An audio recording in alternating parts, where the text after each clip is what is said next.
CD 1. Past Reason Hated by Peter Robinson. Read by Tim Goodman. Snow fell on Swainsdale for the first time that year, a few days before Christmas. Out in the dale, among the more remote farms and hamlets, the locals would be cursing. A heavy snowfall could mean lost sheep and blocked roads. In past years, some places had been cut off for as long as 5 weeks. But in Eastvale, most of those crossing the market square on the evening of the 22nd of December felt a surge of joy as the fat flakes drifted down, glistening in the gaslight as they fell, to form a lumpy white carpet over the cobblestones. Detective Constable Susan Gay paused on her way back to the station from Joplin's newsagents. Outside the Norman church stood a tall Christmas tree, a gift from the Norwegian town with which Eastvale was twinned. The lights winked on and off, and its tapered branches bent under the weight of half an inch of snow. In front of the tree, a group of children in red choir gowns stood singing Once in Royal David's City. Their alto voices, fragile but clear, seemed especially fitting on such a beautiful winter's evening.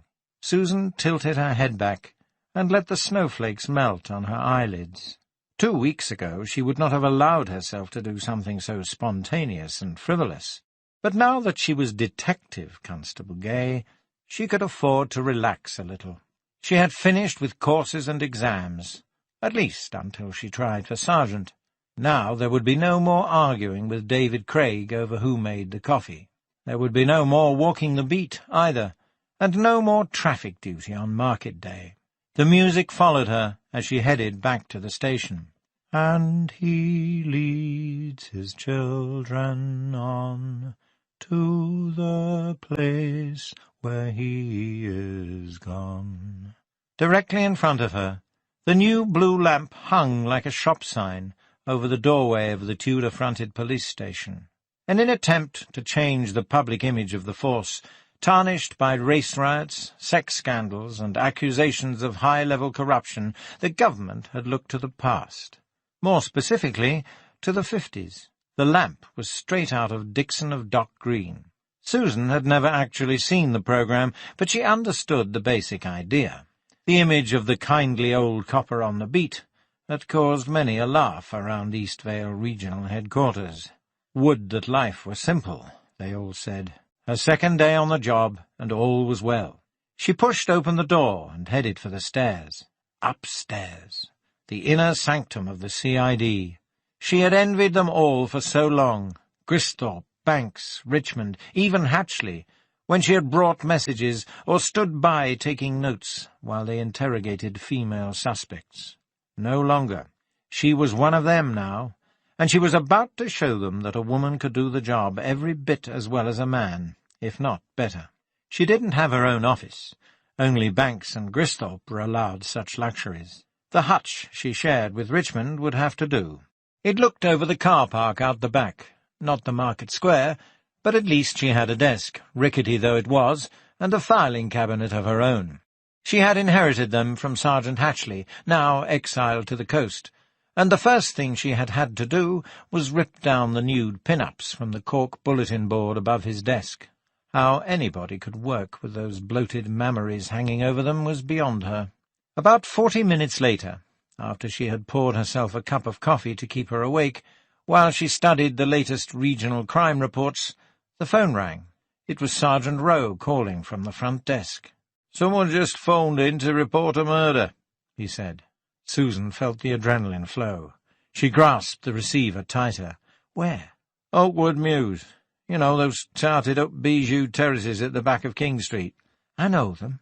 Any details?" "Not much. It was a neighbour who called. Said the woman next door went rushing into the street screaming. She took her in, but couldn't get much sense out of her except that her friend had been murdered." "Did the neighbour take a look for herself?" "No. She said she thought she'd better call us right away."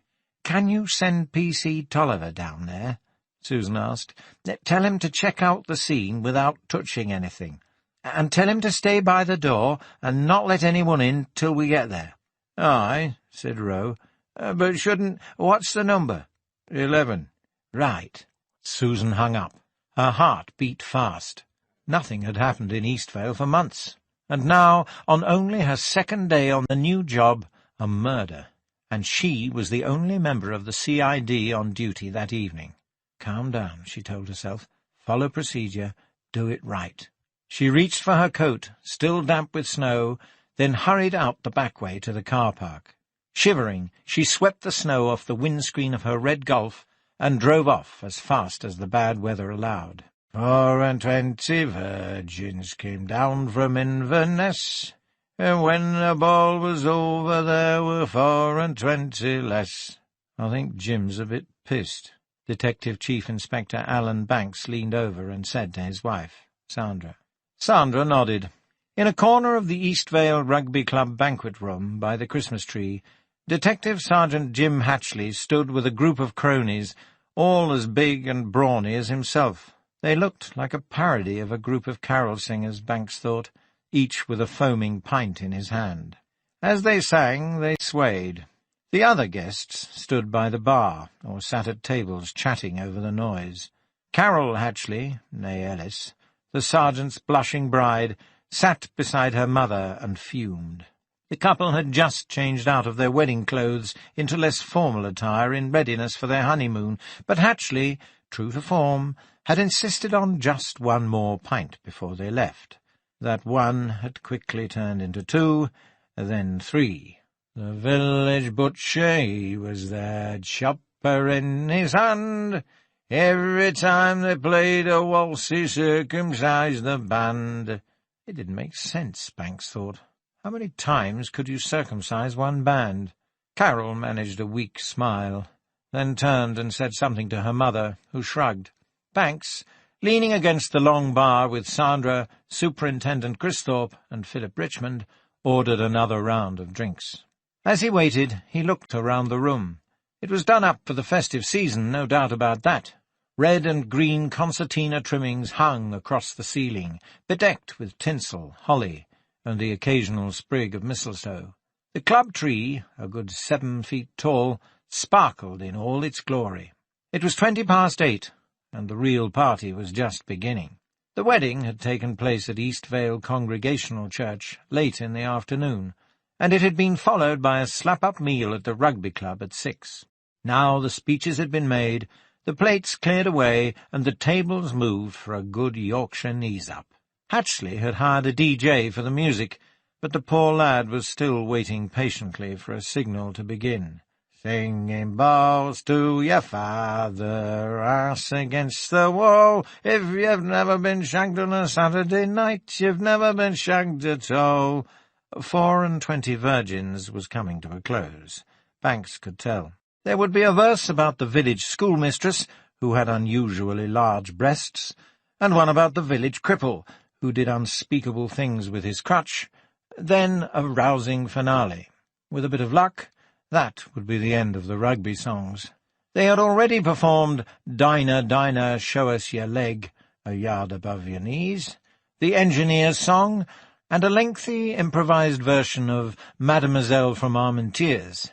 The sulky DJ, who had been pretending to set up his equipment for the past hour, would soon get his chance to shine. Banks passed the drinks along to the others and reached for a cigarette. Cristhorpe frowned at him, but Banks was used to that. Phil Richmond was also smoking one of his occasional panatellas, so the superintendent was having a particularly hard time of it. Sandra had stopped smoking completely, and Banks had agreed not to smoke in the house. Luckily, although most of the police station had been declared a non-smoking area, he was still permitted to light up in his own office. Things had got so bad, though, that even alleged criminals brought in for interrogation could legally object to any police officer smoking in the interview rooms. It was a sorry state of affairs, Banks mused. You could beat them to your heart's content, as long as the bruises didn't show, but you couldn't smoke in their presence and get away with it. Sandra raised her dark eyebrows and breathed a sigh of relief when 24 virgins came to an end. But her joy was short-lived. The choir of rugby forwards refused to leave the stage without giving their rendition of Good King Wenceslas. Despite groans from the captive audience, a dirty look from the DJ, and a positive flash of fury from Carol's eyes, Sergeant Hatchley led them off. "Good King Wenceslas looked out of his bedroom window. Silly bugger, he fell out." Gristhorpe looked at his watch. "I think I'll be off after this one. I just overheard someone say it's snowing pretty heavily out there now." "Is it?" Sandra said. Banks knew she loved snow. They walked over to the window at the far end of the room and glanced out. Clearly satisfied with what she saw, Sandra pulled the long curtains open. It had been snowing only lightly when they had arrived for pre-dinner drinks at about 5, but now the high window framed a thick swirl of white flakes falling on the rugby field. Others turned to look, oohing and eyeing, touching their neighbours on the arm to tell them what was happening. As they walked back, Banks took Sandra in his arms and kissed her. "Got you," he said. Then he looked up, and Sandra followed his gaze to the mistletoe hanging above them. Sandra took his arm and walked beside him back to the bar. "I don't mean to be rude or anything," she said, "but when's this racket going to end? Don't you think someone should have a word with Jim? After all, it is Carol's wedding day." Banks looked at Hatchley. Judging by his flushed face and the way he swayed, there wouldn't be much of a wedding night for the bride. "Brightly shone his earth that night, though the frost was cruel." Banks was just about to walk across and say something, only concerned that he might sound too much like the boss when he was just a wedding guest, when he was saved by the DJ. A long and loud blast of feedback issued from the speakers and stopped Hatchley and his mates in their tracks. Before they could regather their wits for a further onslaught, several quick-thinking members of the party applauded. At once the singers took this as their cue for a bow, and the DJ as his opportunity to begin the real music. He adjusted a couple of dials, skipped the patter, and before Hatchley and his mob even knew what had hit them, the hall was filled with the sound of Martha and the Vandals singing Dancing in the Street. Sandra smiled. "That's more like it." Banks glanced over at Richmond, who looked very pleased with himself, and well he might. There had just been a big change-around at East Vale Regional Police Headquarters. Sergeant Hatchley had been a problem for some time, not suitable material for promotion. He had stood in Richmond's way, even though Richmond had passed his sergeant's examination with flying colours and shown remarkable aptitude on the job. The trouble was, there just wasn't room for 2 detective sergeants in the small station. Finally, after months of trying to find a way out of the dilemma, Superintendent Gristhorpe had seized the first opportunity that came his way. Official borders had been redrawn, and the region had expanded eastwards to take in a section of the North York moors and a small stretch of coastline between Scarborough and Whitby. It seemed a good idea to place a small CID outpost on the coast to deal with the day-to-day matters that might arise there, and Hatchley came to mind as the man to head it. He was competent enough, just lazy and inattentive to detail. Surely, Gristhorpe had reasoned to Banks, he couldn't do much damage in a sleepy fishing village like Saltby Bay. Hatchley had been asked if he fancied living by the seaside, and he had said yes. After all, it was still in Yorkshire. As the time of the move coincided with his impending marriage, it had seemed sensible to combine the 2 celebrations. Though Hatchley remained a sergeant, Gristhorpe had managed to wangle him a small pay increase and, more important, he would be in charge. He was to take David Craig, now a detective constable, with him. Craig, soaking up the ale at the other end of the bar, didn't look too pleased about it. Hatchley and his wife were off to Saltby Bay that night, or, the way things were going, the next morning, where he was to take 2 weeks' leave to set up their cottage by the sea. His only complaint was that it wouldn't be summer for a long time. Apart from that, Hatchley seemed happy enough with the state of affairs. In East Vale, Richmond had got his promotion to detective sergeant at last, and Susan Gay had been brought upstairs as their new detective constable. It was too early to know whether the arrangement would work, but Banks had every confidence in both Richmond and Gay. Still, he felt sad. He had been in East Vale almost 3 years, and during that time he had grown to like and depend on Sergeant Hatchley, despite the man's obvious faults. It had taken Banks until last summer to call the sergeant by his first name, but he felt that Hatchley, with Superintendent Gristhorpe, had been responsible for helping him adapt to Yorkshire ways after his move from London. The music slowed down. Percy Sledge started singing When a Man Loves a Woman. Sandra touched Banks's arm. Dance? Banks took her hand, and they walked towards the dance floor. Before they got there, someone tapped him gently on the shoulder. He turned and saw D.C. Susan Gay, snowflakes still melting on the shoulders of her navy coat and in her short, curly blonde hair. "What is it?" Banks asked. "Can I have a word, sir? Somewhere quiet." The only quiet place was the toilets, and they could hardly go charging off into the gents' or ladies'. The alternative was the corner opposite the DJ, which seemed to be deserted. Banks asked Sandra if she minded missing this one. She shrugged, being used to such privations, and went back to the bar. Gristhorpe, Banks noticed, gallantly offered her his arm, and they went on to the dance floor. "It's a murder, at least a possible murder," D.C. Gay said, as soon as they had found a quieter spot. "I didn't see the superintendent when I came in, so I went straight to you." "Any details?" "Sketchy." "How long ago was this?" "About 10 minutes. I sent P.C. Tolliver to the house and drove straight over here. I'm sorry to spoil the celebrations, but I couldn't see what else—" "It's all right," Banks said. "You did fine." She hadn't, but that was hardly her fault. She was new to the job, and a murder report had cropped up. What should she have done? Well, she could have gone to check out the scene herself, and she might have found, as 9 times out of 10 one did, that there had been some mistake, or a prank. Or she might have waited for the PC to call in and let her know the situation, before running off and dragging her chief inspector away from his ex-sergeant's wedding celebration. But Banks didn't blame her. She was young yet, she would learn, and if they really were dealing with a murder, the time saved by Susan's direct action could prove invaluable. "I've got the address, sir." She stood there, looking at him, keen, expectant. "It's on Oakwood Mews, number 11. Banks sighed. "We'd better go, then. Just give me a minute." He went back to the bar and explained the situation to Richmond. The music speeded up again, into the Supreme's Baby Love, and Gristhorpe led Sandra back from the dance floor. When he heard the news, he insisted on accompanying Banks to the scene, even though it was by no means certain they would find a murder victim there. Richmond wanted to come along too. "No, lad," said Gristhorpe. "There's no point. If it's serious, Alan can fill you in later. And don't tell Sergeant Hatchley. I don't want it spoiling his wedding day. Though, judging by the look on young Carroll's face, he might have already done that himself." "Are you taking the car?" Sandra asked Banks. "I'd better. Oakwood Mews is a fair distance from here. There's no telling how long we'll be. If there's time, I'll come back and pick you up.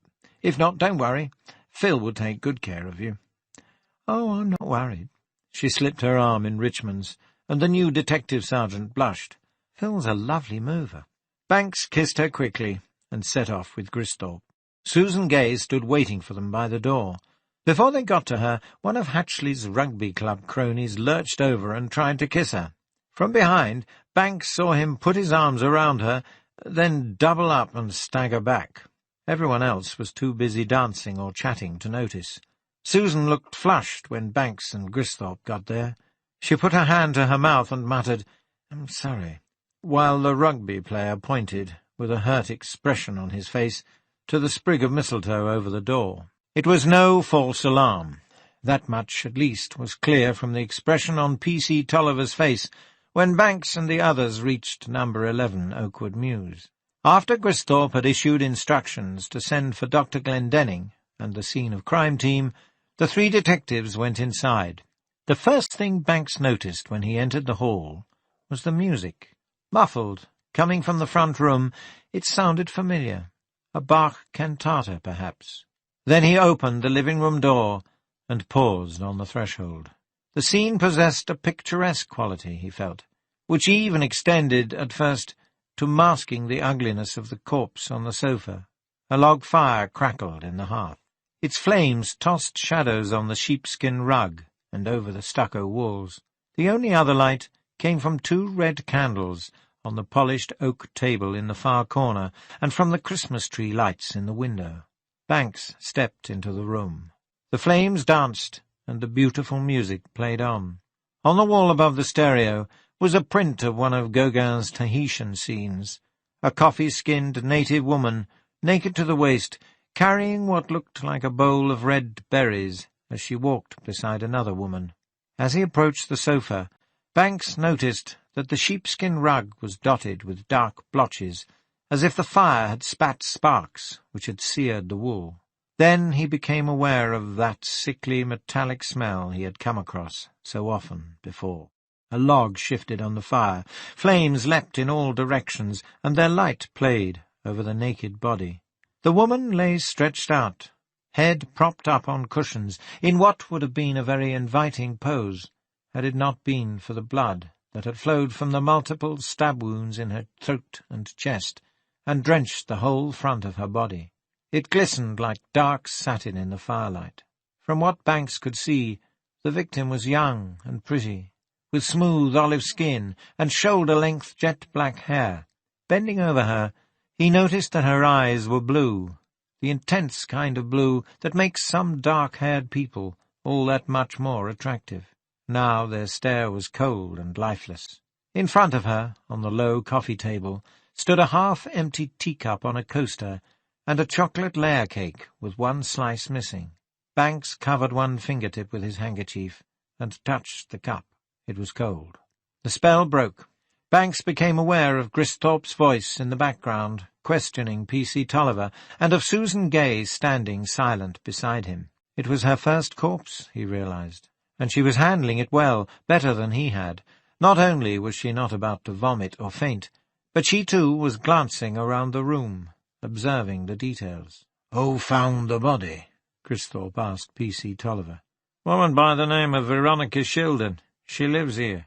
"Where is she now?" Banks asked. Tolliver nodded towards the stairs. "Up there with the neighbour. She didn't want to come back in here." "I don't blame her," said Banks. "Do you know who the victim is?" "Her name's Caroline Hartley. Apparently she lived here too." Gristhorpe raised his bushy eyebrows. "Come on, Alan. Let's go and hear what she has to say. Susan, will you stay down here till the scene of crime team arrives?" Susan Gay nodded and stood aside. There were only 2 rooms and a bathroom upstairs. One room had been converted into a sitting room, or a study, with bookcases covering one wall, a small roll-top desk under the window, and a couple of wicker armchairs arranged below the track lighting.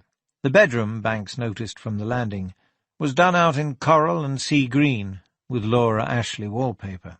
If 2 women lived in the house, and there was only one bedroom, he reasoned, then they must share it.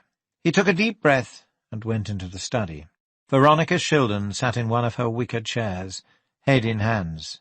The neighbour, who introduced herself as Christine Cooper, sat beside her. The only other place to sit was the hard-backed chair in front of the desk. Gristhorpe took it and leaned forward, resting his chin on his fists. Banks stood by the door.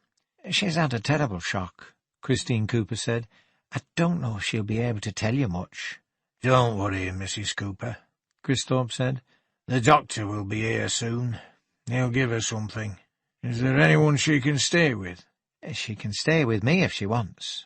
Next door. We've got a spare room. I'm sure my husband won't mind." "Fine." Gristhorpe turned towards the crying woman and introduced himself. "Can you tell me what happened?" Veronica Shildon looked up. She was in her mid-30s, Banks guessed, with a neat cap of dark brown hair streaked with grey. Handsome rather than pretty, her thin face and lips, and everything in her bearing, spoke of dignity and refinement, perhaps even of severity. She held a crumpled tissue in her left hand, and the fist of her right was clenched so tightly it was white. Even as he admired her appearance, Banks looked for any signs of blood on her hands or her clothing. He saw none. Her grey-green eyes, red around the rims, couldn't quite focus on Gristhorpe. "I just got home," she said. "I thought she was waiting for me." "What time was this?" Gristhorpe asked. 8, a few minutes after." She didn't look at him when she answered. "Where had you been?" "I'd been shopping." She looked up, but her eyes appeared to be staring right through the superintendent. "That's just it, you see. I thought for a moment she was wearing the present I'd bought her, the scarlet camisole, but she couldn't have been, could she? I hadn't even given it to her, and she was dead." "What did you do when you found her?" Cristhorpe asked. I ran to Christine's. She took me in and called the police. I don't know. Is Caroline really dead?" Cristhorpe nodded. "Why? Who?" Cristhorpe leaned forward and spoke softly. "That's what we have to find out, love. Are you sure you didn't touch anything in the room?" "Nothing." "Is there anything else you can tell us?" Veronica Shildon shook her head. She was clearly too distraught to speak. They would have to leave their questions until tomorrow. Christine Cooper accompanied Banks and Cristhorpe to the study door. "I'll stay with her till the doctor comes, if you don't mind," she said. Cristhorpe nodded, and they went downstairs. "Organise a house-to-house, would you?" Cristhorpe asked P.C. Tolliver before they returned to the living room. "You know the drill. Anyone seen entering or leaving the house?" The constable nodded and dashed off. Back inside the front room, Banks noticed for the first time how warm it was, and took off his raincoat. The music stopped. Then the needle came off the record, returned to the edge of the turntable, and promptly started on its way again. "What is that music?" Susan Gay asked. Banks listened. The piece, elegant, stately strings, accompanying a soprano soloist singing in Latin, sounded vaguely familiar. It wasn't Bach at all, Italian in style rather than German. "Sounds like Vivaldi," he said, frowning. "But it's not what it is bothers me so much. It's why it's playing, and especially why it's been set to repeat." He walked over to the turntable and knelt by the album cover, lying face down on the speaker beside it. It was indeed Vivaldi, Laudate Pueri, sung by Magda Kalmar. Banks had never heard of her, but she had a beautiful voice, more reedy, warm, and less brittle than many sopranos he had heard. The cover looked new. "Should I turn it off?" Susan Gay asked. "No, leave it. It could be important. Let the scene of crime boys have a look."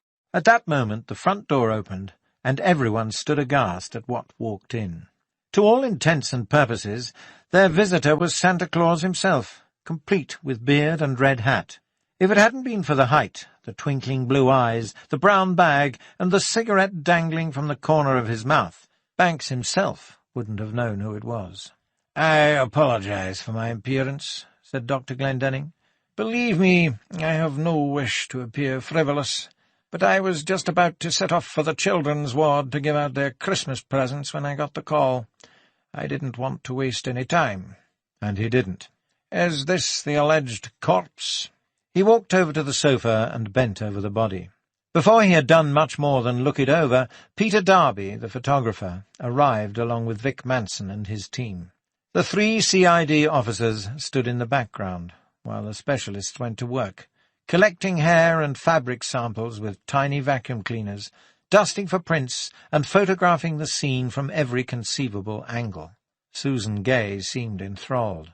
She must have read about all this in books, Banks thought, and even taken part in demonstration runs at the police college, but there was nothing like the real thing. He tapped her on the shoulder. It took her a few seconds to pull her eyes away and face him. "I'm just nipping back upstairs," Banks whispered. "Won't be a minute." Susan nodded, and turned to watch Glendinning measure the throat wounds. Upstairs, Banks knelt in front of the armchair. "Veronica," he said gently, "that music, Vivaldi, was it playing when you got home?" With difficulty, Veronica focused on him. "Yes," she said, with a puzzled look on her face. "Yes, that was odd. I thought we had company." "Why?" "Caroline, she doesn't like classical music. She says it makes her feel stupid." "So she wouldn't have put it on herself?" Veronica shook her head. "Never." "Whose record is it? Is it part of your collection?" "No." "But you like classical music?" She nodded. "Do you know the piece?" "I don't think so, but I recognize the voice." Banks stood up and rested his hand on her shoulder. "The doctor will be up soon," he said. "He'll give you something to help you sleep. He took Christine Cooper's arm and drew her onto the landing. "How long have they been living here?" "Nearly 2 years now." Banks nodded towards the bedroom. "Together?" "Yes. At least—" She folded her arms. "It's not my place to judge." "Ever any trouble?" "What do you mean?" "Rows, threats, feuds, angry visitors, anything?" Christine Cooper shook her head. "Not a thing. You couldn't wish for quieter, more considerate neighbours. As I said, we didn't know each other very well, but we've passed the time of day together now and then. My husband—" "Yes?" "Well, he was very fond of Caroline. I think she reminded him of our Corinne. She died a few years ago. Leukemia. She was about Caroline's age." Banks looked at Christine Cooper. She seemed to be somewhere in her mid-50s, a small, puzzled-looking woman, with grey hair and a wrinkled brow. That would make her husband about the same age, or a little older, perhaps. A paternal attachment most likely, but he made a mental note to follow it up. "Did you notice anything earlier this evening?" he asked. "Like what?" "Any noise, or anyone calling at the house?" "No, I can't really say I did. The houses are quite solid, you know. I had my curtains closed, and I had the television on until 8 o'clock, when that silly game show came on." "You heard nothing at all?" "I heard doors close once or twice, but I couldn't be sure whose doors." "Can you remember what time?" "When I was watching television, between 7 and 8. I'm sorry I'm not more use to you. I just didn't pay attention. I didn't know it would be important." "Of course not." Just one more small point," Banks said. "What time did Mrs. Shildon arrive at your house?" 8:10.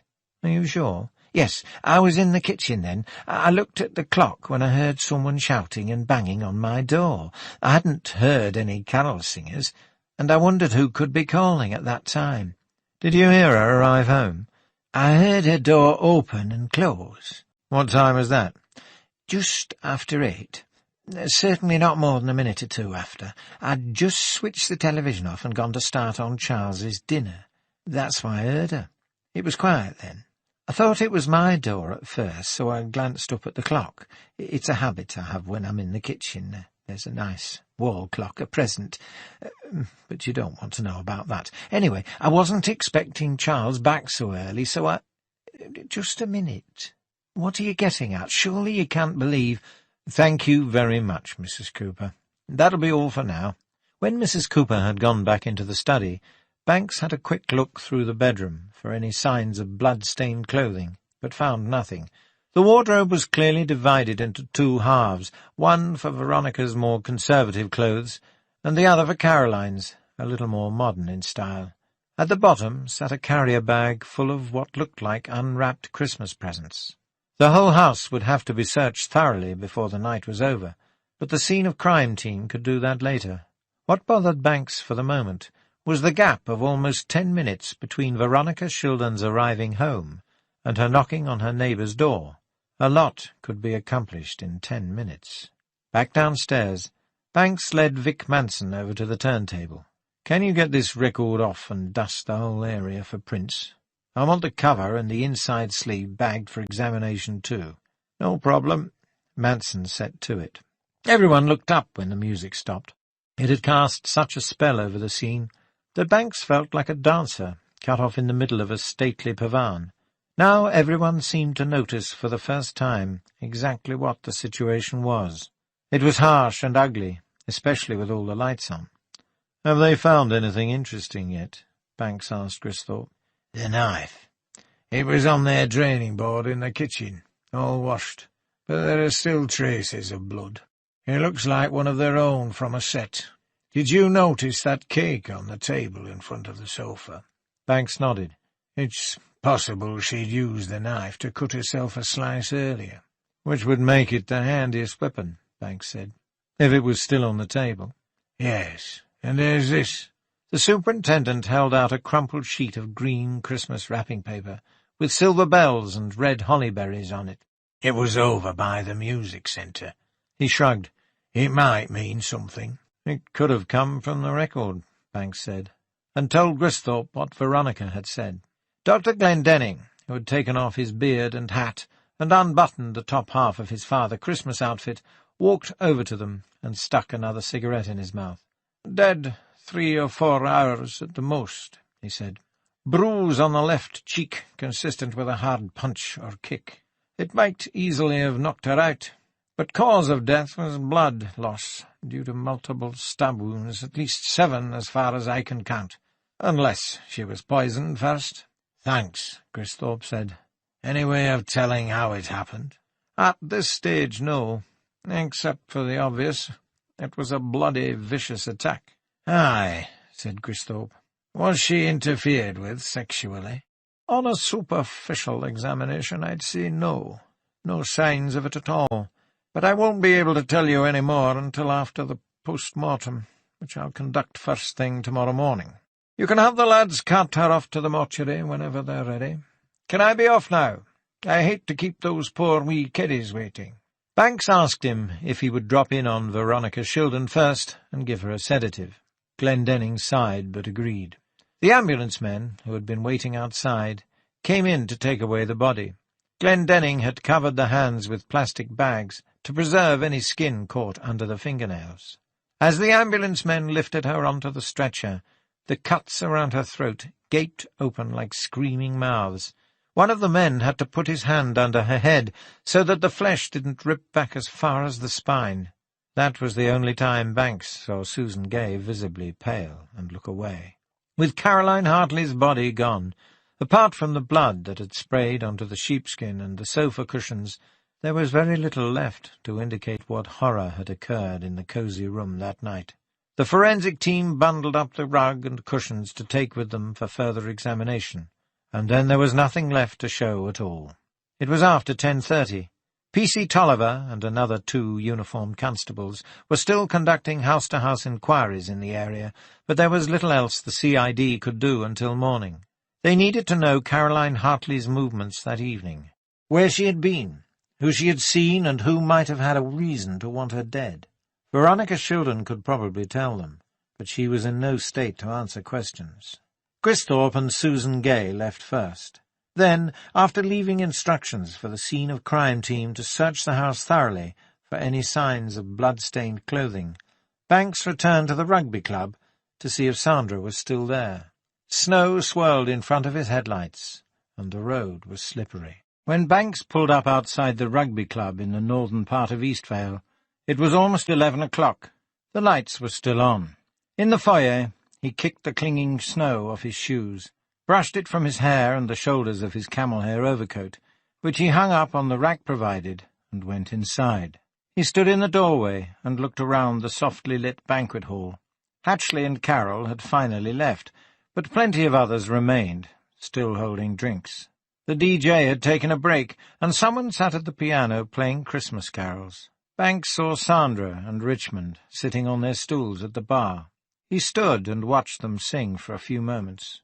It was a curiously intimate feeling, like watching someone sleep, and like sleepers, their faces wore innocent, tranquil expressions as their lips mouthed the familiar words. "Silent night, holy night, all is calm, all is bright." "What have we got so far?" Cristhorpe asked at 8 o'clock the following morning. As Banks knew from experience, the superintendent liked to call regular conferences in the early stages of investigation. Although he had been at the scene the previous evening, he would now leave the fieldwork to his team and concentrate on coordinating their tasks and dealing with the press. Cristhorpe, unlike some supers Banks had worked with, believed in letting his men get on with the job, while he handled matters of politics and policy. In the conference room, the 4 of them, Cristhorpe, Banks, Richmond, and Susan Gay, reviewed the events of the previous evening.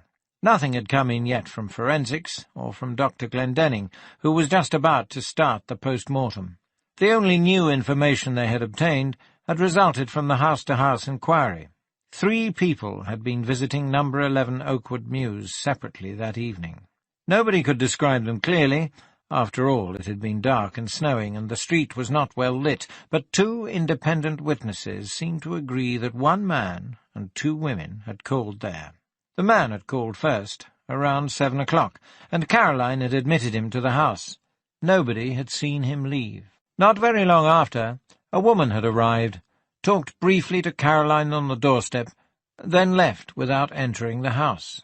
One witness said she thought it might have been someone collecting for charity, what with it being Christmas and all, but then a collector wouldn't have missed the opportunity of knocking on everyone else's door as well, would she?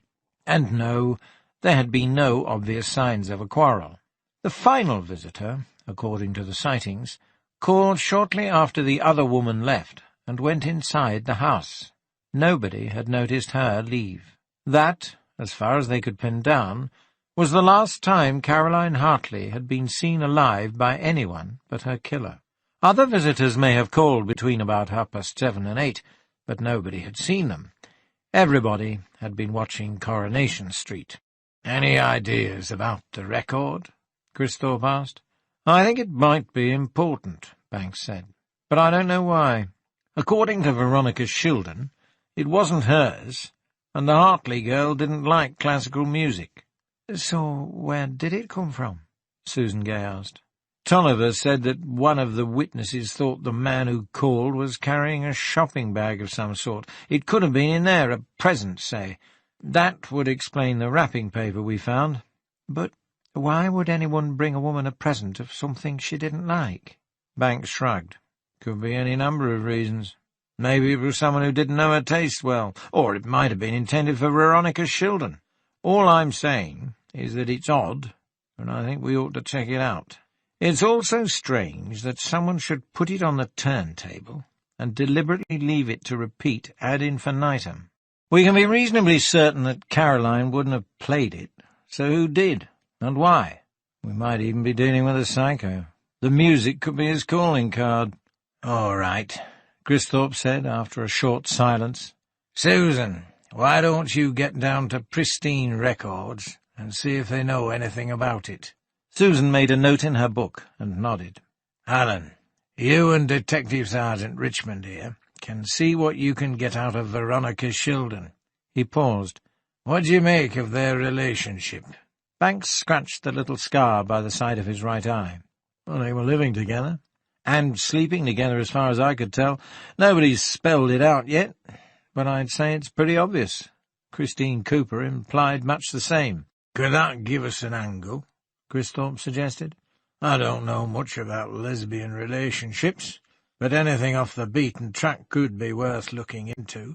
"A jealous lover, something like that," Banks said. Christhorpe shrugged. "You tell me. I just think it's worth a bit of scrutiny." The meeting broke up, and they went their separate ways, but not before Sergeant Rowe came up to them in the corridor, with a form in his hand. "There's been a break-in at the community centre," he said, waving the sheet. "Any takers?" "Not another," Banks groaned. It was the 3rd in 2 months. Vandalism was becoming as much of a problem in Eastvale as it seemed to be everywhere else in the country. "Aye," said Rowe. "Dustbin men noticed the back door broken open when they picked up the rubbish half an hour ago. I've already notified the people involved with that amateur dramatic society. They're the only ones using the place at the moment. Except for your wife, sir." Rowe was referring to Sandra's new part-time job, managing Eastvale's new gallery, where she arranged exhibitions of local art, sculpture, and photography. The Eastvale Arts Committee had applied as usual for its grant, fully expecting significant cuts, if not an outright refusal. But that year, whether due to some bureaucratic blunder or a generous fiscal whim, they had been given twice what they had asked for, and found themselves looking for ways to spend the money before someone asked for it back. The cheque didn't bounce. Months passed, and they received no letter beginning, "Due to a clerical oversight, we are afraid." So the large upstairs room in the community centre was set aside and redecorated for gallery space. "Any damage upstairs?" Banks asked. "We don't know yet, sir." "Where's the caretaker?" "On holiday, sir. Gone to the in-laws in Oldham for Christmas." "All right, we'll take care of it. Susan, drop by there before you go to the record shop and see what's going on. It shouldn't take too long." Susan Gay nodded and set off. Banks and Richmond turned down by the side of the police station towards King Street. The snow had stopped early in the morning, leaving a covering about 6 inches thick, but the sky was still overcast, heavy with more. The air was chill and damp. On the main streets, cars and pedestrians had already churned the snow into brownish-grey slush, but in those narrow, winding alleys between Market Street and King Street it remained almost untouched, except for the odd set of footprints and the patches that shopkeepers had shovelled away from the pavement in front of their doors. This was the real tourist Eastvale.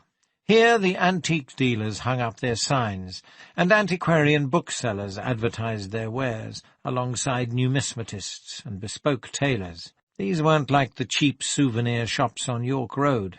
They were speciality shops, with creaking floors and thick, mullioned windows, where unctuous, immaculately dressed shopkeepers called you Sir or Madam.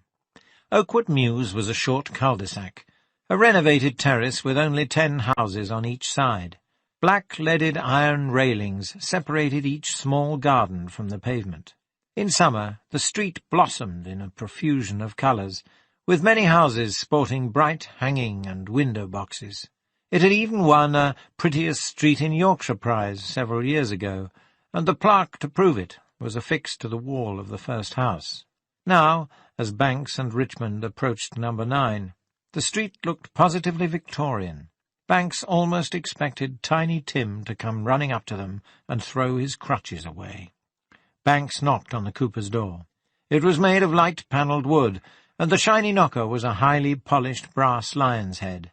A wealthy little street this, obviously, Banks thought, even if it was only a terrace block of small houses.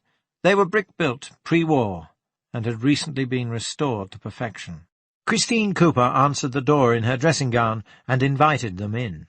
Unlike the more cosy, feminine elegance of number 11, the Cooper place was almost entirely modern in decor. Assemble-it-yourself Scandinavian furniture and off-white walls. The kitchen, into which she led them, boasted plenty of shelf and surface space, and every gadget under the sun, from microwave to electric tin opener. Coffee? Banks and Richmond both nodded, and sat down at the large pine breakfast table. It had been set close to a corner to save space, and someone had fixed bench seating to the 2 adjacent walls. Both Banks and Richmond sat on the bench, with their backs to the wall. Banks had no trouble fitting himself in, as he was only a little taller than regulation 172 centimetres, but Richmond had to shift about to accommodate his long legs. Mrs. Cooper faced them from a matching chair across the table. The electric coffee-maker was already gurgling away, and they had to wait only a few moments for their drinks. "I'm afraid Veronica isn't up yet," Mrs. Cooper said. "Your doctor gave her a sleeping pill, and she was out like a light as soon as we got her into bed. I explained everything to Charles. He's been very understanding." "Where is your husband?" Banks asked. "At work." "What time did he get home last night?" "Oh, it must have been after 11. We sat up and talked about, for a while. Then we went to bed about midnight." "He certainly works long hours." Mrs. Cooper sighed. "Yes, especially at this time of year. You see, he runs a chain of children's shops in North Yorkshire, and is constantly being called from one crisis to another. One place runs out of whatever new doll all the kids want this year, and another out of jigsaw puzzles. I'm sure you can imagine the problems." "Where was he yesterday evening?" Mrs. Cooper seemed surprised at the question, but she answered, after only a slight hesitation, "Barnard Castle. Apparently the manager of the shop there reported some stock discrepancies." There was probably nothing in it, Banks thought, but Charles Cooper's alibi should be easy enough to check. "Maybe you can give us a bit more background on Caroline Hartley while we're waiting for Mrs. Shildon," he said. Richmond took out his notebook and settled back in the corner seat. Mrs. Cooper rubbed her chin. "I don't know if I can tell you much about Caroline, really. I knew her, but I didn't feel I really knew her, if you know what I mean. It was all on the surface. She was a real sparkler, I'll say that for her. Always full of beans. Always a smile and hello for everyone. Talented, too, from what I could gather." "Talented? How?" "She was an actress. Oh, just amateur-like. But if you ask me, she'd got what it takes. She could take anybody off. You should have seen her impression of Maggie Thatcher. Talk about a laugh. Was this theatrical work local? Oh, yes. Only the East Vale Amateur Dramatic Society. Was this her first experience with theatre? I wouldn't know that. It was only a small part, but she was excited about it. Where does she come from? Do you know? I can't say. I know nothing about her past. She could be from Timbuktu, for all I know. As I said before, we weren't really close. Do you know if she had any enemies? Did she ever tell you about any quarrels she might have had? Mrs. Cooper shook her head, then blushed. What is it? Banks asked. Well, Mrs. Cooper began, it's nothing really, I don't suppose, and I don't want to go getting anybody into trouble, but when two women live together like they did, then somebody somewhere's got to be unhappy, haven't they? What do you mean? Veronica's ex-husband. She was a married woman before she came here. I shouldn't think he'd be very happy about things, would he? And I'll bet there was someone in Caroline's life, too. A woman or a man. She didn't seem the kind to be on her own for too long, if you know what I mean. Do you know anything about Veronica Shulden's ex-husband? Only that they sold the big house they used to have outside town and split the money. She bought this place and he moved off somewhere, the coast, I think. The whole thing seemed very hush-hush to me. She's never even told me his name. The Yorkshire coast? Yes, I think so. But Veronica can tell you all about him. You didn't see him in the neighbourhood yesterday evening, did you? Mrs. Cooper pulled her robe together at the front, looking down and making a double chin as she did so. No, I told you all I saw or heard last night. Besides, I wouldn't recognise him from Adam. I've never seen him. Banks heard stairs creak and looked around to see Veronica Shulden standing in the doorway. She was dressed as she had been the previous evening, tight jeans, which flattered her slim, curved hips, trim waist and flat stomach, and a high-necked, chunky-knit green sweater, which brought out the colour in her eyes. She was tall, about 5'10", and poised. Banks thought there was something odd about seeing her in such casual wear. She looked as if she belonged in a pearl silk blouse and a navy business suit.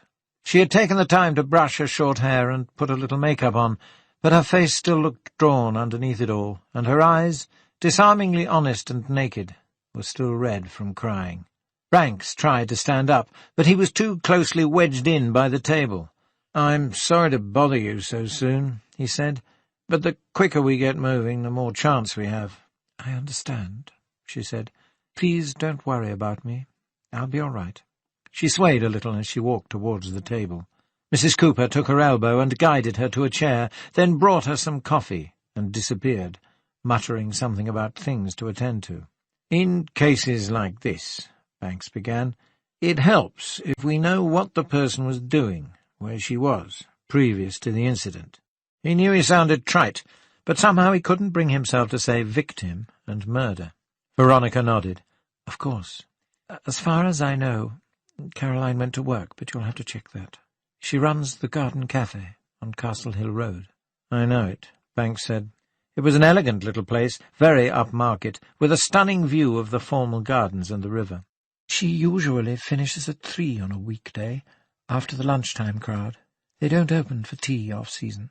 On a normal day she'd come home, do some shopping, or perhaps drop by at the shop for a while to help out." "Shop?" "I own a flower shop, or rather my partner and I do. It's mostly a matter of his money and my management. It's just round the corner from here, down King Street."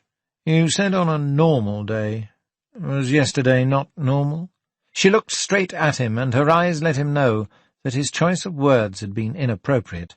Yesterday, indeed, had not been normal. But she simply said, "No. Yesterday after work they had a rehearsal.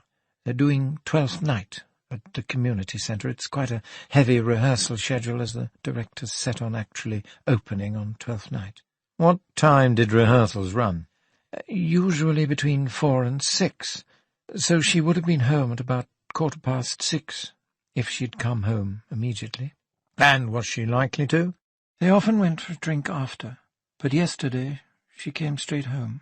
"How do you know?" "I phoned to see if she was there, and to tell her I'd be a bit late because I was doing some shopping." "What time?" About 7. How did she sound? Fine. She sounded fine. Was there any special reason for her not going for a drink with the others yesterday? No. She just said she was tired after rehearsal, and she— Yes. We've both been so busy lately. She wanted to spend some time with me. A quiet evening at home. Where had you been that evening? Veronica didn't show a flicker of resentment at being asked for an alibi. I closed the shop at 5:30. Then I went for my 6 o'clock appointment with Dr. Ursula Kelly, my therapist. She's Caroline's too. Their office is on Kilsney Street, just off Castle Hill. I walked. We do have a car, but we don't use it much in town, mostly just for trips away. She blew on her coffee and took a sip. The session lasted an hour. After that, I went to the shopping centre to buy a few things. Christmas presents, mostly. She faltered a little. Then I walked home. I got here about 8 o'clock. No doubt it would be possible to check her alibi in the shopping centre, Banks thought. Some shopkeepers might remember her. But it was a busy time of year for them, and he doubted that any would be able to recollect what day and what time they had last seen her. He could examine the receipts, too. Sometimes the modern electronic cash registers gave the time of purchase as well as the date. Can you tell me exactly what happened, what you did, from the moment you left the shops and walked home last night? Veronica took a deep breath and closed her eyes. I walked home, she began, in the snow. It was a beautiful evening. I stopped and listened to the carol singers in the market square for a while. They were singing "O Little Town of Bethlehem." It's always been one of my favourites. When I got home, I called out hello to Caroline, but she didn't answer. I thought nothing of it. She could have been in the kitchen. And then there was the music. Well, that was odd. So I took the opportunity and crept upstairs to hide the presents in the wardrobe. She paused, and Banks noticed her eyes fill with tears. It seemed so important just to put them out of sight, she went on. I knew there would be plenty of opportunity to wrap them later. While I was up there, I washed and changed and went back downstairs. The music was still playing. I opened the door to the living room and, At first I thought she was wearing the new scarlet camisole. She looked so serene and so beautiful lying there like that. But it couldn't be. I told you last night I hadn't given it to her then. I'd just bought her the camisole for Christmas, and I'd put it in the bottom of the wardrobe with everything else. Then I went closer, and the smell, her eyes. Veronica put her mug down and held her head in her hands. Banks let the silence stretch for a good minute or two. All they could hear was the soft ticking of Mrs. Cooper's kitchen wall clock and a dog barking in the distance. "I understand you were married," Banks said, when Veronica had wiped her eyes and reached out for her coffee again. "I still am, officially. We're only separated, not divorced. He didn't want our personal life splashed all over the newspapers. As you may have gathered, Carolyn and I live together." Banks nodded. "Why should the newspapers have been interested? People get divorced all the time for all kinds of reasons." Veronica hesitated and turned her mug slowly in a circle on the table. She wouldn't meet his eyes. "Look," Banks said, "I hardly need remind you what's happened, how serious this is. We'll find out anyway. You can save us a lot of time and trouble." Veronica looked up at him. "You're right, of course," she said, "though I don't see how it can have anything to do with all this. My husband is Claude Ivers. He's not exactly a household name, but enough people have heard of him."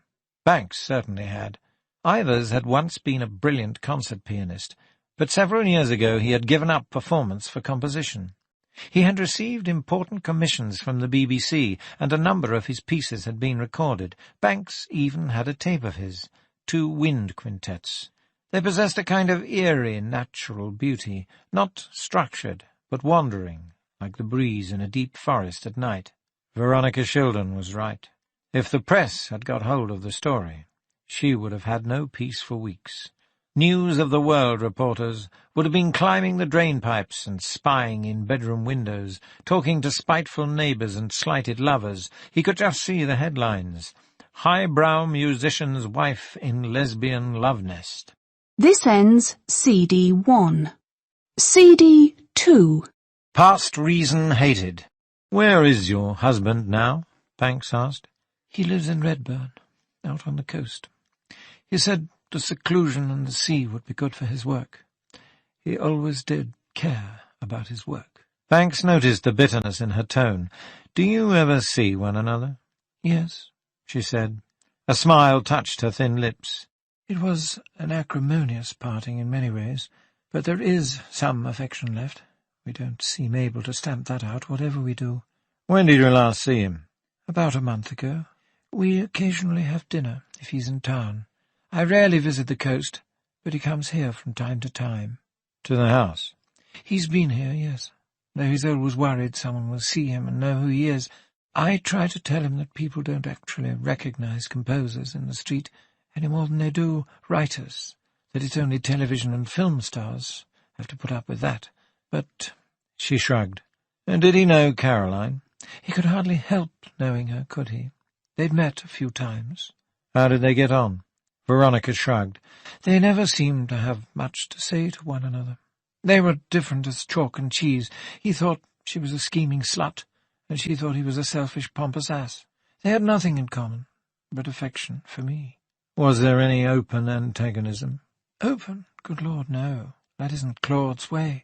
He sniped from time to time, made sarcastic comments, cruel remarks, that kind of thing. Directed towards Caroline? Directed towards both of us. But I'm sure he blamed Caroline for leading me astray. That's how he saw it. Was it that way? Veronica shook her head. Was Caroline ever married? Not that I know of. Was she living with anyone before she met you? Veronica paused and gripped her coffee mug in both hands as if to warm them. Her fingers were long and tapered, and she had freckles on the backs of her hands. She wore a silver ring on the middle finger of her right hand.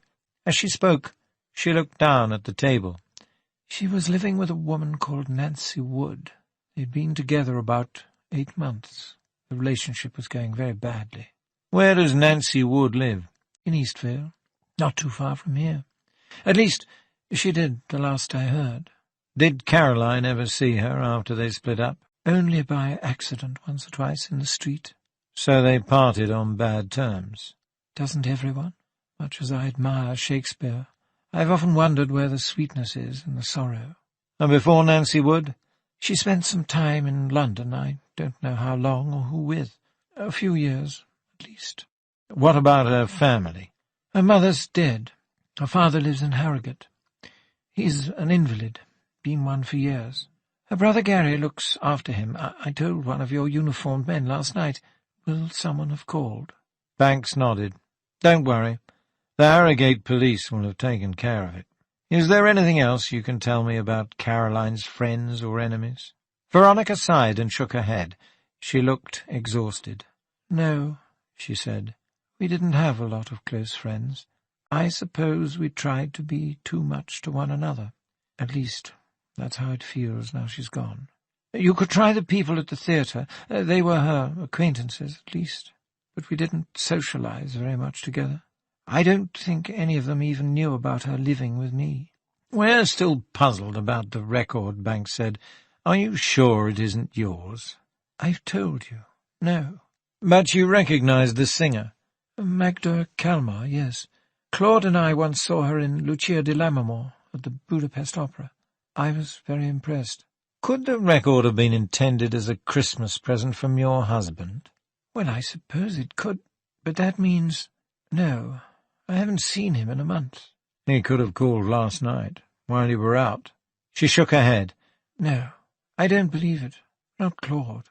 Banks looked over at Richmond and nodded. Richmond closed his notebook. That's all for now, Banks said. Can I go home? She asked him. If you want. Banks hadn't imagined she would want to return to the house so soon, but there was no official objection. Forensics had finished with the place. Just one thing, though, he said. We'll need to have another good look through Caroline's belongings. Perhaps Detective Sergeant Richmond can accompany you back and look over them now? She looked apprehensive at first, then nodded. All right. They stood up to leave. Christine Cooper was nowhere in sight, so they walked out into the damp, overcast day and shut the door behind them without saying goodbye. Veronica opened her front door and went in. Banks lingered at the black iron gate with Richmond. "I'm going to the community centre," he said. "There should be someone from the theatre group there, since they've been notified of the break-in. How about we meet up at the Queen's Arms, say 12 or 12:30? And he went on to ask Richmond to check Veronica Shildon's purchases and look closely at the receipts for corroboration of her alibi. "And check on Charles Cooper's movements yesterday," he added. "It might mean a trip to Barnard Castle, but see if you can come up with anything by phone first." Richmond went into the house, and Banks set off up the steep part of King Street, with his collar turned up against the cold. The community centre wasn't very far. The walk would be good exercise. As he trudged through the snow, he thought about Veronica Shildon. She presented an odd mixture of reserve and frankness, stoical acceptance and bitterness. He was sure she was holding something back, but he didn't know what it was. There was something askew about her. Even her clothes didn't seem to go with the rather repressed and inhibited essence that she projected. Prim and proper was the term that sprang to mind. Yet she had left her husband, had gone and set up house with a woman. All in all, she was an enigma. If anything, Banks thought, she seemed like a woman in the process of great change. Her reference to the analyst indicated that she was at least concerned with self-examination.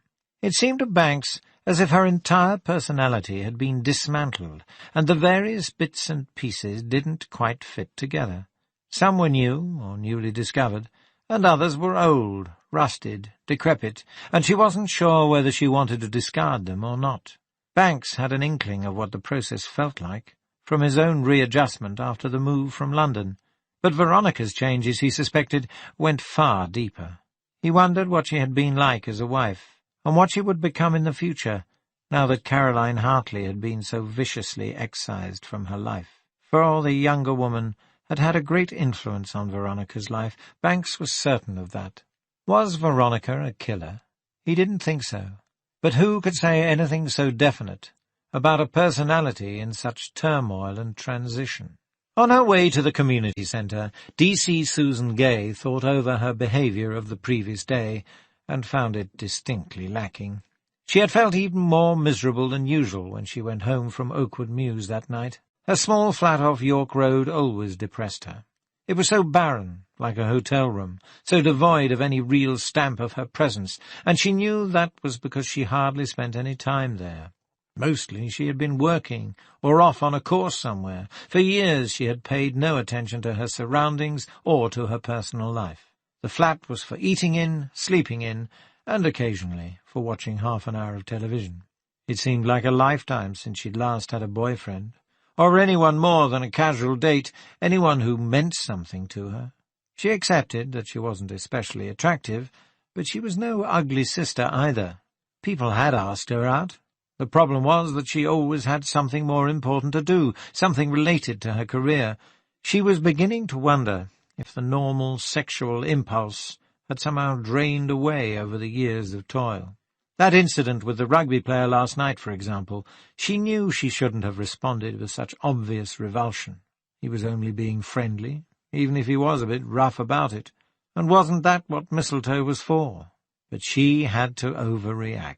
Banks and Gristhorpe had both noticed she was certain. She wondered what they must think of her. Damn.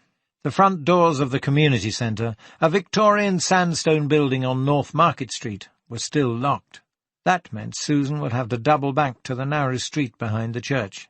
Shivering, she hunched up against the cold and turned around. It seemed now that the whole of yesterday evening had been a nightmare. First she had run off half-cocked out of the station at the first sign of trouble, without even bothering to check if the call was genuine or not. Then she had gone straight to Banks. She had seen Gristhorpe by the bar, of course, but she hadn't approached him because she was terrified of him. She knew he was said to be a softy, really, but she couldn't help herself. He seemed so self-contained, so sure of himself, so solid, just like her father. The only thing she was proud of was her reaction at the scene. She hadn't fainted.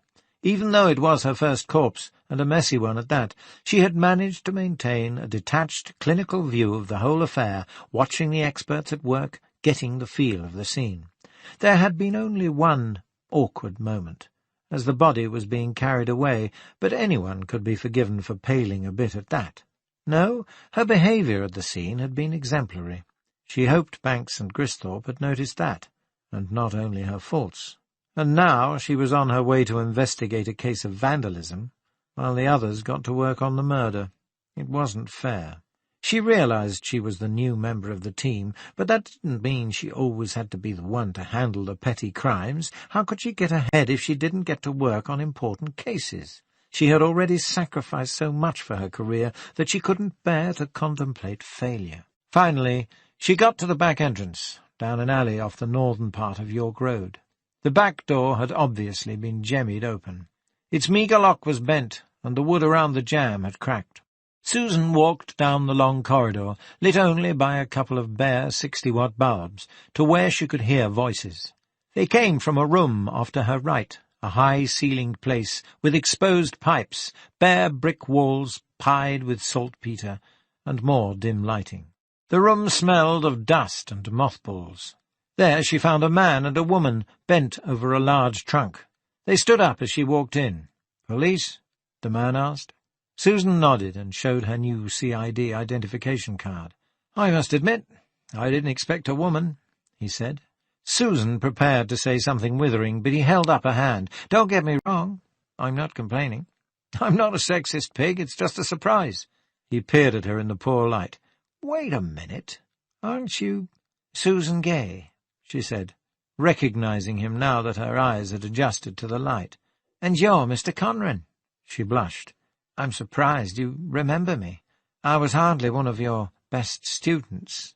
Mr. Conran hadn't changed much in the 10 years since he had taught the 16-year-old Susan drama at Eastvale Comprehensive.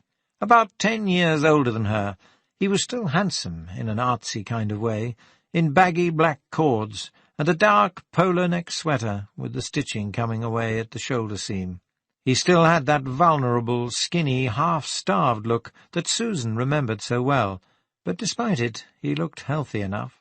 His short, fair hair was combed forward, flat against his skull. Beneath it, intelligent and ironic grey eyes looked out from a pale, hollow-cheeked face. Susan had hated drama, but she had had a crush on Mr. Conran.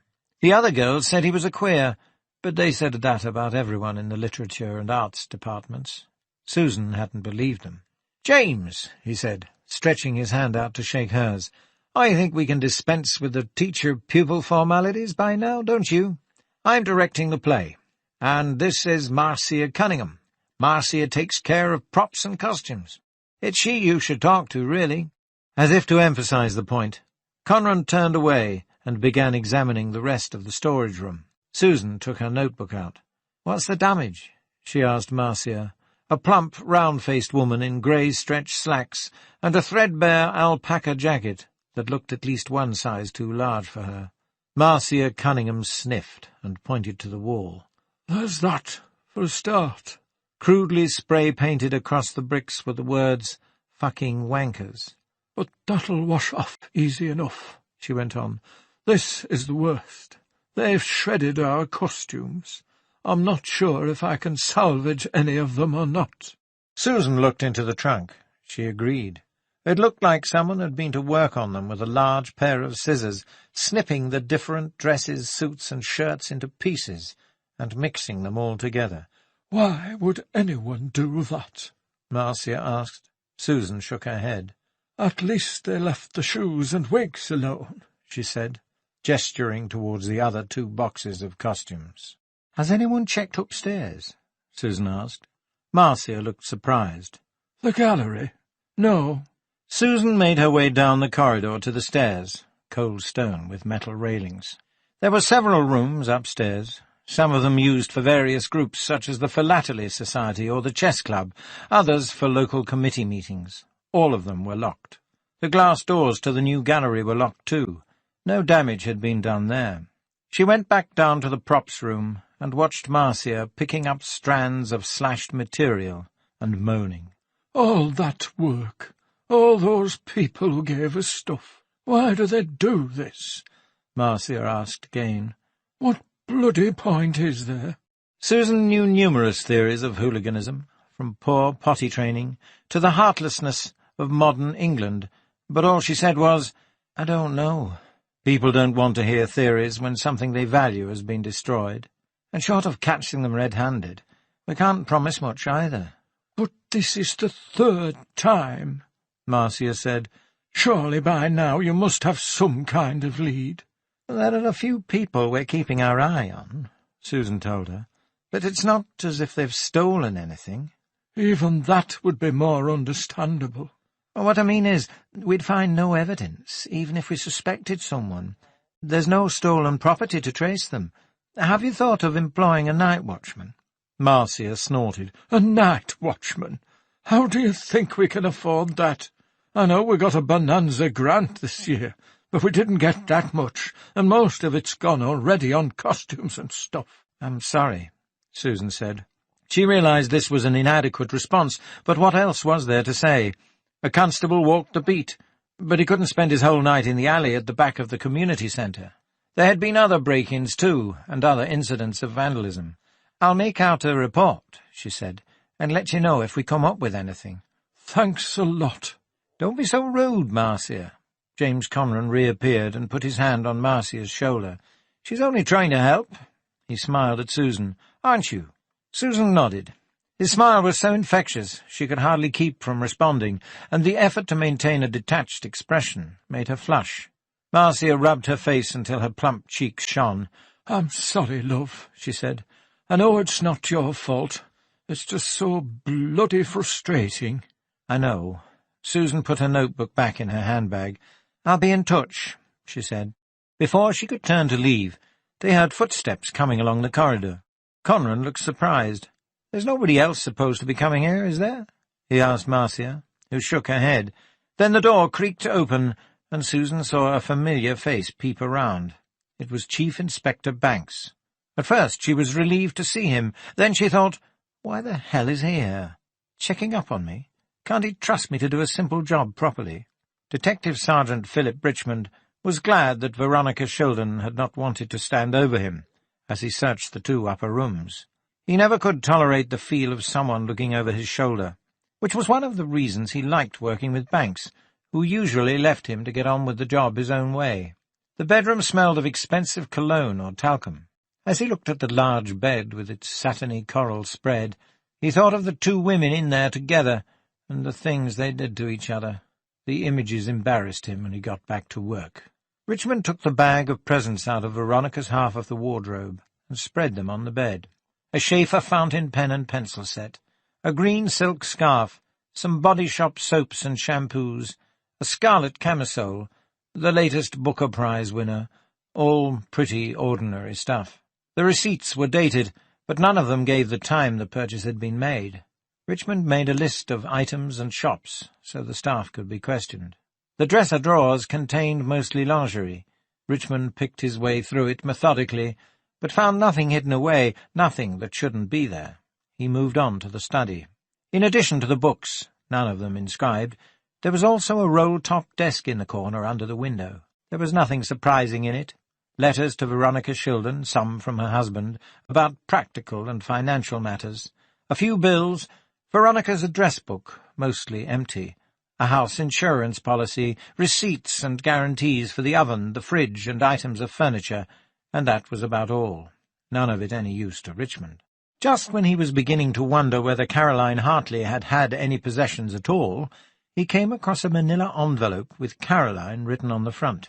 Inside were a pressed flower, her birth certificate, which showed she had been born in Harrogate 26 years ago, an expired passport with no stamps or visas, and a black-and-white photograph of a woman he didn't recognize.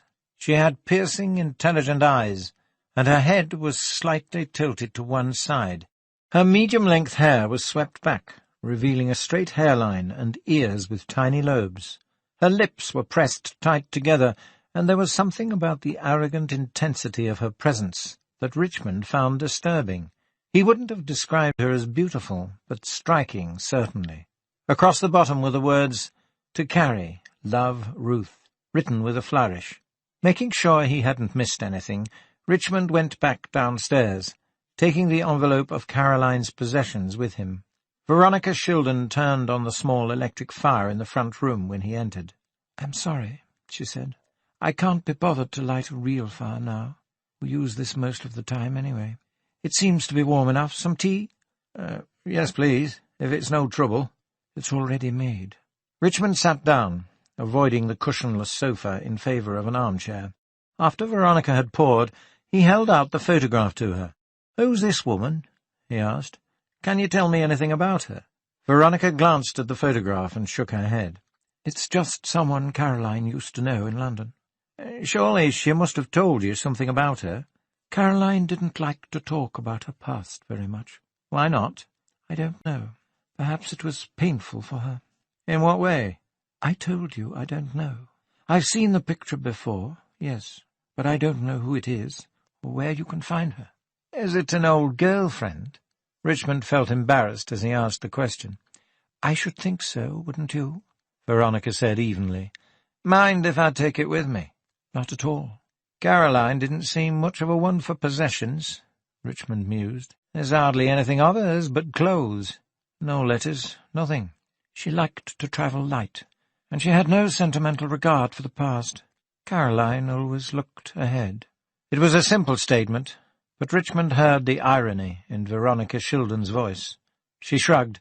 "A few of the books are hers, some of the jewellery, all the non-classical records, but she didn't go in much for keepsakes." Richmond tapped the photograph. "Which makes it all the more odd. She should have hung on to this. Thank you, Miss Shildon. I'd better be off now."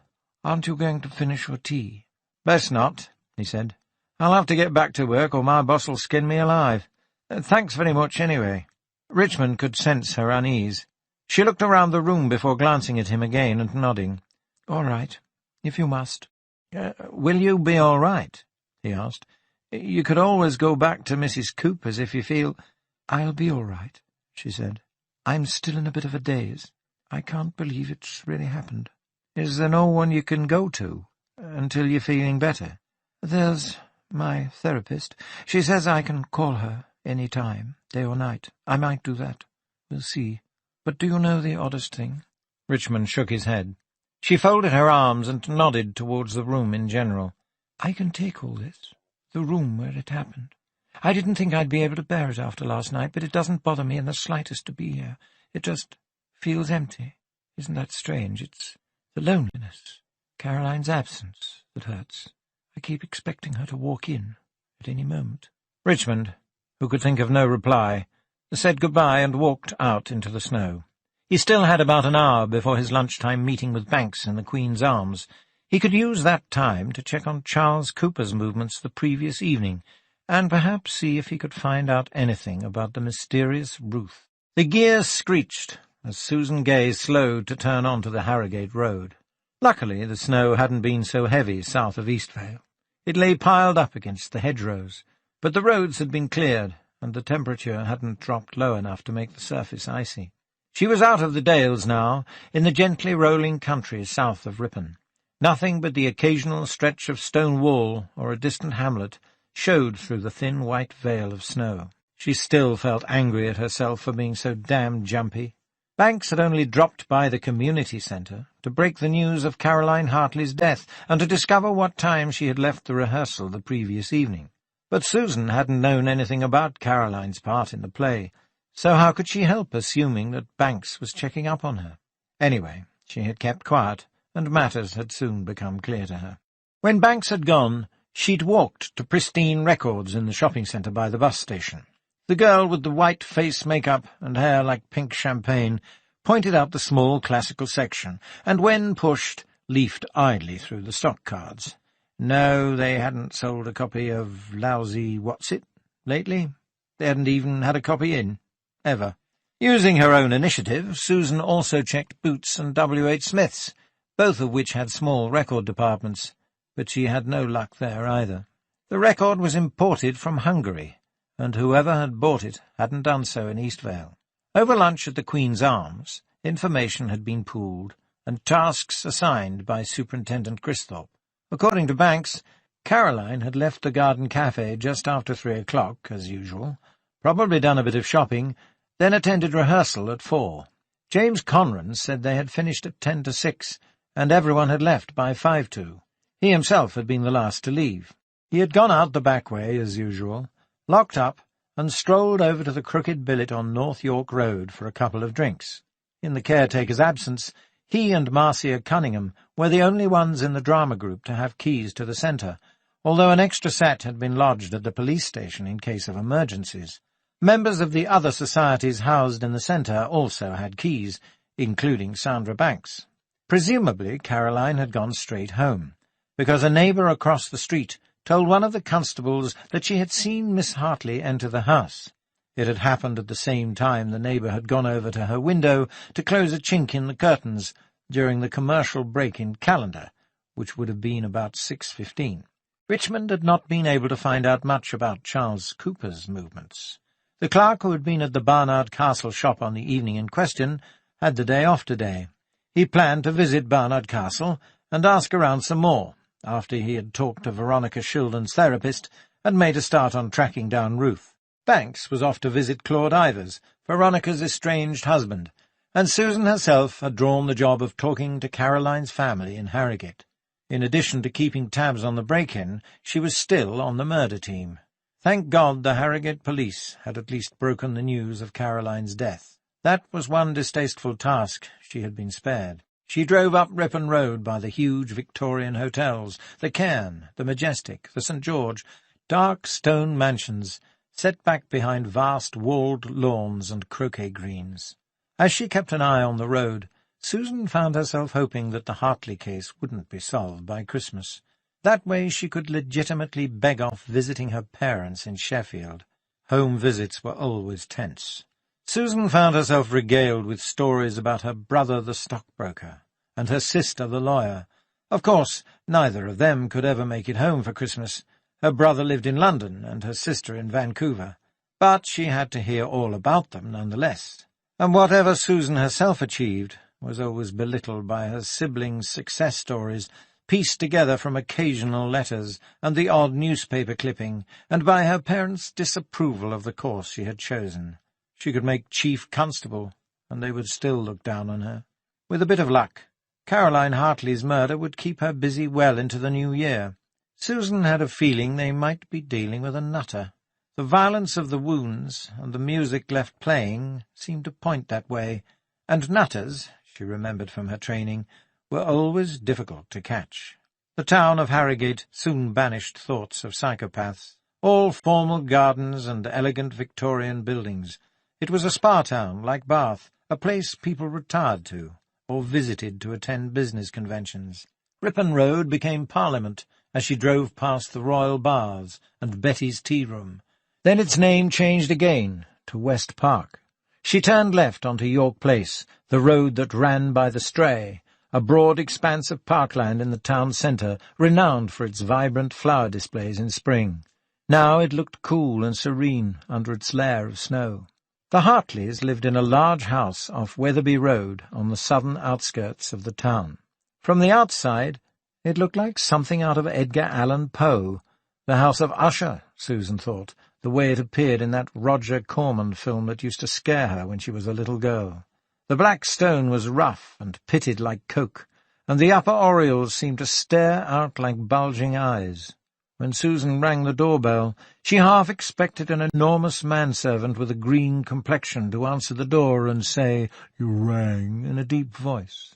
But the boy who came to the door was far from enormous. He was in his late teens, judging by the pale, spotty face, the spiky hair, and the look of dazed contempt for the world on his face, and he was as skinny as a rake. "What is it?" he asked in an edgy, high-pitched voice. "We don't want anything. There's been a death in the family." "I know," Susan said. "That's why I'm here."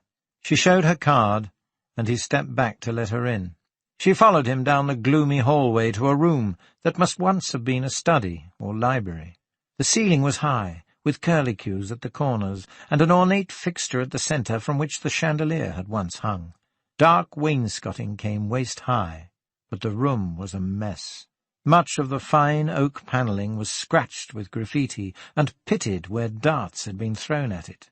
The huge windows, framed by heavy, moth-eaten drapes, were filmed with cobwebs and grime. Magazines and newspapers lay scattered all over the threadbare carpet. Beer cans and cigarette ends littered the hearth and the old stone fireplace, and the stuffing was coming out of the huge green velvet-upholstered settee. The room was an elegant Victorian sanctuary, reduced to a teenager's private wasteland. The boy didn't ask Susan to sit down, but she found a chair that looked in reasonable condition. Before she sat, she began to undo her coat, but as she did so, she realized that it was freezing in the room, as it had been in the hall. There was no heat at all. The boy didn't seem to notice or care, even though he was only wearing jeans and a torn T-shirt. He lit a cigarette and slumped on the settee. More stuffing oozed out, like foam from a madman's mouth. "So," he said, "I'd like to see your father."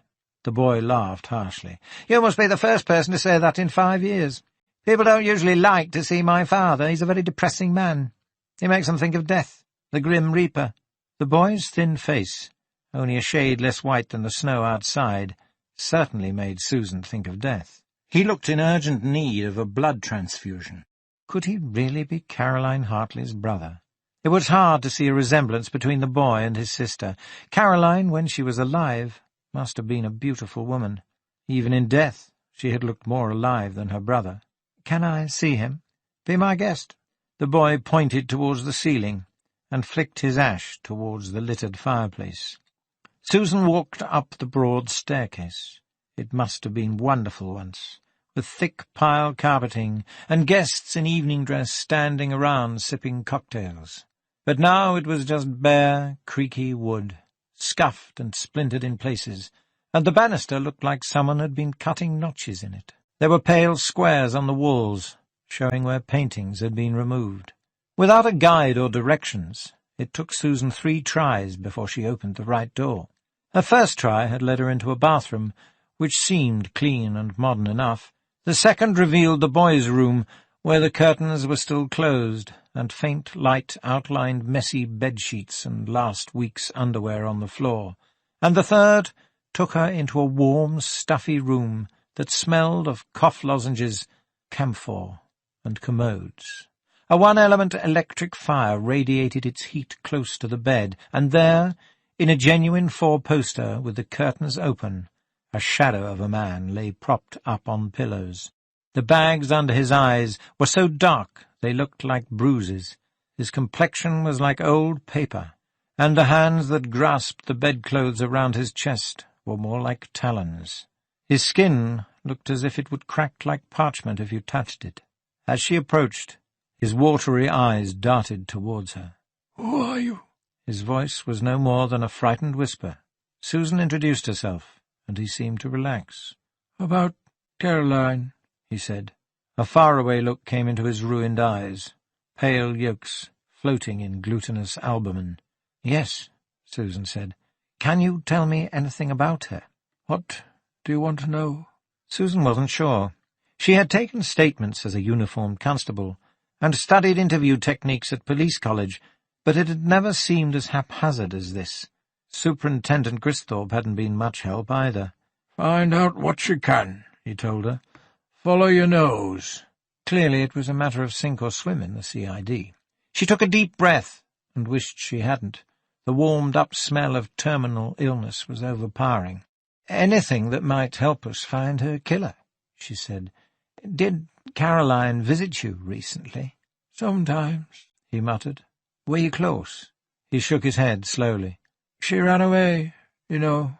"When did she run away?" "She was only a child, and she ran away." Susan repeated her question, and the old man stared at her. "Pardon? When did she go?" "When she was 16. Only a child." "Why?" A look of great sadness came into his eyes. "I don't know. Her mother died, you know.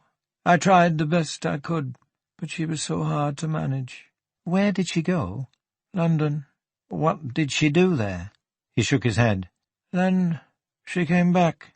That's when she came to see me." "And again since?" "Yes." "How often?" "When she could.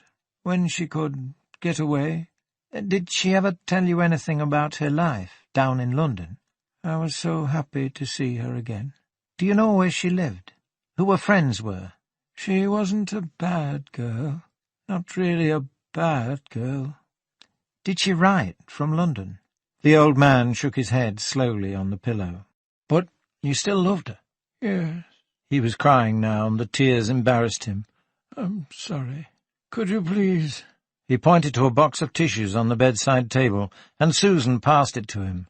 She wasn't bad, he repeated when he'd settled down again. Restless, angry, but not bad. I always knew she'd come back. I never stopped loving her. But she never talked about her life, either in London or in Eastvale? No, perhaps to Gary. I'm tired. Not a bad girl, he repeated softly. He seemed to be falling asleep. Susan had got nowhere, and could think of no more questions to ask. Clearly the old man had not jumped out of bed, hurried over to Eastvale and murdered his daughter. Maybe she would get more out of the son. At least he seemed angry and bitter enough to give something away if she pushed him hard enough. She said goodbye, though she doubted that the old man heard, and made her way back downstairs. The boy was still sprawled on the sofa, a can of lager open beside him on the floor. Despite the cold, she could still smell, underlying the smoke, a faint hint of decay, as if pieces of meat lay rotting under the floorboards. "When did you last see your sister?" she asked. He shrugged. "I don't know. A week, 2 weeks ago. She came when she felt like it. Time doesn't have much meaning around this place. But she had visited you recently." Gary nodded. "What did she talk about?" He lit a cigarette and spoke out of the corner of his mouth. "Nothing, just the usual." "What's the usual?" "You know, job, house, relationships, usual crap." "What's wrong with your father?" "Cancer. He's had a couple of operations, chemotherapy, but, you know." "How long has he been like this?" 5 years. "And you look after him?" The boy tensed forward, and points of fire appeared in his pale cheeks. "Yes, me, all the fucking time. It's bring me this, Gary, bring me that. Go get my prescription, Gary. Gary, I need a bath. I even sit him on the fucking toilet. Yes, I take care of him. Does he never leave his room?" He sighed and settled back on the sofa. "I told you. Only to go to the bathroom. He can't manage the stairs. Besides, he doesn't want to. He's given up." That explained the state of the place. Susan wondered if the father knew, suspected, or even cared that his son had taken over the huge, cold house to live whatever life of his own he could scrounge from the responsibilities of the sick-room. She wanted to ask him how he put up with it, but she already knew the scornful answer she would get. "Who else is there to do it?" Instead she asked, "How old were you when your sister ran away?" He seemed surprised by the change in direction, and had to think for a moment. 8. There's 8 years between us. She'd been a bitch for years at Caroline. The atmosphere was always tense. People were always rowing or on the verge of rows. It was a relief when she went." "Why?" He turned away so she couldn't see his eyes. "Why? I don't know. She was just like that, full of poison, especially towards me. Right from the start she tormented me, when I was a baby. They found her trying to drown me in my bath once. Of course they said she didn't realize what she was doing, but she did." "Why should she want to kill you?" He shrugged. "She hated me." "Your father says he loved her." He cast a scornful glance towards the ceiling and said slowly, "Oh, yes, she always was the apple of his eye, even after she took off to London to become a tramp. Caroline could do no wrong, but I was the one left looking after him." "Why did you say tramp? How do you know?" "What else would she do? She didn't have any job skills, but she was 16. She had 2 tits and a cunt like any other bird her age." If Susan was expected to be shocked by his crudity, she was determined not to show it. "Did you ever see her during that period?" "Me? You must be joking. It was all right for a while, till Mum got sick and died. It didn't take her longer than a month or 2, not 5 years like that miserable old bastard upstairs. I was 13 then when he started. Took to his bed like a fish to water, and it's been the same ever since." "What about school?" "I went sometimes. He sleeps most of the time, so I'm okay unless he has one of his awkward phases. I left last year. No jobs anyway." "But what about the health service? Don't they help?" "They sent a nurse to look in every once in a while. And if you're going to mention a home, don't bother. I'd have him in one before you could say Jack Robinson if I could, but there's no room available unless you can pay." He gestured around the crumbling house. "As you can see, we can't. We've got his pension and a bit in the bank, and that's it. I've even sold the bloody paintings, not that they were worth much. Thank God the bloody house is paid for. It must be worth a fortune now. I'd sell it and move somewhere cheaper if I could, but the old bastard won't hear of it. Wants to die in his own bed. Sooner the better, I say." Susan realized that Gary was drunk. As he'd been talking, he'd finished one can of lager and most of a second, and he had obviously drunk a few before she arrived. "Did you know anything at all about Caroline's life?" she asked. His bright eyes narrowed. "I knew she was a fucking dyke, if that's what you mean." "How did you know that?" "She told me. One of her visits." "But your father doesn't know?" "No. It wouldn't make a scrap of difference if he did, though. It wouldn't change his opinion. As far as he's concerned, the sun shone out of her ass, and that's all there is to it." He tossed the empty can aside and picked up another from the low, cigarette-scarred table. "How do you feel about her death?" Gary was silent for a moment. Then he looked directly at Susan. "I can't say I feel much at all. If you'd asked me a few years ago, I'd have said I felt glad. But now, nothing at all. I don't really care. She made my life a misery, then she left and lumbered me with the old man. I never had a chance to get out, like her. And before that, she made everyone's life miserable at home, especially Mum's.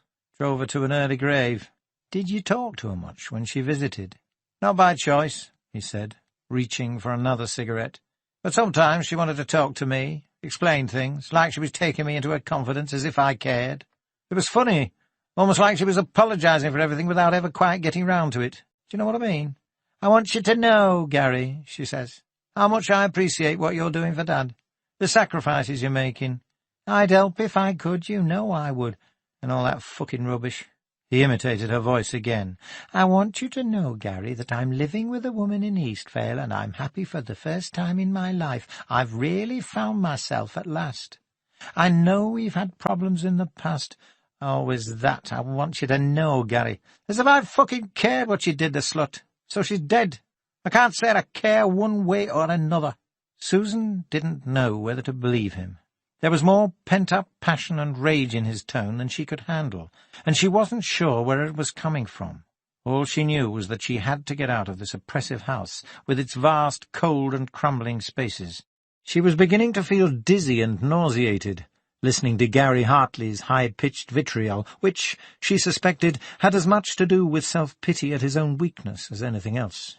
Quickly she muttered her farewell and headed for the door.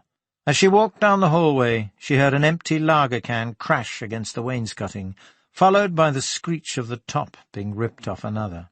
Outside, she breathed in the cold, damp air and leaned against the roof of her car, her gaze fixed on the melting snow that dripped from the branches of a tall tree. Her hands were shaking, but not from the cold. Before she had driven far, she realized that she needed a drink. She pulled into the car park of the first decent-looking pub she saw outside town. There, in a comfortable bar lit and warmed by a real coal fire, she sipped a small brandy and thought about the Hartleys. She felt that her visit had barely scraped the surface. There was so much bitterness, anger, and pain festering underneath, so many conflicting passions that it would take years of psychoanalysis to sort them out. One thing was clear, though.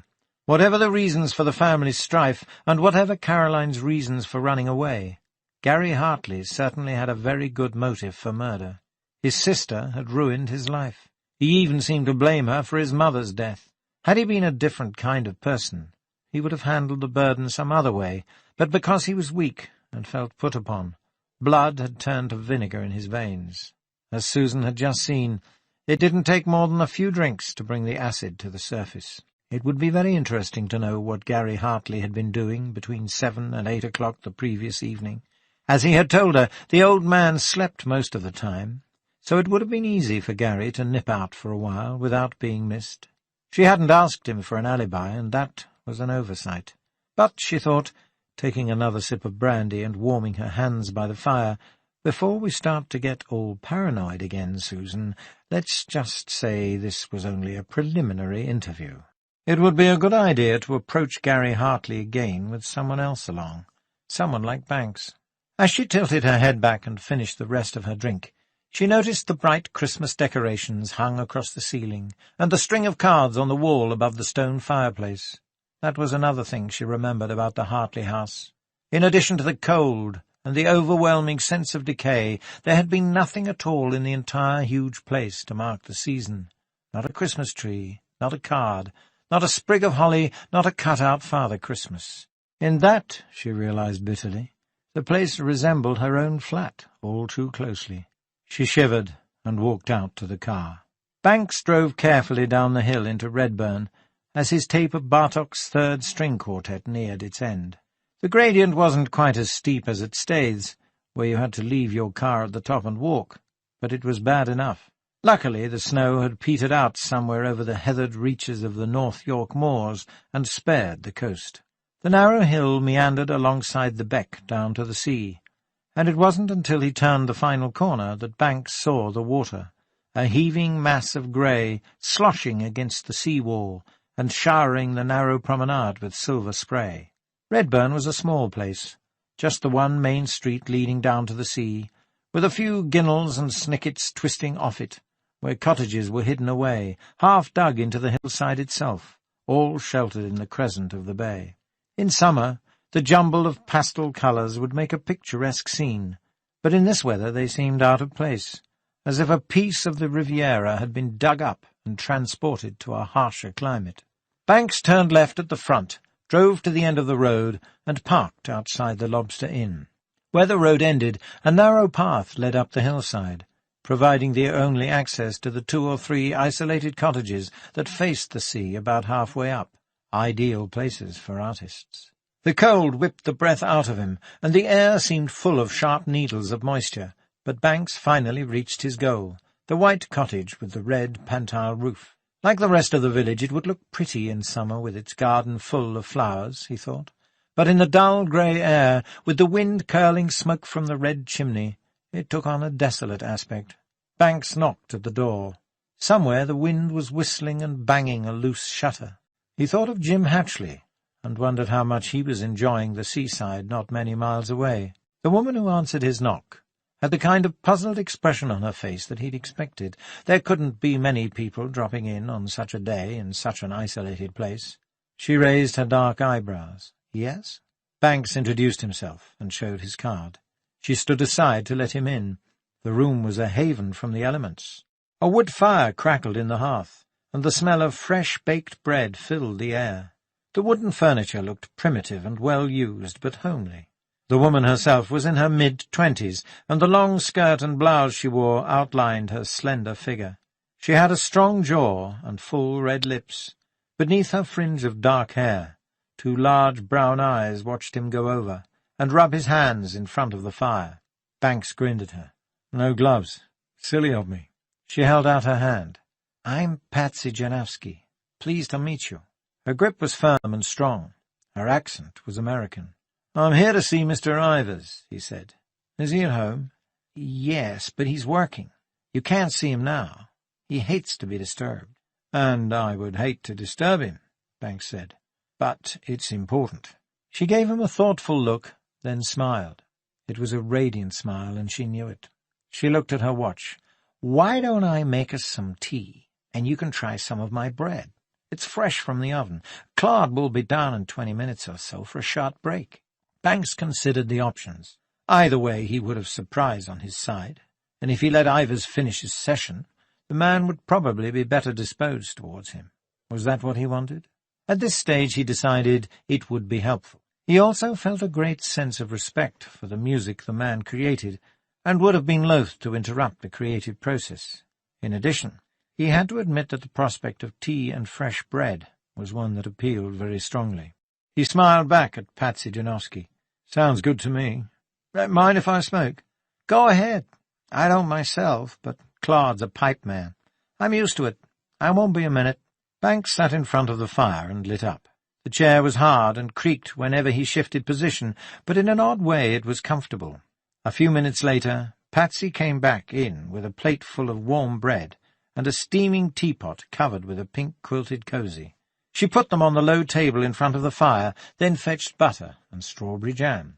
That done, she sat opposite Banks. Nice place, he said, buttering the bread. "Yes. Claude bought it after he split up with his wife. They had this enormous mansion near Eastvale, and you know what prices are like these days. This was comparatively cheap, needed a bit of work, and he always wanted to live by the sea. He says it inspires his work. You know, the sea's rhythms, its music." As she spoke, Banks noticed, her lively eyes flitted from one thing to another: his wedding ring, the scar by his right eye, his left foot, the middle button on his shirt. It wasn't as if she were avoiding eye contact, more as if she were conducting an inventory. Banks nodded at what she said. He had noticed musical imitations of the ebb and flow of waves in Ivor's previous work. Perhaps such effects would be even more prevalent in the future. Certainly, between the hiss and crackle of the fire, he could hear waves pounding the rough sea wall. "What about you?" Banks asked. "What about me? What do you do? It's a bit out of the way here, isn't it?" She shrugged.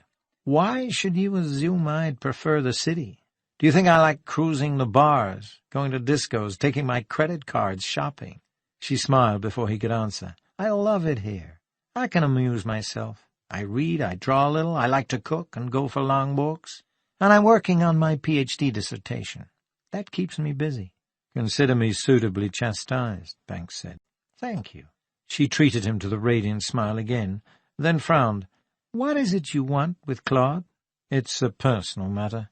We do live together, you know. It's not as if I was just a neighbor dropping in for gossip." Banks smiled.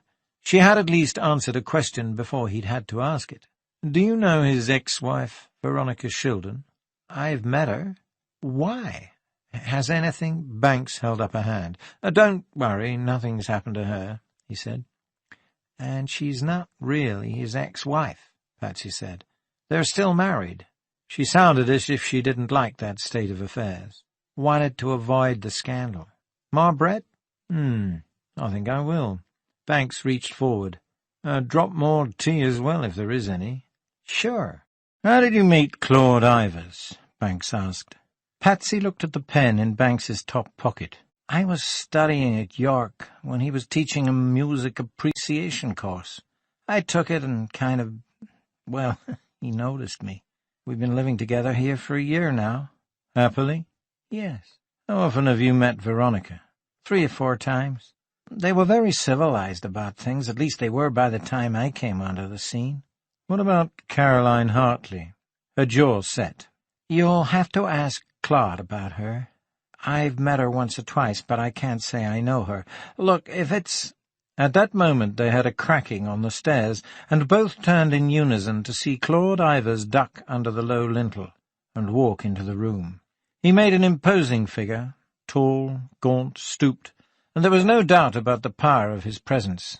He wore a jersey and baggy jeans, and his grey hair stuck up in places as if he had been running his hand through it. His skin was reddish and leathery, like that of a man who has spent a lot of time in the wind and sun, and a deep V of concentration furrowed the bridge of his nose. He looked to be in his early 50s. An inquisitive glance passed between Ivors and Patsy before she introduced Banks. Ivors shook hands and sat down. Patsy went to see to his coffee. "What do you want to see me about?" he asked. Banks repressed a childish urge to tell him he liked his music.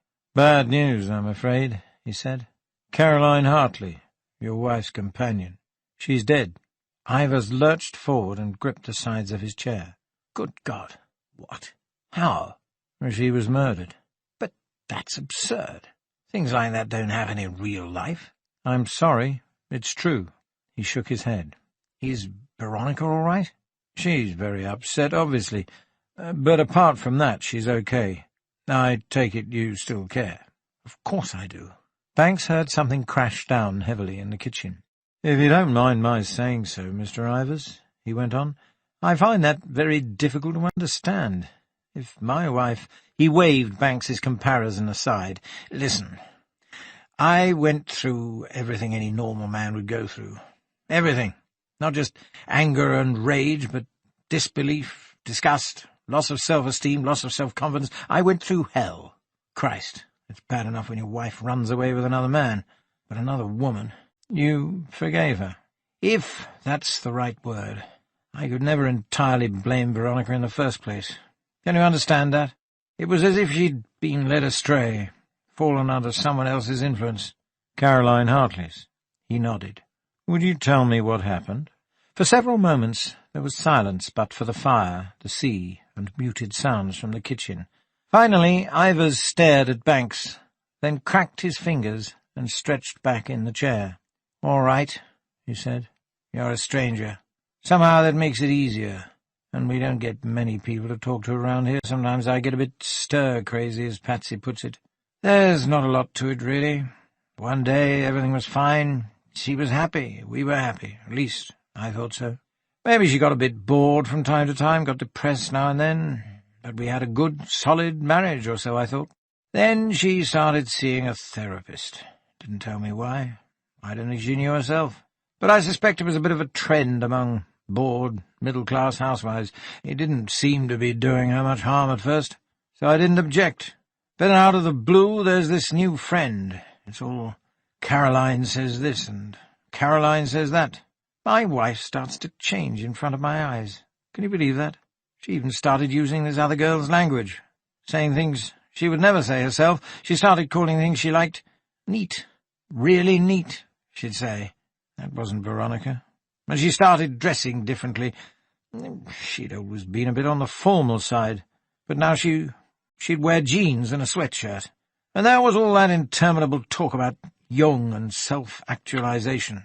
I think she once told me I was too much the thinking type, or some such rot. Said my music was too intellectual and not emotional enough.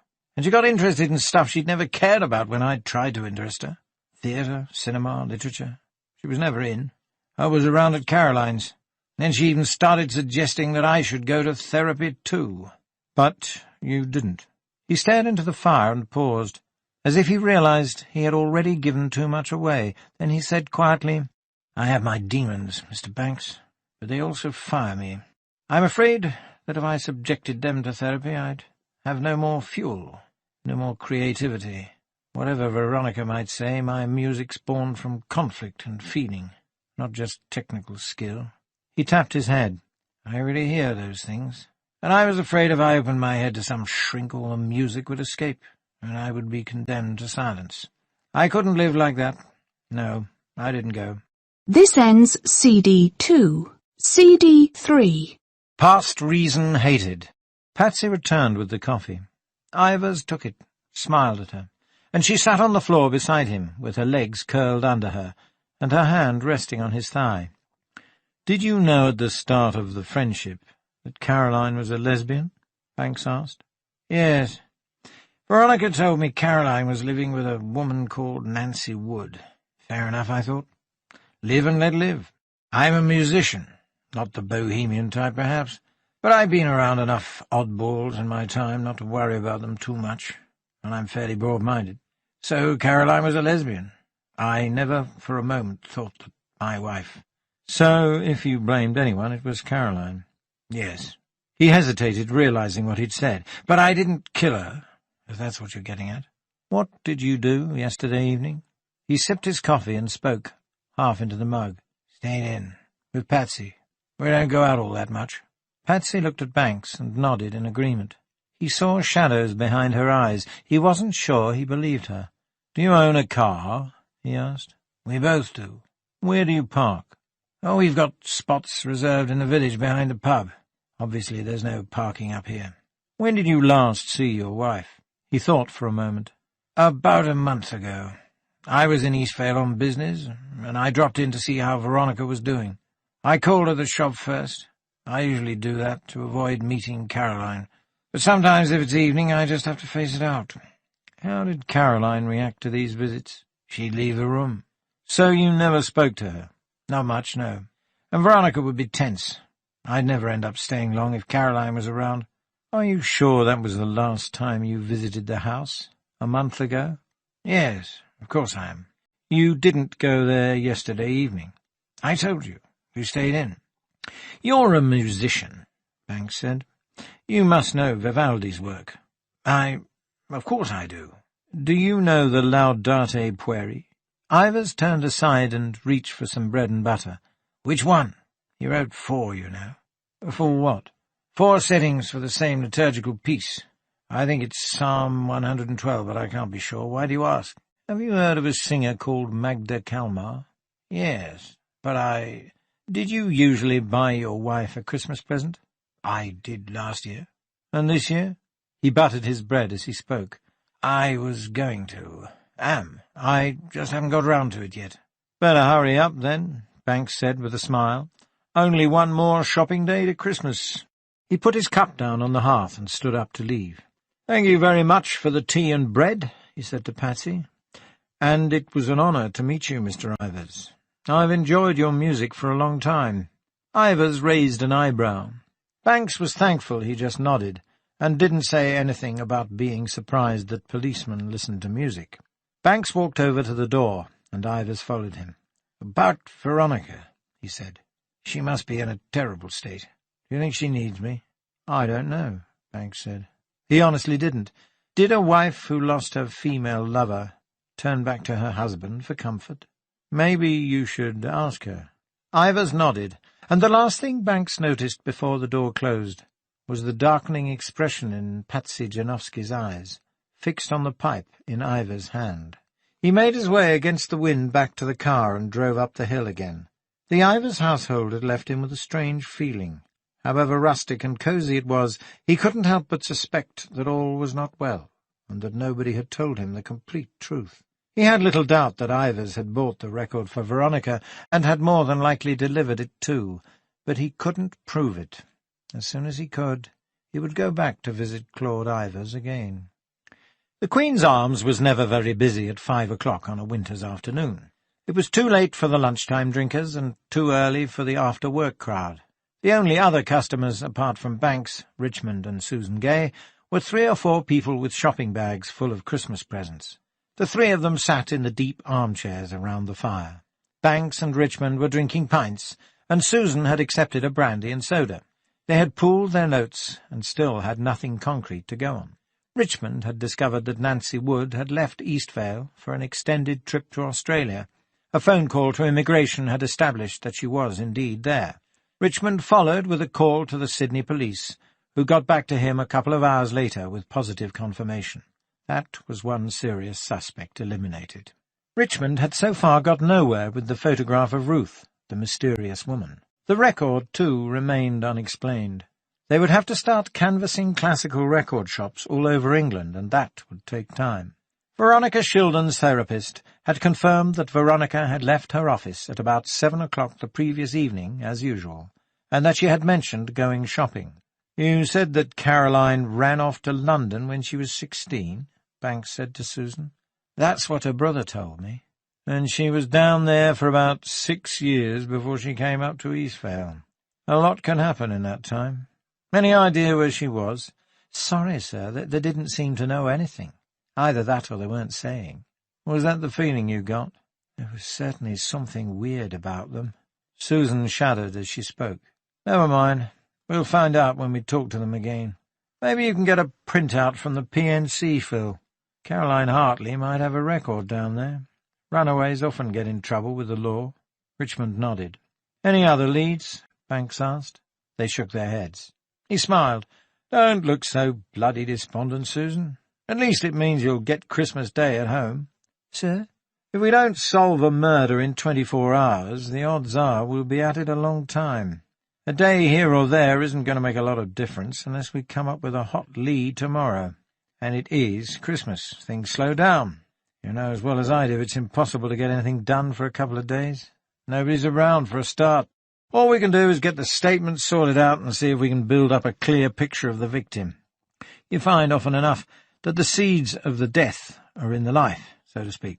And given the life Caroline Hartley led, that may have been more apt in her case. We'll do what we can with the photo, the record and the London connection, and in a day or two we'll visit her family again and push a bit harder. Maybe you and I could have a bit of a chat with the Amateur Dramatic Society again too, Susan. There might be some connections there. Jealousy, rivalry, something like that. Susan nodded. And I don't think Veronica Shildon's coming clean with us either, Banks went on. But then she's not likely to. She'll be protecting Caroline's memory, especially if there's any shady business in the girl's past. Her alibi checks out. but there are 10 minutes unaccounted for between her return home and going to Christine Cooper's. She could have nipped back earlier, too, say between 7 and half-past if she'd wanted to, and only pretended to arrive later. Then there's Cooper himself, and his wife, for that matter. If there was anything odd going on between those two households, who knows what kind of can of worms it might have opened. All I'm saying is that we should keep an open mind while we let them all stew for a while. Let them enjoy Christmas. Maybe we'll do the rounds again on Boxing Day when they're all full and comfy. An old sparring partner of mine from the Met, Dirty Dick Burgess, always used to prefer Sundays for surprise raids. Boxing Day's probably even better. Richmond raised his eyebrows at the mention of Burgess. Banks and Dirty Dick had locked horns over a politically sensitive case in Eastvale last spring, and they had hardly parted on the best of terms. Apart from Banks and Burgess, only Richmond knew the full story. Banks looked at his watch and finished his pint. "Right, I'd better be off now. I want to see if that post-mortem report's turned up yet." It was already dark outside, and the snow had just started falling again. The report had indeed turned up. Banks skipped the technical details for the layman's synopsis that Dr. Glendenning always courteously provided. There was nothing new at first. She had been hit, probably punched on the cheek, and the blow could have rendered her unconscious. After that, she had been viciously and repeatedly stabbed with her own kitchen knife. The only blood found at the scene was hers. Her dressing-gown had no bloodstains on it, so it had been removed. Or Caroline herself had removed it before the stabbing. Glendenning had found no signs at all of sexual interference. He had, however, found crumbs of chocolate cake in several of the wounds, which led him to believe that the knife had been lying by the cake on the table. If so, Banks thought, they were probably dealing with a spur-of-the-moment attack, a weapon at hand, grabbed and used in anger.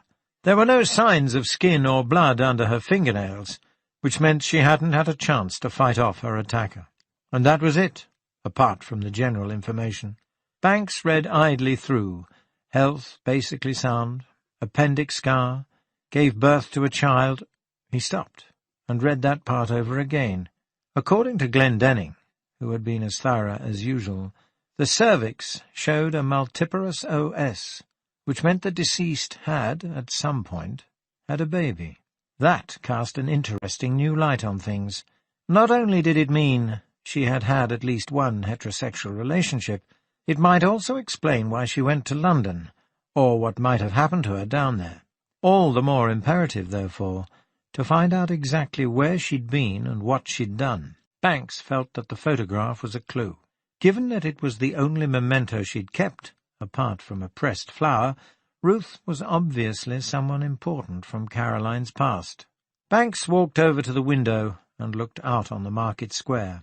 It looked like one of Bruegel's winter scenes. The tree was lit up, and shoppers crossed the whitened cobbles to and fro with their packages. Banks was glad he'd done his Christmas shopping a week ago. The only thing that remained was the booze. He'd buy that tomorrow. A bottle of port, a nice dry sherry, perhaps some Cardew single malt, if he could afford it. Then his thoughts drifted back to Caroline Hartley. A baby. What a bloody turn-up. And if there was a baby, somewhere there had to be a father. Maybe a father with a grudge.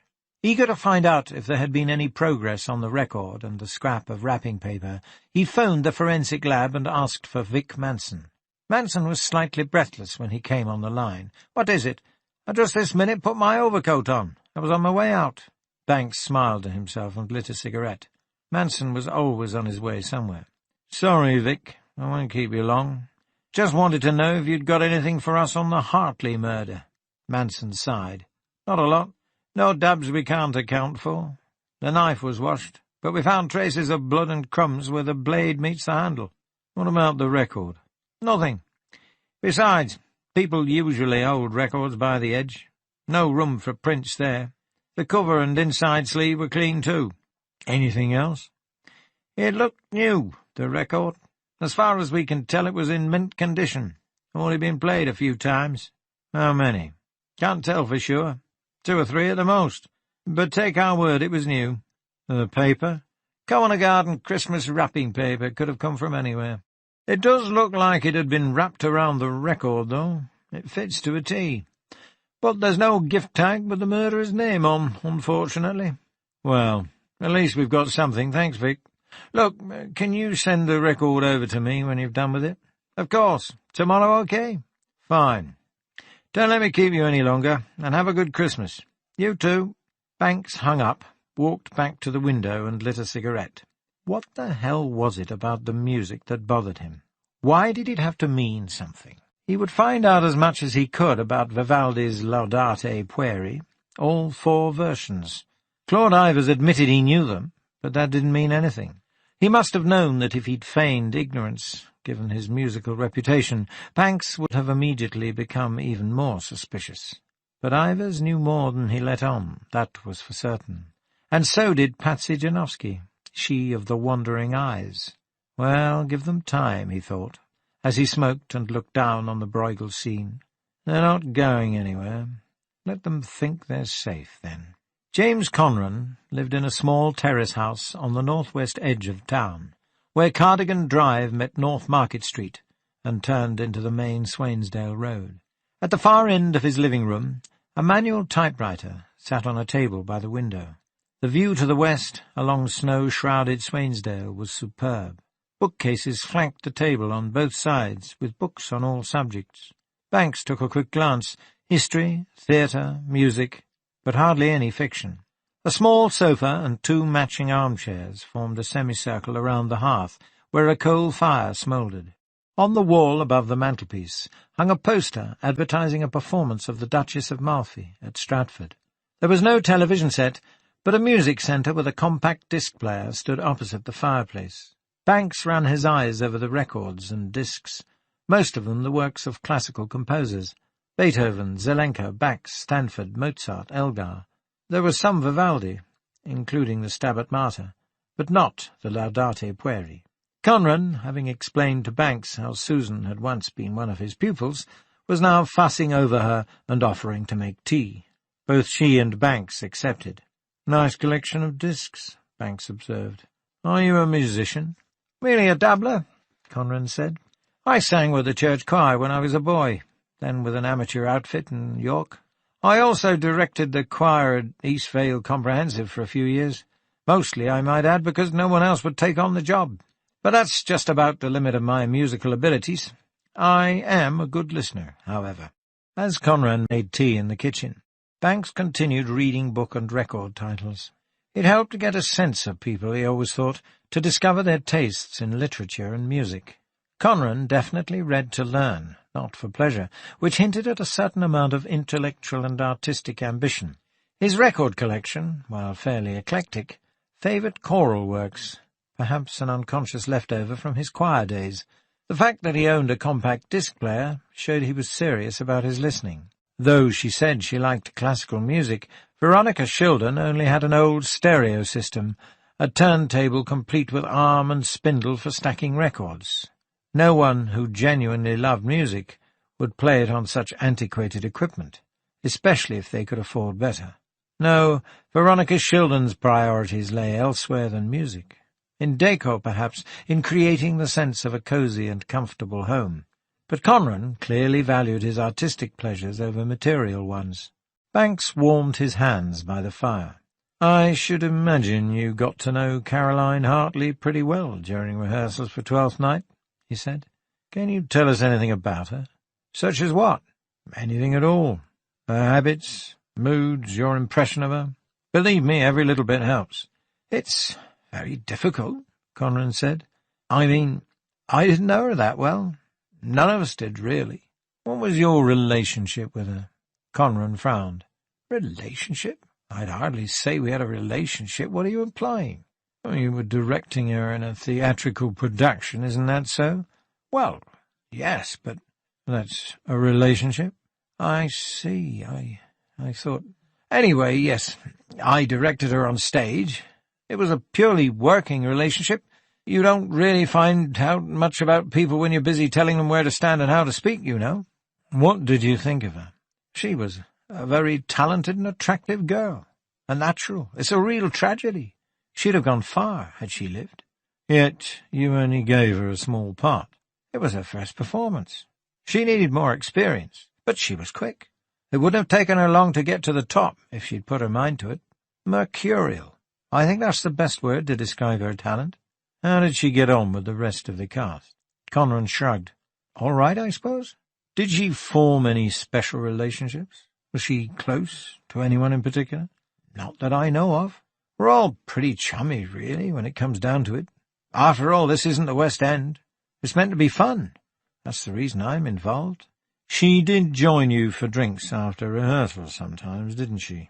Yes, usually. But you can hardly get to know somebody in a group situation like that.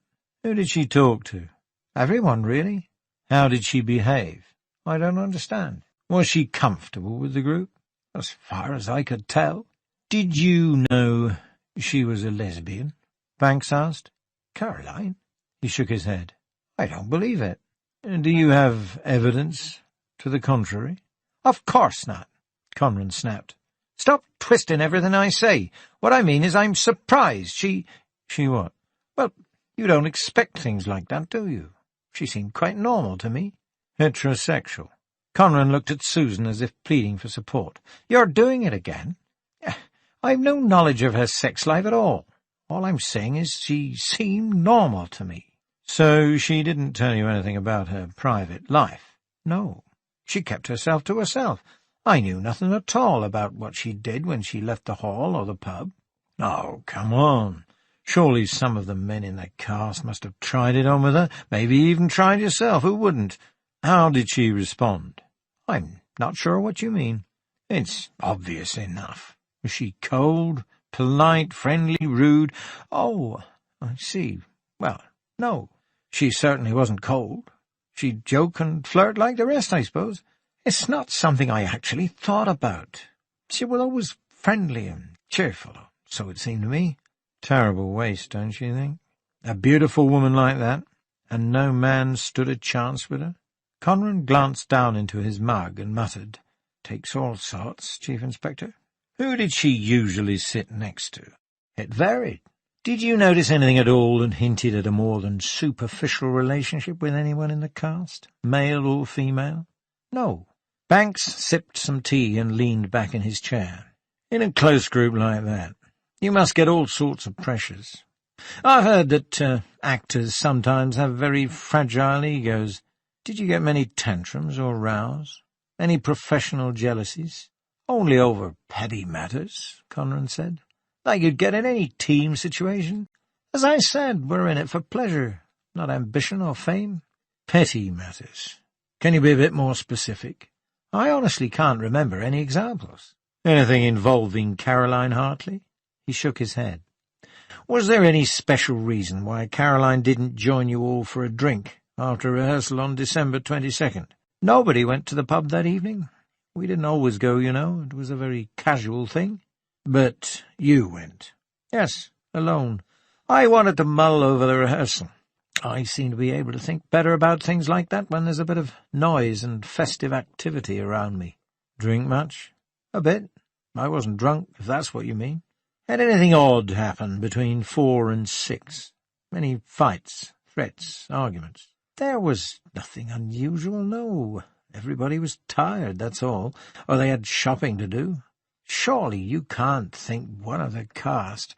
Right now, I'm keeping an open mind. Banks put down his mug. Why did you give up teaching, Mr. Conran? If Conran was surprised by the abrupt change in questioning, he didn't show it. I'd always wanted to write. As soon as I had a little success, I decided to burn my bridges. Much as I enjoyed it, teaching made too many demands on my time and energy. How do you make your living now? Surely not from the East Vale Amateur Dramatic Society. Good Lord, no. That's just a hobby, really. I work as a freelance writer. I've also had a few plays produced on television, some radio work. Banks looked around the room again. Don't you even watch your own work? Conran laughed. I do have a television, as a matter of fact. I don't watch it very often, so I keep it upstairs in the spare room. One of the advantages of being a bachelor. Plenty of space. Are you working on anything right now?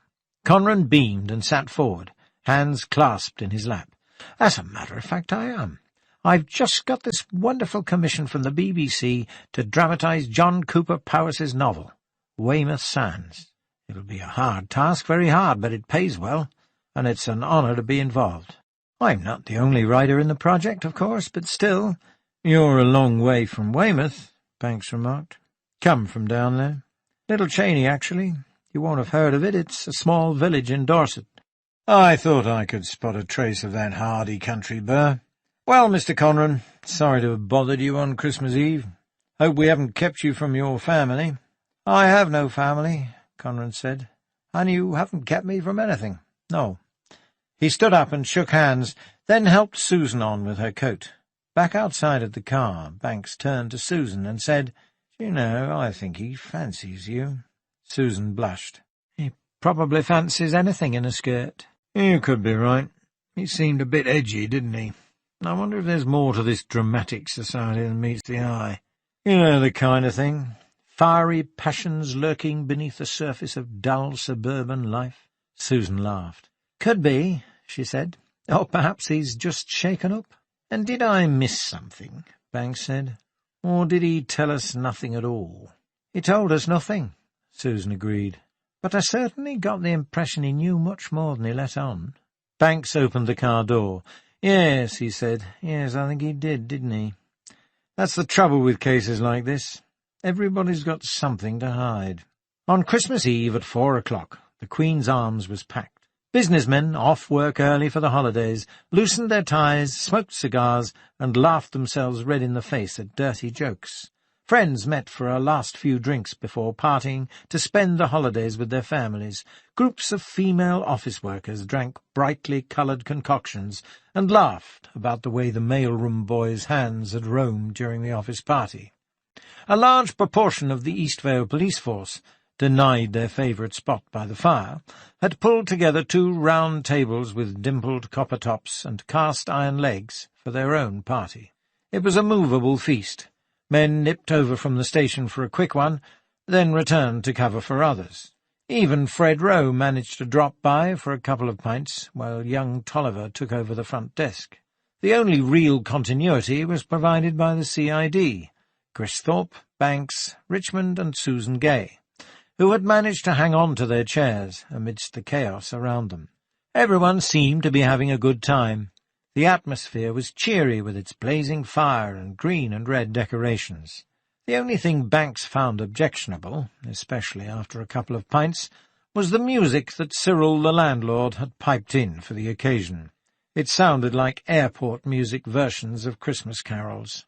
Gristhorpe didn't seem to mind, but he was tone-deaf. After the visit to Conran's, they had achieved very little that day, and nothing more would be achieved by working longer. By mid-afternoon it had been almost impossible to reach anyone on the phone. If you did happen to be lucky enough, all you got for your trouble was a drunken babble in the earpiece. Police work may never stop completely, but it does slow down at times. The only coppers working harder than ever now would be the road patrols chasing after drunken drivers. Richmond had talked to Caroline's staff at the Garden Café, but found out nothing more about her. No, they had never suspected she might be a lesbian. She had kept her private life to herself, just as Conran had said.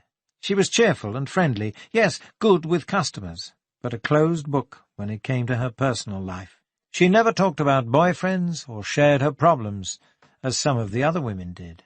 Richmond had also dropped in on Christine Cooper and taken her through her story again. The details matched word for word. He had first taken the initiative of phoning his mother and asking her what had happened on the 22nd of December broadcasts of Emmerdale Farm and Coronation Street. Passing himself off as a fan who had missed his favourite programmes, he asked Christine Cooper to give him a blow-by-blow description of them, which she did. That accounted for her whereabouts between 7 and 8 o'clock. Caroline Hartley had last been seen alive around 7:20, answering the door to a female visitor. Unless Christine Cooper had nipped out during the commercials and stabbed her with the handy kitchen knife, or unless she was such a cunning killer she had videotaped the television programmes in case someone asked about them, then it looked as if she was out of the running. So far, Richmond had not been able to satisfy himself about her husband's alibi, but he planned to pay a visit to Barnard Castle after Christmas, when the shop reopened. The only new fact he had discovered, via the PNC, was that Caroline Hartley had been arrested for soliciting in London 5 years ago. That seemed to back up what her brother Gary had said about her life there, but it still left a lot unsaid. Had Gary actually known what she was doing, or had he made an inspired guess? Both he and Caroline's father said that Caroline had never contacted them during her time in London. Were they lying? If so, why? For the moment, though, the festive season chased away day-to-day concerns. Even Susan Gay was knocking back the old peculiar and chatting with the others more easily than she usually did. "What are you doing over the holidays?" Banks asked her over the racket. "Going home. Because if you're stuck for somewhere," he went on, "you can always join us for Christmas dinner. I know you don't get enough time off to really go anywhere." "Thanks," Susan said, "but it's all right. Sheffield's not that far." Banks nodded. Richmond, he knew, would be spending the day with his family in town. Gristhorpe was coming to the Bankses this year. For their first 2 Christmases up north, Banks and his family had gone out to his farmhouse, where Mrs. Hawkins, the woman what did for him, had done them proud. This year, however, Mrs. Hawkins and her husband had been invited to their daughters in Cambridge. It would be the first Christmas away for them, but as the daughter had recently borne them a grandchild, they could hardly refuse. Gristhorpe had played hard to get at first, but had succumbed without too much of a fight at Banks's 3rd invitation. Banks suspected that it was actually Sandra's telling Gristhorpe that the house was now a smoke-free environment that had finally tipped the balance. At 5 o'clock, Banks decided it was time to leave. He had had 3 pints of Theakston's bitter, just about the right amount to work up an appetite. Sandra would be expecting him for dinner. He was due to help with the big meal tomorrow, mostly the dull stuff, he imagined, chopping vegetables and setting the table, as his cooking skills were limited, but tonight was Sandra's treat.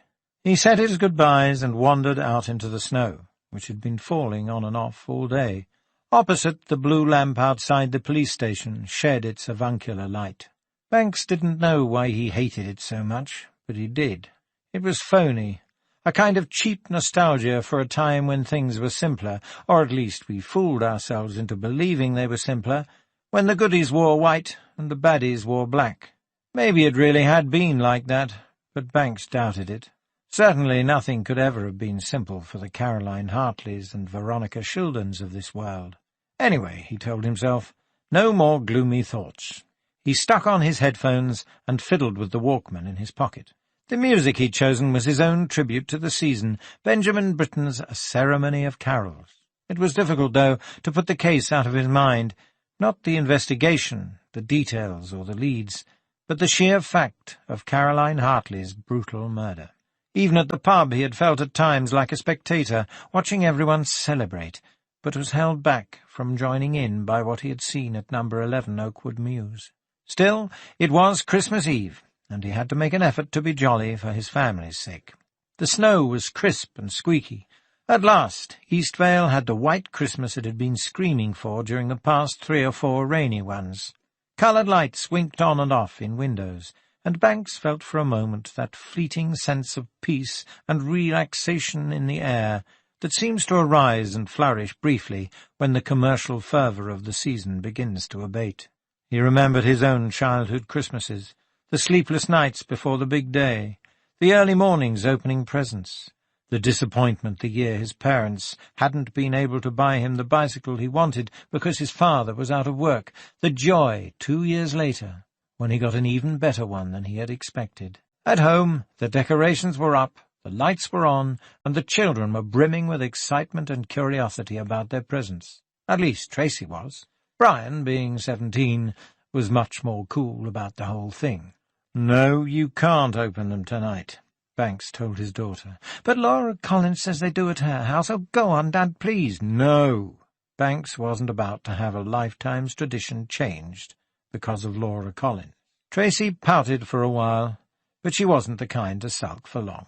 Brian kept quiet, as though he didn't even care whether he got a present. All that interested him was pop music, and Banks had bought him a second-hand guitar he'd spotted in a shop window. Of course, it would mean a bit of noise to put up with. Banks didn't have much regard for his son's taste, but far be it from him to stand in the way of the lad's musical ambitions. Euterpe, like God, works in mysterious ways. Raucous pop music might inspire someone to learn the guitar, but tastes change, and the talent might well end up in the service of jazz, blues, or classical music.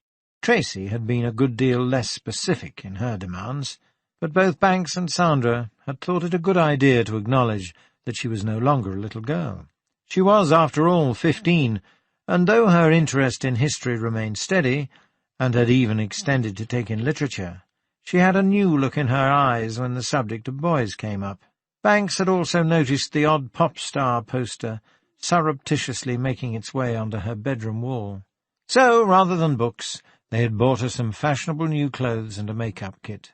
When Banks looked at his children now, it was with a tinge of sadness in his heart. Next year he would be 40, and soon he would lose them to their own lives completely. After a tasty beef stew with dumplings, a frugal dinner to counterbalance tomorrow's blowout, came that time of evening when Banks could start to relax. The children out or occupied in their rooms, the television turned off, a tumbler of good Scotch, quiet music, and Sandra beside him on the sofa. When he went for his refill, he remembered the photograph he had brought home in his briefcase, along with the record Vic Manson had sent over that afternoon. He had hardly looked at it, but something about it rang a bell. Sandra, with her knowledge of photography, should be able to help him. He took the photograph out and handed it to her. "What do you think of that?" Sandra examined it close up, then held it at arm's length. "Do you mean technically?" "Any way you like." "Well, it's obviously good. A professional job. You can tell that by the lighting, and the way he's made it seem like a relaxed pose. She looks very studious. A striking woman. Good quality paper, too."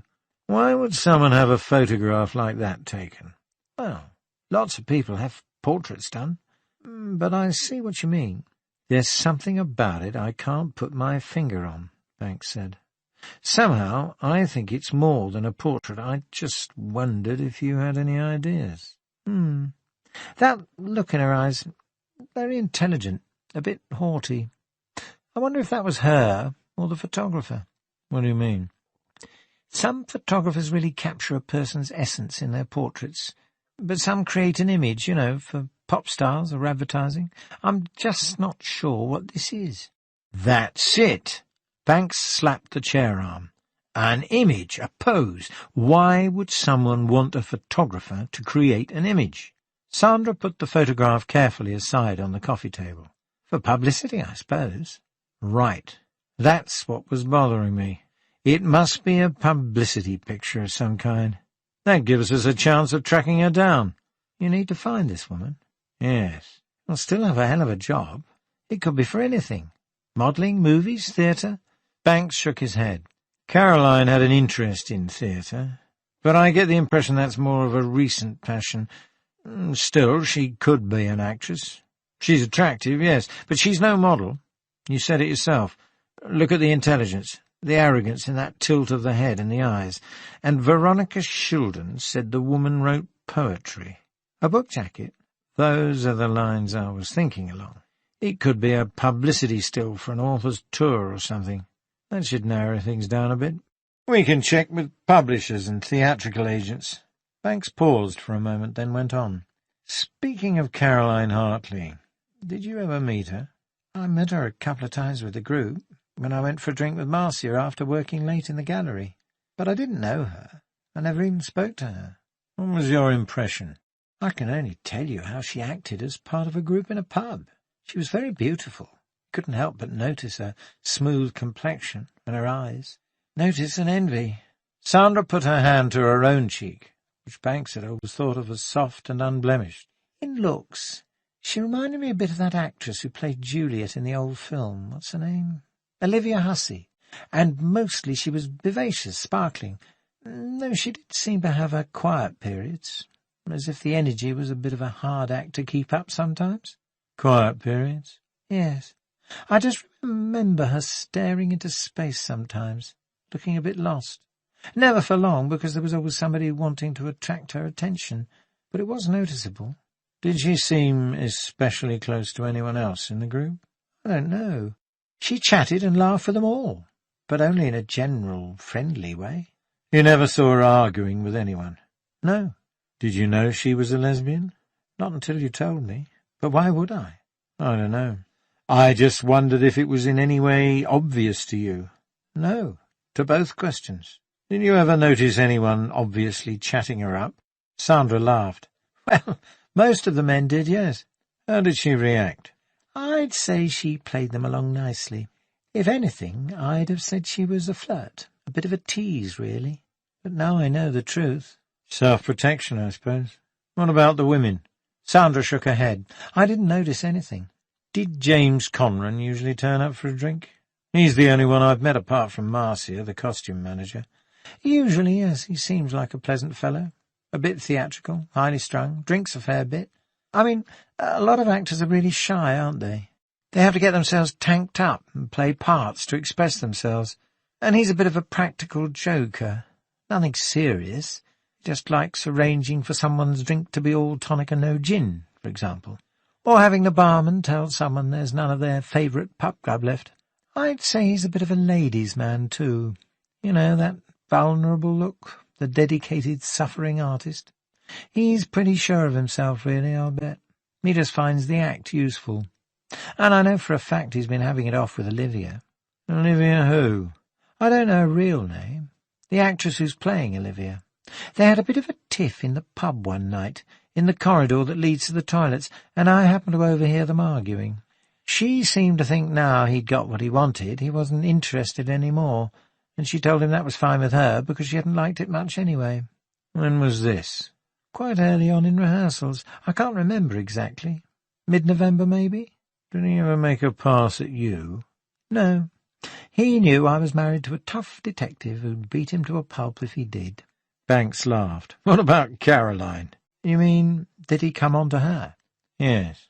Well, he contrived to sit next to her often enough and arrange for the occasional bit of accidental body contact. I'd say he was putting the moves on her, yes. No wonder Conran had been so tetchy when Banks had asked about his relationship with Caroline. People often denied their true relationships with victims, especially with murder victims. How did she react? He asked. She pretended she didn't notice, but she was always polite and friendly towards him. After all, he is the director. I should hardly think directors of local amateur dramatic societies have casting couches. No, but they could make a person's life difficult if they wanted. I suppose so. What about this Olivia? Might she have had good reason to resent Caroline's presence? Not that I noticed. Look, Alan, do you think you could pack it in for a while? It's Christmas Eve. I'm not used to being interrogated in my own home. You know, I'm glad to be of help whenever I can, but I didn't know Caroline Hartley was going to get herself murdered, so I didn't pay a lot of attention to who she did or didn't talk to. Banks scratched his head. Sorry, love. I can't seem to let it drop, can I? Another drink, please. I don't mean to be— Banks held up his hand. It's okay, you're right. Not another word. He brought the drinks and turned out the main lights. All they had left was the light from the Christmas tree, from the fake log in the electric fire, and a red candle he lit and placed on the low table. He could hear a monotonous pop song playing upstairs on Brian's portable cassette player. When he sat down again, he put his arm around Sandra. That's more like it, she said.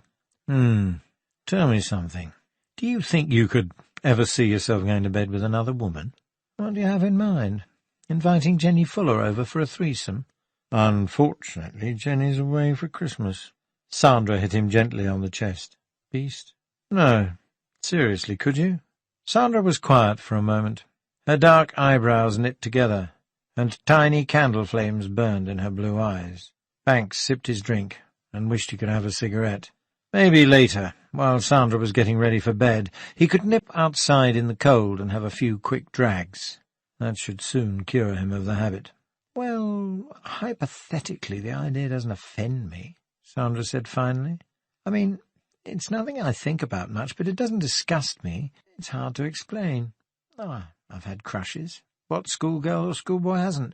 But they never led to anything. I can't say I've thought about it a lot over the years. But there's something about the idea of being with another woman that's sort of comforting in a way. It doesn't feel threatening to me, when I think about it. I'm probably not making much sense, but I've had a few drinks, and you did ask." "I think I understand," Banks said. "Men always like the idea of two women together, don't they? It excites them." Banks had to admit that it did, but he didn't know why. So far he hadn't allowed himself to picture the sexual side of Veronica's relationship with Caroline, though he guessed they had been a passionate couple. And where there's passion, he mused, snuggling closer to Sandra, there's often likely to be violence, even murder.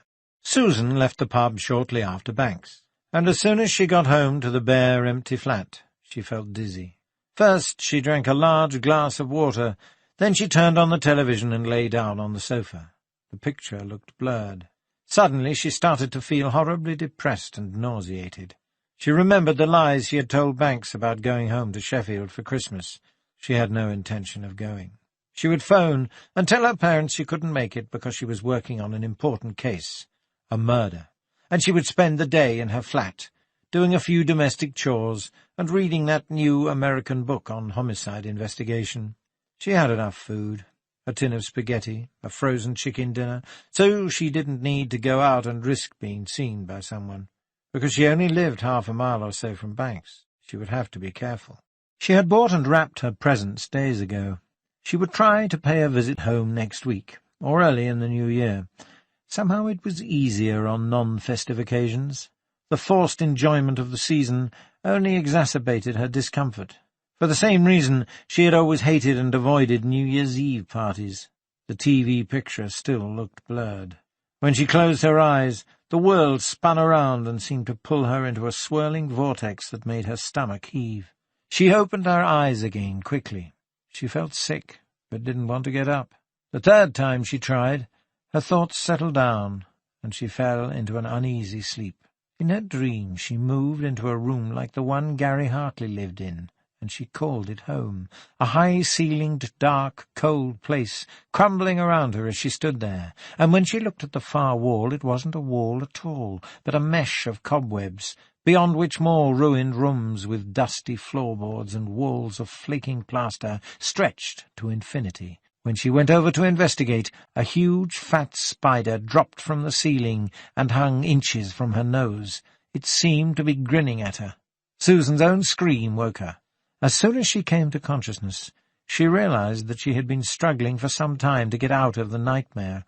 Her clothes were mussed up, and a film of cold sweat covered her brow. Frantically she looked around her at the room. It was the same, thank God. Dull, empty, characterless, but the same. She staggered to the kitchen and splashed her face with cold water. Too much to drink. That old peculiar was powerful stuff, and Richmond had insisted on buying her a brandy and babysham.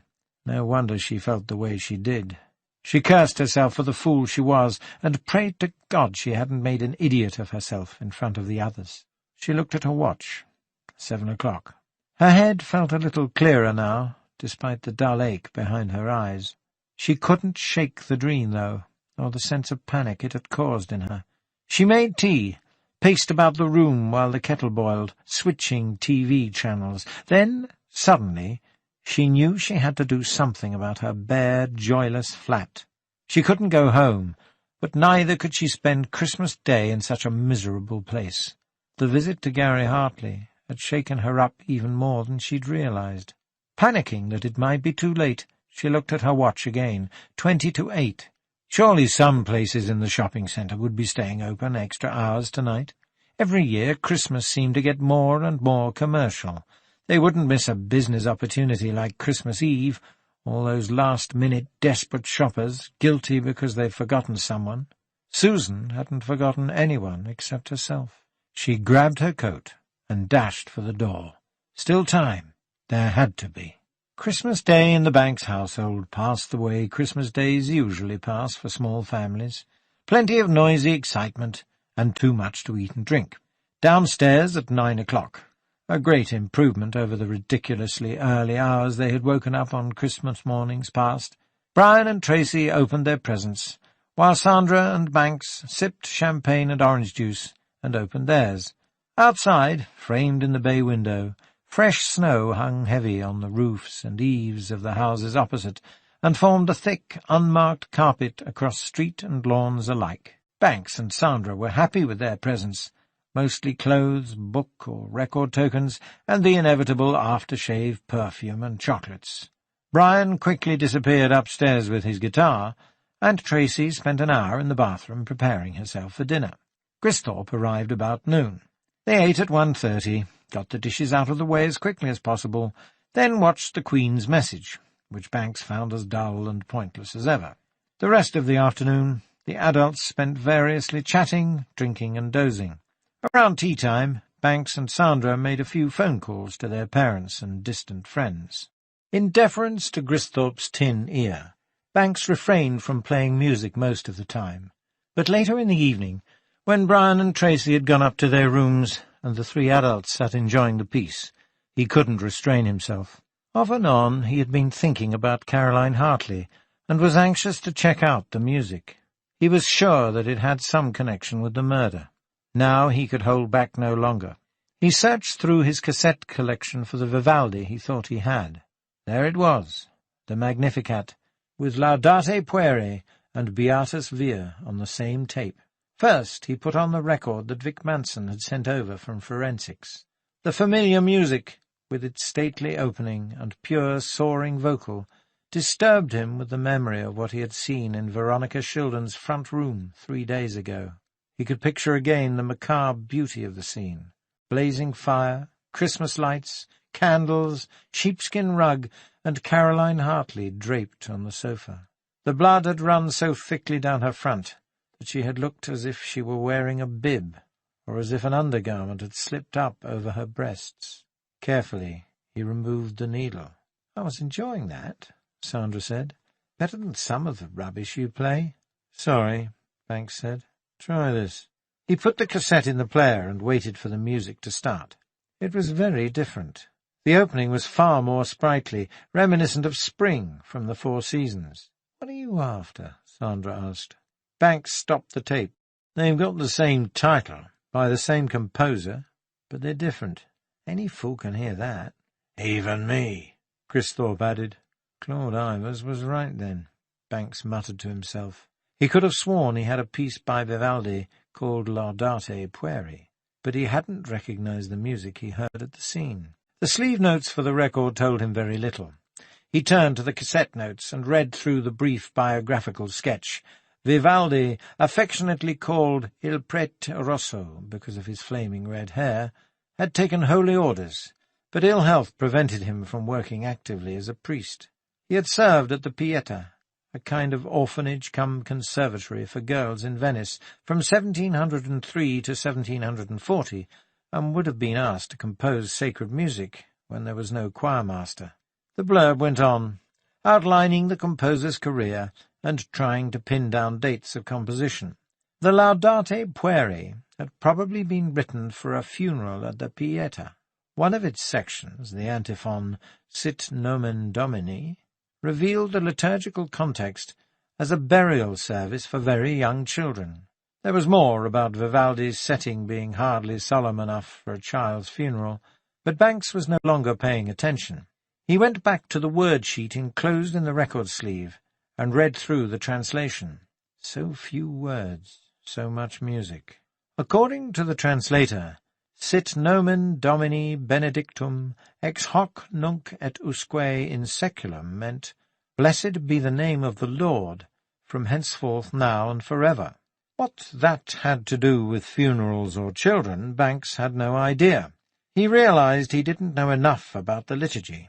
He would have to talk to a churchman if he really wanted to discover the true relevance of the music.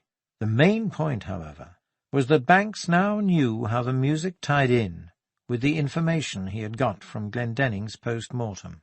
Caroline Hartley had given birth to a child. According to Banks's theories, so far, this had either been the reason for her flight to London, or it had occurred while she had been there.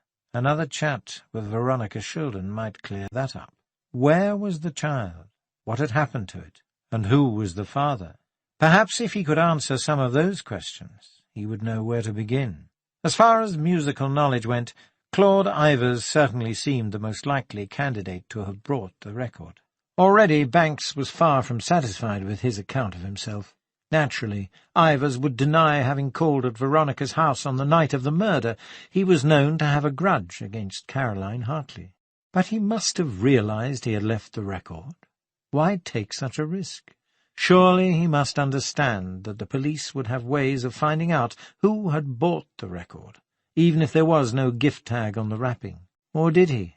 Like many geniuses, his connection with the practical realities of life was probably tenuous. And Ivors couldn't have had anything to do with Caroline Hartley's baby, unless they had known one another some time ago. Very unlikely. "Put some carols on," Sandra said, "and stop sitting on the floor there staring into space." "What? Oh, sorry." Banks snapped out of it and got up to freshen the drinks. He searched through the pile of records and tapes for something suitable. Kathleen Battle? Yes, that would do nicely. But even as "O Little Town of Bethlehem" began, his mind was on Vivaldi's Requiem for a Dead Child, Caroline Hartley's baby, and the photograph of Ruth, the mystery woman. Christmas or not, Veronica Shildon was going to get another visit very soon.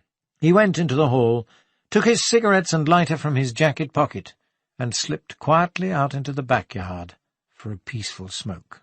"Veronica Shildon, this is Detective Constable Susan Gay." It was an embarrassing introduction, but it had to be made. Banks was well aware of the modern meaning of Gay, but he was no more responsible for the word's diminishment than he was for Susan's surname. Banks noticed the ironic smile flit across Veronica's lips, and saw Susan give a long-suffering smile in return, something she would never have done in other circumstances. Veronica stretched out her hand. "Good to meet you. Please sit down." She sat opposite them, back straight, legs crossed, hands folded in her lap. The excessive formality of her body language seemed at odds with the casual slacks and grey sweatshirt she was wearing. She offered them some sherry, which they accepted, and when she went to fetch it, she walked as if she'd put in a lot of time carrying library books on her head. Finally, when they all had their glasses to hide behind, Veronica seemed ready for questions. Starting gently, Banks first asked her about the furniture, whether she wanted the sofa cushions and the rug back. She said no, she never wished to see them again. She was going to redecorate the room completely, and as soon as the holidays were over and the shops had reopened, she was going to buy a new suite and carpet. "How are you managing with the flower shop?" he asked. "I have a very trustworthy assistant, Patricia. She'll take care of things until I feel ready again." "Did Caroline ever have anything to do with your business? The shop, your partner?" Veronica shook her head. "David, my partner, lives in Newcastle and rarely comes here. He was a friend of Claude's, one of the few that stuck with me when... Anyway, he regards the shop more as an investment than anything else." "And Patricia?" "She's only 18. I assume she has her own circle of friends." Banks nodded and sipped some sherry. Then he slipped the signed photograph from his briefcase. "Are you sure you can't tell me any more about this woman?" Veronica looked at the photograph again. "It was something personal to Caroline," she answered. "I never pried. There were parts of her she kept hidden. I could accept that. All I know is that her name was Ruth, and she wrote poetry." "Where does she live?" "I've no idea. But Caroline lived in London for some years before she came up here." "And you've never met this Ruth? Never seen her?" "No." Banks bent to slip the photograph back into his briefcase and said casually, before he had even sat up to face her again, "Did you know that Caroline had a conviction for soliciting?" "Soliciting? I... Veronica paled and looked away at the wall so they couldn't see her eyes. "No," she whispered. "Is there anything at all you can tell us about Caroline's life in London?" Veronica regained her composure. She sipped some sherry and faced them again. "No." Banks ran his hand through his cropped hair. "Come on, Miss Shildon," he said. "You lived with her for 2 years. She must have talked about her past. As I understand it, you were undergoing therapy. Caroline, too. Do you seriously expect me to believe that 2 people digging into their psyches like that never spoke to one another about important things?" Veronica sat up even straighter and gave Banks a look as cold and grey as the North Sea. "Believe what you want, Chief Inspector. I've told you what I know. Caroline lived in London for a number of years. She didn't have a very happy time there. What she was working through in analysis was private." "How was she when you met her?" When you first met. I've told you. She was living with Nancy Wood. She seemed happy enough. It was just a casual relationship. They shared a flat, I believe, but there was no deep commitment. What else can I say?" "Was she more or less disturbed back then than she has been lately?" "Oh, more. Definitely more. As I said, she seemed happy enough, at least on the surface. But she had some terrible problems to wrestle with." "What problems?" "Personal ones. Psychological problems, like the ones we all have. Haven't you read the poem? They fuck you up, your mum and dad. They don't mean to, but they do." She reddened when she'd finished, as if just realizing there had been a 4-letter word in the literary quotation. Philip Larkin. This ends CD 3. CD 4. Past reason hated. Banks, who had heard from Susan all about the Hartley home, could certainly believe that. He knew something about Larkin's poetry, too, through Gristhorpe and a recent Channel 4 special, and made a mental note to have another look at the poem later. "But she was making progress?" he asked. "Yes. Slowly she was becoming whole. The scars don't go away, but you recognize them and learn to live with them. The better you understand why you are what you are, the more you're able to alter destructive patterns of behavior." She managed a wry smile at herself. "I'm sorry if I sound like a commercial for my therapist, but you did ask." "Was anything bothering her lately? Was she especially upset about anything?" Veronica thought for a moment and drank more sherry. Banks was coming to see this as a signal of a forthcoming lie or evasion. "Quite the opposite," Veronica said finally. "As I told you, she was making great progress with regard to her personal problems. Our life together was very happy, and she was excited about the play. It was only a small part, but the director led her to believe there would be better ones to follow. I don't know if Mr. Conran was leading her to expect too much, but from what she told me, he seemed convinced of her talent." "Did you ever meet James Conran?" "No. Caroline told me all this." "Did she ever tell you that he fancied her?" Veronica smiled. "She said he'd chatted her up a lot. I think she knew he found her attractive, and felt she could use it." "That's a bit cold-blooded, isn't it?" "Depends on your point of view." "How far was she willing to go?" Veronica put her glass down. "Look, Chief Inspector, I don't mind answering your questions when they're relevant, but I don't see how speaking or implying ill of the dead is going to help you at all." Banks leaned forward. "Now, you listen to me for a moment, Miss Shildon. We're looking for the person who killed your companion. At the moment, we've no idea who this person might be. If Caroline did anything that might have led to her death, we need to know, whether it reflects well or badly on her. Now, how far was she willing to go with James Conran?" Veronica, pale and stiff, remained silent a while. When she spoke, it was in a quiet, tired voice. "It was only an amateur dramatic society," she said. "The way you speak, anyone would think we were talking about a movie role. Caroline could flirt and flatter men's egos easily enough, but that's as far as she'd go. She wasn't mercenary or cold." "But she did lead men on." "It was part of her way of dealing with them, if they were willing to be led." "She didn't sleep with them?" "No, and I would have known, believe me." "So everything seemed to be going well for Caroline. There was nothing to worry or upset her." Again, the hesitation, the ladylike sip of sherry. "No." "It's best not to hold anything back," he said. "I've already told you, you can't have any idea what information might be valuable in an investigation like this. Leave decisions like that to us." Veronica looked directly at him.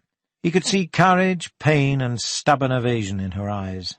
He let the silence stretch, then gave Susan, who had been busy taking notes, a discreet signal to go ahead. "Veronica," Susan asked softly, "did you know about Caroline's baby?" This time the reaction was unmistakably honest. She almost spilled her sherry, and her eyes widened. "What?" Veronica Shildon certainly hadn't known about Caroline's baby, and the fact that she hadn't known surprised her, which meant, Banks deduced, that she probably did know a lot more about Caroline than she was willing to let on. "Caroline had a baby some years ago," Susan went on. "We can't say exactly when, but we were hoping you might be able to help." Veronica was able only to shake her head in disbelief. "We're assuming she had it in London," Banks said. "That's why anything you can tell us about Caroline's life there would be a great help." "Baby," Veronica echoed. "Caroline, she never said a word." "It's true," Susan said. "But what happened to it? Where is it?" "Well, that's what we'd like to know," Banks said. "Did you know that music, the Laudate Pueri, was used at burial services for children?" Veronica looked at him as if she didn't understand. Her thin, straight lips pressed tight together, and a frown spread over her brow from a deep V at the top of her nose. "What does that have to do with it?" she asked. "Maybe nothing. But someone put that record on and made sure it was going to stay on. You say it wasn't yours, so someone must have brought it. Perhaps the killer.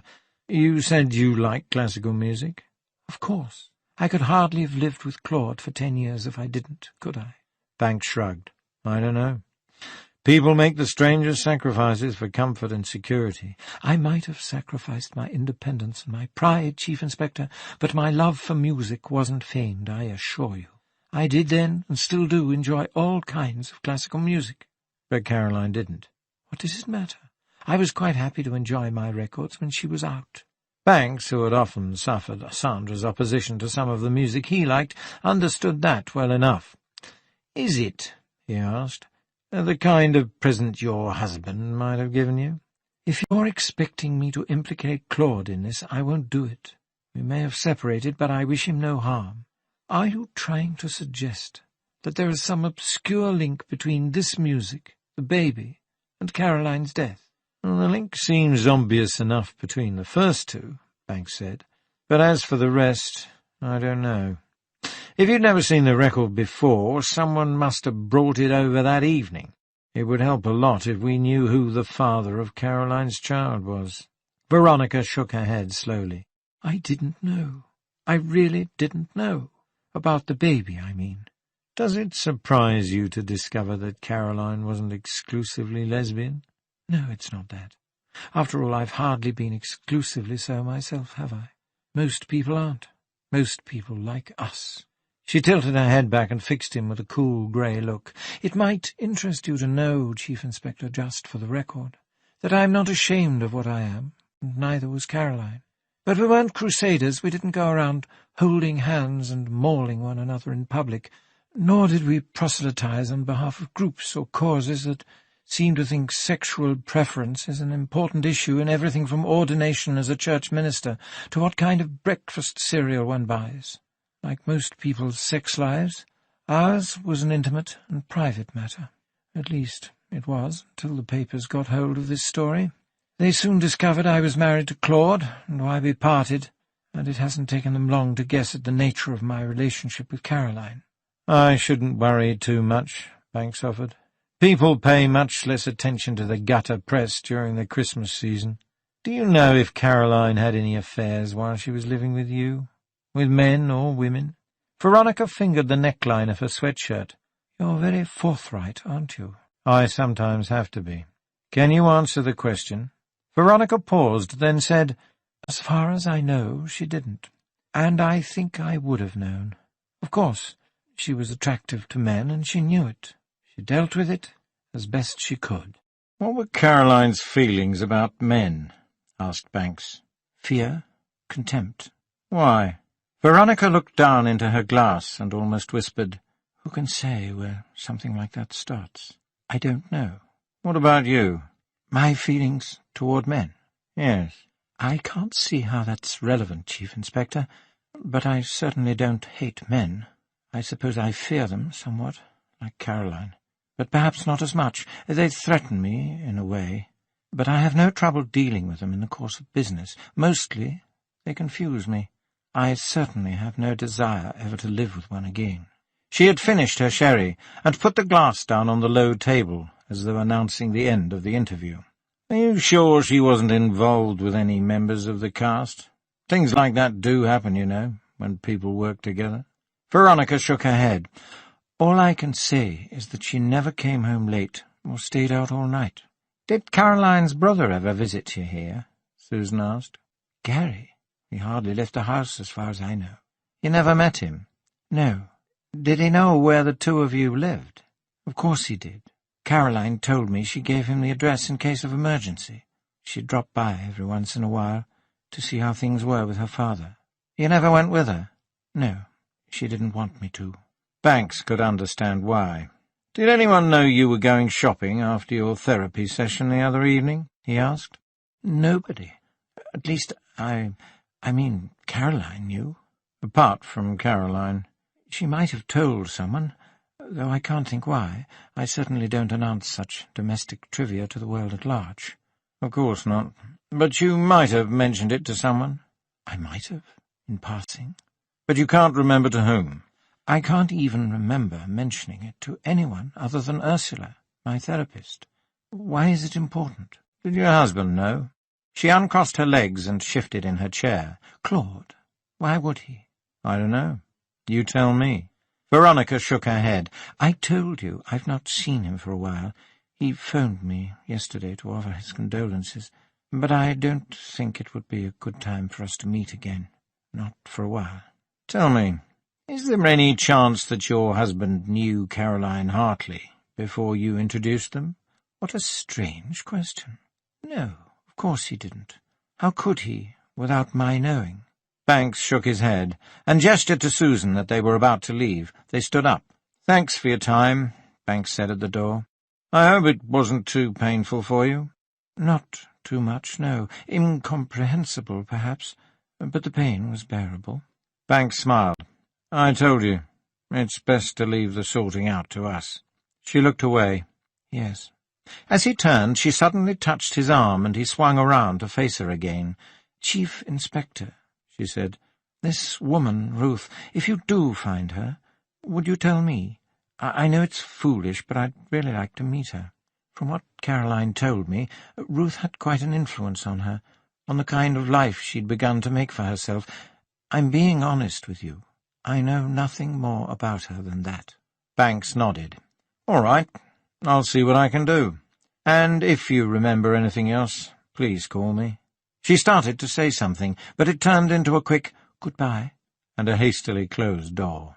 The chill hit them as soon as they walked out into Oakwood Mews. Banks shivered and slipped on his black leather gloves, a Christmas present from Sandra. The sky looked like iron, and the pavement was slick with ice. "Well," Susan said, as they walked carefully down the street, "she didn't have much to tell us, did she?" "She's holding back. I think she's telling the truth about not knowing the woman in the photograph, but she's holding back about almost everything else. Maybe you could pick up the key from the station and drop in at the community centre. Caroline may have left some of her things there, in a locker maybe, or a dressing-table drawer." Susan nodded. "Do you think we should bring her in to the station and press her a bit harder? I'm sure she knows something. Maybe if we kept her for a while, wore down her resistance." Banks looked at Susan, and saw a smart young woman with earnest blue eyes, tight blonde curls, and a slightly snub nose gazing back at him. Good as she is, he thought, she's got a long way to go yet. "No," he said, "it won't do any good. She's not holding back for reasons of guilt. It's a matter of pride and privacy with her. You might break her, given time, but you'd have to strip her of her dignity to do so, and she doesn't deserve that." Whether Susan understood or not, Banks didn't really know. She nodded slowly. A puzzled look clouded her eyes. Then she shoved her hands deep in the pockets of her navy-blue coat and marched up King Street beside him. The crusted ice crackled and creaked under their winter boots. There were certainly no dressing rooms at the community centre, not even for the lead players, nor were there any lockers. Susan wondered how they would manage when the play opened and they had to wear costumes and make-up. As she nosed around idly, she reflected on her Christmas. On Christmas morning she had weakened and considered going to Sheffield, but in the end she had phoned and said she couldn't make it because of an important murder investigation. "A murder?" her mother had echoed. "How lurid!" "Well, dear, if you insist." And that was that. She had spent the day studying and watching the old musicals on television. But at least, she remembered with a smile, she had been on time on Christmas Eve to buy a small tree and a few decorations. At least she had made the flat look a bit more like a home, even if there were still a few things missing. There was not much else they could do about identifying the 3 visitors Caroline Hartley had received on the evening of her death until they had more information about the record and the woman in the photograph. They wouldn't get that until the shops and businesses were back into the swing of things again in a day or two. Banks had suggested a second visit to Harrogate for the following day, and though Susan was hardly looking forward to that, she was interested in what Banks would make of the set-up there. Susan wasn't sure about Veronica Shildon at all, especially now that she had met her. The woman was too stiff and thin-lipped, the kind one could imagine teaching in an exclusive girls' school, and her posh accent and prissy mannerisms stuck in her craw. The idea of the 2 women in bed together made Susan's flesh crawl. As she poked around, looking for anything that might have been connected with Caroline, she thought she heard a noise down the hallway. It could have come from anywhere. The backstage area, she had quickly discovered, was a warren of storerooms and cubbyholes. Slowly she walked towards the stage entrance and peeked through a fire door. The lights were on in the auditorium, which seemed odd, but it was silent, and she saw no one. Puzzled, she went to the props room. Marcia had scrubbed the graffiti from the walls, Susan noticed, leaving only garish smears in places. The trunk of tattered costumes had gone. It was a shame about the vandals, she thought, but there was nothing really she could do.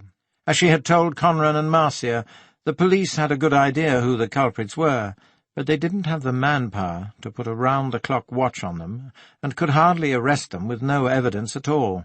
PC's Tolliver and Bradley had had a word with the suspected ringleaders, but the kids were so cool and arrogant they had given nothing away. Again, Susan thought she heard a noise like something being dragged across a wood floor. She stood still and listened. It stopped, and all she could hear was her own heart beating. Not even a mouse stirred. She shrugged, and went on poking about the room. It was no use. She would pick up nothing about Caroline Hartley here by osmosis. The door creaked open slowly behind her. She turned, ready to defend herself, and saw a uniformed policeman silhouetted in the doorway. What the hell? As far as she knew, they hadn't put a guard inside the place. She couldn't make out who it was. His helmet was too low over his brow, and its strap covered his chin. The light behind her in the storeroom was too dim to be much help. He stood with his hands clasped behind his back and bent his knees. "Hello, hello, hello. What have we here?" It was an assumed voice, she could tell that. Pretentiously deep and portentous. For a moment she didn't know what to do or say. Then he walked into the room and closed the door.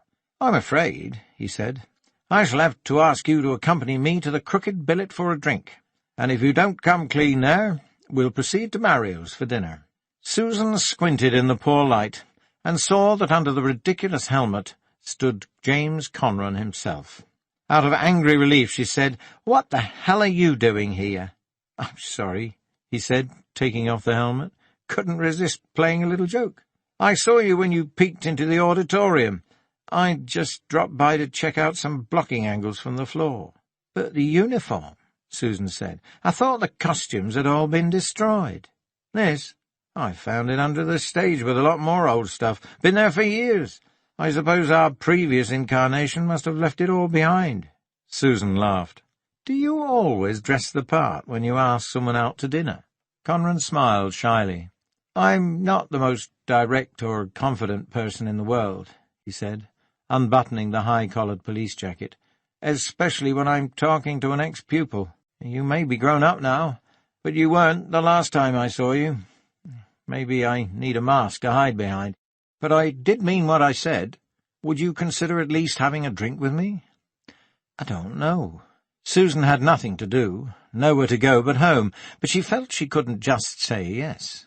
It was partly because he made her feel like that 16-year-old schoolgirl with a crush on the teacher again, and partly because he was connected, albeit peripherally, with a case she was working on. "I think I should arrest you for impersonating a police officer," she said. He looked disappointed, and a faint flush touched his cheeks. At least grant the condemned man his last wish, then. Surely you can't be so cruel." Still Susan deliberated. She wanted to say yes, but she felt as if a great stone had lodged in her chest, and wouldn't let out the air to form the words. "Some other time, perhaps, then," Conran said, "when you're not so busy." "Oh, come on," Susan said, laughing. "I've got time for a quick one at the Crooked Billet at least." To hell with it, she thought. Why not? It was about time she had some fun. He brightened. "Good. Just a minute, then. Let me change back into my civvies." "One thing first," Susan said. "Did Caroline or any of the cast keep any of their private things here? I can't seem to find any lockers or changing areas." "We just have to make do with what we have," Conran said.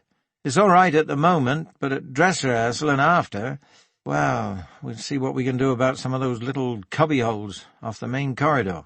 "So there's not likely to be anything?" "Afraid not. If people brought their handbags or briefcases to rehearsal, we just left them in here while we were on stage. The back door was locked, so nobody could sneak in and steal anything." "Don't go away," he said, and backed out of the room. Susan put her hand over her mouth and laughed when he had gone. How shy and clumsy he seemed. But he did have charm and a sense of humour. "Right," he said, peeping around the door a couple of minutes later. "Ready." They left the community centre by the back door, locked up, and made their way down the alley to York Road. There, midway between the bus station and the pre-Roman site, stood the Crooked Billet. Luckily, it wasn't too busy. They found a table by a whitewashed wall, adorned with military emblems, and Conran went to fetch the drinks. Susan watched him. His shirt hung out of the back of his trousers, under his sweater. He had rather round shoulders, and his hair could have done with a trim at the back. Apart from that, he was presentable enough. Slim, though more from lack of proper diet than exercise, she guessed.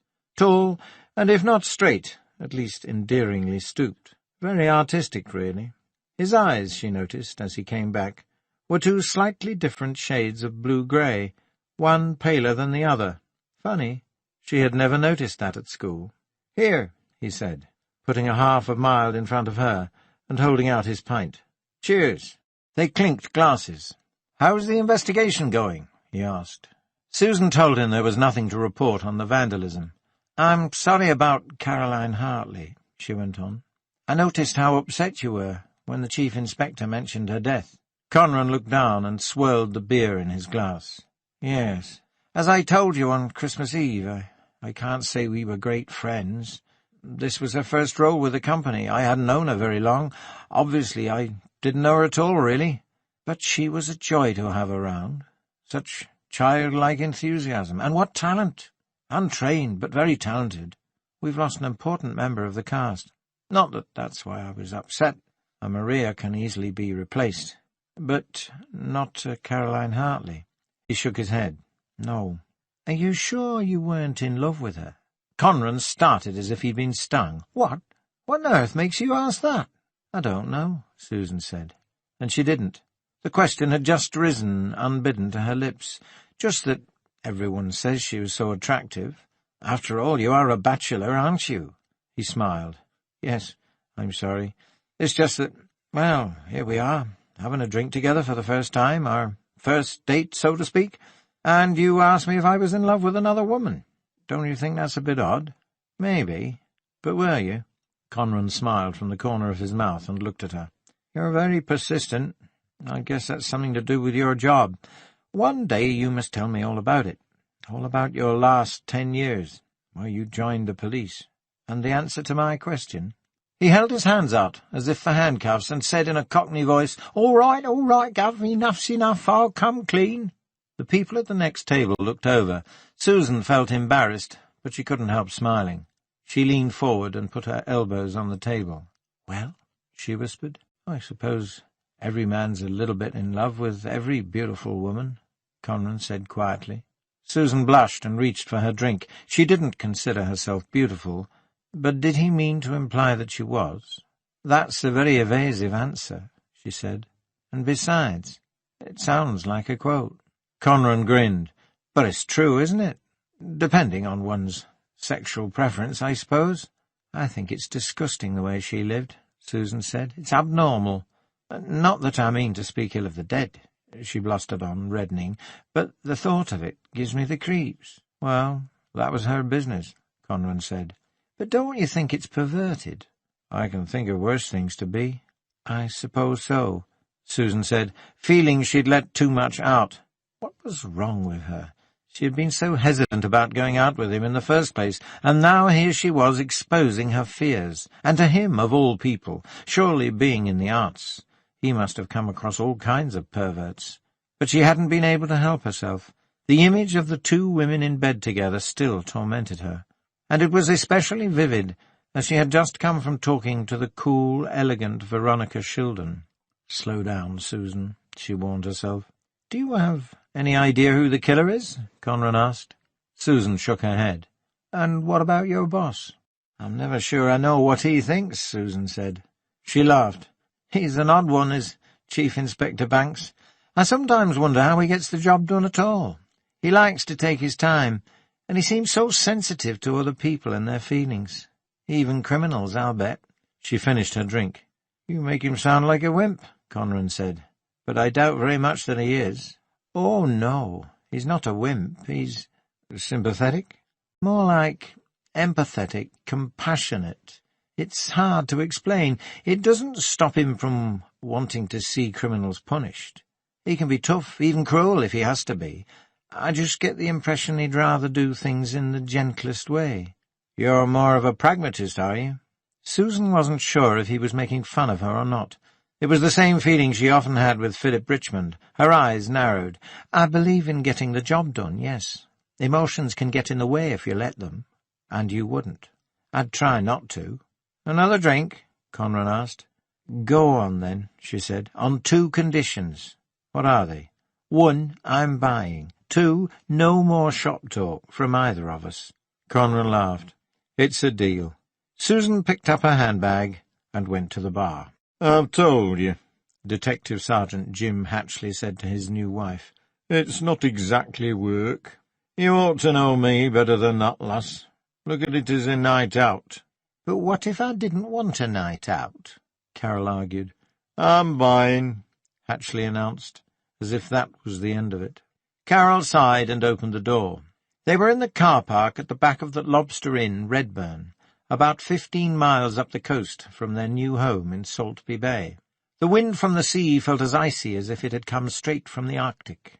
The night was clear, the stars like bright chips of ice, and beyond the welcoming lights of the pub they could hear the wild crashing and rumbling of the sea. Carol shivered and pulled her scarf tight around her throat as they ran towards the back door. Inside, the place was as cosy as could be. Christmas decorations hung from beams that looked like pieces of driftwood, smoothed and worn by years of exposure to the sea. The murmur of conversations and the hissing of pumps as pints were pulled were music to Hatchley's ears. Even Carol, he noticed, seemed to mellow a bit once they'd got a drink and a nice corner table. She unfastened her coat, and he couldn't help but look once again at the fine curve of her bosom, which stood out as she took off the coat.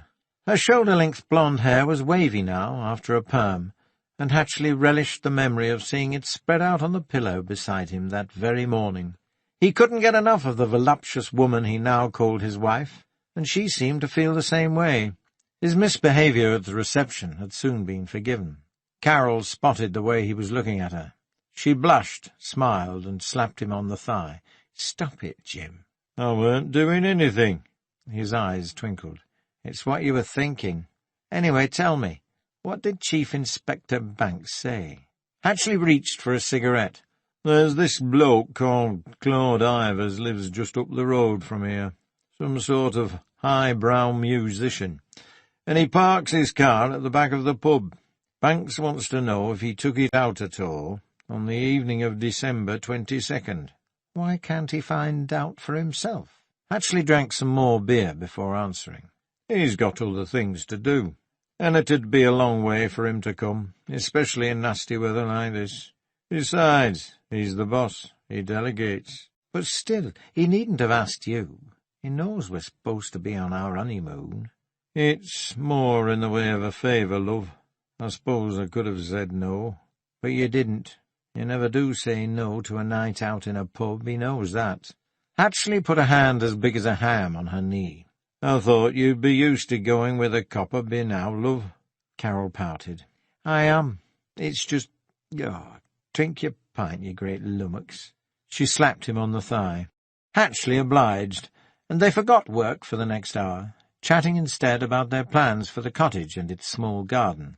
Finally, at about 5 to 11, their glasses only half full, Carol said, There's not a lot of time left, Jim, if you've got that little job to do. Hatchley looked at his watch. Plenty of time. Relax, love. But it's nearly 11. You've not even gone up for a refill. That's not like you. Trust me. Well, you might not want another, though that's a new one on me. But I do. Fine. Hatchley muttered something about nagging wives and went to the bar. He came back with a pint for himself and a gin and tonic for Carol. I hope it's not all going to be like this, she said, when he sat down again. Like what? Work. Our honeymoon. It's one-off job, I've told you, Hatchley replied. He drained about half his pint in one go. Hard work, but someone has to do it. He belched and reached for another cigarette. At about 20 past 11, Carol suggested that if he wasn't going to do anything, they should go home. Hatchley told her to look around. What do you see? He asked when she'd looked. A pub. What else? Nay, lass, I'll never make a detective. Look again. Carol looked again. There were still about a dozen people in the pub, most of them drinking, and nobody showing any signs of hurrying. What time is it? Hatchley asked her. Nearly 11:30. Any towels over the pumps? What? Oh, she looked. No, I see what you mean. I had a word with young Barraclough, the local lad at Saltby Bay. He's heard about this place, and he's told me all about the landlord. Trust me. Hatchley put a sausage finger to the side of his nose and ambled over to the bar. Pint of bitter and a gin and tonic, please, he said to the landlord, who refilled the glass without looking up, and took Carol's tumbler over to the optic. Open late, I see, Hatchley said. Aye. I do so enjoy a pub with flexible opening hours. Village Bobby here. The landlord scowled and twitched his head towards the table by the fire. That's him, said Hatchley. Just the fellow I want to see. He paid the landlord, then went and put the drinks down at their table. Won't be a minute, love, he said to Carol, and walked over to the table by the fire.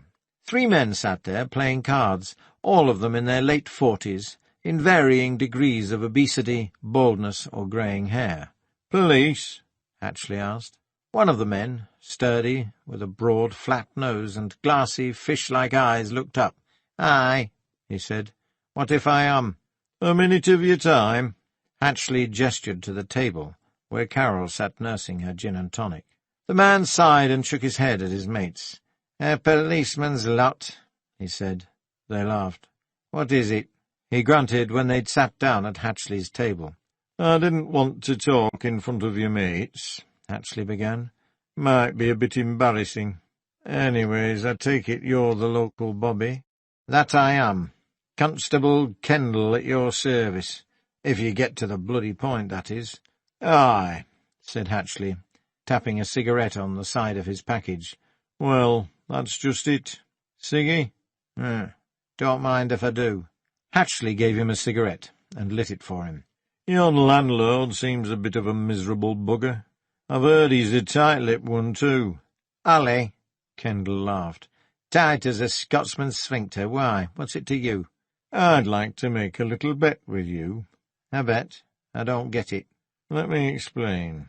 I'd like to bet you a round of drinks that you can get some information out of him. Kendall's brow furrowed, and his watery eyes seemed to turn into mirrors. He chewed his rubbery lower lip. Information? What information? What the bloody hell are you talking about? Hatchley told him about Ivors and the car. Kendall listened, his expression becoming more and more puzzled. When Hatchley had finished, the constable simply stared at him, open-mouthed. And by the way, Hatchley added, reaching into his inside pocket for his card, my name's Hatchley.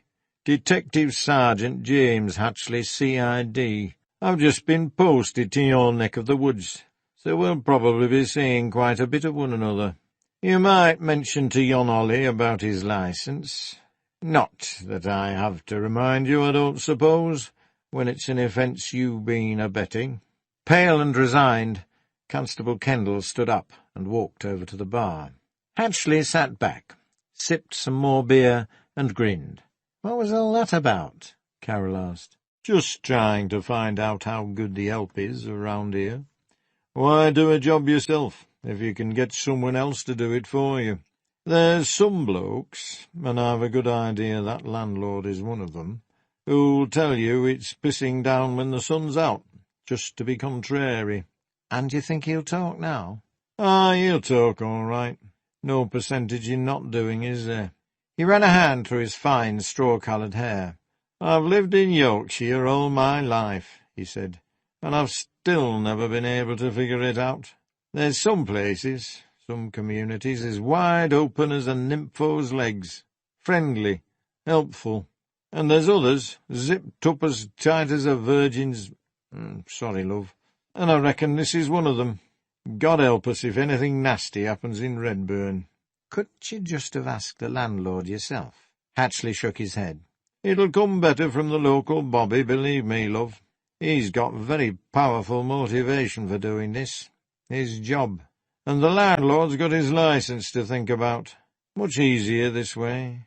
The more highly motivated the seeker, the better the outcome of the search. I read that in a textbook somewhere." About 5 minutes later, Kendall plodded back to the table and sat down. "Well," said Hatchley. "He came in to open up at 6. They don't go in for that all-day opening here, except in season. And he says Ivor's car was gone." "At 6? "Thereabouts, aye." "But he didn't see him go?" "No. He did see that bird of his drive off, though." "Oh, aye?" "Aye. American she is. Young enough to be his daughter. Has her own car, too. Flashy red sports car. Well, you know these rich folk." "Tell me about her." "Ollie says she was getting in her car and driving off just as he came in." "Which way did she go?" Kendall looked scornfully at Hatchley and pointed with a calloused thumb. "There's only one way out of here, up the bloody hill." Hatchley scratched his cheek. "Aye, well, they haven't issued me my regulation ordnance survey map yet. So let's get this straight. At 6 o'clock, Ivor's car was already gone, and his girlfriend was just getting into hers and driving off, am I right?" Kendall nodded. "Out else?" "No." Kendall stood up to leave. "Just a minute, Constable," Hatchley said. "I won the bet. While you're on your feet, I'll have a pint of bitter for myself and a gin and tonic for the missus, if it's no trouble." "What's Susan up to?" Richmond asked Banks, on the way to Harrogate on the afternoon of December the 27th. Driving conditions had improved considerably. Most of the main roads had been salted, and for the first time in weeks the sky glowed clear blue, and the sun glinted on distant swathes and rolls of snow. "I've got her chasing down the record," Banks answered. "Some shops might not even bother to reply unless we push them. Do you think it'll lead anywhere?" "It could, but I don't know where. It can't just have been on by accident. It was like some kind of macabre soundtrack. Call it a strong hunch if you like, but there was something bloody about it. Claude Ivors? Could be. At least we know now he lied to us about being out. We'll talk to him again later. What I want today is a fresh perspective on Caroline Hartley's family background. We've already got Susan's perceptions. Now it's time for yours and mine. The old man couldn't have done it, so we'll concentrate on the brother. It sounds like he had plenty of motive, and nobody keeps tabs on his movements. It wouldn't have been hard for him to leave his father to sleep for a couple of hours and slip out. From what Susan said, the old man probably wouldn't have noticed. What about transport?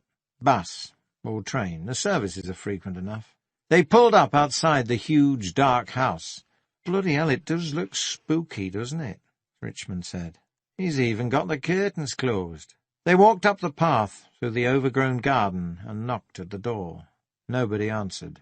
Banks hammered again, harder. A few seconds later, the door opened slowly, and a thin, pale-faced teenager with spiky black hair squinted out at the sharp, cold day. Banks showed his card. "You can't see Father today," Gary said. "He's ill. The doctor was here." "It's you we want to talk to," Banks said, "if you don't mind." Gary Hartley turned his back on them and walked down the hall.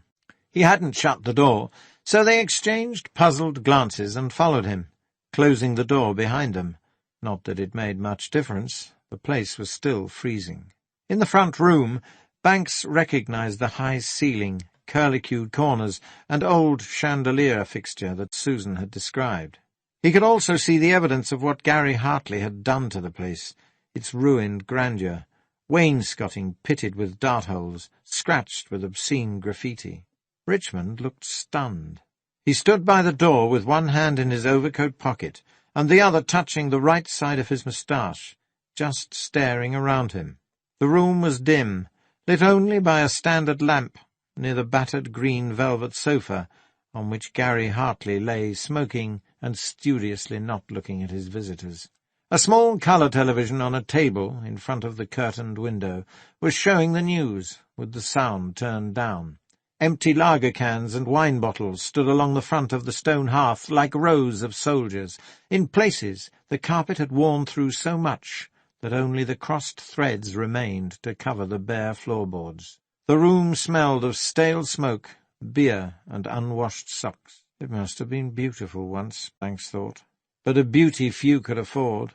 Back in the last century, for every family enjoying the easy life in an elegant Yorkshire mansion like this, there were thousands paying for it, condemned to the misery of starving in cramped hovels packed close to the mills that accounted for their every waking hour. Banks picked a scuffed, hard-backed chair to sit on and swept a pair of torn jeans to the floor. He managed to light a cigarette with his gloves on. "What did your father do for a living?" he asked Gary. "He owned a printing business, so you're not short of a bob or two." Gary laughed and waved his arm in an all-encompassing arc. "As you can see, the fortune dwindles, riches decay." Where did he get such language? Banks wondered. He had already taken in the remains of an old library in ceiling-high bookcases beside the empty fireplace. Beautiful tooled leather bindings. Cervantes, Shakespeare, Tolstoy, Dickens. Now he saw a book lying open, face down, beside Gary's sofa.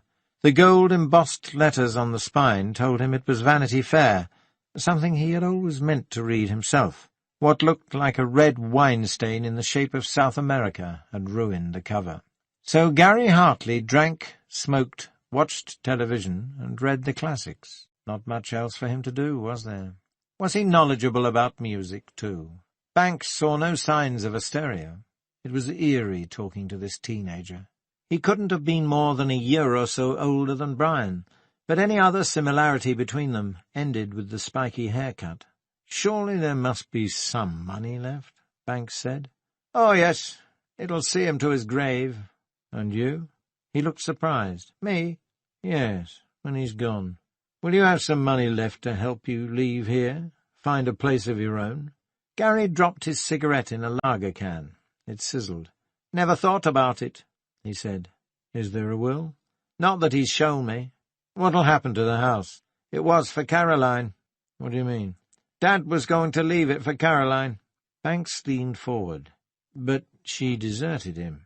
She left you all. You've been taking care of him by yourself for all these years. At least that was what Susan Gay had told him." "So what?" Gary got up with curiously jerky movements and took a fresh pack of cigarettes from the mantelpiece. "She was always his favourite, no matter what." "What now?" "With her gone, I suppose I'll get it." He looked around the cavernous room, as though the thought horrified him more than anything else, and flopped back down on the sofa. "Where were you on the evening of December 22nd? Richmond asked. He had recovered enough to find himself a chair and take out his notebook. Gary glanced over at him, a look of scorn on his face. "Just like telly, eh? The old alibi." "Well?" "I was here. I'm always here." "Well, almost always." "Sometimes I used to go to school so they didn't get too ratty with me. but it was a waste of time. Since I left, I've got a better education reading those old books. I go to the shops sometimes just for food and clothes. Then there's haircuts and the bank. That's about it. You'd be surprised how little you have to go out if you don't want to. I can do the whole lot in one morning a week if I'm organised right. Booze is the most important. Get that right, and the rest just seems to fall into place. What about your friends? Banks asked. Don't you ever go out with them? Friends? Those Wallies from school? They used to come over sometimes. He pointed to the wainscoting, as you can see. But they thought I was mad. They just wanted to drink and do damage. And when they got bored, they didn't come back. Nothing changes much here. December 22nd, Richmond repeated. I told you, Gary said. I was here. Can you prove that? How? You mean witnesses? That would help. I probably emptied out the old man's potty. Maybe even changed his sheets if he missed the bed. But he won't remember. He doesn't know one day from the next. I might even have dropped in at the off-licence for a few cans of lager and some fags, but I can't prove that either. Every time Gary talked about his father, his tone hardened to hatred. Banks could understand that. The kid must be torn in half by his conflicts between duty and desire, responsibility and the need for freedom. He had given in and accepted the yoke, and he must both hate himself for his weakness and his father for making such a demand in the first place. And Caroline, of course. How he must have hated Caroline, though he didn't sound bitter when he spoke of her. Perhaps his hatred had been assuaged by her death, and he had allowed himself to feel some simple pity. "Did you go to Eastvale that evening?" Richmond went on. "Did you call on your sister and lose your temper with her?" Gary coughed. "You really think I killed her, don't you? That's a laugh. If I was going to, I'd have done it a few years ago, and I really found out what she'd lumbered me with. Not now."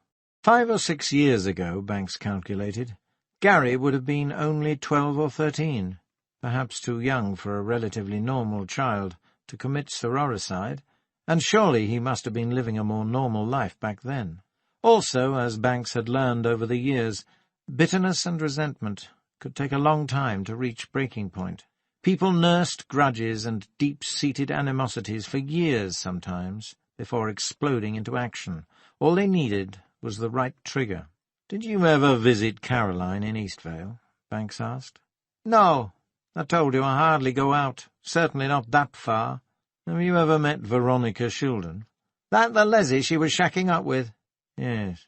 "No, I haven't." "But Caroline visited you here?" He paused. "Sometimes, when she'd come back from London." "You told the detective constable who visited you a few days ago that you knew nothing of Caroline's life in London, is that true?" "Yes." "So for over 5 years, when she was between the ages of 16 and 21, you had no contact?" "Right. 6 years, really." "Did you know she had a baby?" Gary sniffed. "I knew she was a slut, but I didn't know she had a kid, no." "She did. Do you know what happened to it? Who the father was?" "I told you I didn't even know she'd had one." He seemed confused by the issue. Banks decided to take his word for the moment. "Did she ever mention a woman called Ruth to you?" Gary thought for a moment. "Yeah, some woman who wrote poetry she knew in London." "Can you remember what she said about her?" "No, just that they were friends like, and this Ruth woman had helped her." "Is that all? Helped her with what?" "I don't know. Just that she'd helped her." "What did you think she meant?" He shrugged. "Maybe took her in off the street or something, helped her with the baby. How should I know?" "What was her last name?" "She never mentioned it. Just Ruth." "Whereabouts in London did she live?" "I've no idea." "You're sure there's nothing more you can tell us about her?" Gary shook his head. "Do you know anything about music?" Banks asked. "Can't stand it."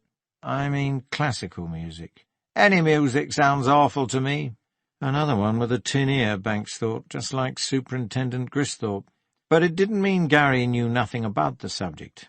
He read a lot, and could easily have come across the necessary details concerning the Vivaldi piece, perhaps in a biography. "The last time you saw Caroline," he asked, "did she tell you anything that gave you cause to worry about her? To think she might be in danger, frightened of something?" Gary appeared to give the question some thought. Then he shook his head. "No." Again Banks thought he was telling the truth. just. But there was something on Gary's mind, below the surface, that made his answer seem evasive. "Is there anything else you want to tell us?" "No." "Right." Banks nodded to Richmond, and they headed for the door. "Don't bother to see us out," Banks said. "We know the way." Gary didn't reply. "Jesus Christ," said Richmond, when they'd got in the car and turned on the heater. "What a bloody nutcase." He rubbed his hands together. "You wouldn't think, would you," Banks said, looking at the tall, elegant stone houses, "that behind such a genteel facade you'd find something so twisted?" "Not unless you were a copper," Richmond answered. Banks laughed. "Time for a pub lunch on the way back," he said. "Then you can take a trip to Barnard Castle, and I'll see about having a chat with the therapist." "Rather you than me," Richmond said. "If she's anything like she was when I saw her the other day, she'll probably end up convincing you need therapy yourself, after she's chewed your balls off."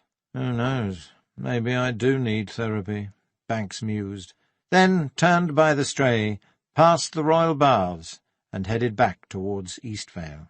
Ursula Kelly's office was on the second floor of an old building on Castle Hill Road. A back room, it was graced with a superb view over the formal gardens and the river, to the eyesore of the East End estate and the vale beyond.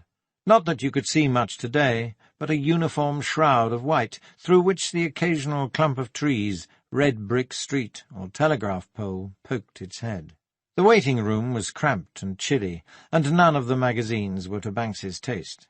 It wasn't an interview he was looking forward to. He had a great professional resistance to questioning doctors and psychiatrists during a case. Much as they were obliged and bound by law, they had never, in his experience, proved useful sources of information. The only one he really trusted was Jenny Fuller, who had helped him out once or twice. As he looked out of the window at the snow, he wondered what Jenny would make of Gary Hartley and the whole situation. Pity she was away. After about 10 minutes, Dr. Ursula Kelly admitted him to her inner sanctum. She was a severe-looking woman in her early 50s, with grey hair swept back tight and held firm in a bun. The lines of what might once have been a beautiful, if harsh face, were softened only by the plumpness of middle age. Her eyes, though guarded, couldn't help but twinkle with curiosity and irony. Apart from a few bookcases housing texts and journals, and the desk and couch in the corner, the consulting room was surprisingly bare. Ursula Kelly sat behind the desk, with her back to the picture window, and Banks placed himself in front of her. She was wearing a fawn cardigan over her cream blouse, no white coat in evidence. "What can I do for you, Chief Inspector?" she asked, tapping the eraser of a yellow HB pencil on a sheaf of papers in front of her. She spoke with a faint foreign accent. Austrian, German, Swiss. Banks couldn't quite place it. "I'm sure you know why I'm here," he said. "My detective sergeant dropped by to see you the other day. Caroline Hartley." "What about her?" Banks sighed. It was going to be just as hard as he had expected. Question, answer, question, answer. "I just wondered if you might be able to tell me a little more than you told him. How long had she been a patient of yours?" "I had been seeing Caroline for just over 3 years. "Is that a long time?" Ursula Kelly pursed her lips before answering. "It depends. Some people have been coming for 10 years or more. I wouldn't call it long, no." "What was wrong with her?"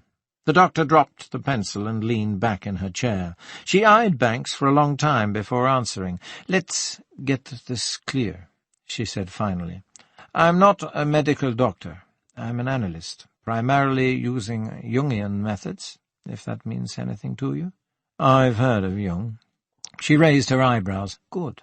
Well, without going into all the ins and outs of it, people don't have to be ill to start seeing me. In the sense that you mean, there was nothing wrong with Caroline Hartley." "So why did she come? And pay? I'm assuming your services aren't free." Dr. Kelly smiled. "Are yours? She came because she was unhappy, and she felt her unhappiness was preventing her from living fully. That is why people come to me." "And you make them happy?" She laughed. "Would that it were as easy as that. I do very little, actually. But listen, if the patient makes the connections, they cut so much deeper. The people who consult me generally feel that they are living empty lives, living illusions, if you like. They are aware of what potential they have. They know that life should mean more than it does to them. They know that they are capable of achieving, of feeling more. But they are emotionally numb, so they come for analysis. I'm not a psychiatrist. I don't prescribe drugs. I don't treat schizophrenics or psychotics. I treat people you would perceive as perfectly normal on the outside. And inside? Aren't we all a mass of contradictions inside? Our parents, whether they mean to or not, bequeath us a lot we'd be better off without. Banks thought of Gary Hartley and the terrible struggles he had to live with. He also thought of the Philip Larkin poem that Veronica Shilden had quoted. "Can you tell me anything at all about Caroline Hartley's problems?" he asked. "Anything that might help solve her murder?" "I understand your concern," Ursula Kelly said, "and believe me, I sympathize with your task. But there is nothing I can tell you. Can't or won't. Take it whichever way you wish. But don't think I'm trying to impede your investigation. The things Caroline and I worked on were childhood traumas, often nebulous in the extreme. They could have nothing to do with her death, I assure you. How could the way a child felt about, say, a lost doll result in her murder 20 years later? Don't you think I'd be the best judge of that, as one professional to another? There is nothing I can tell you. It was her feelings I dealt with. We tried to uncover why she felt the way she did about certain things, what the roots of her fears and insecurities were. And what were they? She smiled. Even in 10 years, Chief Inspector, we might not have uncovered them all. I can see by the way you're fidgeting you'll need a cigarette. Please smoke if you wish. I don't, but it doesn't bother me. Many of my patients feel the need for infantile oral gratification. Banks ignored the barb and lit up. "I don't suppose I need to remind you," he said, "that the rule of privilege doesn't apply to doctor-patient relationships as it does to those between lawyer and client. It is not a matter of reminding me. I never even thought about it." "Well, it doesn't. You are, by law, obliged to disclose any information you acquired while practicing your profession. If necessary, I could get a court order to make you hand over your files." "Pah, do it then. There's nothing in my files that would interest you very much." She tapped her head. "It is all in here. Look, the women had problems. They came to me. Neither of them hurt anyone. They are not criminals, and they do not have any dangerous psychological disorders. Isn't that what you want to know?" Banks sighed. "Okay. Can you at least tell me what kind of progress Caroline was making?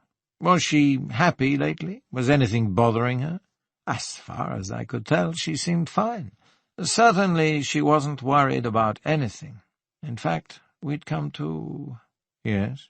"Let's just say that she'd recently worked through a particularly difficult trauma.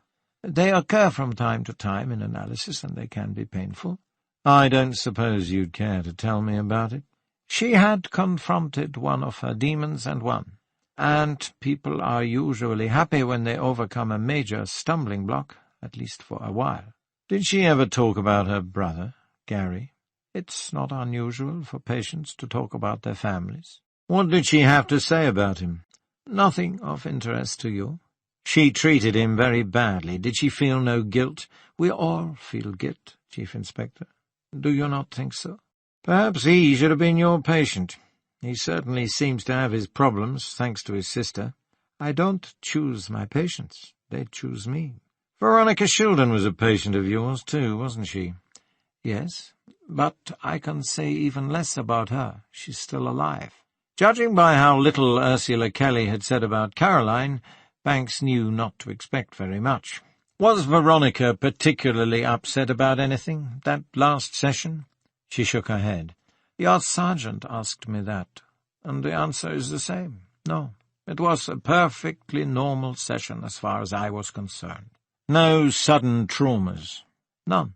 This ends CD 4. CD 5. Past reason hated. She leaned forward and rested her hands on the desk. Look, Chief Inspector, you might not think I've been very forthcoming. That is your prerogative. In my business, you soon become privy to the innermost fears and secrets of the people you deal with, and you get into the habit of keeping them to yourself. You're looking for facts. I don't have any. Even if I did tell you what happened during my sessions with Caroline and Veronica, it wouldn't help you. I deal with a world of shadows, of dreams and nightmares, signs and symbols. What my patients feel is the only reality we have to work with. And I have already told you in all honesty that as far as I know, neither Caroline nor Veronica was in any way especially disturbed of late. If you need to know more, try talking to Veronica herself. I already have. And? I think she's holding back. Well, that is your problem. Banks pushed his chair back and stood up. I think you're holding back too, he said. Believe me, if I find out that you are, and that it's relevant to Caroline's murder, I'll make sure you know about it. You'll need 20 years in analysis to rid yourself of the guilt. Her jaw muscles clenched, and her eyes hardened. Should that occur, it will be my burden. Banks walked out and slammed the door behind him. He didn't feel good about his anger and his pathetic threat, but people like Ursula Kelly, with her smug generalizations and pompous self-righteous air, brought out the worst in him. He took a couple of deep breaths and looked at his watch. 5:30. Time to catch the end of rehearsal. Richmond parked his car outside a pub on the main street, got out and sniffed the air. There was no reason, he thought, why it should smell so different up here, but it did have a damper, more acrid quality. Barnard Castle was only 20 or so miles from Eastvale, but it was over the Durham border, in Teesdale. According to his map, the shop should be on his right, about halfway down the hill just in front of him.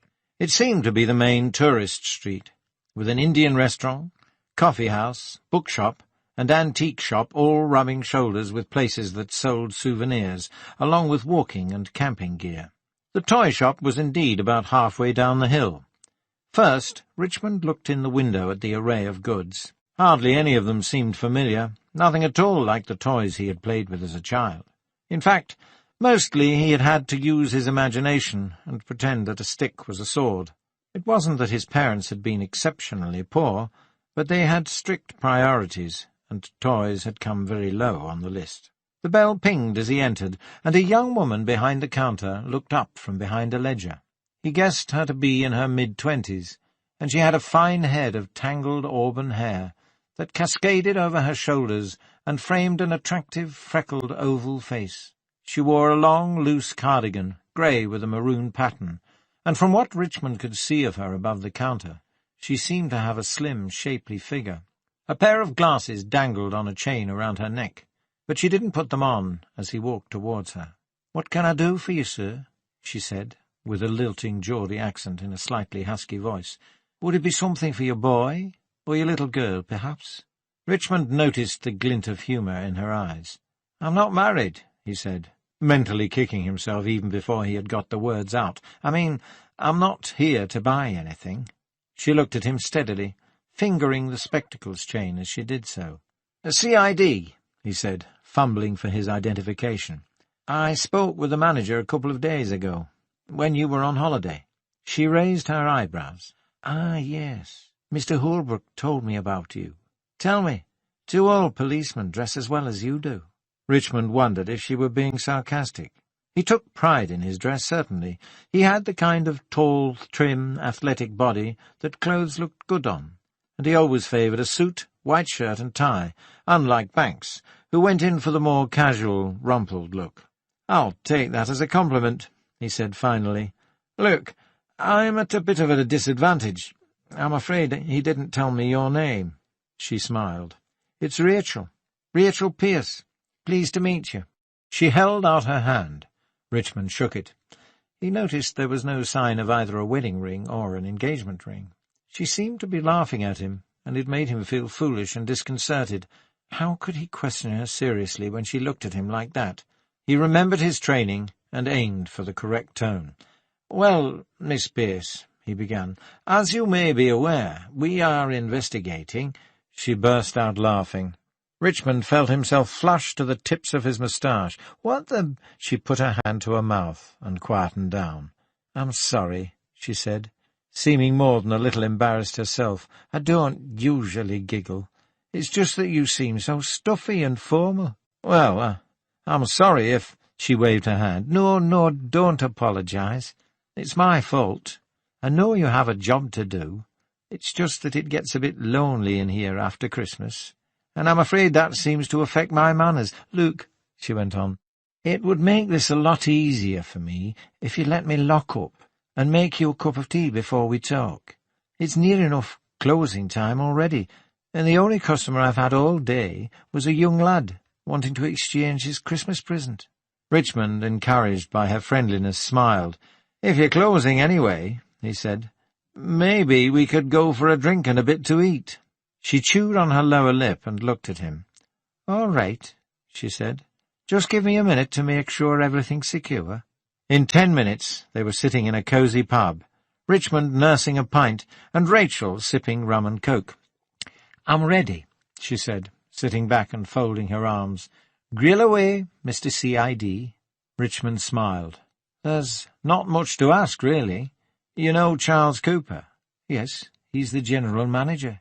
"I understand he's been very busy lately, making sure everything was in order for Christmas." Rachel nodded. "Do you remember December the 22nd? She wrinkled her brow and thought, then said, "Yes, he was here that day, sorting out some stock problems. You see, Mr. Curtis, the manager, had forgotten to reorder some— But you don't want to hear about that, do you?" Richmond wasn't too sure. He felt like pinching himself to see if he could escape the way just listening to her voice and watching her animated face made him feel. He tried it, just a little nip at the back of his thigh, but it did no good. He took a deep breath. "How long was he at the shop?" he asked. "Oh, a couple of hours, perhaps." "Between what times?" "He got here about 4, or, well, thereabouts, and left at 6. "He left at 6 o'clock?" "Yes. You sound surprised. Why?" "It's nothing." It was, though. Unless he had gone to another branch, and neither Cooper nor his wife had mentioned anything about that, then he had left the shop at 6 and not got home until 11. Where the hell had he been? And why had he lied? "Are you sure he left at 6 o'clock?" he asked. "Well, it can't have been much after," Rachel answered. "We closed at 7, extra hours for the holiday period, and he was gone a while before then. He said he'd try to shift some stock over from the Skipton shop before Christmas Eve." "Did you get the impression he was going to go to Skipton right then?" "No, they'd be closed too. Wouldn't be any point, would there?" "Presumably, if he's the general manager, he's got a key." "Yes, but he doesn't go carrying boxes of toys around, does he? If he's the general manager, he gets some dog's body to do that." Richmond fingered his moustache. "Maybe you're right. What was your impression of him? Do you know him well?" She shook her head. "Not well, no. He'd drop in once in a while. We might have a cup of tea and a chat about how things were going. That's all." She raised her left eyebrow and squinted her right eye almost shut. "And just what might you mean by that?" "I'm not sure, really. He didn't make a pass at you or anything?" "Mr. Cooper? Make a pass?" She laughed. "You obviously don't know him." "So he never did?" "Never. The thought of it." She laughed again. "Did he ever talk about things other than business? Personal things?" "No. He kept himself to himself." "Did you ever hear him mention a woman called Caroline Hartley?" She shook her head. "Veronica Shildon?" "No. He hardly ever mentioned his own wife, only when I asked after her. I'd met her once or twice at company dues, you see, so it's only polite to ask after her, isn't it?" "Was there anything odd about him at all?" Richmond asked. "Think. Surely you must have felt or noticed something at some time." Rachel frowned. "Look, there is something, but I don't like to speak out of turn." "It's not out of turn," Richmond said, leaning forward. "Remember, this is a murder investigation. What is it?" "Well, I could be wrong. It was just a couple of times, you know. What? I think he's a drinker. In what way? We're drinking right now. I don't know, but not like this, a secret drinker, a problem drinker, whatever you call it. What makes you say that? I could smell alcohol on his breath sometimes, early in the day, when he hadn't bothered to take one of those awful breath mints he usually smelled of. And once I saw him take a little flask out of his pocket in the stockroom when he thought I wasn't looking. I can't be sure what it was, of course, but could there be anything in it? Richmond wondered. Rachel Pierce had certainly given him a new perspective on the Coopers, but whether it would lead him to a murderer, he couldn't tell. So the man drank. So he had lied about his alibi, a silly lie at that, an easy one to check, but it might not mean anything. One thing was certain, though. Banks would want to visit the Coopers again very soon, and he wouldn't be as gentle as he had been on previous occasions. Richmond looked over at Rachel. Her glass was nearly empty. "Another?" he asked. "I shouldn't." He glanced at his watch. "I think I can say I'm officially off duty now," he said. "Come on, it won't do any harm." She looked at him a long time. He couldn't fathom the expression on her face. Then she said, "All right, then. Another one. Wonderful. There's just one thing I have to do first." She raised an eyebrow. "Call my boss," Richmond said. "Don't go away. I won't be a minute." He glanced back and saw her smiling into her glass as he made for the telephone. "Disguise, I see thou art a wickedness, wherein the pregnant enemy does much. How easy is it for the proper false in women's waxen hearts to set their forms! Alas, our frailty is the cause, not we, for such as we are made of, such we be. How will this fadge? My master loves her dearly, and I, poor monster, fond as much on him, and she, mistaken, seems to dote on me. What will become of this? As I am man, my state is desperate for my master's love. As I am woman, now, alas the day, what thriftless sighs shall poor Olivia breathe?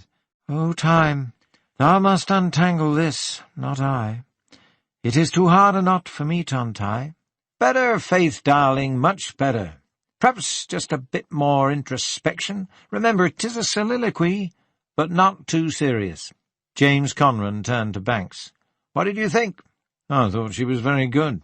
"Do you know the play?" "Yes, not well, but I know it." "So you know how it fadges, then?" "Well, they all marry the ones they want and live happily ever after." Conran stuck a finger in the air. "Not quite, Chief Inspector. Malvolio, remember, ends by vowing revenge on the lot of them for making a fool of him." All that Banks remembered about the end of Twelfth Night was the beautiful song the clowns sang alone, when everyone else had walked off to their fates. It was on his Della Consort tape. "For the rain it raineth every day," the refrain went. It had always seemed a curiously sombre song to end a comedy with, but nothing was black and white, especially in Shakespeare's world. "Perhaps you'd care to see us on opening night," Conran said. "Complimentary tickets, of course." "Yes, I would, very much." Accepting free tickets to an amateur production could hardly be called being on the take, Banks thought. "Will you be much longer here?" he asked. "I'd like to talk to some of the cast members. Maybe it would be more comfortable over in the Crooked Billet." Conran frowned. "What on earth would you want to talk to them about?" "Police business." Definitely not pleased. Conran looked at his watch and clapped his hands. The actors walked off stage and went for their coats. After they had dashed down the alley in the chilly evening, the warmth of the Crooked Billet greeted them like a long-lost friend. They unbuttoned their coats and hung them by the fire, then pulled 2 tables together near the fire to accommodate the thirsty thespians. Banks tried to keep track of the introductions and the links between actors and roles. Olivia, played by Teresa Pedmore, and Viola, Faith Green, interested him the most. Marcia Cunningham, the costumes and props manager, was there too. It was a casual and unorthodox method of questioning possible suspects, Banks was aware, but he wanted to get as much of a feel of the troupe as he could before he decided where to go from there. "I still can't imagine why you want to talk to the cast," Conran complained. "Surely you can't think one of us had anything to do with poor Caroline's death?" "Don't be so bloody naive, Mr. Conran. There's a chance that anyone who knew her might have done it. Certainly she seemed to know her killer, as there was no sign of forced entry. How long did you stay at the pub the night she died? I don't know. About an hour, I suppose. Maybe a bit longer. Until just after 7. About that, yes. Then you went home. Yes, I told you. There you are, then. You could be lying. You've got no alibi at all. Conran reddened, and his hand tightened on his glass. No, just wait. But Banks ignored Conran completely, and went to the bar for another drink. The director certainly seemed jumpy. Banks wondered why. Maybe it was just his artistic temperament. When he got back to the table, his seat had been taken by a distraught Sir Toby Belch, who seemed to think his part could do with some expansion, perhaps to match his stomach, despite the limitations Shakespeare had imposed. Banks managed to squeeze himself in between Teresa Pedmore and Faith Green, not a bad place to be at all. Teresa was deep in conversation with the man on her right, so Banks turned to Faith and complimented her on her rendering of Viola's soliloquy. She blushed and replied quickly, her breathy voice pitched quite low. "Thank you. It's very difficult.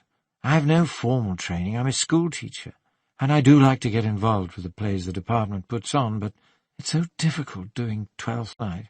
I have to remember that I'm really a woman, dressed as a man, talking about a woman who seems to have fallen in love with me. It's all very strange. A bit perverted, really." She put her hand to her mouth and touched Banks's arm. "Oh, God, I shouldn't have said that, should I? Not after poor Caroline."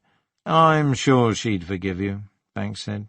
"Did you have any idea of her sexual inclinations before her death?" "None at all. None of us did. Not until I read about it in the papers. If you'd asked me, I'd have said she was mad." "Why?"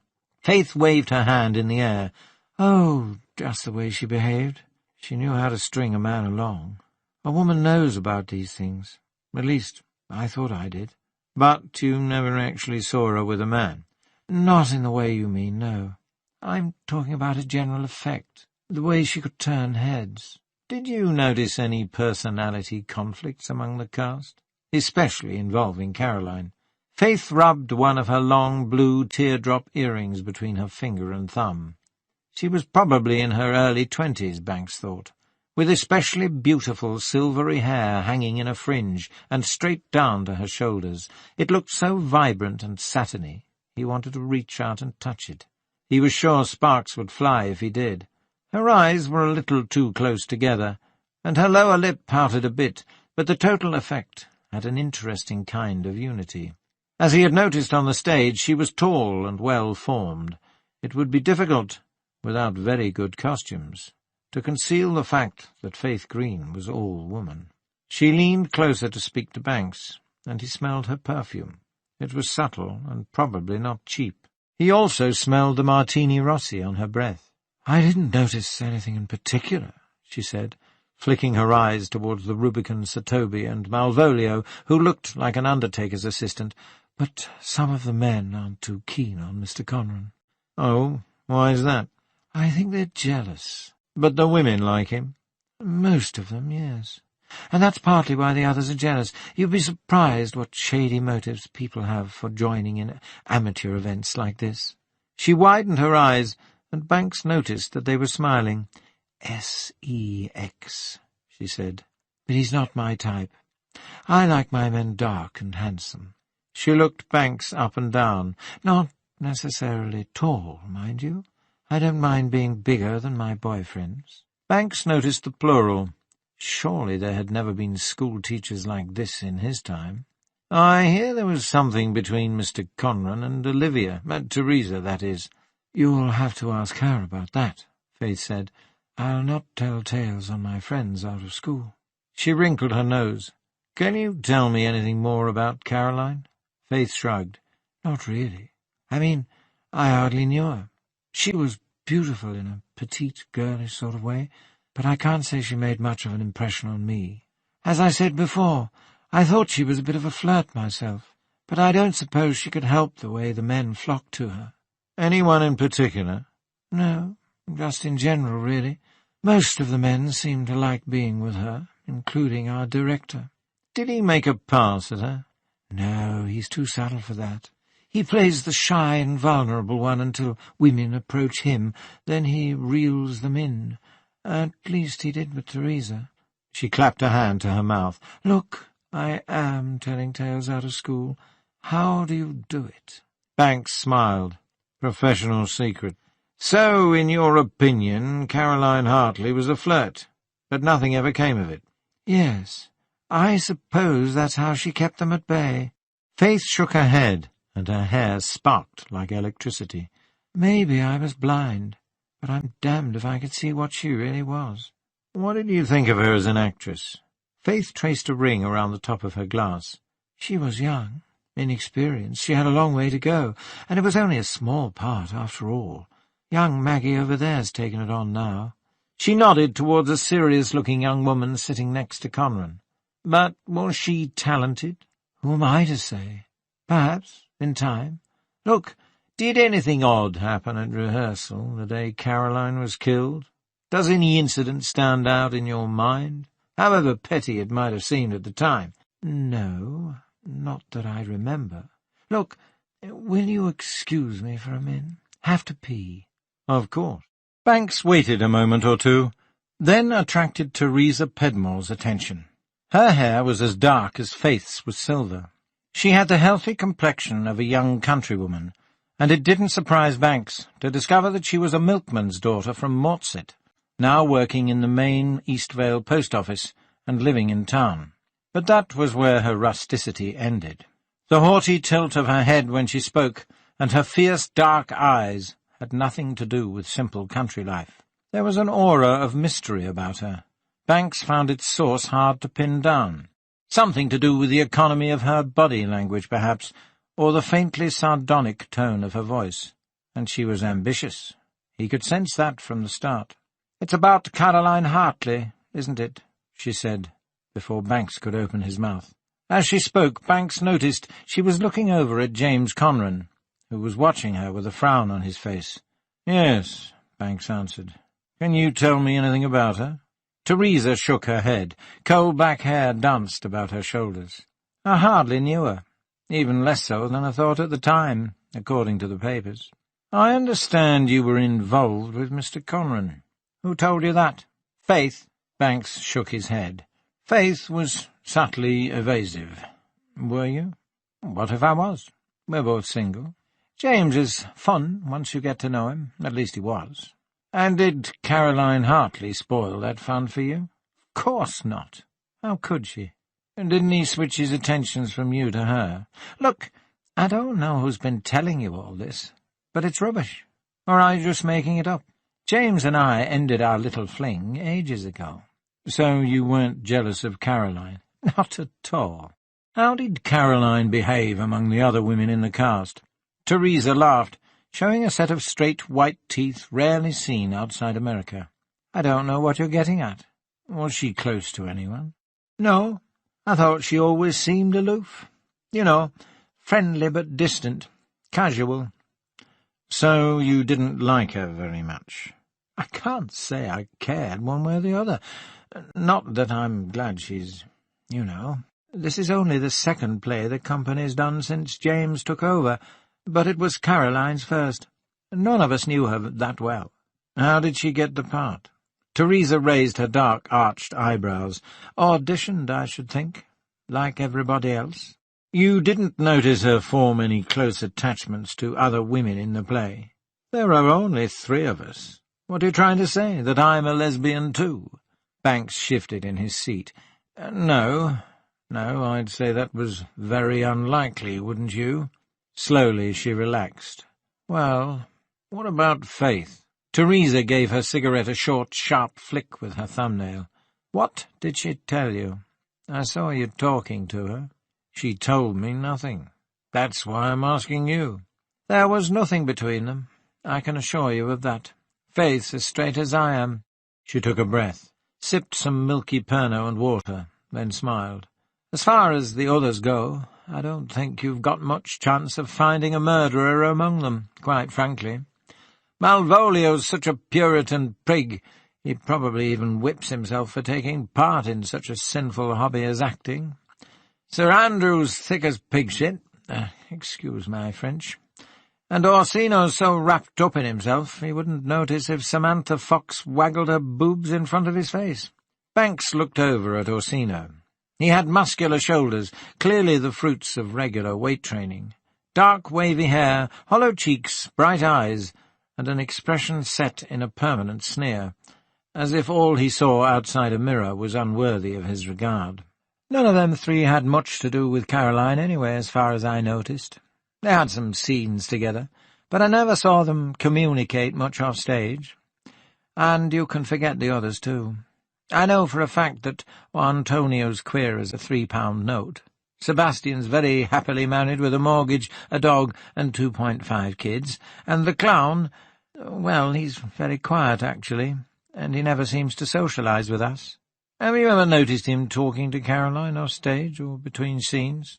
I've never noticed him talking to anyone, period. One of the strangest transformations you can imagine.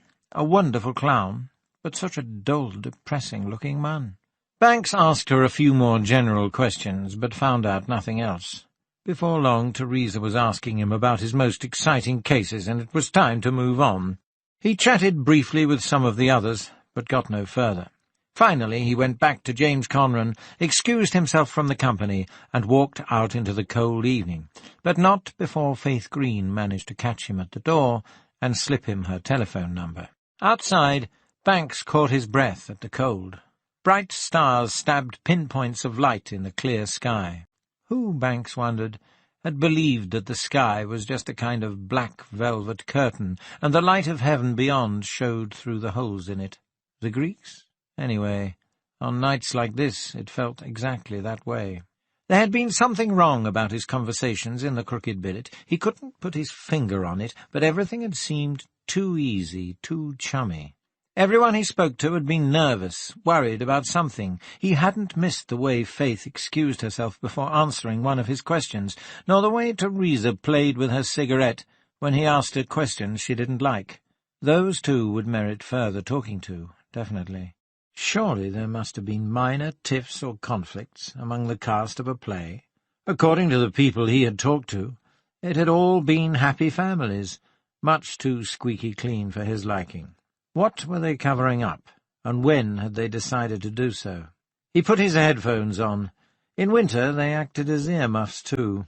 The tape he had in was a collection of jazz pieces by the likes of Milhaud, Gershwin and Stravinsky, performed by Simon Rattle and the London Sinfonietta. Tracy had bought it him for Christmas, clearly under instructions from Sandra. When Banks switched on the Walkman, the erotic clarinet glissando at the opening of Gershwin's Rhapsody in Blue almost bowled him over. He turned down the volume and walked on. The tree was still lit up outside the church in the market square, but there were no carol singers in evidence this evening. The cobblestones were icy, and he had to step carefully. The blue lamp glowed coldly outside the police station. It was 7 o'clock, just time to drop in and see if any new information had turned up before going home for dinner. He walked into the bustle of the police station and went straight upstairs to his office. Before he could even shut the door, Susan Gay called after him and entered. Banks sat down and took his headphones off. "Anything new?" "I've followed up on the record shops," she said breathlessly.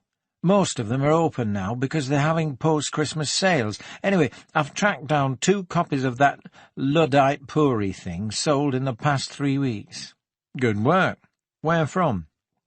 "One from a small speciality shop in Skipton, and another from the Classical Record Shop in Leeds. But there's more, sir," she went on. "It seemed a long shot, but I asked for a description of the purchaser in both instances." "And?" "The Leeds shop, sir. Before I'd even started, he told me who'd bought it. The salesman recognised him." "Claude Ivers?" "Yes, sir." "Well, well, well," Banks said. "So he was lying after all. Why aren't I surprised? You've done a great job, Susan. In fact, I think you deserve a day at the seaside tomorrow." Susan smiled. "Yes, sir. Oh, and D.S. Richmond phoned from Barnard Castle with a message about Charles Cooper's alibi. It seems things are getting a bit complicated, doesn't it?" A sea mist clung to the coastline when Banks and Susan arrived in Redburn at 11 o'clock the next morning. Icy roads over the vale and freezing rain on the moors had made driving difficult all the way, and now, as they came down from the land to the sea, the clash of the two elements had produced a fog that reduced visibility to no more than a few yards. Susan, Banks could tell, was surprised at being chauffeured by a senior officer, but she would soon learn. He preferred his own car because of the stereo and the generous mileage allowance, and he actually enjoyed driving in Yorkshire, even in poor conditions such as these. On the way, he had been listening to Metamorphosen, Richard Strauss's haunting string elegy for the bombing of the Munich Hoftheater, and he hadn't spoken much. He didn't know whether Susan liked the music. She had been as silent as he, and had spent most of the journey looking out the window, lost in thought. He parked the car outside the Lobster Inn again, and they made their way up the path to Ivor's cottage. The mist seemed to permeate everything, and by the time they got to the cottage they were glad of the fire blazing in the hearth. Again it was Patsy Janowski who answered the door. This time, when Banks introduced Detective Constable Gay, her big brown eyes clouded with worry and fixed on the door-handle. She was wearing tight jeans and a dark green turtleneck sweater. Her dark hair, which still fell almost to her eyes in a ragged fringe, was tied back in a ponytail. Her smooth complexion was tinged with the kind of flush that a brisk walk in fresh weather brings. "He'll be down in a few minutes," she said. "Sit down and warm yourselves. I'll make some tea." "Shouldn't we go up, sir?" Susan asked, when Patsy had left the room. "It'll give us an edge." Banks shook his head. "He'll be no trouble. Besides, I want to talk to her alone first." They sat in the creaky wooden chairs near the fire, and Banks rubbed his hands in front of the flames. Although he had been wearing gloves on this trip, the chill seemed to have penetrated right through both leather and flesh. When he felt warm enough, he took off his overcoat and lit a cigarette. Warm air from the fire hooked the smoke and sucked it up the chimney. Patsy returned with the tea tray and set it down beside them. There was no fresh-made bread this time. "What is it?" she asked, joining them by the fire. "Have you found a killer?" Banks ignored her question and picked up his mug of tea. "Tell me," he asked, "where did you drive to when you left your parking spot behind the Lobster Inn the evening Caroline Hartley was killed?" Patsy stared at his breast pocket, her eyes wide open and afraid like a hunted doe's. You can't expect me to remember a particular night just like that. Days are much the same out here." "I can imagine that, but it was the evening before my last visit. I asked you then, very specifically, where you'd been the night before, and you both told me you'd stayed in. Now I'm asking you again." Patsy shrugged. "If I said I stayed in, I guess that's what I did." "But you were seen leaving the car park." "It must have been someone else." "I don't think so. Unless you're in the habit of lending out your car. Where did you go?" She stirred a spoonful of sugar into her tea and gazed into the steaming mug as she spoke. "I don't remember going anywhere, but I might have gone for a drive early on. I sometimes do that, but I wouldn't have been gone long.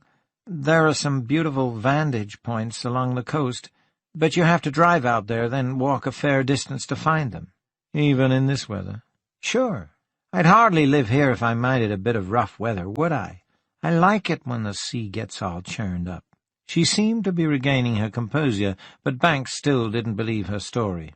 "Why didn't you mention this little drive?" he asked. She smiled at the fireplace. "It didn't seem important, I guess. I mean, it was nothing to do with what you were asking about." "Did you go alone?" She hesitated, then said, "Yes." "Where was Mr. Ivors?" "Back here, working." "Then who was using his car?" Her hand went to her mouth. I don't understand." "It's simple, really, Miss Janowski. His car was missing from its usual spot. If he was here working, who was using it?" Patsy was saved from having to answer by the creak of the stairs as Ivors came down. He was dressed in much the same kind of baggy jeans and loose jersey as he had been on Banks's first visit, but this time he had combed back his longish grey hair. He ducked underneath the low lintel beam and walked into the room. where his height and gaunt features commanded attention. The room had seemed crowded enough with 3 people in it, but with 4 it felt cluttered and claustrophobic. "What's going on?" he asked, looking over at Patsy, who was squeezing her plump lower lip between her fingers and staring out of the window. Banks stood up. "Ah, Mr. Ivers, please join us. Sit down." "I hardly need to be invited to sit down in my own house," Ivers said, but he sat. Banks lit another cigarette and leaned against the stone mantelpiece. Not a tall man himself, he wanted the advantage of height. Susan remained where she was, her notebook in her lap. Ivers glanced nervously at her, but Banks didn't introduce them. "We were just talking about memory," he said. "How deceptive it can be." Ivers frowned. "I don't understand." "Seems to be a lot of that about," Banks said. "Mr. Ivers," Susan asked, "where did you drive to on the evening of December the 22nd? He stared at her, but didn't appear to see her. Then he turned towards Banks and gripped the arms of his chair. He thrust himself forward in as menacing a manner as possible. "What is this? What are you insinuating?" Banks flicked a column of ash into the fire. "We're just asking you a simple question," he said. "Where did you go?" "I told you I didn't go anywhere." "I know, but you were lying." Ivers half rose. "Now look!" Banks stepped forward and gently pushed him back. "No, you look.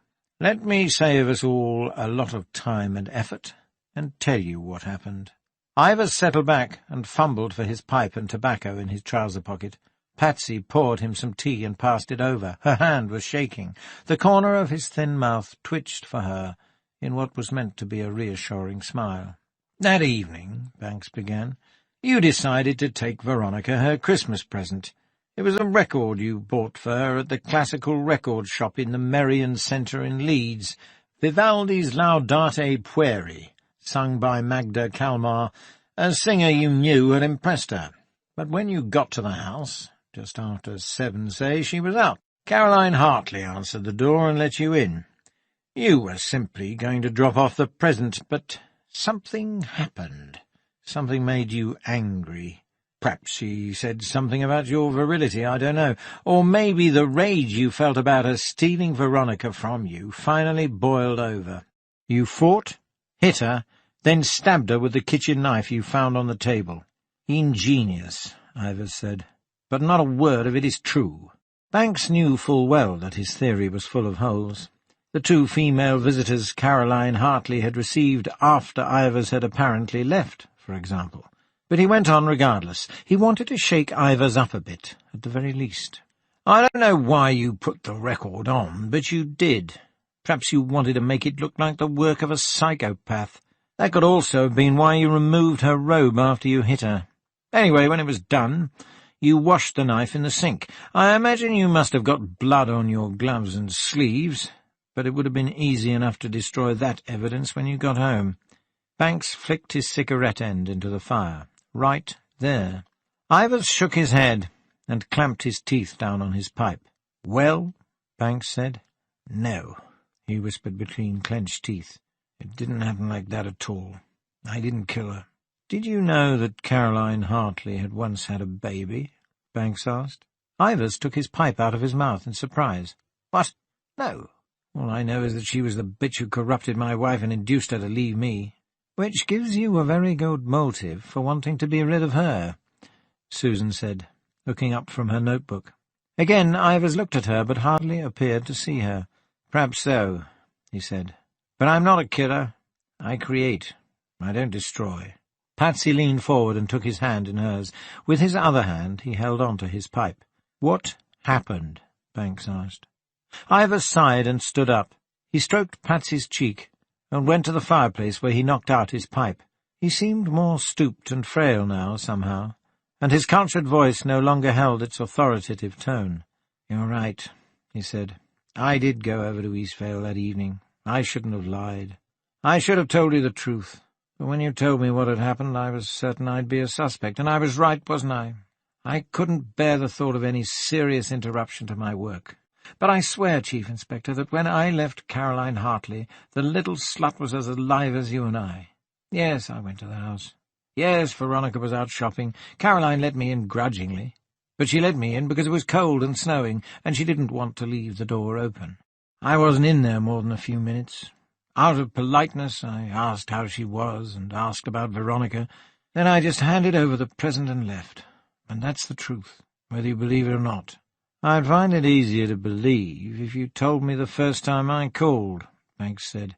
You've wasted a lot of our time. I've already explained why I couldn't tell you. Good Lord, man, what would you have done in my position? Banks always hated it when people asked him that. In 99% of cases, he would have done exactly as they had, the wrong thing. How could you even imagine that we wouldn't trace the buyer of the record? Ivers shrugged. I've no idea what you can or can't do. I don't read mystery novels or watch police shows on television. We don't even have a television, never have had. I knew I hadn't put a gift tag on the record. I remembered I'd forgotten to do that shortly after I left Veronica's.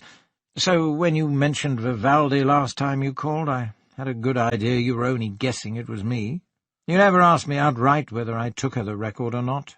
When you left, Banks said, was the record still wrapped, or had it been opened? Still wrapped, of course. Why should it have been opened? I don't know, but it was.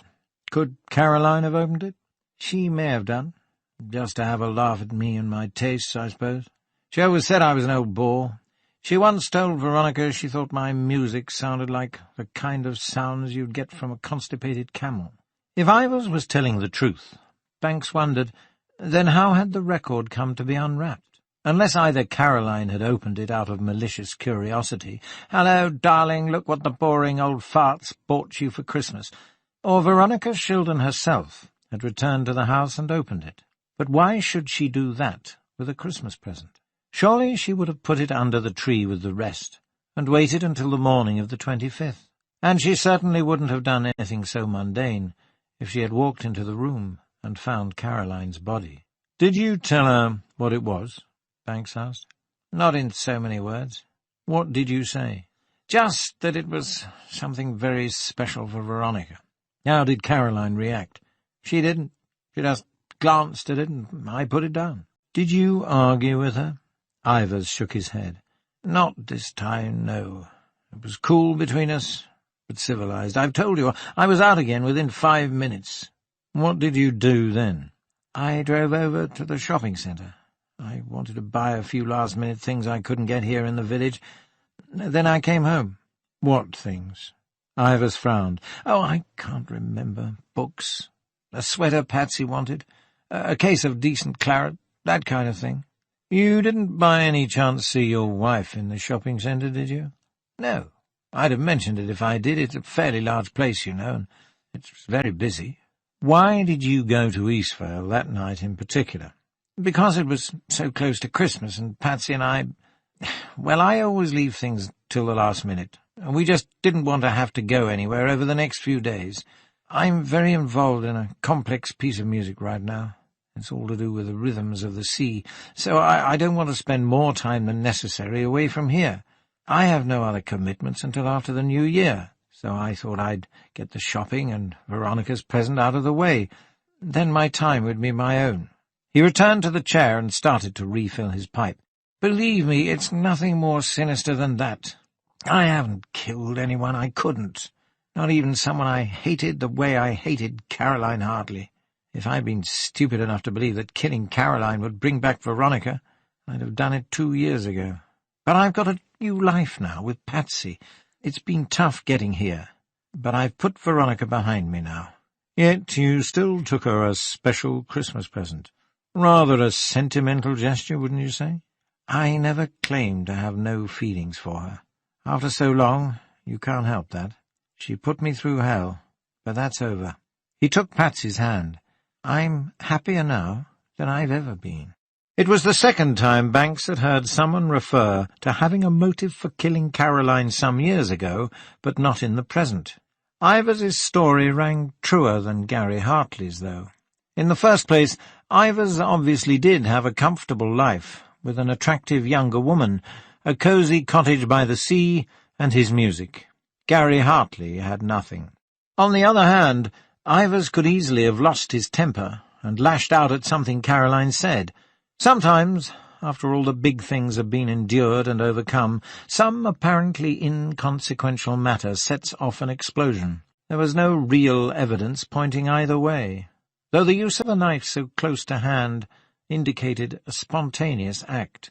If he charged Claude Ivers with murder now, he wouldn't have had much of a case. "I'd like you to drop by the Eastvale police station tomorrow morning and sign a statement," Banks said, gesturing for Susan to close her notebook. "Must I?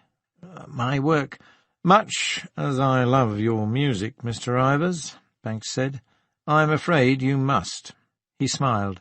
"Look at it this way. It's a hell of a lot better than being charged with murder and sitting in a cell with the drunks on New Year's Eve. You're not charging me?" "Not yet, but I want you to stay where I can find you. Any unexpected moves on your part will be considered as very suspicious behaviour indeed." Ivers nodded. "I wasn't going anywhere." "Good. See you tomorrow, then."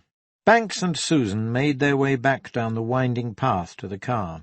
On their left, only partially obscured by wraiths of mist, the sea lay quiet, and the small waves lapped and hissed on the sands. Banks wondered what Ivers's winter sea music would sound like. Something along the lines of Peter Maxwell Davies' Third Symphony, perhaps, or the sea interludes from Britain's Peter Grimes. There was certainly a lot of potential in the idea. They had just reached the road when Banks became aware of a figure running after them. It was Patsy Janowski, and she hadn't even bothered to put an overcoat on. They turned, and she stood facing them, shivering, with her arms wrapped around her chest.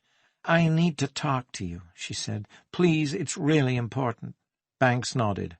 "Go on." She looked around. "Is there somewhere we can go? I'm freezing." They were outside the Lobster Inn, and Banks could think of no better place to talk. They went inside and found the lounge almost deserted, except for the landlord and a couple of gnarled old men chatting at the bar. The large room was cold and draughty, even by the hearth where they sat. The fire clearly hadn't been lit long, and the pub had not yet warmed up. Banks walked to the bar. The two old men flicked their hooded eyes in his direction, and continued talking in low voices, thick with local dialect. The landlord shuffled over and stood in front of Banks, drying a glass. He neither spoke nor looked up. Banks found himself marvelling at Jim Hatchley for getting information out of such a taciturn old bugger. One day he'd have to ask Jim how he'd managed it. He asked for 3 whiskies, and the landlord ambled off without a word. The entire transaction took place in silence. When he got back to the table, Banks found Patsy and Susan Gay huddled around the meagre fire trying to get warm. "It's not the cold I mind," Patsy was saying, "but the goddamn chill. It's so damp it gets right in your bones." "Where are you from?" Banks asked. "Huntington Beach, California." "Warm there?" Patsy managed a smile. "All year round. They even play beach volleyball in winter." "Don't get me wrong, though. I love England, even the weather. I'm just not dressed right for outdoors today." Banks passed her the whiskey. "Here, this should warm the cockles of your heart, as we say up here." "Thank you." She took a sip and smacked her lips. Her eyes ranged around the pub and settled briefly, like a butterfly, on various objects. A dented ashtray, the range of wine glasses above the bar, an optic, the old fishing print on the far wall. Banks lit a cigarette and leaned back in his chair. "What was it you wanted to tell us?" Patsy frowned.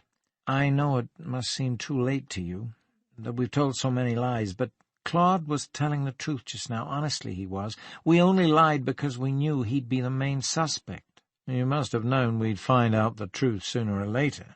She shook her head. "Claude said it's only on television that things like that happen.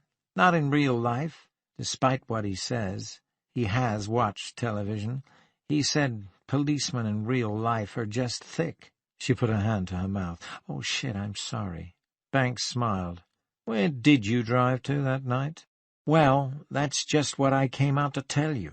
I know Claude can't have killed Caroline Hartley, because I went to see her after he'd left, and I can assure you she was still alive then." "What do you mean?" Patsy rubbed her temple and frowned. "What I say. Look, I know it's not very nice, but I was checking up on him. You suspected he was still involved with Veronica Shildon? Yes. He still loves her. There's no doubt about that. You heard what he said. But I did hope he really had put her behind him. And I know he loves me, too. I suppose I'm just jealous, possessive. I've been burned before by people hung up on past relationships. Did you know him when he split up with her? No. We met afterwards. He was in real bad shape. In what way? In every way. Claude is a naturally confident man, used to getting what he wants and having his own way. But after he split with Veronica, his self-esteem was at rock bottom. He felt betrayed and, well, sexually, too, he felt worthless and unwanted. He told me he never thought another woman would want him as long as he lived. She smiled and looked into the fire. I know it sounds like a come-on, but it wasn't. You have to know him. When we got together, I helped him build up his confidence again. There was nothing wrong with him, really. It was all just a psychological mess caused by what that woman did to him. Caroline? No, Veronica. He always blamed Caroline, and I never contradicted him. But if anyone's the bitch, Veronica is, the way she treated him. All of a sudden, she comes along and tells him, I'm not really the woman you think I am. In fact, I never have been. It's all been an illusion, an act, just to please you. But I can't do it anymore. I've seen the light. I've found someone else, a woman, in fact, and I'm leaving you to go and live with her. I'm sure you can imagine the impact of something like that on a man better than I can, especially a man as sensitive and vulnerable as Claude. A bitch. Anyway, he never saw it that way.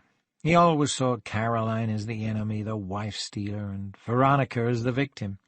He thought she'd end up getting hurt, discarded, when Caroline had finished with her. After all, there was 10 years between them. She held up her hand before anyone could say a word. All right, I know. I'm nobody to talk. There are nearly 30 years between Claude and me, but that's different. Nobody challenged her. Banks had almost finished his whiskey. He felt like another one. A single shouldn't put him over the limit for driving. This time Susan offered to go and buy the drinks. "What are you trying to say, Ms. Janowski?" Banks asked, swirling the amber gold liquid in the bottom of the glass. "That you were jealous of Claude Ivor's relationship with his wife, and that you followed him that night to find out if he was still seeing her secretly?" "I didn't exactly follow him," she said. "You've got to understand how difficult all this has been for Claude and me. We've had 1 or 2 rows about his seeing Veronica, usually after he's been for dinner with her and got back late. I don't know. As I said, I must be a terribly jealous person, but I couldn't just sit back and accept it. Oh, it's not even as if I thought they were having an affair or anything.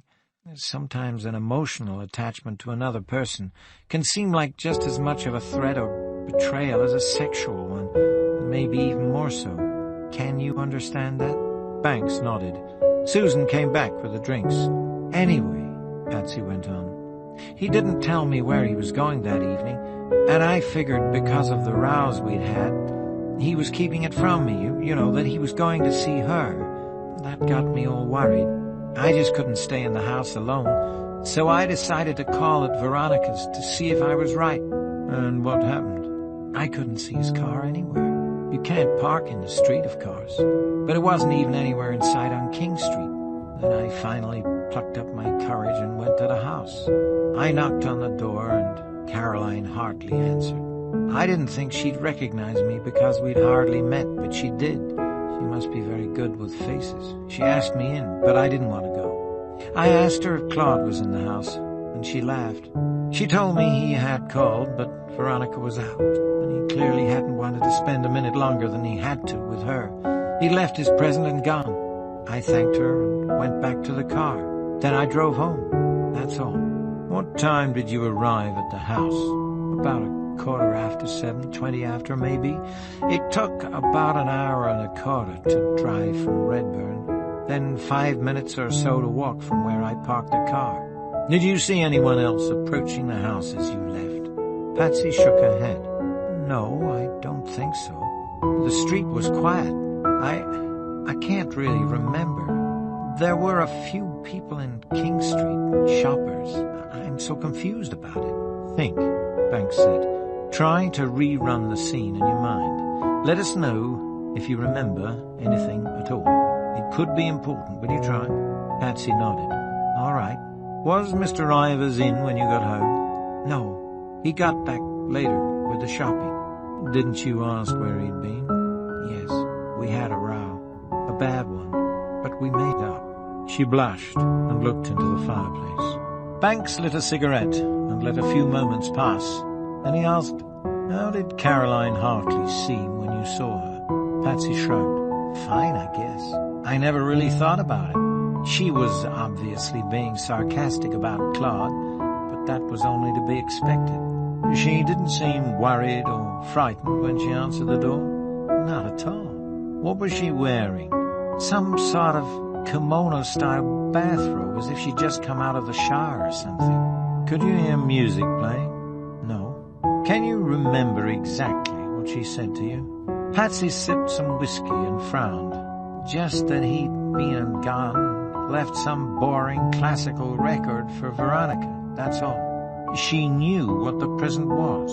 Seemed to, yes. She didn't mention the title, the one you talked about the other day, but she did use the words boring classical record. I remember that because I took it as an insult to Claude. She could have been just guessing, Susan said.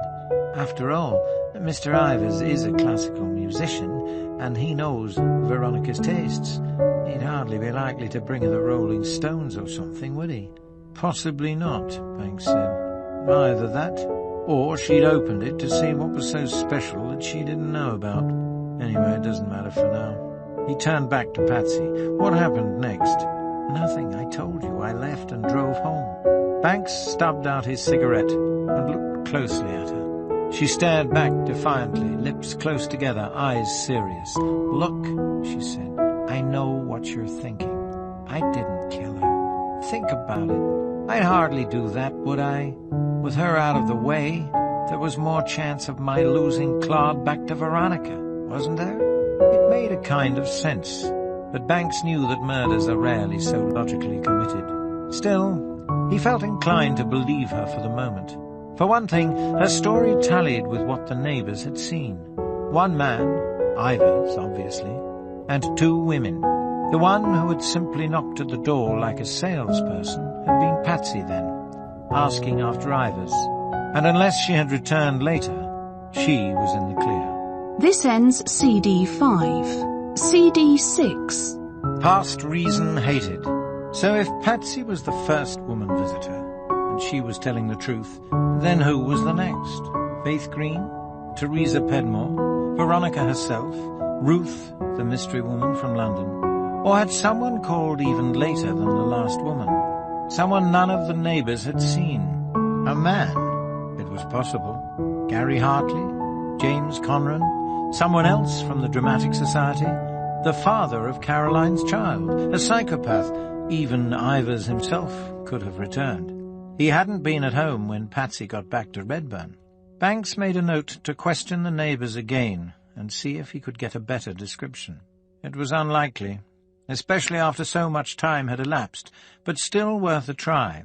At least someone might be able to tell them whether the woman who had knocked at the door and gone away was dressed the same as the one who did go in later. Banks finished his drink. "Thank you, Ms. Janowski," he said. "I think you'd better come along tomorrow with Mr. Ivers and make a statement, all right?" She nodded. Yes, of course. Then she knocked back the rest of her drink and left. "What do you think?" Banks asked Susan. "I don't know. I'd want to keep an eye on them.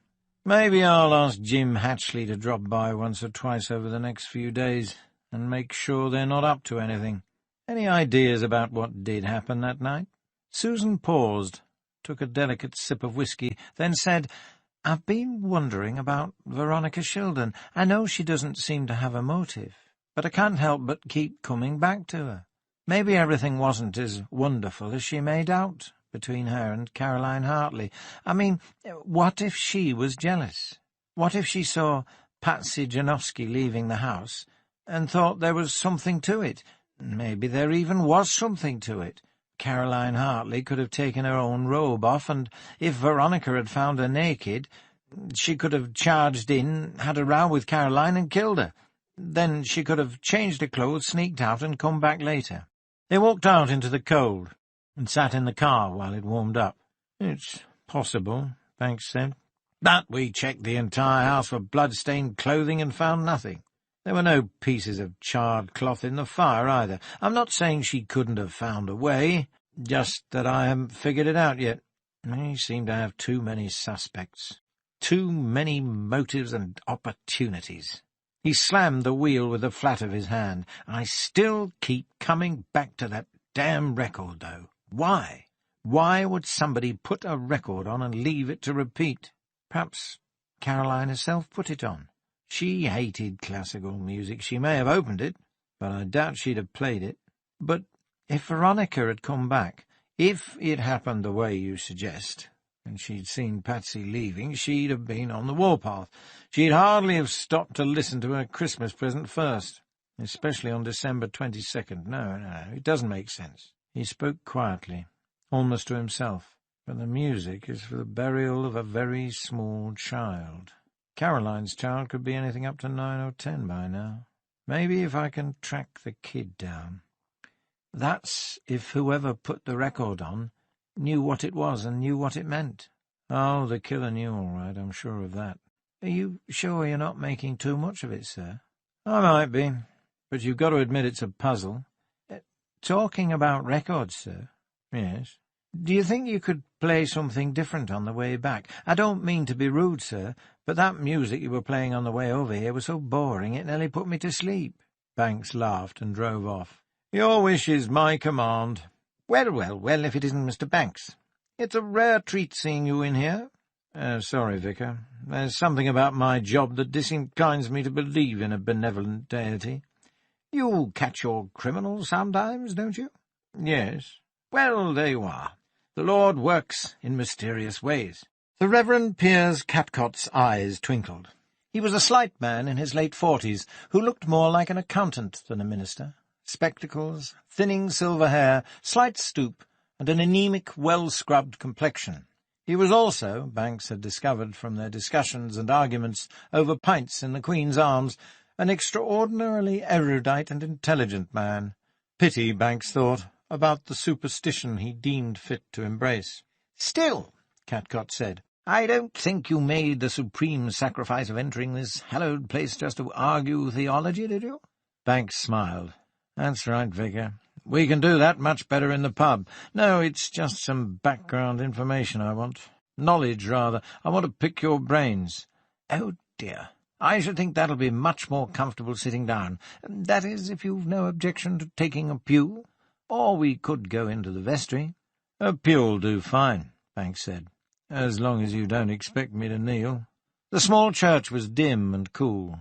Weak evening sunlight filtered through the stained glass windows. Banks had seen more of it from the outside than in, though he had been in once or twice to look at the Celtic cross and stone font. The pews creaked as they sat down. "What's the liturgy?" Banks asked. "Oh, come on, Mr. Banks," Catcott said, with a thin-lipped smile. "Surely even a heathen like yourself knows that." "Humour me." Catcott put a pale, slender forefinger to his lips. "Very well. The liturgy. The word is often used to refer to the Book of Common Prayer, of course, but the meaning goes back a long time beyond that, a long time. Essentially, it's simply the order of services in the church. As even you probably know, we have different services at different times of the year. Christmas, Easter, Harvest Festival, and the like. And you might remember from your misspent youth, we sing different hymns and have different lessons according to the nature of the service. Do you follow so far?" Banks nodded. "There is a liturgical calendar to cover the year's worship. Advent, the 4th Sunday before Christmas, came first, then Christmas itself, ending with Epiphany, the 6th of January, or 12th night to you. Then we have the pre-Lenten season, followed by Lent, when you're supposed to give up bad habits." Here he paused and cast a narrow-eyed look at Banks. "And the last 3 are Eastertide, Pentecost, and Trinity. But what on earth do you want to know all this for? Surely you're not thinking of— No, I'm not. And believe me, Vicar, you'd be better off not knowing. I'm particularly interested in the music that goes along with these services. Liturgical music? Well, that's a slightly different matter. It's very complicated. Goes back to Gregorian chants. But basically each part of the year has its own biblical texts, and early composers set these to music. Now, people still do it, of course. Vaughan, Williams, Finzi and Britten did quite a bit, but it's rarely part of a normal church service these days. What you're probably talking about are biblical texts, or parts of texts set to music. Actually, most of them were abolished in 1563. What kind of music are you talking about? All kinds, right from early polyphonic motets. A composer would take a text, perhaps a psalm, and set it to music. In Latin, of course. Like a Gloria or a Magnificat? Actually, the Gloria is part of the Mass, which has its own liturgy. I told you it can get quite complicated. Banks remembered the section titles from his tapes of Masses and Requiems. Kyrie eleison, Agnus Dei, Credo. I think I'm getting the idea, he said. What about Laudate Pueri? Ah, yes, Laudate Pueri, Dominum— It means, praise the Lord, ye children. That was a popular liturgical work, based on Psalm 112, if my memory serves me right. Do you know Vivaldi's settings? Indeed I do. Magnificent. It says in the notes to my tape that the piece may have been used as part of the burial service for a small child. Is that right? Catcott rubbed his smooth chin. That would make sense, yes. Would that be fairly common knowledge? Well, you knew it, didn't you? I'd say any reasonably well-educated person might have a chance of knowing. Would someone like Claude Ivers know? Ivers, of course. I remember reading an article about him in Gramophone, and he's extremely knowledgeable about sacred music. Pity he doesn't see fit to write any himself, instead of that monotonous stuff he churns out. Banks smiled. Catcott had sown the seeds of another Queen's Arms argument. But there was no time to pursue the point now. Thank you, Vicar. Banks stood up and shook hands with Catcott, then headed out. His footsteps echoed on the cold stone. Just before he got to the door, he heard the vicar call out from behind him, "The collection box for the Restoration Fund is to your right." Banks felt in his pocket for £1, dropped it in the box, and left.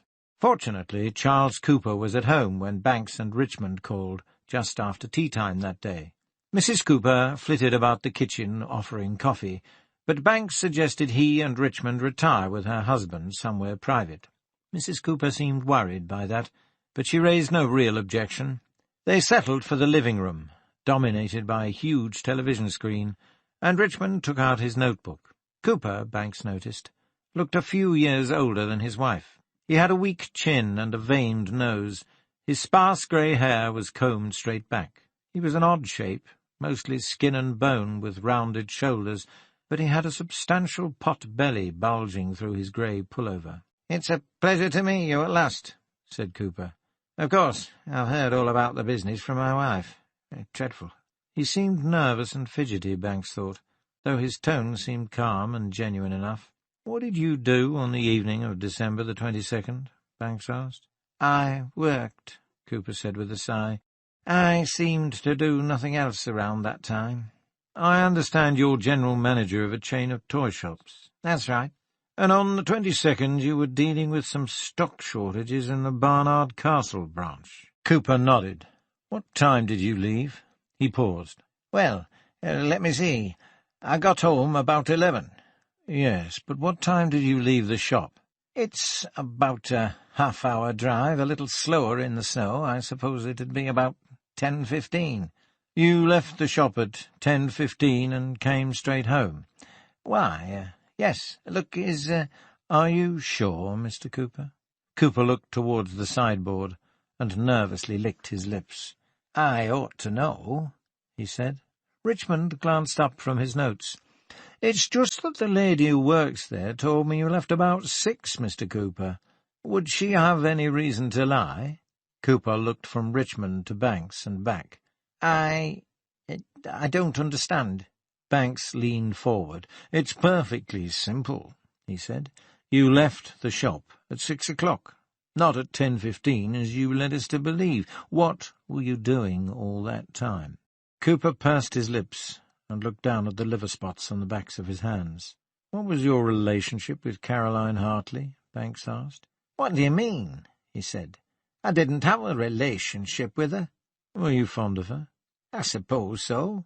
We were just acquaintances." "She didn't remind you of your late daughter, Corinne?" Cooper turned red. "I don't know who told you that, but it's not true, and you've no right to bring my daughter into it. It's exactly as I said, we were neighbours. Yes, I liked the girl, but that's all." "You didn't attempt to start an affair with her?" "Don't be ridiculous. She was young enough to be Besides, you know as well as I do she wasn't interested in men." "But you did try." "I did no such thing." He grasped the chair arms and started to get up. "I think you ought to leave now." "We'll leave when we're satisfied, Mr. Cooper," Banks said. "Please sit down." Cooper slumped back in his chair and started twisting his hands in his lap. "Do have a drink if you want," Banks said. "That is what's on your mind, isn't it?" "Damn you!" Cooper jumped up with surprising agility, took a bottle of scotch from the sideboard, and poured himself 3 fingers. He didn't offer any to Banks or Richmond. He sat down again and drank half of it in one gulp. "We're not satisfied yet, Mr. Cooper," Banks said. "We're not satisfied at all. You've been lying to us. Now that's nothing new. In our business we expect it." He jerked his thumb towards the wall. "But a young woman was brutally murdered next door on December the 22nd. A woman you liked who reminded you of your daughter. Now, I'd think that unless you killed her yourself, you'd want to help. You'd want to tell us the truth." "I didn't kill her, for God's sake. Why on earth would I do that?" "You tell me." "I told you I didn't kill her, and whatever I did that night has no bearing whatsoever on what happened next door."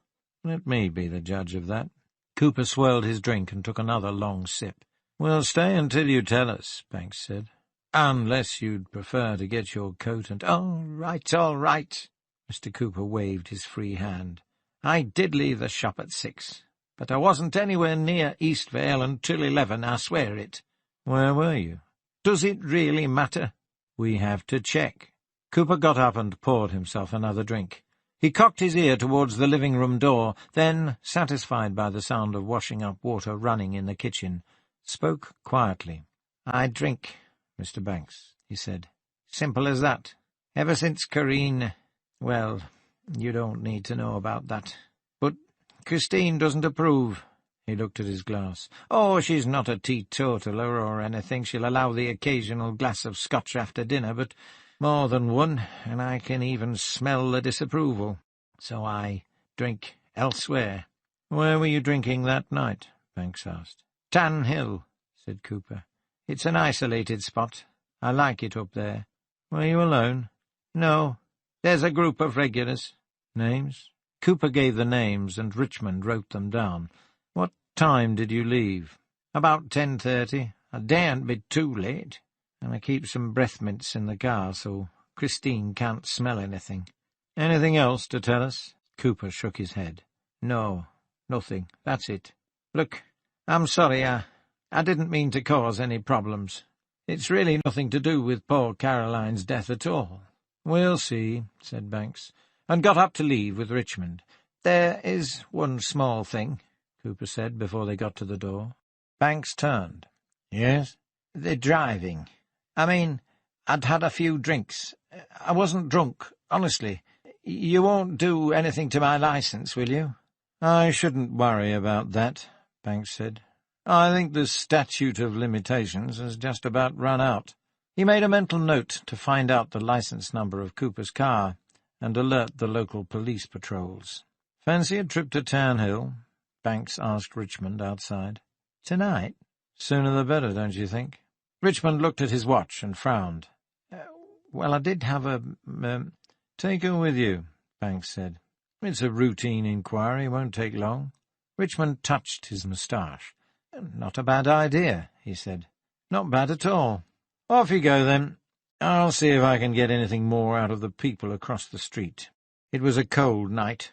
spiky, needle-sharp cold rather than the damp, numbing chill of the sea mist, and the crusts of ice over puddles on the pavements cracked as Banks walked over them, hands deep in his fur-lined car-coat pockets. He decided to call first on Patrick Farlow, who had originally said he was sure he had noticed 2 women and a man call at the house on separate occasions between about 6 and 7:30 on the 22nd of December. Farlow was finishing his dinner when Banks arrived, and there was still a little wine left in the bottle. Banks accepted a glass and the invitation to join Farlow in the den, while his wife cleared the table. They certainly lived well in Oakwood Mews, Banks noted. Remains of sirloin steaks on the plates, fine cutlery, a cut glass vase holding 2 long-stemmed roses.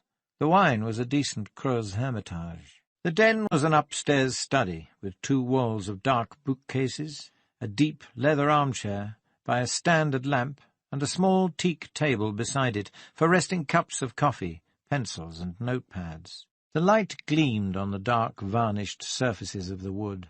The Hartley place in Harrogate would have been a larger version of this, Banks thought, before Gary let it fall to ruin. Farlow relaxed in his armchair, and Banks took the swivel chair in front of the writing desk.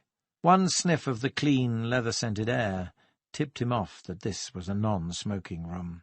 "We're very grateful for the information you gave us," Banks began, "but I was wondering if you remembered anything else about that evening." Farlow, a small, roly-poly man, with tufts of grey hair over his ears, still wearing a 3-piece suit, pressed his damp lips together and scratched the side of his nose. Finally he shook his head. The roll of pink fat around his neck wobbled. "Can't say as I do, no." "Do you mind if we go over a couple of points?" "Not at all. Be pleased to." Banks sipped some wine and asked about the timing. Farlow strained to remember for a moment, then answered, "I know the first one, the man, called at about 7 o'clock, because we'd just had supper and I was in the front room turning the Christmas tree lights on. Then I caught a glimpse of the woman standing on the doorstep when I went to replace a burnt-out bulb a bit later. The door was open, and she was talking to the Hartley woman." "Did you get a clear look at her?" "No, she had her back to me. Nicely shaped, though." "So there's no doubt it was a woman?" "None at all." "What was she wearing?" He put a pudgy finger to his lips and whistled while trying to recall the scene. "Let me see. It was a winter jacket of some kind, padded or thickly lined. Waist-length no longer, because I could see the outline of her hips. That's how I knew it was a woman. A youngish one, I'd say. And she wore tight jeans. Lovely long legs she had." He winked. "What about her hair?" "It was wrapped in a scarf. I really couldn't see it at all. She was silhouetted by the hall light of the house, of course, so I couldn't make out any detail. It was only a quick glimpse I got. I already told all this to your constable the other night." "I know, and I'm sorry to put you through it again, sir. Sometimes, believe it or not, people do remember more when they're given a few days to think about it. What was Caroline Hartley wearing?" "As far as I could tell, it was some kind of bathrobe. She held it wrapped tight around her while she stood at the door as if she was feeling the cold. I'm sorry I can't be of any more help. I'd like to see the Blighter caught, of course. Don't like the idea of a murderer stalking the neighbourhood." "The third visitor," Banks asked. "Can you be clearer about the time?"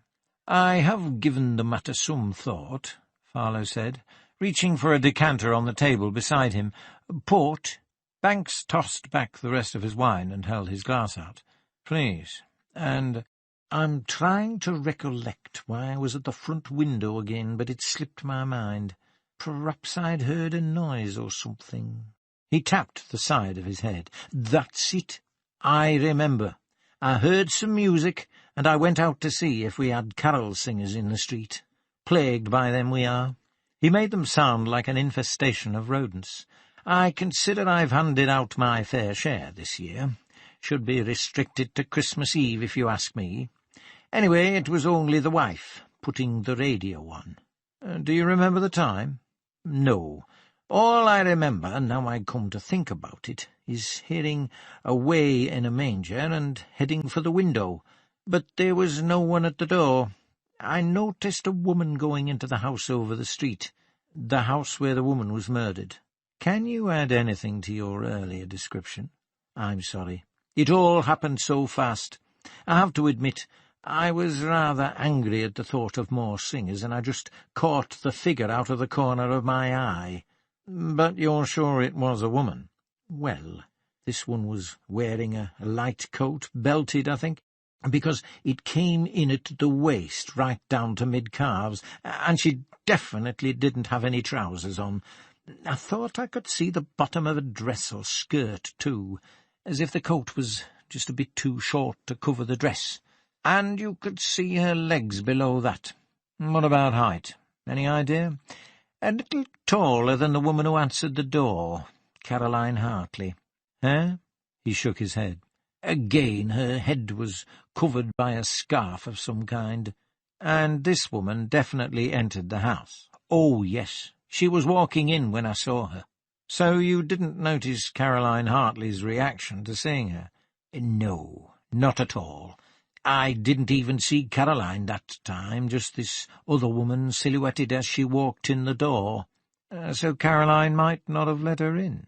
I suppose that's possible. But there didn't seem anything suspicious about it. She didn't seem to be pushing, and I didn't hear any noise of forced entry or anything like that. It all seemed perfectly normal to me. I tried to be a responsible neighbour. If I'd thought there was any trouble, I would have called the police. Did you see her leave? No. But then I didn't look out the window again. Anybody could have arrived or left between 7:30 and the time when, well, you know, and I wouldn't have seen them. Banks finished his port and stood up. Thank you for being so cooperative, Mr. Farlow. Also for the port. It was very good. Farlow smiled. Yes, it is rather, isn't it? The 63 vintage, you know. He struggled to get out of his armchair, floundering like a seal on a beach. Please don't bother showing me out, Banks said. I'll find my own way. Oh, very well. Fine, then. Bye. And Banks saw Mr. Farlow reach for the decanter again as he left the room. A suitable case for gout, that one. A lot of tipplers, it seemed, on Oakwood Mews. On the way out, he met Mrs. Farlow in the hall. She had seen nothing that night, but she was able to tell him that the radio had been tuned to Radio 3, as always, when she turned it on. No, she couldn't remember what time, but her husband was right. It was a carol service from King's College. Away in a Manger had been playing. Lovely tune, that one, isn't it? Banks agreed and left. From Mrs. Eldridge at number 8, Banks got no further information. She had seen the man go in first, then the woman knocking on the door at about 7:15.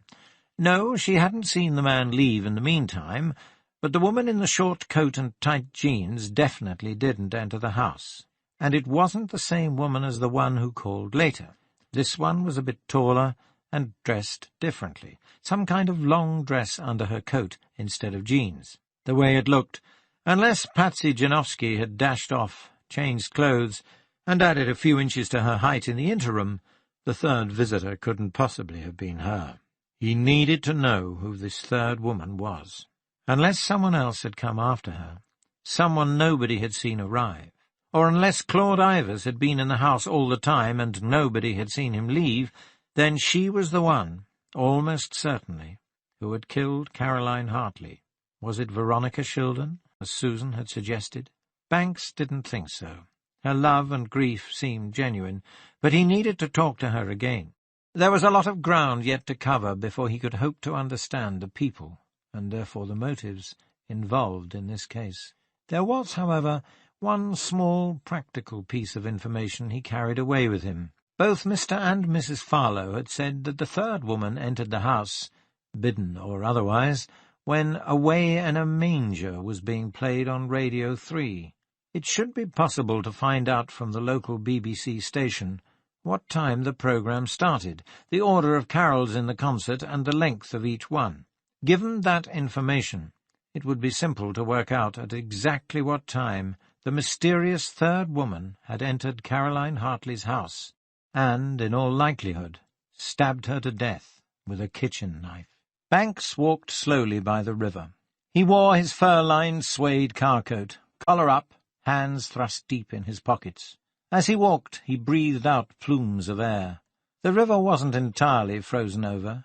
Ducks paddled as usual, apparently oblivious to the cold, in channels between the lumps of grey ice. As he walked, he thought about the success he had had that morning with the BBC. A keen young researcher in the local studio had taken the trouble to dig out and listen to the 22nd of December taped carol broadcast using a stopwatch. The programme had started at 7 sharp. Away in a Manger began just over midway through the broadcast, 7:21 to be exact, and finished 2 minutes 14 seconds later. Banks marvelled at the precision. With such a sense of exact measurement, the young woman perhaps had a future working for the Guinness Book of Records, or the Olympic Records Committee. Anyway, they now knew that Caroline's likely killer had been let in between 7:21 and 7:24. They also knew that it wasn't Charles Cooper. Richmond had talked to the regulars at Tan Hill and confirmed his alibi. Cooper had been drinking there between 6:30 and 10:30 on the 22nd of December, and on most other evenings leading up to the Christmas period. It would be more difficult for him to explain long absences to his wife at any other time, Banks thought. Banks started thinking about the victim, Caroline Hartley, again, and realized he still didn't know much about her. She had run away from home at 16, gone to London, got herself pregnant, picked up a conviction for soliciting, come back up north, and shacked up first with Nancy Wood, who was out of the picture now, and then with Veronica Shildon. Attractive to both men and women, but now interested only in the latter. Vivacious and enthusiastic, but given to thoughtful, secretive moods. A budding actress, a good mimic. That was about all. It covered 10 years of the woman's life, and it didn't add up to a hell of a lot. There had to be more, and the only place to find out, as Caroline's friends and family either wouldn't talk or didn't know, was in London. But where to start? Banks picked up a flat stone and skimmed it across the water towards the green. Briefly, he thought of Jenny Fuller, who lived in one of the Georgian semis there, a lecturer in psychology at York. She had helped Banks before.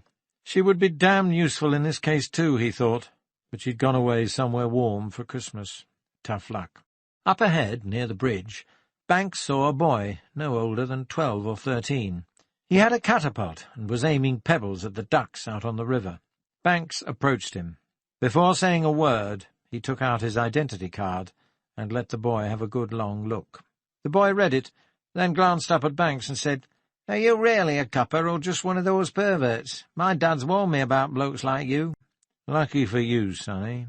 I'm really a copper," Banks said, and snatched the metal catapult from the boy's hand. "Hey, what you doing? That's mine." "That's a dangerous weapon, is what that is," Banks said, slipping it into his coat pocket. "Think yourself lucky I don't take you in. What do you want to go aiming at those ducks for, anyway? What harm have they ever done you?" "Dunno," the kid said. "I wasn't meaning to kill them or anything. I just wanted to see if I could hit one. Can I have my catapult back, mister?" "No." "Go on. It cost me £1, that did. I saved up out of my pocket money." "Well, don't bother saving up for another," Banks said, walking away. "It's bloody daylight robbery," the kid called after him. "You're no better than a thief." But Banks ignored him, and soon the shouting died down. There was something in what the boy had said that interested him. "I wasn't meaning to kill them or anything. I just wanted to see if I could hit one." Could he really divorce the action from its result as cleanly and innocently as that? And if he could a murderer too? There was no doubt that whoever plunged the knife into Caroline Hartley's body had meant her to be dead. But had that been the killer's original intention? The bruise on the cheek indicated that she had been hit, perhaps stunned first. How had that come about? Was it the kind of thing a woman would do? Punch another woman? Could it have been some kind of sexual encounter gone out of control, with the original object not so much murder, but just a desire to see how far things could go? A sadomasochistic fantasy turned reality, perhaps. After all, Caroline Hartley had been naked, but that was absurd. Veronica and Caroline were respectable, middle-class, conservative lesbians. They didn't cruise the gay bars, or try to lure innocent schoolgirls back to the house for orgies, like the lesbians one read about in lurid tabloids. Still, when lovers fight, no matter what sex, they can easily become violent towards one another. What happened between the punch and the stabbing? What warped sequence of emotions did the killer feel? Caroline must have been unconscious, or at least momentarily stunned, and the killer must have picked up the knife which lay so conveniently on the table by the cake. What made her do it? Would she have done it if the knife hadn't been so close to hand? Would she have gone into the kitchen and taken a knife from the drawer and still had the resolve when she got back to the living room? Impossible questions to answer. The kind that Jenny might have been able to help with. But they had to be answered, or he would never find the key to his problem. Banks needed to know what happened in the dark area, what it was that pushed someone beyond argument, past reason, past sex, beyond even simple physical assault, to murder. He turned his back on the river and started walking up the hill by the formal gardens, back around the castle to the market square. Back at the station, as soon as he turned from the stairwell to the corridor that led to his upstairs office, he saw Susan Gay come rushing towards him with a sheet of paper flapping in her hand. She looked like the cat that had got the cream. Her eyes gleamed with success. "Found her," she announced. "Ruth. It's a small London publishing company, Sappho Press. I've faxed them the photo, and they said they had it taken for a dust jacket and for general publicity." "Good work," Banks said. "Tell me, what made you call that particular press out of the dozens we had listed?" Susan looked puzzled. "I got as far as S in the alphabet. It took me all morning." "Do you know who Sappho was?" Susan shook her head. Gristhorpe would have known, Banks thought. But you could hardly demand a degree in classics of everyone who wanted to join the police. On the other hand, perhaps it wouldn't be a bad idea. An elite squad of literary coppers. "She was an ancient Greek poet from the Isle of Lesbos," he said. "Is that—" Susan began. Banks nodded. She blushed. "Well, I'd like to say I got the literary clue like in Agatha Christie," she said, "but it was down to pure hard slog." Banks laughed. "Well done, anyway. Tell me the details." "Her name's Ruth Dunn, and apparently she's published a couple of books. Doing very well for herself in the poetry scene. The woman I spoke to said one of the bigger publishers might be after her soon. Faber and Faber, perhaps." "What kind of stuff does she write?" "Well, that's another thing. They told me she started by writing the kind of thing the Sappho Press people support. I assumed it was feminist stuff, but now you mention it. Anyway, she's moved away from that, they said, and it looks like she's shifting into a broader market, whatever that means." "Did you mention Caroline Hartley?" "Yes. It's a funny thing. The editor recognized the name. She went to check, and then told me Ruth Dunn's second book was dedicated to someone called Caroline. I thought it was odd we didn't find a copy among the victim's things, don't you?" "She liked to travel light," Banks said. "Still, it would have made it a lot easier for us if we had. Maybe they just lost touch with one another." Susan passed the paper over. "Anyway, she lives in Kennington. Here's the address. What now?" "I'm going down there tomorrow. There's a few things I want to talk to Ruth Dunn about. She's the only link we have so far with Caroline Hartley's child and her life down there. I think she might be able to tell us quite a lot." "Perhaps I'm pushing too hard," Susan told herself later that evening. She was trying to decide what to wear for her first real date with James Conran, but she couldn't help going over the past 2 days' events in her mind. Banks had seemed so calm, so sure of himself with Claude Ivors. Susan, left to her own devices, would have charged into his studio. She also doubted that she would have left Redburn without bringing both Ivors and the Janowski woman in for a lengthy interrogation at the station. After all, they had both been at the Oakwood Mews house around the time of Caroline Hartley's murder, and both had lied about it. She couldn't understand Banks's obsession with the record and the meaning of the music. In her experience, criminals weren't intelligent enough to leave erudite musical clues behind them. Things like that only happened in the detective stories she had read as a teenager, but the music had been playing, she had to admit, and that was very odd indeed. She decided on the blue cotton blouse and navy mid-length skirt. Neither were so close-fitting that they would reveal what she thought of as an unacceptably thick waist. And she mustn't overdress. Mario's was a little upmarket, but it wasn't really posh. The more she thought about the case, the more she thought about Veronica Shildon. Susan had felt intimidated by the woman's reserve and poise, and the mysterious transition from happily married woman to lesbian disturbed her. It just didn't seem possible. Ivers could be right in blaming Caroline Hartley.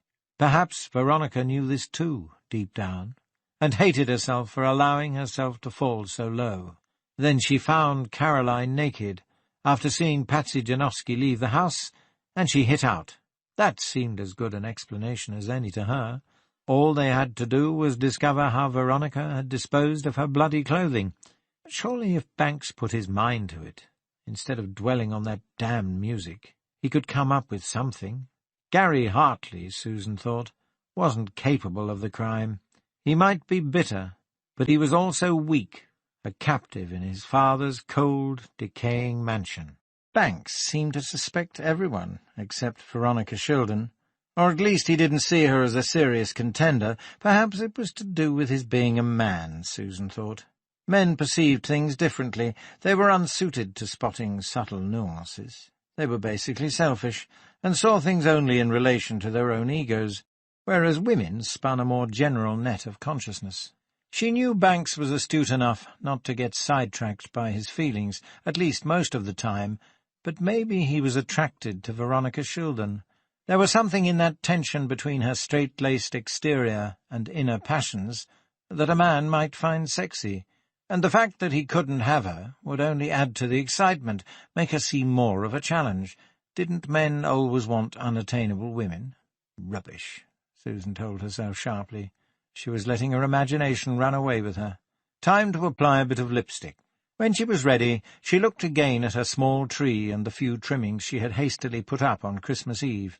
They made the place look a bit more like home. As she looked around the room, she couldn't really see what was missing.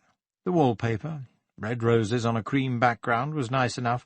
The three-piece suite arranged around the gas fireplace looked a little shabby, but none the less cosy, and the bookcase added a learned look. There was a beautiful pine table, too, in the corner by the window, where she ate. So what was it? Looking again at the Christmas trimmings, she realized with a shock what was missing. So simple, really.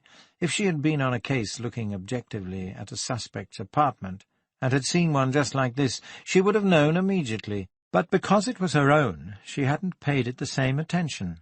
The one personal touch, the Christmas decorations, pointed out that there was nothing of her there. The room had no personality. The furniture, wallpaper, carpet could all belong to anyone. Where were the knickknacks that people accumulate over the years? Where were the favourite prints on the walls, the framed photographs of loved ones on the mantelpiece, the ornaments on the windowsill? There were no books, only her textbooks, which she kept in the guest room she used as a study. And where was the music? She had a music centre her parents had bought for her 21st birthday, but all she ever listened to was the radio. She had no records or tapes at all. The doorbell rang. Well, she thought, slipping on her coat, perhaps it's time I started.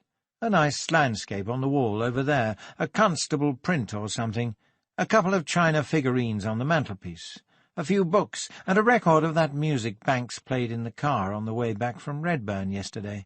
She had felt embarrassed and stupid when he had asked what she wanted to listen to, because she had no idea. She heard music on the radio, pop and classical, and enjoyed some of it, but could never remember the names of performers or titles of the pieces. For some reason she had asked for some vocal music, and he had played a tape of Kirita Kanawa singing highlights from Madame Butterfly. Even Susan had heard of Kirita Kanawa, the soprano from New Zealand who had sung at the wedding of Prince Charles to Lady Di. One song in particular sent shivers all the way up her spine, and made the hackles at the back of her neck stand on end. Banks had told her the heroine was imagining the return of her lover in the aria, which translated as One Fine Day. Susan had taken a note of the title, and she would buy it for herself tomorrow, as a start to her collection. Perhaps she would also try to find out what happened in the story. Did the lover return, as Butterfly dreamed? The doorbell rang again.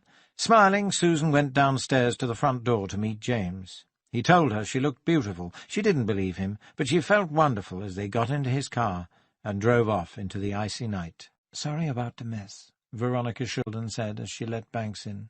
He looked around. There was no mess, really. He sat down. Veronica stood by the kitchen door with her arms folded.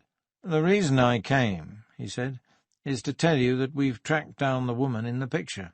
Veronica shifted her weight from one foot to the other. "Yes?" "Her name is Ruth Dunn.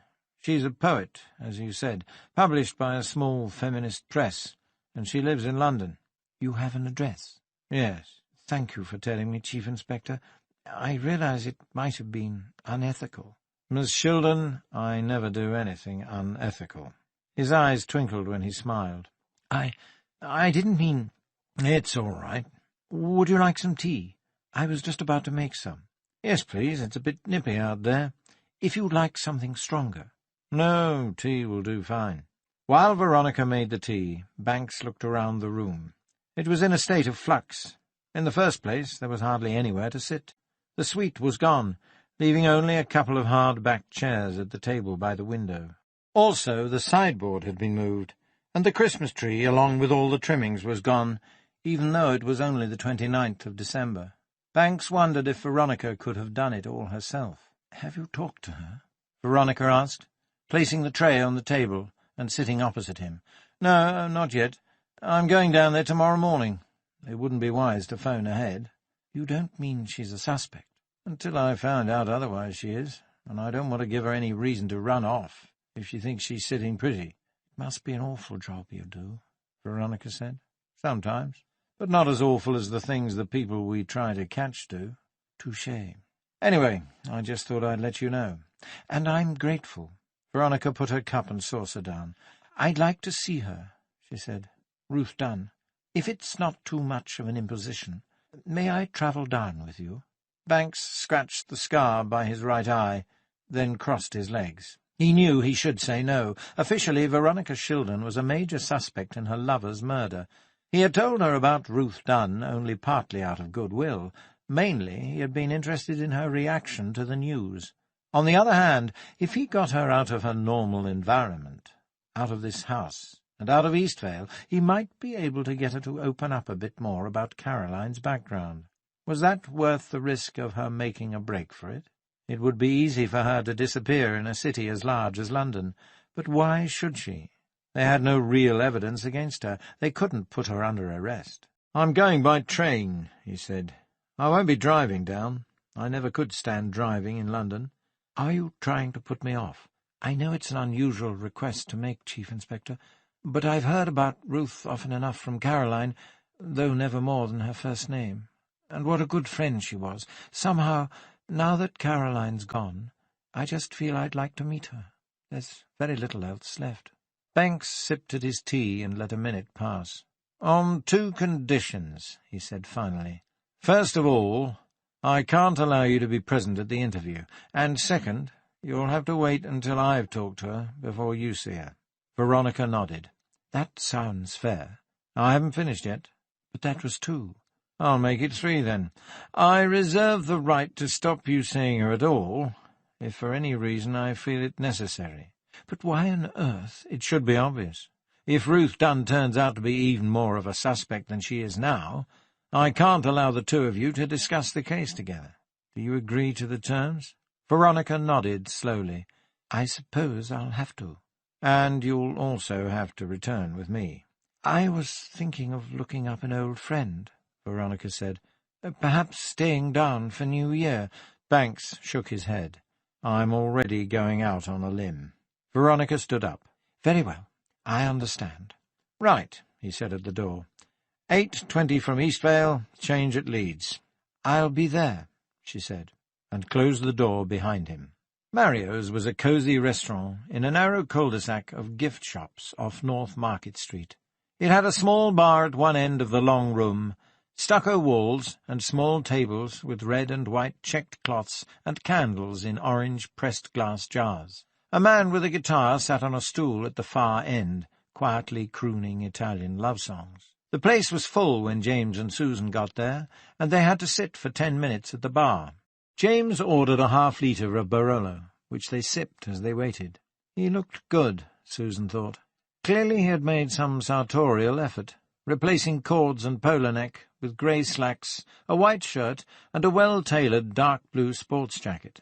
His fair hair, thinning and combed forward flat against his skull, looked newly washed, and he had also shaved, as a couple of nicks under his chin testified. His grey eyes seemed bluer tonight, and they sparkled with life and mischief. "You'll just love the cannelloni," he said, putting his fingers to his lips and making a kissing gesture. Susan laughed. How long was it since an attractive man had made her laugh? She had no idea. But very quickly she seemed to be getting over the idea of James Conran as drama teacher, and moving towards, well, she didn't quite know, and didn't really want to contemplate just yet. At least not tonight. James chatted easily with the barman in fluent Italian, and Susan sipped her wine, reading the labels of the liqueur bottles behind the bar. Soon a white-jacketed waiter ushered them with a flourish to a table for two. Luckily, Susan thought, it wasn't too close to the singer, now lost in the throes of O Sole Mio. They examined their menus in silence, and Susan finally decided to take James's advice on the cannelloni. He ordered linguine and a white wine and clam sauce for himself. He had recommended that too, but she was allergic to shellfish. "I must say again," he said, raising his glass in a toast, "that you look gorgeous tonight." "Oh, don't be stupid." Susan felt herself blush. She had done the best she could with her appearance, accenting her rather too thin lips, and playing down the extra fat on her cheekbones with powder. She knew that she wasn't bad-looking. Her large eyes were a beautiful ultramarine colour, and her short blonde hair, naturally thick and curly, gave her no trouble at all. If she could just lose a couple of inches from her waist, and 3 or 4 from her hips, she thought, she'd be more inclined to believe compliments and wolf whistles. Still, it was a long time since she'd gone to such lengths for a date. She smiled and clinked glasses with James. "All you lack is confidence," he said, as if reading her thoughts. "You have to believe in yourself more." "I do," Susan answered. "How do you think I've got where I am?" "I mean your personality, the image you project. Believe you're lovely, and people will see you that way."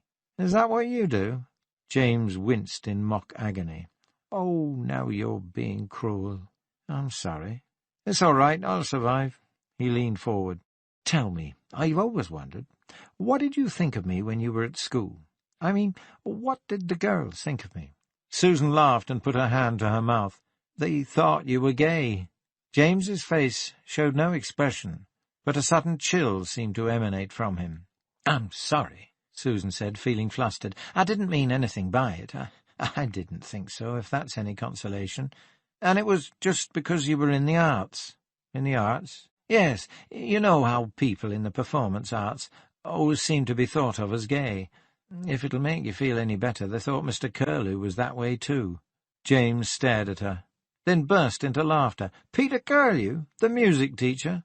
Susan nodded. "Well, that's a good one. I do feel better now. Curlew was a happily married man with 4 kids. Devoted family man." Susan laughed with him.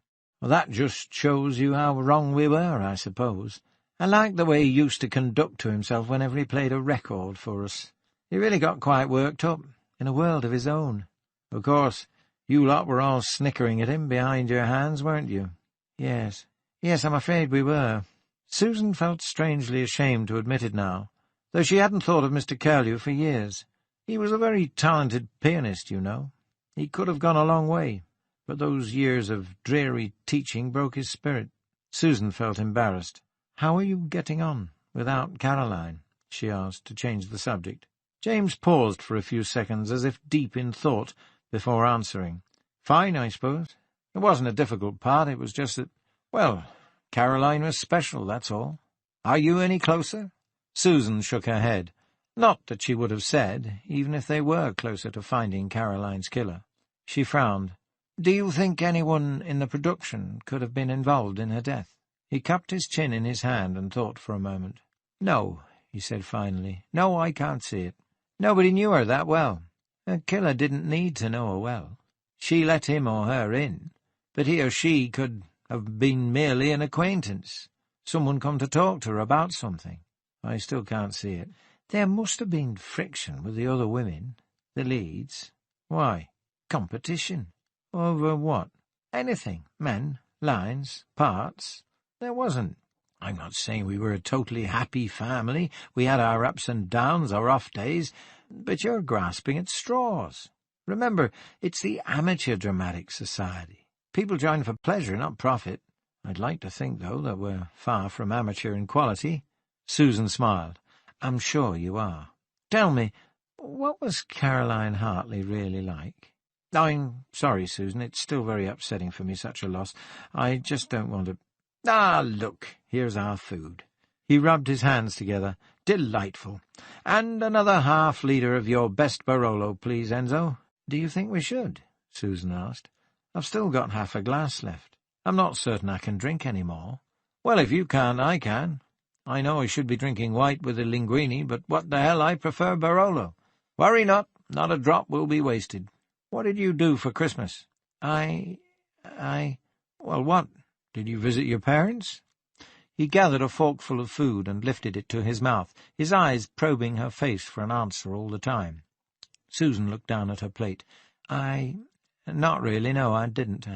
I was busy with the case." "You don't get on with them, do you?" he said, still looking directly at her, with just a glint of satisfaction in his eyes. She found his gaze disconcerting, and looked down at her plate again to cut off a bit of cannelloni. "I don't suppose I do," she admitted, when she'd finished chewing. She shrugged. "It's nothing serious, just that holidays at home can be awfully depressing." "I suppose so," James said.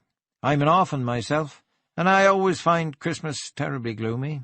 It brings back memories of those awful orphanage dinners and enforced festivities. But you have a family. You shouldn't neglect them, you know. One day it'll be too late." "Look," Susan said, reaching for her glass. "When I want a lecture on a daughter's responsibility, I'll ask for one." James stood up. "I'm sorry, really I am." He patted her arm. "Excuse me for a moment." Susan held her anger in check, and tossed back the last of her wine. The second half-litre arrived. She refilled her glass and took a long swig. To hell with caution. She could get as pissed as the next person if she wanted to. Why couldn't she talk about her parents without getting so damned emotional? She asked herself. She picked away at her cannelloni, which was very good, until James came back. Then she took a deep breath and put down her knife and fork. "I'm the one that should apologize," she said. "I didn't mean to blow up like that. It's just that it's my problem, all right?" "Fine," James said. "Fine. So what did you do?" She sighed. "I stayed at home. I had quite a nice day, actually. I dashed out and bought a small tree and a few decorations the night before, so the place looked quite seasonal. I watched the Queen's Message and a variety show, and read a book on homicide investigation." James laughed, a forkful of pasta halfway to his mouth. "You read a textbook on homicide on Christmas Day?" Susan blushed. At that moment the manager walked by. He nodded at James as he passed. "I don't believe it," James said. "You sitting there by the Christmas tree, listening to carols, reading about dead bodies and poisons and ballistics." "Well, it's true," Susan said, managing a smile. "Anyway, if my job But she had no time to finish. Before she could even get the word out, a man appeared beside her and began singing into her ear. She didn't know the song, but she could make out words like Bella and Amore. She wished she could shrink to nothing and disappear down a crack in the floor. James sat opposite, hands folded on his lap, watching with cool amusement in his eyes. When the singer had gone, and Susan had grudgingly thanked him, she turned to James with fury in her eyes. "You set that up, didn't you, when you went to the gents? You talked to the manager. Go on, admit it." "Very well." James turned his hands, palms up. "Mea culpa. I just thought you might enjoy it, that's all." "I've never been so embarrassed in my life. I've a good mind." Susan dropped her napkin on the table and pushed back her chair, but James leaned forward and put his hand gently on her arm. She could see the mild amusement in his eyes turn to concern. "Don't go, Susan. I just meant I thought it might cheer you up after a Christmas spent alone. Honestly, I didn't mean to embarrass you. I never thought you wouldn't like it. How could I know?" Looking at his eyes again, she could see he was sincere. Not so much that, but it hadn't even occurred to him that the singer might embarrass her. She eased the chair towards the table again and relaxed. "All right," she said, forcing a smile. "I'll let you off just this once, but don't you ever—" "I won't," James said. "I promise. Scout's honour. Cross my heart and hope to die. Come on, eat your cannelloni and drink your wine. Enjoy." And he let his hand rest on hers on the checked tablecloth for a long moment before taking it away. Banks switched off Milo's creation as he pulled up outside Faith Green's block of flats. It was a small unit, only 3 stories high, with 6 flats on each floor. He looked at his watch. 8:50. Plenty of time for Faith to have come home from the Crooked Billet, if she hadn't gone out on a date. Luckily she was in. When he knocked, he heard someone cross the room, and saw the tiny peephole in the door darken. "Inspector Banks," Faith said, as she pulled the door open with a dramatic flourish. "What a surprise! Do come in. Let me take your coat." She hung up his coat, then took his arm and led him into the spacious living room. A number of framed posters from old movies hung on the pastel green walls. Bogart in Casablanca, Garbo in Camille, John Garfield and Lana Turner in The Postman Always Rings Twice. Faith gestured towards the modular sofa that covered almost 2 walls, and Banks sat down. "Drink?" "Maybe just a small scotch if you have it." "Of course." Faith opened up a glass-fronted cocktail cabinet and poured them both drinks. Banks's was about 2 fingers taller than he would have liked. "To what do I owe this pleasure?" Faith asked in her husky voice. "If only you told me you were coming, I could have at least put my face on. I must look terrible." She didn't.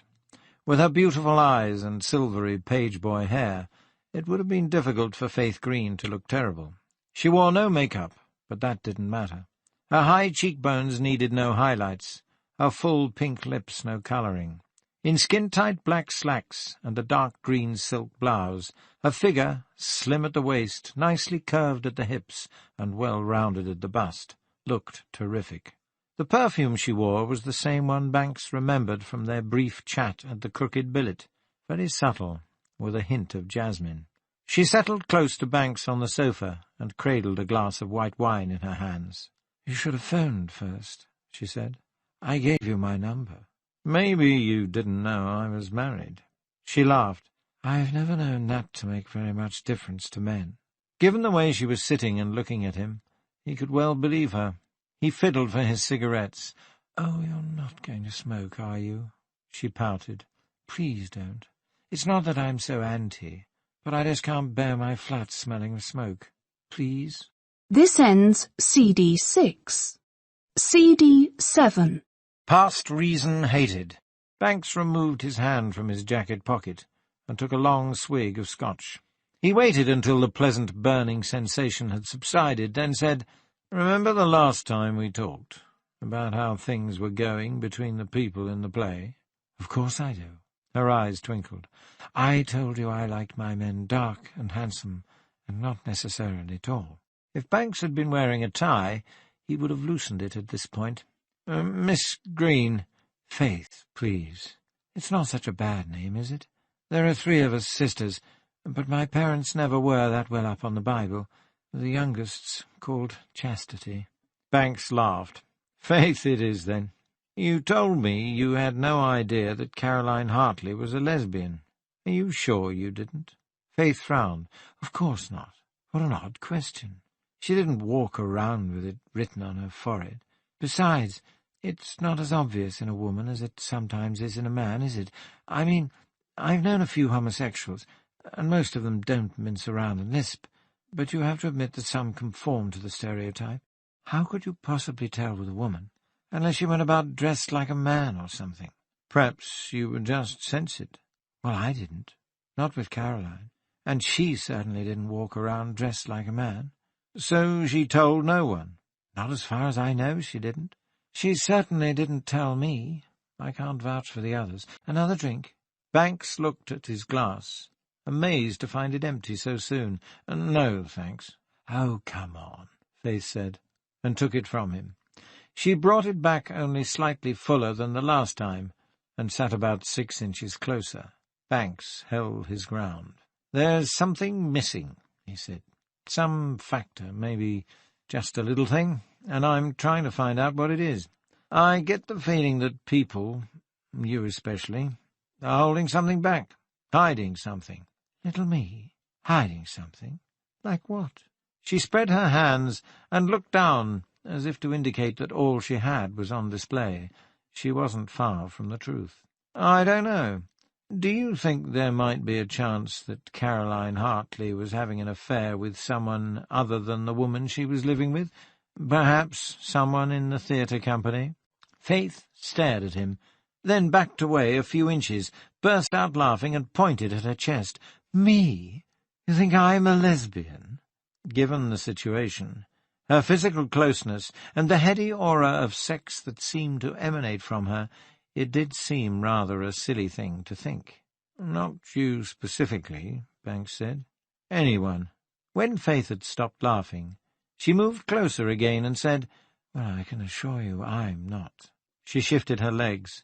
The material swished as her thighs brushed together. "In fact, if you let me, I can even prove to you I'm not." Banks held her gaze. "It's quite possible for a person to be bisexual," he said, "especially if he or she is oversexed to start with." Faith seemed to recede several feet into the distance, though she hadn't moved at all. "I ought to be insulted," she said with a pout, "but I'm not. Disappointed in you, yes, but not insulted. Do you really think I'm oversexed?" Banks put his thumb and forefinger close together and smiled. "Maybe just a little bit." All the seductiveness, the heat and smell of sexuality had gone from her manner, and what sat next to him was a very attractive young woman, perhaps a little shy, a little vulnerable. Perhaps it had all been an act. Could she turn her sexual power on and off at will? Why did he keep forgetting that there were so many actors on the fringes of Caroline Hartley's death? "I didn't mean it as an insult," Banks went on. "It just seemed the best way to cut the games and get down to business. I really do need information. That's why I'm here." Faith nodded, then smiled. "All right, I'll play fair. But I'm not just all talk, you know." Just for a moment she upped the voltage again, and Banks felt the current. "Could Caroline have been seeing someone?" he asked quickly. "She could have been, yes. But I can't help you there. Caroline kept herself to herself. Nobody knew anything about her private life, I'm certain. After a couple of drinks, she'd go off home." "By herself?" "Usually. If it was an especially nasty night, James would give her a lift. And before you make too much out of that, he would take Teresa too and drop her off last." She paused for effect, then added huskily, "At his place, sometimes." "Teresa told me she didn't care about James's attraction to Caroline. What would you say about that?" Faith put a slender finger to her lips, then said, "Well, I wouldn't quite put it that way. I don't like to tell tales out of school, but—" "But what? It could be important." "Teresa's very emotional." "You mean she fought with Caroline?" "Not exactly." "With James Conran?" Faith swirled her drink and nodded slowly. "I heard them talking once or twice," she said. "Caroline's name came up." "In what way?" Faith lowered her voice and leaned closer to Banks. "Usually as that prick-teasing little bitch. Teresa's a good friend," she added, settling back. "But you did say it was important." So Teresa Pedmore had more of a grudge against Caroline Hartley than she had cared to admit. She could have been the woman who visited Caroline's house after Patsy Janowski. On the other hand, so could Faith Green, who was being much more circumspect about her own involvement in the thespian intrigues, if she had any. Both were a little taller than Caroline Hartley. Banks would have to have a word with Teresa later and see what she, in turn, had to say about her friend. "You say James seemed attracted enough to Caroline to upset Teresa," he said. "How strong would you say his interest was?" "He flirted with her in the pub. That was all I ever saw." "How did she react?" "She gave as good as she got." "Did they sleep together?" "Not as far as I know. Teresa never referred to them doing that. No, just to the way James fussed about her. It wasn't Caroline who manoeuvred the seating in the pub.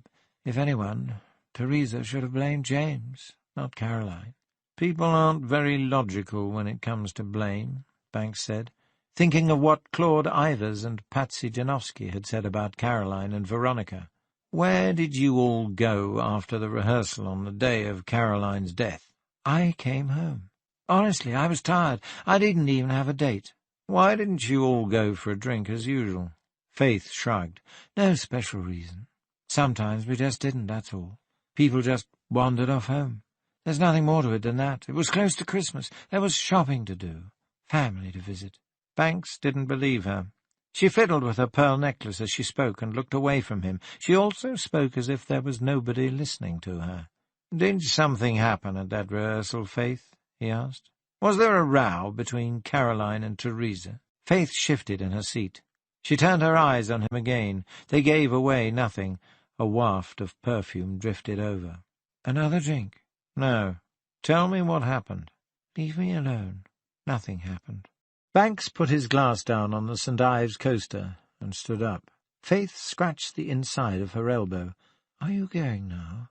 she asked. All of a sudden she seemed like a frightened girl whose parents were about to turn the lights out. "Yes. Thanks very much for the drinks. You've been a great help." She touched his arm. "Nothing happened. Really, believe me. We just finished our rehearsal, and we all went home. Don't you believe me?" Banks moved towards the door. Faith walked beside him, still holding on. "You must catch him soon, you know," she said. "Him?" "Whoever killed Caroline. Was it a woman? I suppose it could have been, but you must." "Don't worry. We will. With or without your help. Why are you so concerned?" Faith let go of his arm. "The rest of us are in danger, aren't we? It stands to reason." "What do you mean?" "Whoever killed Caroline, he might be stalking the cast. A serial killer." "A psychopathic killer? It's possible, but I don't think so. You've been reading too many books, Faith." "So you really don't think the rest of us are in danger?" "No, but you might as well keep your door locked anyway. And always look and see who's there." He paused, half out of the door. "What is it?" Faith asked. "Some of you could be in danger," he added slowly, "if you know more about the crime than you're telling, and if the killer knows you know, or suspects that you do." Faith shook her head. "I know nothing more than I told you." "Then you've nothing to worry about, have you?" Banks smiled and left. He wanted to get Teresa's version of that final night, but she would have to wait. It was going on for 10 o'clock. He was tired, and he was going to London early in the morning. If he still needed to talk to her when he got back, he could do it then. As he walked over the brittle ice, listening to the rest of the Milhaud piece, he recalled Faith Green's expression at the door. She had told him that she knew nothing, but had looked distinctly worried when he had hinted she might be in danger. Of course, knowing her, it could have been just another act, but perhaps, he thought, it wouldn't be a bad idea to have Richmond and Susan Gay keep an eye on the thespians while he was in London. It wasn't until the intercity train pulled out of Leeds City Station that Veronica Shildon seemed to relax. Banks had met her at Eastvale Station early that morning, and they had paced the platform, shivering and breathing plumes of mist, until the overheated old diesel rattled in and carried them off. Silent but for small talk, they'd watched the shrouded landscape roll by. South of Ripon, the dales and moors to the west gave way to rolling farmland, where patches of frozen brown earth and clumps of bare trees showed through the gauze of snow, and finally to the suburbs and industrial estates of the city itself. They had endured a half-hour wait on the cold, grimy platform at Leeds, breathing in the diesel smell of warm engines and listening to the crackly voice over the loudspeaker. Now, well past the sign at the station's entrance in honour of the local beer magnate, "Joshua Tetley welcomes you to Leeds," Banks looked over his shoulder and watched the city recede into the distance. First it filled the horizon, an urban sprawl under a heavy sky. Tall chimneys and church spires poked through the grey-brown snow. The town hall dome and the white university library tower dominated the distance. Then the city was gone, and only bare fields stretched east and west. Veronica took off her heavy blue winter coat, and, folding it carefully, placed it in the luggage rack. Then she smoothed her tweed skirt and sat back down opposite Banks, resting her hands on the table between them. "I'm sorry," she said with an embarrassed smile. "I know I must be a burden, but I didn't like the idea of travelling down by myself. It's a while since I've been anywhere alone." "That's all right," said Banks, who had been uncharitably wishing he could spend the journey with the Guardian crossword and some Poulenc chamber music on his Walkman. "Coffee?" "Yes, please." The buffet car hadn't opened yet, but a British Rail steward was making his way slowly along the corridor with an urn and a selection of biscuits. Banks headed him off, bought 2 coffees, and pushed one over the smooth table to Veronica. Automatically he reached for his cigarettes, then remembered he was in a non-smoking carriage. It wasn't Veronica's fault. She would have been happy to sit anywhere with him, since he had allowed her to come along. The problem was that there was only one smoker's car on the entire train, and, as usual, it was almost full and completely unventilated. Even Banks refused to sit in it. He could do without a cigarette for a couple of hours easily. It might even do him good.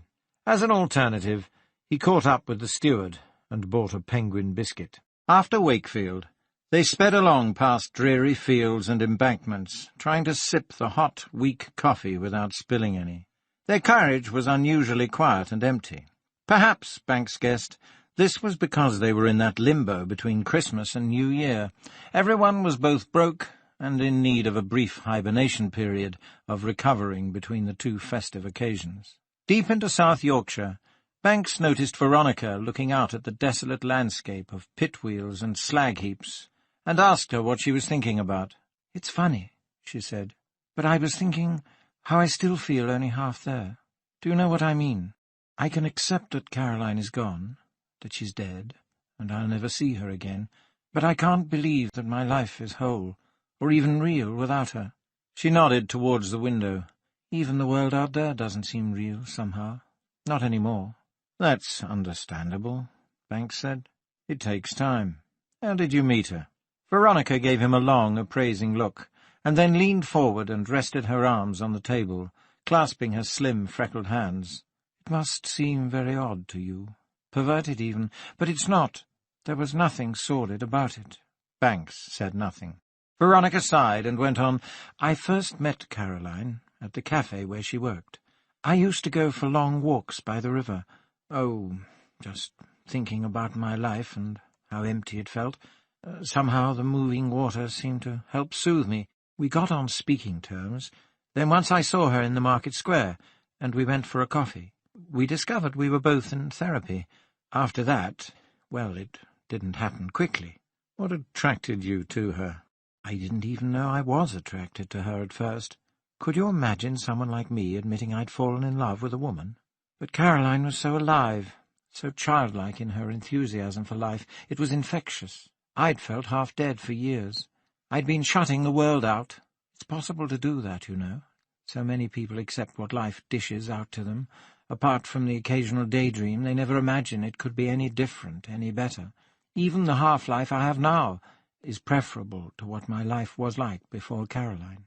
There's no going back. I was living like a zombie, denying everything that counts. Until Caroline came along, she showed me how good it was to feel again. She made me feel alive for the first time. She got me interested in things, because she was so passionate about them herself." "Like what?" "Oh, theatre, books, film, so many things. And music. Claude was always trying to get me interested in music, and it really frustrated him that I didn't seem to care as much as he did, or notice as much about it as he did. I suppose I loved opera most of all, but he never had much time for it. Most seasons I went to Leeds to see Opera North by myself. I liked to listen. I still do like classical music, but I never actually bought records for myself. There always seemed something stuffy about the music we listened to, perhaps because Claude hated anything popular, anything outside the classical field. But with Caroline it was jazz and blues and folk music. Somehow it just seemed more alive. We even went to clubs to see folk groups perform. I'd never done that before, ever." "But your husband's a musician himself." He loves music. Didn't he mean anything to you? Why couldn't you respond to his enthusiasm?" Veronica lowered her head and scratched the table surface with her thumbnail. The train hit a bumpy stretch of track and rocked. "I don't know. Somehow I just felt completely stifled by his existence. That's the only way I can put it. Like it didn't matter what I thought or felt or did, because he was the one our lives revolved around. I depended on him for everything, even for my tastes in music and books. I was suffocated by his presence. Anything I did would have been insignificant beside what he did. He was the great Claude Ivors, after all, always the teacher, the master. One dismissive comment from him on anything that mattered to me, and I was reduced to silence, or tears. So I learned not to let things matter. I was the great man's wife, not a person in my own right." She sat up straight, her brow furrowed. "How can I explain it to you? Claude wasn't cruel. He didn't do any of it on purpose. It's just the way he is, and the way I am, or was. I still have my problems, more than ever now Caroline's gone, I suppose. But when I look back, I can't believe I'm the same person I was then. She worked an act of magic. She breathed life into dust. And I know I can carry on somehow, no matter how hard, just because of her, just because I had her in my life, even for such a short time." She paused and glanced out of the window. Banks could read the intense feeling in the set of her jaw, the way the small muscles below her cheekbones seemed drawn tight. "Do you see?" she went on, turning her clear grey-green eyes on Banks. "It wasn't black and white. He wasn't a bad husband, neglectful maybe, certainly the last few years. He was far too wrapped up in his work to notice me. And I was dying, drying up inside. If Caroline hadn't come along, I don't know what would have become of me." "But you started seeing the therapist before you met Caroline," Banks said. "What made you do that?" "Desperation, despair. I'd read an article about Jungian therapy in a woman's magazine. It sounded interesting, but not for me. Time passed, and I became so miserable I had to do something, or I was frightened I would try to kill myself. I suppose I told myself therapy was a sort of intellectual fun, not anything deep and personal, more like going to an evening class, you know, pottery, basket-weaving, or creative writing. It wasn't like going to the real doctor or to a psychiatrist, and somehow I could handle that. It still took a lot of nerve, more than I believed I ever had, but I was so unhappy, and it helped.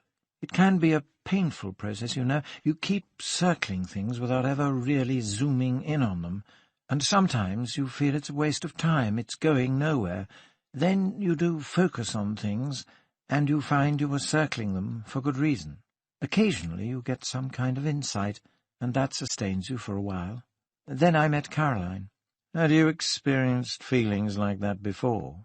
Banks asked. "Towards another woman?" "Yes." Veronica shook her head. "I hadn't experienced feelings like that for anyone before, male or female. Somehow or other, her being a woman just wasn't an issue. Not after a while, anyway. Everything began to feel so natural, I didn't even have to think." "What about your past, your upbringing?" Veronica smiled. "Yes, isn't it tempting to try and put everything down to that? I don't mean to be dismissive, but I don't think it's so. I had no horrible experiences with men in my past. I'd never been abused, raped, or beaten." She paused. "At least, not physically." "What was your family background like?" "Solid, suburban, upper middle class. Very repressed, utterly cold. We never spoke about feelings, and nobody told me about the facts of life. My mother was well-bred, very Victorian, and my father was kind and gentle, but rather distant, aloof, and he was away a lot. I never had much contact with boys while I was growing up. I went to convent school, and even at university I didn't mix very much. I was in an all-girls residence, and I tended to stay at home and study a lot. I was shy. Men frightened me with their deep voices and their aggressive mannerisms. I don't know why. When I met Claude, he was a guest lecturer for a music appreciation course. It was the kind of thing genteel young ladies did, appreciate music. So I took the course. I was fascinated by his knowledge and his obvious passion for his subject, the very things I came to hate later. For some reason he noticed me. He was an older man, much safer than the randy boys in the campus pub. I was 21 when I married him.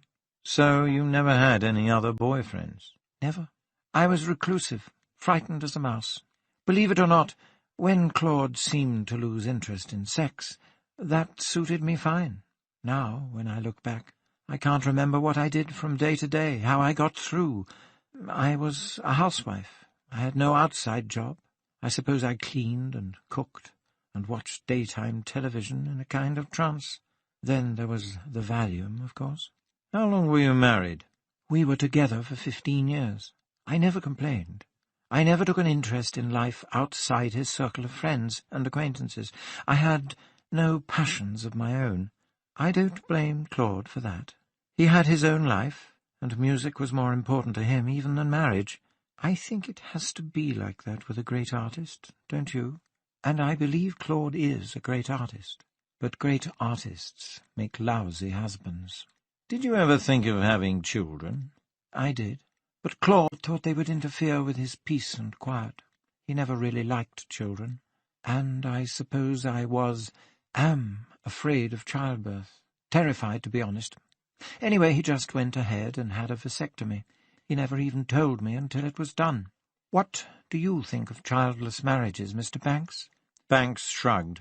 I wouldn't know. Never had one. Some people say there's no love in them, but I don't agree. Sometimes I think it would be best if we were all childless and parentless. She caught the paradox and smiled. Impossible, I realize. There'd be no one here to feel anything. I know I feel alone, and it hurts because Caroline isn't here. But at the same time, I seem to be saying we'd all be better off without any feelings or any other attachments. I want it both ways, don't I? Don't we all? Look, this philosophy's made me thirsty. I know it's early, but how about a drink? Veronica laughed. Have I driven you to drink already? All right, I'll have a gin and tonic. Banks made his way down to the buffet car, holding on to the tops of seats to keep his balance in the rocking train. Most of the other passengers seemed to be business people, with their heads buried deep in the Financial Times, or briefcases full of papers open in front of them. One man even tapped away at the keys of a laptop computer. After a short queue, Banks got Veronica's drink and a miniature bells for himself. Going back one-handed was a little more difficult, but he made it without falling or dropping anything. Back in his seat, he poured the drinks. They passed a small town, smoking chimneys, grimy factory yards stacked with pallets, a new red-brick school with hardly any windows, a roundabout, snow-covered playing fields as white as the rugby posts. The train's rhythm was soothing, even if it wasn't the same as the steam train journeys Banks remembered taking with his father when he was young. The sound was different, and he missed the tangy smell of the smoke, the sight of it curling over trees by a wooded embankment where the track curved, and he could see the engine through the window. Veronica seemed content to sip her drink in silence. There was so much more he wanted to ask her, to understand about her relationship with Caroline Hartley, but he didn't feel he could justify his questions. He thought of what she had said about a childless and parentless life, and remembered the Philip Larkin poem, which he had recently reread. It was certainly depressing, the ending as much as the beginning, but he found something in the wit and gusto of Larkin's colloquial style that brought a smile to the lips too. Perhaps that was the secret of great art. It could engender more than one feeling in the spectator at the same time. Tragedy and comedy, laughter and tears, irony and passion, hope and despair. "What's your wife like?" The suddenness of the question surprised Banks, and he guessed he must have shown it. "I'm sorry," Veronica went on quickly, blushing. "I hope I'm not being presumptuous." "No, I was just thinking about something else, that's all. My wife, well, she's just an inch or so shorter than I am. She's slim, with an oval face, blonde hair and dark eyebrows. what I'd call a no-nonsense personality, and, let me think. Veronica laughed and held up her hand. No, that'll do. I didn't want a policeman's description. I suppose I hadn't thought how difficult it is to answer off the cuff like that. If anyone had asked me to describe Caroline, I wouldn't have known where to start. You did well enough earlier. But that was just scratching the surface. She drank some more gin and tonic and looked at her reflection in the window, as if she couldn't believe what she was seeing. "I suppose my wife and I are still together," Banks said, "because she has always been determined and independent. She'd hate to be a housewife, worrying about meals and threepence-off coupons in the papers. Some people might see that as a fault, but I don't. It's what she is, and I wouldn't want to turn her into some sort of chattel or slave, and she wouldn't want to depend on me to entertain her or keep her happy. We've had some dull patches and a few close shaves on both sides, but I think we do pretty well." "And you put it down to her independence?" "Mostly, yes. More an independent spirit, really, and intelligence. It's very hard being a policeman's wife. It's not so much the worry, though that's there, but the long absences and the unpredictability. I've seen plenty of marriages go down the tubes because the wife hasn't been able to take it any more. But Sandra has always had a mind of her own, and a life of her own.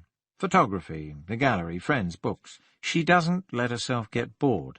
She loves life too much, so I don't feel I have to be around to entertain her or pay attention to her all the time." "That sounds like Caroline and me, though I suppose I depended on her quite a lot, especially at first. But she helped me become more independent, she and Ursula." Banks wondered why on earth he had opened up that way to Veronica. There was something about the woman he couldn't quite put his finger on. A terrible honesty, a visible effort she made to communicate, to be open. She was working at living, not simply coasting through life like so many. She didn't shirk experience, and Banks found it was impossible not to be as frank in return with someone like that. Was he letting his feelings overrun his judgment? After all, this woman could be a murderess. "How long had you known Caroline before you left your husband?" Banks asked. "Known her? A few months, but mostly just casually." "But how did you know how you felt, what you wanted to do?" "I just knew. Do you mean sexually?" "Well, I don't know," she went on, cutting through his embarrassment. "Certainly it wasn't anything I'd experienced or even thought about before. I suppose I must have, but I don't remember. Of course there were crushes and a little petting at school, but I imagine everyone indulges in that. I don't know. It was awkward. We were at her flat, and she just took me. After that I knew. I knew what had been missing in my life, what I had been repressing, if you like, and I knew I had to change things. I was buoyant with love, and I suppose I expected Claude to understand when I told him. But he didn't. It was the closest he ever came to hitting me." Banks remembered the ex-husband's anger, his humiliation. What happened? "Oh, I know what I did wrong, now. At least I think I do." She laughed at herself. "I was crazy with joy then. I expected him to feel happy for me. Can you believe that? Anyway, I moved out the next day and went to live with Caroline in her flat. Then he sold the house and left Eastvale. Later, we got the little place on Oakwood Mews. The rest you know." "And you never looked back?" "Never. I'd found what I was looking for." "And now?" Veronica's face darkened. "Now, I don't know." "But you wouldn't go back to him?" "To Claude? I couldn't do that, even if he wanted to." She shook her head slowly. "No, whatever the future holds for me. It's certainly not more of my miserable mistake of a past." In the silence that followed, Banks glanced out the window and was surprised to find the train was passing Peterborough. The landmarks were so familiar, the tall kiln chimneys of the brick factory growing straight from the ground, the white sign of the Great Northern Hotel against its charcoal grey stone, the truncated cathedral tower. "What is it?" Veronica asked. "You look so engrossed. Have you seen something?" "My hometown," Banks explained. "Not much of a place, but mine own." Veronica laughed. "Where do you come from?" Banks asked. "Crosby, near Liverpool. but light years away, really. It's a horribly stuck-up suburb. At least it was then. I'd hardly say Peterborough was stuck up, Banks said. Doesn't your poet, Larkin, have something to say about childhood places? You've been doing your research, I see. Yes, he does, and he set it on a train journey like this. It's very funny and very sad. It ends nothing, like something, can happen anywhere. Do you read a lot of poetry? Yes, quite a bit. Do you read any journals? Some. The Poetry Review occasionally. Mostly I read old stuff. I prefer rhyme and metre, so I tend to stay away from contemporary work, except Larkin, Seamus Heaney, and a couple of others, of course. That's one area Caroline and I disagreed on. She liked free verse, and I could never see the point of it. What was it Robert Frost said? Like playing tennis without a net. But you've never noticed Ruth Dunn's name in print, never come across her work? Veronica tightened her lips and looked out of the window. She seemed irritated that Banks had broken the spell, and plunged into what must have felt like an interrogation. I don't remember it, no. Why? I just wondered what kind of stuff she writes, and why Caroline didn't tell you about her. Because she tended to be secretive about her past. Sketchy, anyway. I also suspect that maybe she didn't want to make me jealous. Were they still seeing one another? As far as I know, Caroline made no trips to London while we were together. I haven't even been myself for at least 3 years. No, I mean jealous of a past lover. It can happen, you know. People have even been jealous over dead lovers, and I was especially vulnerable, being in such a new and frightening relationship. Frightening? Well, yes, of course. Especially at first. Do you imagine it was easy for me, with my background and my sheltered existence, to go to bed with a woman, to give up my marriage and live with one? Was there anyone else who might have been jealous enough of Caroline's relationship with you? Veronica raised her eyebrows. You're never very far away from your job, are you? It makes it hard to trust you, to open up to you. I can never tell what you're thinking from your expression. Banks laughed. That's because I'm a good poker player. But seriously, despite all evidence to the contrary, I am a human being. And I'd be a liar if I didn't admit that the foremost thing on my mind is catching Caroline's killer right now. The work is never far away. That's because somebody took something they had no right to. And do you think catching and punishing the criminal will do any good? I don't know. It becomes too abstract for me at that point. I told you I like concrete things. Put it this way. I wouldn't like to think that the person who stabbed Caroline is going to be walking around Eastvale, or anywhere else for that matter, whistling "Oh, What a Beautiful Morning" for the rest of his or her life. Do you know what I mean? Revenge? Perhaps. But I don't think so. Something more subtle, more right than mere revenge. But why do you take it so personally? Somebody has to. Caroline isn't around to take it so personally herself. Veronica stared at Banks. Her eyes narrowed. Then she shook her head. What? Banks asked. Nothing. Just trying to understand. Thinking what a strange job you do. What a strange man you are. Do all policemen get as involved in their cases? Banks shrugged. I don't know. For some it's just a day's work. Like anyone else, they'll skive off as much as they can. Some get very cynical. Some are lazy. Some are cruel, vicious bastards with brains the size of a pea. Just people. You probably think I don't care about revenge or justice or whatever it is. No, I think you're confused, and you're too shaken by Caroline's death to think about whoever did it. You're also probably too civilized to feel the bloodlust of revenge. Repressed? Maybe. Then perhaps a little repression is a good thing. I'll have to tell Ursula that before she releases the raging beast inside me. Banks smiled. I hope we've got the killer safely behind bars long before that. The train passed a patch of waste ground, scattered with bright yellow oil drums and old tyres, then a factory yard, a housing estate, and a graffiti-scarred embankment. Soon Banks could see Alexandra Palace through the window. "Better get ready," he said, standing up and reaching for his camel-hair overcoat. "We'll be at King's Cross in a few minutes." Half an hour later, Banks looked across the street at the Gothic extravaganza of St. Pancras, complete with its chimneys, crocketed towers, and crenellated gables. So, here he was, back in London for the first time in almost 3 years. Black taxis and red double-decker buses clogged the roads and poisoned the streets with exhaust fumes. Horns honked, drivers yelled at one another, and pedestrians took their lives into their hands crossing the street. Veronica had taken a taxi to her friend's house. For Banks, the first priority was lunch, which meant a pint and a sandwich. He walked down Euston Road for a while, taking in the atmosphere, loving it almost as much as he hated it. There didn't appear to have been much snow down here. Apart from occasional lumps of grey slush in the gutters, the streets were mostly clear. The sky was leaden, though, and seemed to promise at least a cold drizzle before the end of the day. He turned down Tottenham Court Road, found a cosy pub, and managed to elbow himself a place at the bar. It was lunchtime, so the place was crowded with hungry and thirsty clerks, come to slag the boss and gird up their loins for another session at the grindstone. Banks had forgotten how much he liked London pubs. The Yorkshire people were so proud of their beer and their pubs, it had been easy to forget that a London boozer could be as much fun as any up north. Banks drank a pint of draught Guinness and ate a thick ham and cheese sandwich. As always in London, such gourmet treats cost an arm and a leg. Even the pint cost a good deal more than it would in Eastvale. Luckily, he was on expenses.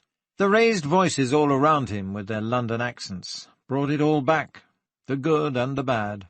For years he had loved the city's streets, their energy. Even some of the villains he'd nicked had a bit of class, and those that lacked class at least had a sense of humour. He pushed his plate aside and lit a cigarette. The bottles ranged at the back of the bar were reflected in the gilt-edged mirror. The barmaid had broken into a sweat, trying to keep up with the customers. Her upper lip and brow were moist with it, but she managed to maintain her smile. Banks ordered another pint. He couldn't put his finger on when it had all started to go wrong for him in London. It had been a series of events, most likely, over a long period, but somehow it all merged into one big mess when he looked back. Brian getting into fights at school, his own marriage on the rocks, anxiety attacks that had convinced him he was dying. But the worst thing of all had been the job. Slowly, subtly, it had changed, and Banks had found himself changing with it. He was becoming more like the vicious criminals he dealt with, day in, day out, less able to see good in people and hope for the world. He ran on pure anger and cynicism, occasionally thumped suspects in interrogation, and trampled over everyone's rights. And the damnedest thing was, it was all getting him good results, gaining him a reputation as a good copper. He sacrificed his humanity for his job, and he grew to hate himself, what he had become. He had been no better than Dirty Dick Burgess, a superintendent from the Met, with whom he had recently done battle in Eastvale. Life had dragged on without joy, without love. He was losing Sandra, and he couldn't even talk to her about it. He was living in a sewer crowded with rats, fighting for food and space. No air, no light, no escape. The move up north, if he admitted it, had been his way of escape. Put simply, he had run away before it got too late, and just in time.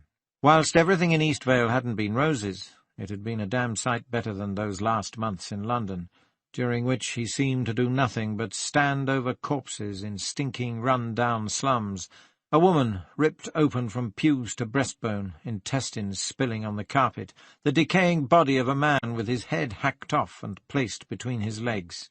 He had seen those things, dreamed about them, and he knew he could never forget. Even in Eastvale, he sometimes awoke in a cold sweat, as the head tried to speak to him. He finished his pint quickly and walked outside, pulling up his overcoat collar against the chill. So, he was back, but not to stay, never to stay. So enjoy it. The city seemed noisier, busier, and dirtier than ever, but a fresh breeze brought the smell of roast chestnuts from a street vendor on Oxford Street. Banks thought of the good days, the good years, searching for old leather-bound editions of Dickens on autumn afternoons along Charing Cross Road, Portobello Road Market on a crisp, windy spring morning, playing darts with Barney Merritt and his other mates in the Magpie and Stump after a hard day in the witness box, family outings to Epping Forest on Sunday afternoons, drinks in the street on warm summer nights at the back of Leicester Square after going to the pictures with Sandra, the kids safe with a sister. No, it hadn't all been bad. Not even Soho. Even that had its comic moments, its heart. At least it had seemed so before everything went wrong. Still, he felt human again. He was out of the sewer, and a brief visit like this one wasn't going to suck him back into it. First, he made a phone call to Barney Merritt, an old friend from the yard, to confirm his bed for the night. That done, he caught the tube to the Oval. As he sat in the small compartment and read the ads above the windows, he remembered the countless other underground journeys he had made, because he always tried to avoid driving in London. He remembered standing in the smoking car, crushed together with 100 or more other commuters, all hanging on their straps, trying to read the paper and puffing away. It had been awful, but part of the ritual. How he'd managed to breathe, he had no idea. Now you couldn't even smoke on the platforms and escalators, let alone on the trains. He walked down Kennington Road and found the turn-off, a narrow street of 3-storey terrace houses, divided into flats, each floor with its own bay window. At number 23, a huge cactus stood in the window of the middle flat, and in the top oriel he could see what looked like a stuffed toy animal of some kind. Her name was printed above the top bell, R. Dunn. No first name, to discourage weirdos, but all the weirdos knew that only women left out their first names. There was no intercom. Banks pushed the bell and waited. Would she be in? What did poets do all day? Stare at the sky with their eyes in a fine frenzy rolling? Just when he was beginning to think she wasn't home, he heard footsteps inside the hall, and the door opened on a chain. A face, the face, peered round at him. Yes? Banks showed his identification card and told her the purpose of his visit. She shut the door, slid off the chain, and let him in. Banks followed the slender, boyish figure in turquoise slacks and baggy orange sweatshirt all the way up the carpeted stairs to the top. The place was clean and brightly decorated, with none of the smells and graffiti he had encountered in such places so often in the past. In fact, he told himself, flats like this must cost a fortune these days. How much did poets make? Surely not that much. It would be rude to ask. The flat itself was small. The door opened on a narrow corridor, and Banks followed Ruth Dunn to the right into the living room. He hadn't known what to expect, had no preconceived idea of what a poet's dwelling should look like, but whatever he might have imagined, it wasn't this. There was a divan in front of the gas fire, covered with a gaudy, crotcheted quilt and flanked on both sides by sagging armchairs, similarly draped. He was surprised to find no bookshelves in evidence, and assumed her study was elsewhere in the flat. But what was there surprised him as much as what wasn't.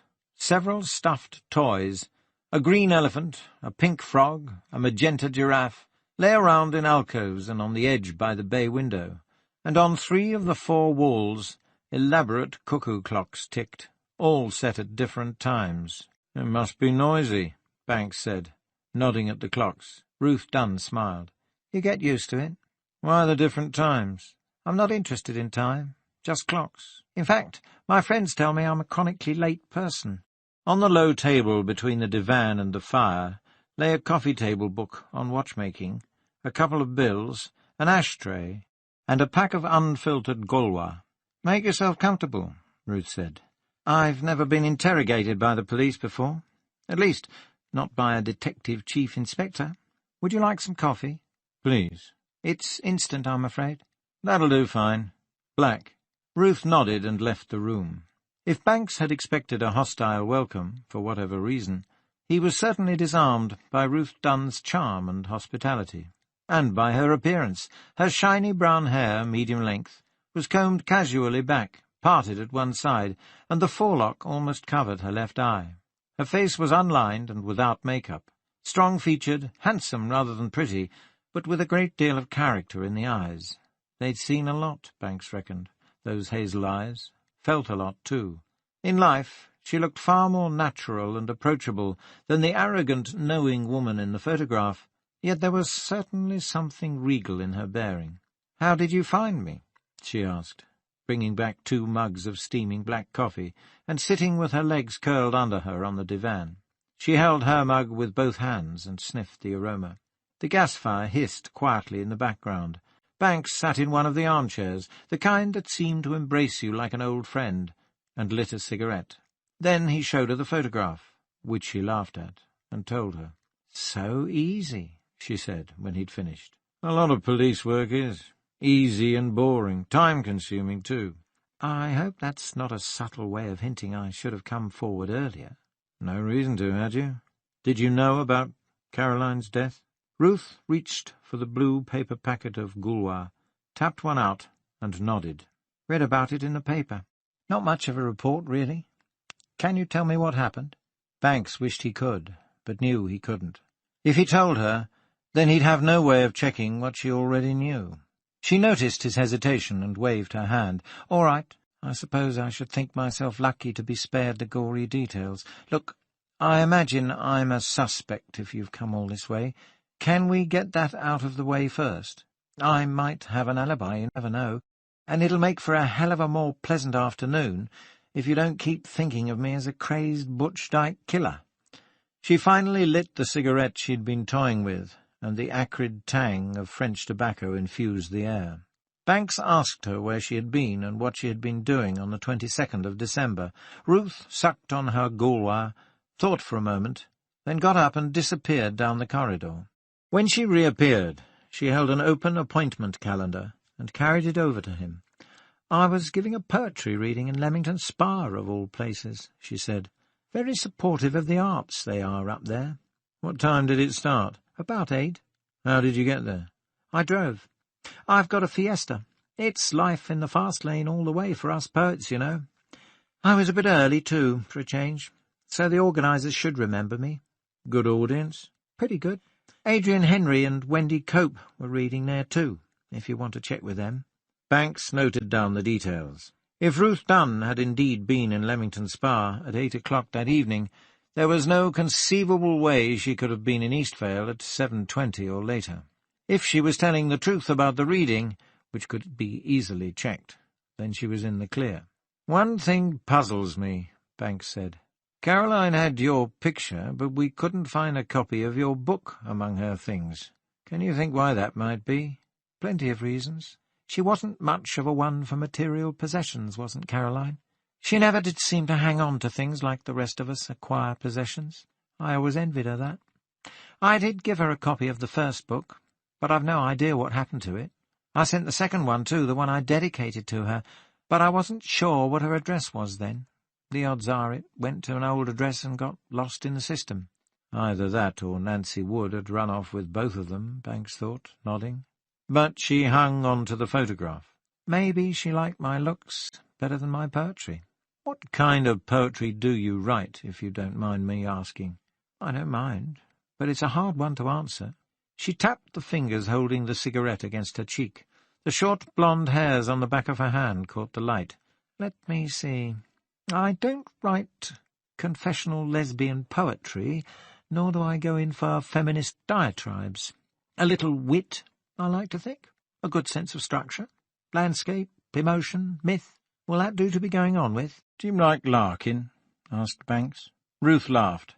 "I shouldn't, but I do. It's hard not to. I never much admired his conservative middle-class little Englandism, but the bugger certainly had a way with the stanza." She cocked her head. "Do we have a literary copper here? Another Adam Dalgliesh?"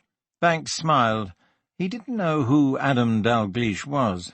Some television detective, no doubt, who went around quoting Shakespeare.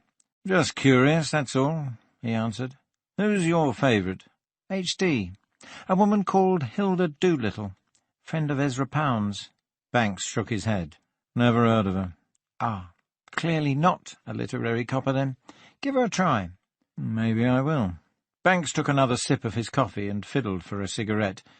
"Back to Caroline. When did you last see her?" "Let me see. It was years ago, 5 or 6 at least. I think she was about 20 or 21 at the time. 20, going on 60. "Why do you say that?" Banks remembered Caroline as beautiful and youthful even in death.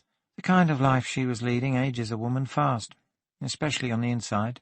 "What life?" "You mean you don't know?" "Tell me." Ruth shifted into the cross-legged position. "Oh, I get it. You ask the questions, I answer them, right?" Banks allowed himself a smile. "I'm not meaning to be rude," he said, "but that's basically how it goes. I need all the information I can get on Caroline. So far I don't have a hell of a lot, especially about the time she spent in London.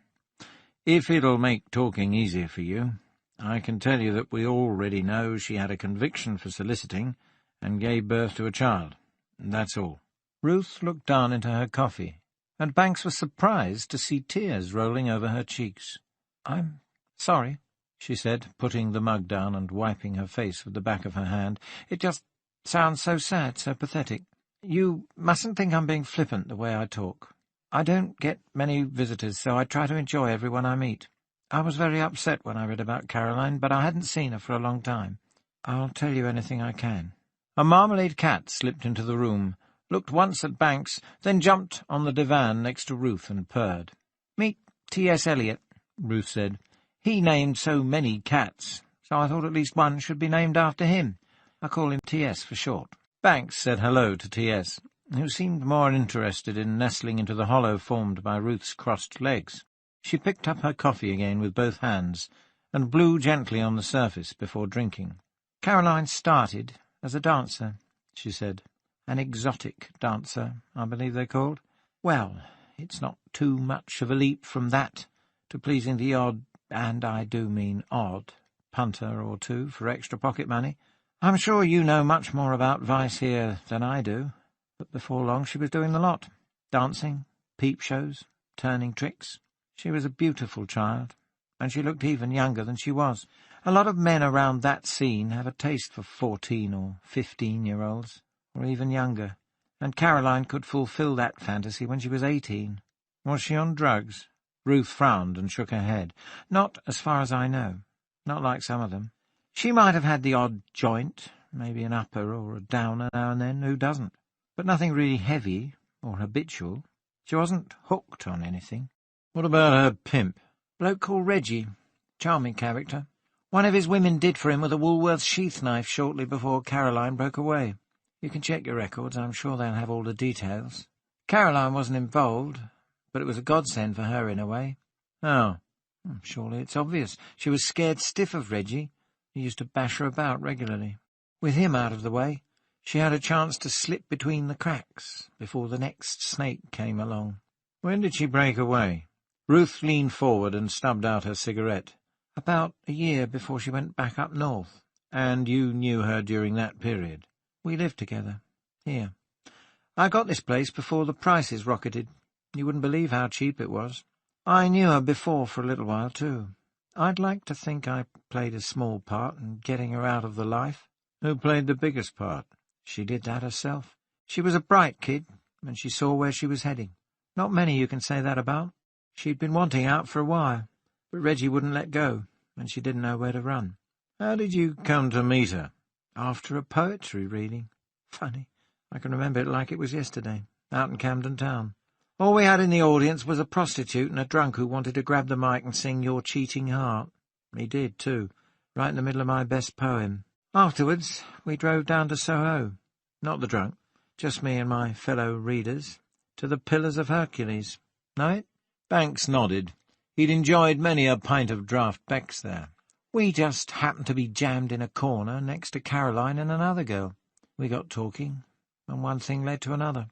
Right from the start, Caroline struck me as intelligent and wise, wasted on that scummy life.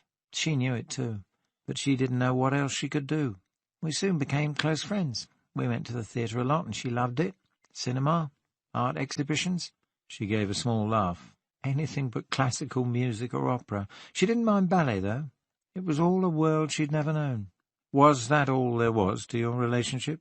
Ruth paused to light another gulwa before answering. "Of course not. We were lovers. But don't look at me as if I was some kind of corrupter of youth. Caroline knew exactly what she was doing." "Were you the first woman she'd had such a relationship with?" "Yes, and that was obvious right from the start. She was shy about things at first, but she soon learned." Ruth inhaled the smoke deeply and blew it out. God, did she learn. One of the cuckoo clocks went through its motions. They waited until it stopped. "What do you think turned her into a lesbian?" Banks asked. Ruth shifted on the sofa and T.S. scampered off. It doesn't happen like that. Women don't suddenly, quote, turn into lesbians, unquote. They discover that's what they are, what they always were, but were afraid to admit because there was too much working against them. Social morality, male domination, you name it. Do you think there are a lot of women in that situation? More than you imagine.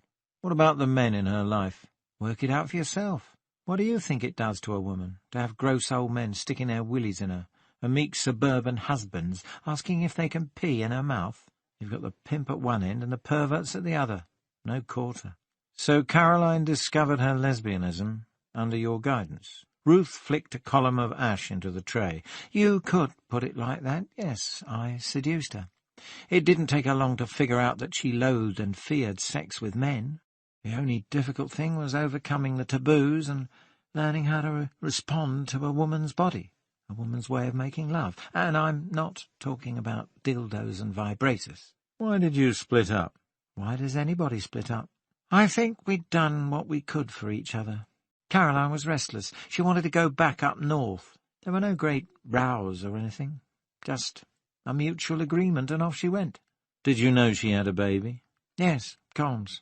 But that was before I met her. She told me she'd just arrived in London and was lucky enough to meet Colm in a pub. Apparently he was a decent enough bloke, just broke all the time. Some of his mates weren't so decent, and that's partly what got Caroline involved in the game to start with. You know, just a temporary dancing job at this club. No harm in it, is there? Bit of extra cash, no questions asked. Creeps. In all fairness, I don't think Colm knew. At least not for a while. Then she had his baby, and they put it up for adoption. Do you remember the name of the club? Yes. It was the Hole in the Wall, just off Greek Street. Dingy-looking place. This ends CD 7. CD 8. Past reason hated. This Colm, Banks asked. Do you know his second name? No. It's funny, but come to think of it, Caroline never used last names when she spoke about people. Seen him lately? Me? I've never seen him. How come you know so much about him? Because Caroline told me about him when we were first getting to know each other. Where did he live? Notting Hill somewhere. Or it could have been Muswell Hill, I'm not sure. Honestly, I can't help you on that one. She never was much of a one for details, just the broad gesture. Are you sure Caroline wasn't already pregnant when she arrived in London? Ruth frowned and paused. As if she had suddenly remembered something, she turned her eyes away, and when she spoke, there was an odd, distant tone to her voice. What do you mean? I'm just asking. As far as I know, she wasn't, unless she was lying to me. I suppose Colm will be able to confirm it, if he can find him. Why did that question upset you so much? She put her hand to her chest. I don't know what you're talking about. You're more defensive than you were earlier. Ruth shrugged. It just reminded me of something, that's all. Reminded you of what? Ruth reached for her coffee cup, but it was empty. Banks waited. He noticed her hand was shaking a little. Something that was bothering Caroline. It's not important, Ruth said. Probably not even true. Let me decide. Well, it was those dreams she'd been having and the things she'd been remembering. At least she thought she had. She didn't really know if they were memories or fantasies. What about? Ruth looked him in the eye. Her cheeks flushed. Oh, hell, she said. Caroline was beginning to think she'd been molested as a child. She felt she'd repressed the incident, but it was making its way back up from her subconscious, perhaps because of all the weird Johns she was servicing. Molested? When? Where? Who by? I've told you she wasn't sure she believed it herself. Do you know? Shit, yes. When she was a kid, at home, by her father. You knew, didn't you? Banks challenged Veronica Shildon later that evening. They were eating in an Indonesian restaurant in Soho. The view out of the window was hardly romantic, a peep show offering naked girls in bed for 50p, but the food was excellent, and the bar served tiger beer. Veronica played with her nasi goreng, mixing the shrimp in with the rice. You what? About Caroline's past? No, not the way you think. You could have saved me a lot of time and effort. Veronica shook her head. Her eyes looked watery, on the verge of tears. Banks couldn't be sure whether it was emotion or the hot chili peppers. His own scalp was prickling with the heat, and his nose was starting to run. He took another swig of cold tiger. "Some things I knew," she said finally. "I knew Caroline had been on the streets, but I didn't know any of the names or places involved. When she talked about Ruth, she always spoke with affection, but she never mentioned her second name or where they'd lived." "You knew they were lovers, though?" "Yes." "But you weren't jealous? Didn't you question Caroline about it?" Veronica snorted. "I had little right to be jealous, did I? Remember where I was coming from.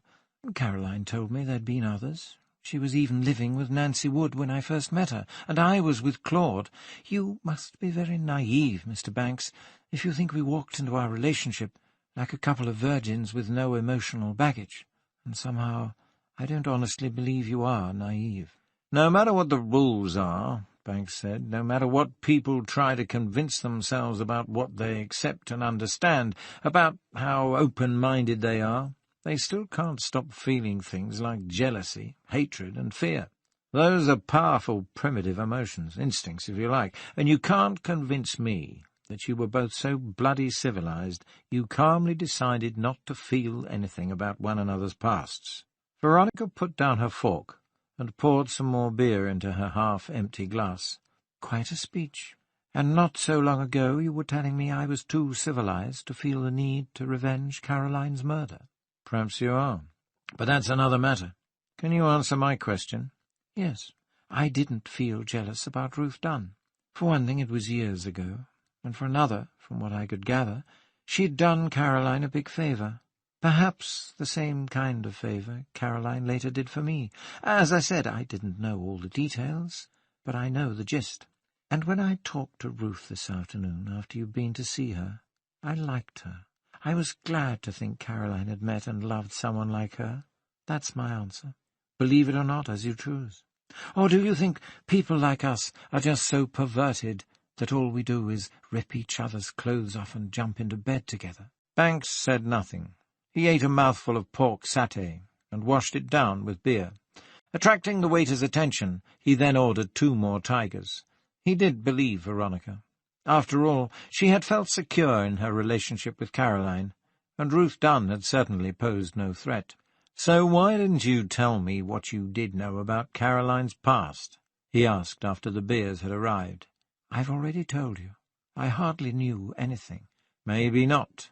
But if you told us what you did know, it would have made it easier for us to find out the rest." Veronica slammed her knife and fork down. Her cheeks flushed and her eyes narrowed to glaring slits. "All right, damn you. So I'm sorry. What more do you want me to say?" Some of the other diners looked around and frowned, whispering comments to one another. Veronica held Banks's gaze for a few seconds, then picked up her fork again and speared a spicy shrimp far too violently. A few grains of rice skipped off the edge of her plate onto the napkin on her knee. "What I want to know," Banks said, "is why you didn't tell me what you knew, and whether there's anything else you've been keeping to yourself. See, it's simple, really." Veronica sighed. "You're an exasperating man," she said. "Do you know that?" Banks smiled. "All right. I didn't tell you because I didn't want to soil Caroline's memory. She wasn't that kind of person any more. I couldn't see how it would do any good to drag all that up and let the newspapers get hold of it. Is that good enough?" "It's a start, but I'll bet there's more to it than that." Veronica said nothing. Her mouth was pressed shut so tight the edges of her lips turned white. Banks went on. "You didn't want me or anyone else to think you were the kind of woman to be living with someone with such a lurid past. Am I right?" "You're a bastard is what you are," said Veronica through gritted teeth. "What you don't understand is that it takes more than a couple of years of therapy to undo a lifetime's damage. Christ, all the time I keep hearing my mother's voice in my mind, calling me dirty, calling me perverted. Maybe you're right, and I didn't want that guilt by association, but I still don't see what good knowing that does you." "The reason for Caroline's murder could lie in her past. She was running with a pretty rough crowd. I know some of them. I worked the Vice Squad in Soho for 18 months, and it's not as glamorous as Miami Vice, you can be sure of that. Drugs, prostitution, gambling, big criminal business, very profitable and very dangerous. If Caroline maintained any kind of involvement with these people, it could explain a lot. But she didn't, Veronica insisted, pressing her hands together and leaning across the table. She didn't. I lived with her for 2 years. In all that time, we never went to London, and she never mentioned much about her life there. Don't you see? It was the future we wanted, not the past. Both of us had had enough of the past. Banks pushed his empty plate aside, asked Veronica's permission to smoke, and reached for his cigarettes. When he'd lit one and inhaled, he took a sip of beer. Veronica folded her napkin in a perfect square and laid it on the coral tablecloth beside her plate. A small mound of rice, dotted with chunks of garlic, onion, and diced pork, remained, but the shrimp were all gone. Banks glanced out of the window and watched a punter in a cloth cap and donkey jacket hesitate outside the peep show. He was probably having a hard time making up his mind with so much to choose from. Nude, naughty, and nasty down the street, live erotic nude bed show next door, and now naked girls in bed opposite. Shoving his hands in his pockets, he hunched his shoulders and carried on towards Leicester Square. Either lost his bottle or come to his senses, Banks thought. Veronica had been watching him, and when Banks turned back to face her, she gave him a small smile. What were you looking at? Nothing. But you were watching so intently. Banks shrugged. Coffee? Liqueur? I'd love a Cointreau, if they've got any. They'll have it. Banks called the waiter. He ordered a Drambuie for himself. What did you see out there? Veronica asked again. I told you it was nothing. Just a man, likely down from the provinces for a soccer match or something. He was checking out Soho, probably surprised it was so cheap. What do you get for 50p? Brief glance at a naked tart, if you're lucky. It's a loss leader, really, Banks said. Supposed to give you a taste for the real action. You sit in a booth, put your coin in the slot, and a shutter slides so you can see the girl. As soon as your meter's up, so to speak, the shutter closes. Of course, Soho's been cleaned up a lot lately, but you can't really keep its spirit down. Already, Banks noticed, his accent and his patterns of speech had reverted to those of his London days. He had never lost them in almost 3 years up north, but they had been modified quite a bit. Now here he was, to all intents and purposes, a London copper again. Do you approve? Veronica asked. It's not a matter of approval. I don't visit the booths or the clubs myself, if that's what you mean. But would you like to see it all stamped out of existence? It'd just spring up somewhere else, wouldn't it? That's what I mean about the spirit. Every big city has its vice area. The red light district in Amsterdam, the Reeperbahn, Times Square, the Tenderloin, the Yonge Street strip in Toronto. They're all much the same except for what local laws do and don't allow. Prostitution is legal in Amsterdam, for example, and they even have licensed brothels in part of Nevada. Then there's Las Vegas and Atlantic City for gambling. You can't really stamp it out. For better or for worse, it seems to be part of the human condition. I admire its energy, its vitality, but I despise what it does to people. I recognize its humour, too. In my job, you get to see the funny side from time to time. Maybe it actually makes policing easier, so much vice concentrated in one small area. We can keep closer tabs on it, but we'll never stamp it out. I feel so sheltered, Veronica said, looking out the window again. I never knew any of this existed when I was growing up. Even later, it never seemed to have anything to do with my life. I couldn't even imagine what people did together except for, you know. She shook her head. And now you're worldly wise? I don't think so, no. But after Caroline, after she brought me to life, at least I was able to see what all the fuss was about. If that's what it felt like, then no wonder everyone went crazy over it. Do you know that Shakespeare sonnet, the one that starts, "The expense of spirit in a waste of shame"? I never understood it until a couple of years ago. It's about lust, isn't it? Banks said. Had, having, and in quest to have extreme. Christ, he thought. I'm getting just like that Dalgleish fellow Ruth Dunn mentioned. Better watch it. He nodded towards the window. "Suits that lot out there more than it suits you." Veronica smiled. "No, you don't know what I mean. At last I could understand. Even lust I could finally understand. Do you see?" "Yes." Banks lit another cigarette, and Veronica held the glass of Cointreau in her hand. "About Caroline's child," he said. "She never told me." "OK. But did she ever make any references to a person called Colm?" "No, and I'm sure I'd remember a name like that." "She had no contact with anyone you didn't know? No mysterious letters or phone calls?" "Not that I ever found out about. I'm not saying she couldn't have had. She could be very secretive when she wanted. What are you getting at?" Banks sighed and swirled his drambuie in its glass. "I don't know. I thought she might have kept in touch with the foster parents, adopters, whatever." "Surely that would have been too painful for her." "Maybe so. Forgive me, I'm grasping at straws." And he was. "The child must be about 9 or 10 now. Far too young to hunt out his mother and stab her with a kitchen knife for abandoning him or her. Far too young to see the irony in leaving a requiem for himself on the stereo. There is one thing you might be able to help me with, though," he said. "Yes?" "Ruth mentioned that Caroline had begun to suspect she'd been sexually abused as a child. Do you know anything about that?" Veronica blushed and turned her face to the window.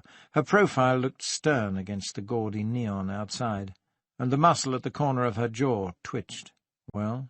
I can't see what it's got to do with—" "We've already been through that. Let me be the judge." Poor Caroline. Veronica looked directly at Banks again, and her expression seemed to relax into sadness. Melancholy was a better word, Banks decided, a good, romantic word. Veronica looked melancholy as she fingered her glass and tilted her head before she spoke. "I suppose I didn't tell you for the same reason I didn't tell you anything else about her past. I didn't think it mattered, and it would only look bad. Now I feel foolish, but I'm not afraid." "Did she talk to you about it?" "Yes. At first it was like Ruth said. She had dreams, terrible dreams. Do you know what sexual abuse does to a child, Mr. Banks?" Banks nodded. Jenny Fuller, the psychologist who occasionally helped with cases, had explained it to him once. "Then you know they begin to hate themselves. They lose all self-respect. They get depressed. They feel suicidal. And they often seek reckless, self-destructive ways of life. All those things happened to Caroline. And more." "Is that why she left home?" "Yes, but she'd had to wait a long time to get out, till she was 16. "What do you mean? When did this start happening?" "When she was 8. 8? Jesus Christ. Go on. I take it this is fact, not fantasy." "I can't offer you irrefutable proof, especially now Caroline's dead, but you can take my word for it if you're willing. As I said, at first it was just dreams, fears, suspicions. Then when she started working on it with Ursula, more memories began to surface. She had buried the events, of course, which is perfectly natural under the circumstances. Just imagine a child's confusion when the father she loves starts to do strange and frightening things with her body and tells her she must never tell anybody or terrible things will happen to her. It ties her in knots emotionally. It must be good because Daddy is doing it. Perhaps she even enjoys the attention, but it doesn't feel good. It hurts. And why will she go to hell if she ever tells anyone?" "What happened?"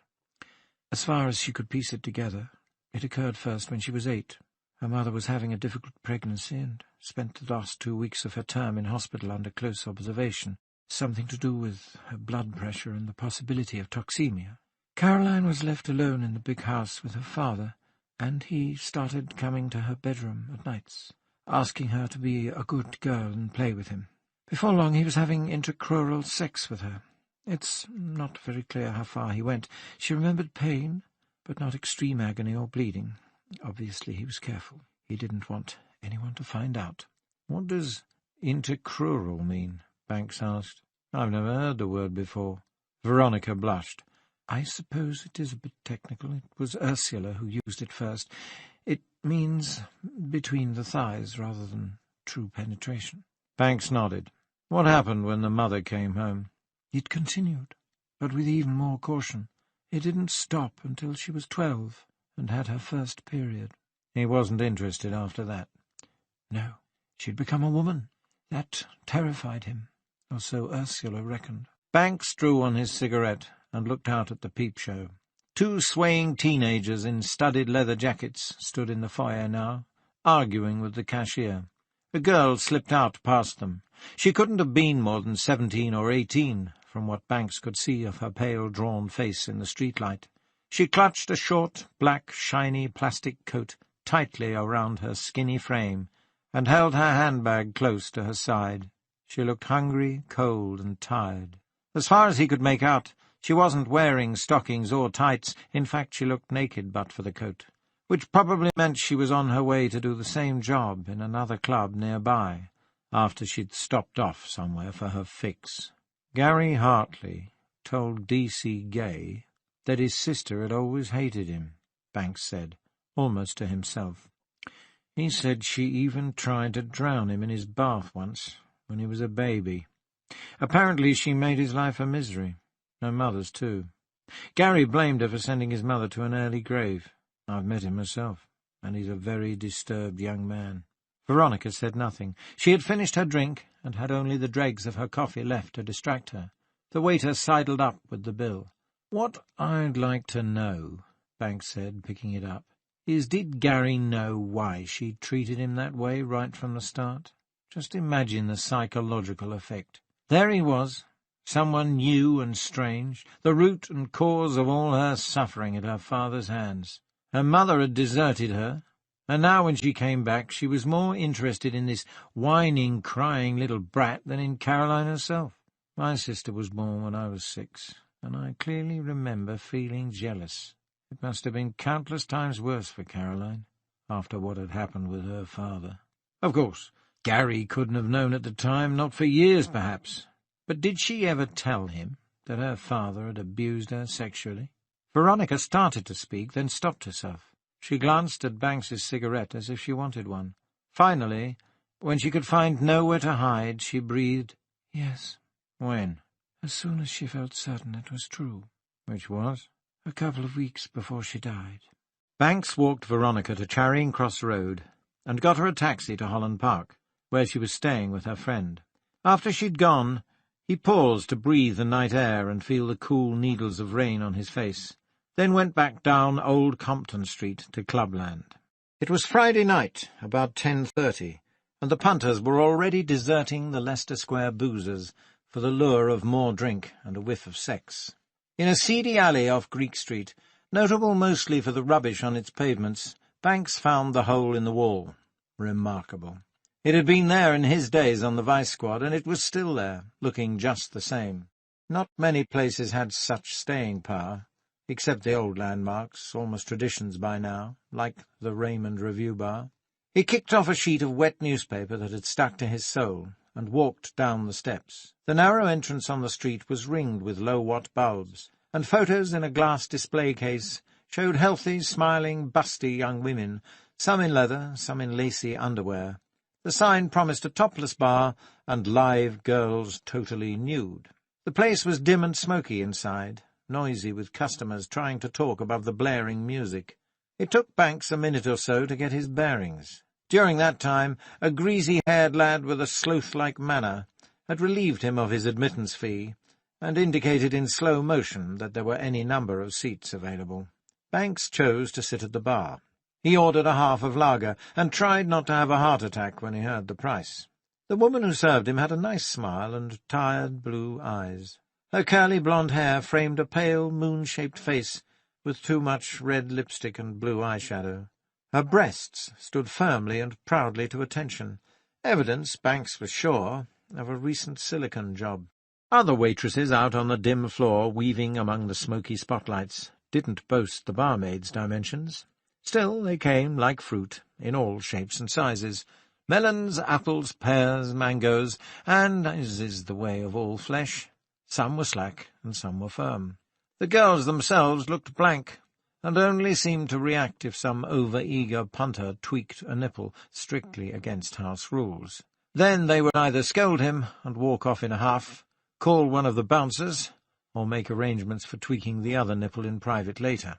On the stage, gyrating and chewing gum at the same time to a song that seemed to be called I Want Your Sex, was a young black woman, dressed only in a white G-string. She looked in good shape, strong thighs, flat, taut stomach, and firm breasts. Perhaps she really wanted to be a dancer. Some girls on the circuit did. When she wasn't dancing like this to earn a living, Banks thought, she was probably working out on a Nautilus machine, or doing ballet exercises in a pink tutu in a studio in Bloomsbury. Watching the action, and thinking his thoughts in the hot and smoky club, Banks felt a surge of the old excitement, the adrenaline. It was good to be back, to be here, where anything could happen. Most of the time his job was routine, but he had to admit to himself that part of its appeal lay in those rare moments out on the edge, never far from trouble or danger, where you could smell evil getting closer and closer. The lager tasted like piss, cat's piss at that. Banks shoved it aside and lit a cigarette. That helped. "Can I get you anything more, sir?" the barmaid asked. He was sitting and she was standing, which somehow put her exquisitely manufactured breasts at Banks's eye level. He shifted his gaze from the goosebumps around her chocolate-coloured nipples to her eyes. He felt his cheek burn, and, if he cared to admit it, more than just that. "No," he said, his mouth dry. "I haven't finished this one yet." She smiled. Her teeth were good.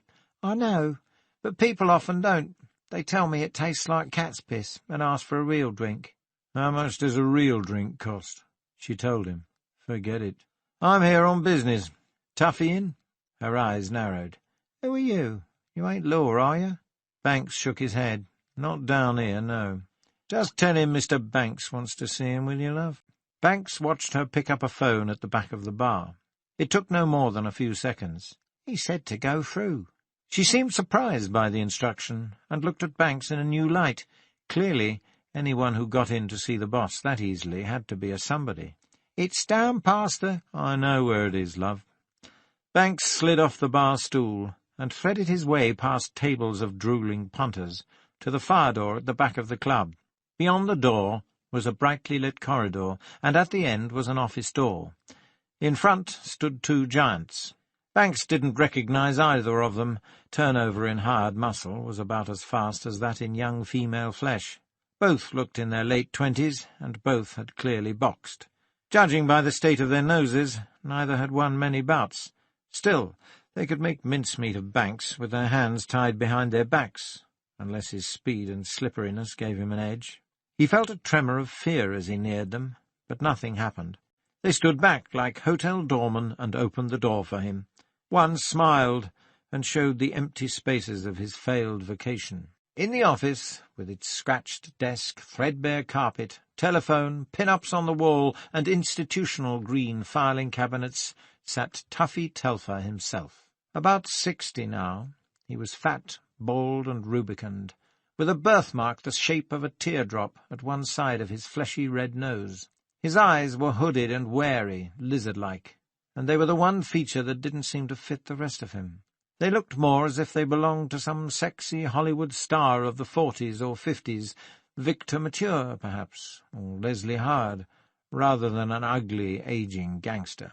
Tuffy was one of the few remaining old-fashioned British gangsters. He had worked his way up from vandalism and burglary as a juvenile, through fencing, refitting stolen cars, and pimping, to get to the dizzy heights he occupied today. The only good things Banks knew about him were that he loved his wife, a peroxide ex-stripper called Mirabelle, and that he never had anything to do with drugs. As a pimp, he had been one of the few not to get his girls hooked. Still, it was no reason to get sentimental over the bastard. He'd had one of his girls splashed with acid for trying to turn him in, though nobody could prove it, and there were plenty of women old before their time, thanks to Tuffy Telfer. Banks had been the bane of his existence for about 3 months many years ago. The evil old sod hadn't been able to make a move without Banks getting there first.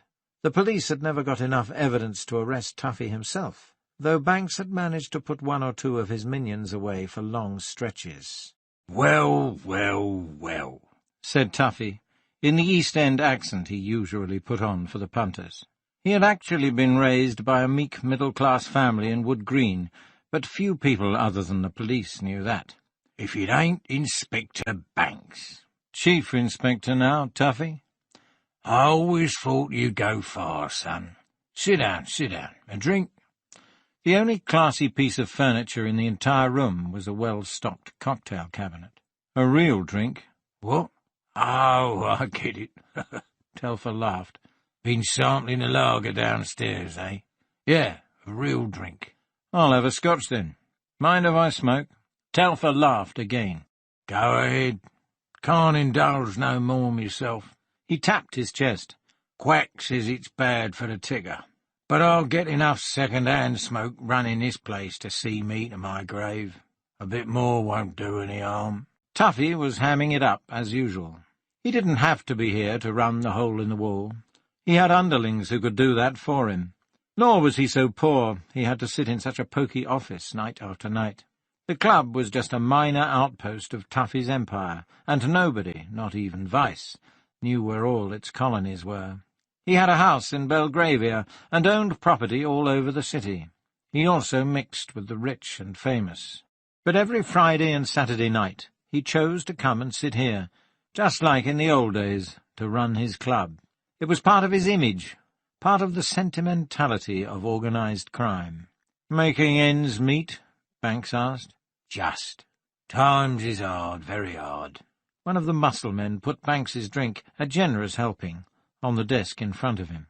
"But what can I say?" Tuffy went on. "I get by. What you been up to?"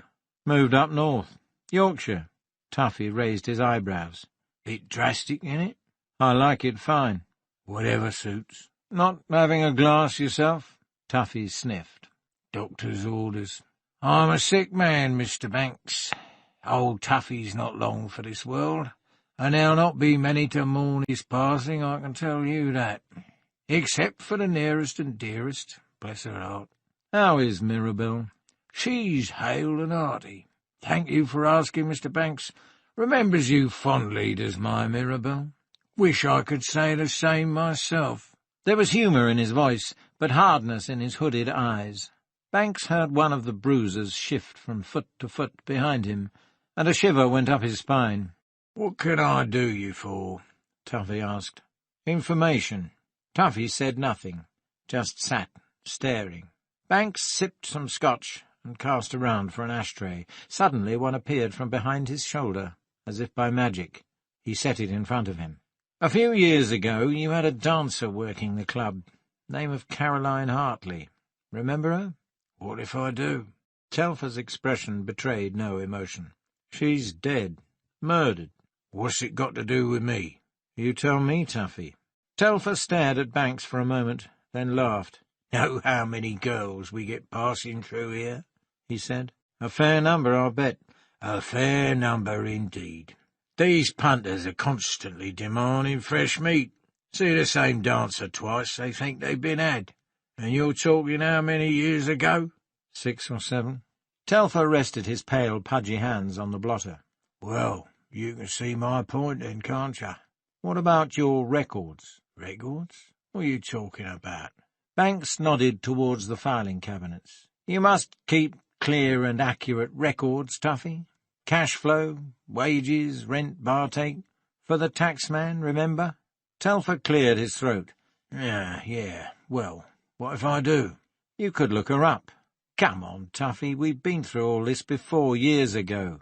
I know you keep a few notes on every girl who passes through here, in case you might want to use her again, maybe for a video, a stag party, some special—" Telfer held up a hand. All right, I get your drift. It's all above board, you know that.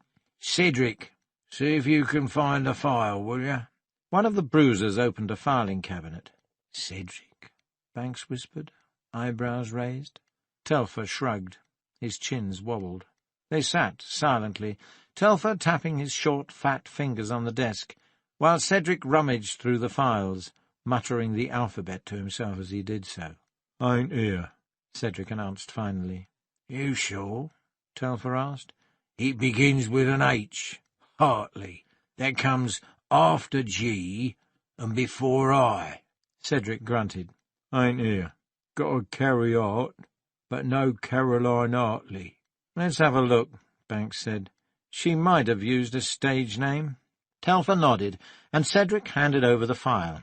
Pinned to the top left corner was a 4x5 black-and-white picture of a younger Caroline Hartley, topless and smiling, her small breasts pushed together by her arms. She could easily have passed for a 14-year-old, even a mature 12-year-old. Below the photo, in Telfer's surprisingly neat and elegant hand, were the meagre details that had interested him about Caroline Hartley.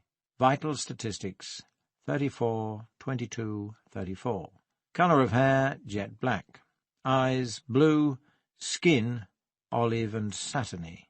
Banks hadn't suspected Tuffy had such a poetic streak. And so it went on. Telfer obviously gave his applicants quite an interview. The one piece of information that Banks hoped he might find was at the end, an address under her real name, Caroline Hartley, care of Colm Gray. It was old now, of course, and might no longer be of any use. But if it was Colm Gray's address, and he was poor, he might well have hung on to his flat, unless he left the city altogether. Also, now Banks had his last name, Colm Gray would be easier to track down. He recognised the street name. It was somewhere between Notting Hill and Westbourne Park. He had lived not far from there himself 20 years ago. "Got what you want?" asked Telfer. "Maybe." Banks handed the file back to Cedric, who replaced it, then finished his scotch. "Well, then," said Tuffy with a smile. "Nice of you to drop in, but you mustn't let me keep you." He stood up and shook hands. His grip was firm, but his palm was sweaty. "Not staying long, are you? Around here, I mean." Banks smiled. "No." "Not thinking of coming back to stay?" "No." "Good, good. Just wanted to be sure. Well, do pop in again the next time you're down, won't you? And we'll have another good old natter." "Sure, Tuffy. And give my love to Mirabell." I will, Mr. Banks."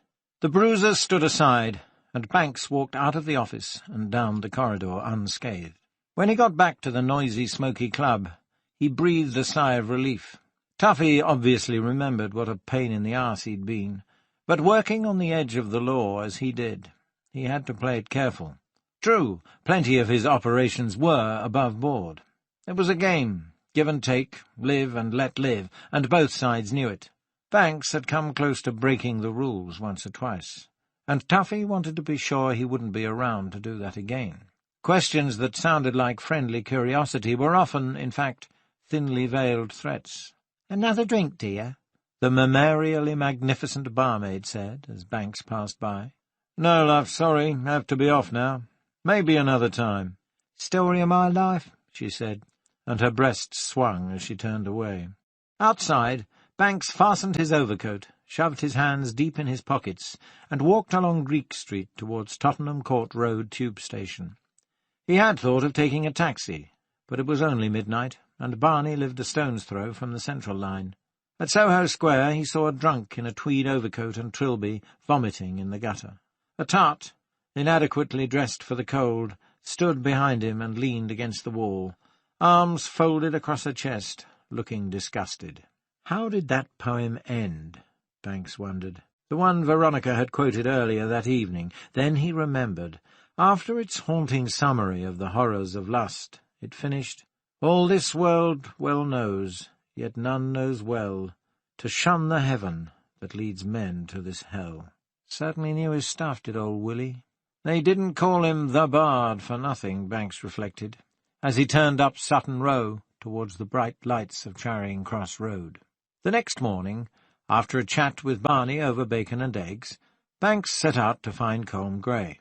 He had arranged to have lunch with Veronica, and had asked Barney to check Ruth Dunn's alibi and to see what he could find on the stabbing of Caroline's pimp, Reggie, just to cover all the angles. The rush-hour crowd had dwindled by the time he got a train, and he was even able to grab a seat and read The Guardian, the way he used to. He got off at Westbourne Park and walked towards Notting Hill until he found the address on St. Luke's Road. 5 names matched the bells beside the front door, and he was in luck. C. Gray was one of them, flat 4. Banks pushed the bell and stood by the intercom. No response. He tried again and waited a couple of minutes. It looked like Gray was out. The way things stood at the moment, Gray was hardly a prime suspect, but he was a loose end that had to be tied up. He was the only one who knew the full story about Caroline Hartley's child. Just as Banks started to walk away, he thought he heard a movement behind the door. Sure enough, it opened, and a young man stood there, hair standing on end, eyes bleary, stuffing a white shirt in the waist of his jeans. He frowned when he saw Banks. "What is it? What time is it?" "9:30. Sorry to disturb you." Banks introduced himself and showed his identification. "It's about Caroline Hartley." The name didn't register at first. Then Gray suddenly gaped and said, "Bloody hell, you'd better come in." Banks followed him upstairs to a 2-room flat best described as cosy. The furniture needed reupholstering, and the place needed dusting and a damn good tidying up. "I was sleeping," Gray said, as he bent to turn on the gas fire.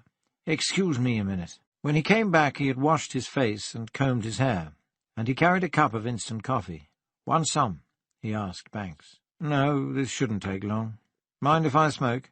"Be my guest." Gray sat opposite him, leaning forward as if hunched over his steaming coffee cup. He was lanky, with a long, pale face, pitted from ancient acne or chicken-pox.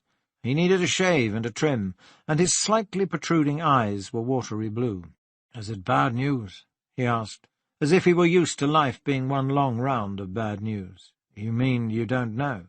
"Obviously, or I wouldn't be asking." "Well?" Banks took a deep breath. He had assumed Gray would have read about the murder in the papers. "Caroline Hartley was murdered in Eastvale on December the 22nd, he said finally. At first, Gray didn't seem to react. He couldn't have been much paler, so losing colour would have been no indication, and his eyes were already watery enough to look like they were on the verge of tears. All he did was sit silent and still for about a minute, completely still, and so silent Banks wondered if he were even breathing. Banks tried to imagine Gray and Caroline Hartley as a couple, but he couldn't. "Are you all right?" he asked. "Can I have one?" Gray indicated the cigarettes. "Supposed to have chucked it in, but—" Banks gave him a cigarette, which he lit and puffed on like a dying man on oxygen. "I don't suppose this is a social call either," he said. Banks shook his head. Gray sighed. "I haven't seen Caroline for about 8 years, ever since she started running with the wrong crowd. Tuffy Telfer, that's the bastard. Just like a father to her he was, to hear her speak." Banks hoped not. "Did you ever meet him?" "No. I wouldn't have trusted myself with him for 10 seconds. I'd have swung for the bastard." Not a chance, Banks thought. Colm Gray couldn't have got within 100 yards of Tuffy Telfer without getting at least both arms and legs broken. "What caused you and Caroline to split up?" he asked. "Just about everything." Gray flicked some ash onto the hearth by the fire and reached for his coffee again. "I suppose it really started going downhill when she got pregnant." "What happened? Did you try to give her the push?" Gray stared at Banks. "Couldn't be further from it. We were in love. Well, I was, anyway. When she got pregnant, she just turned crazy. I wanted to have it, the kid, even though we were poor, and she didn't want rid of it at first. At least, I don't think she did. Maybe I pushed it too hard, I don't know. Maybe she was just doing it to please me. Anyway, she was miserable all the time she was carrying, but she wouldn't have an abortion either. There was time, if she'd wanted, but she kept putting it off until it was too late. Then she was up and down like a yo-yo, one day wishing she could have a miscarriage, taking risks, walking out in icy weather, maybe hoping she'd just slip and fall. The next day feeling guilty and hating herself for being so cruel. Then as soon as the child was born, she couldn't wait to get shot of the blighter. Where is the child now? No idea. Caroline never even wanted to see it. As soon as it was born, it was whisked off to its new parents. She didn't even want to know whether it was a girl or a boy. Then things started getting worse for us, fast. Caroline worked at getting her figure back, like nothing had ever happened. As soon as she got introduced to Telfer's crowd, that was it. She seemed hell-bent on self-destruction. Don't ask me why. Who introduced her to Telfer?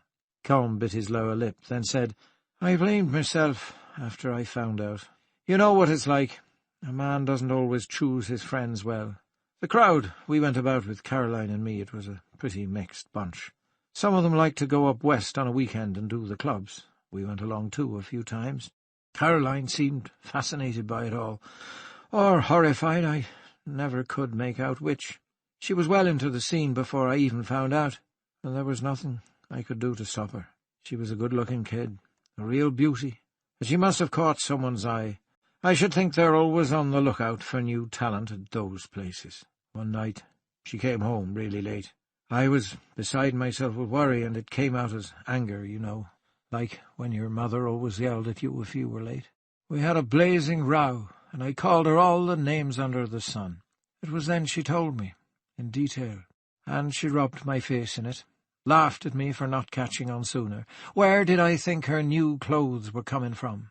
How did I think we could afford to go out so often? I was humiliated.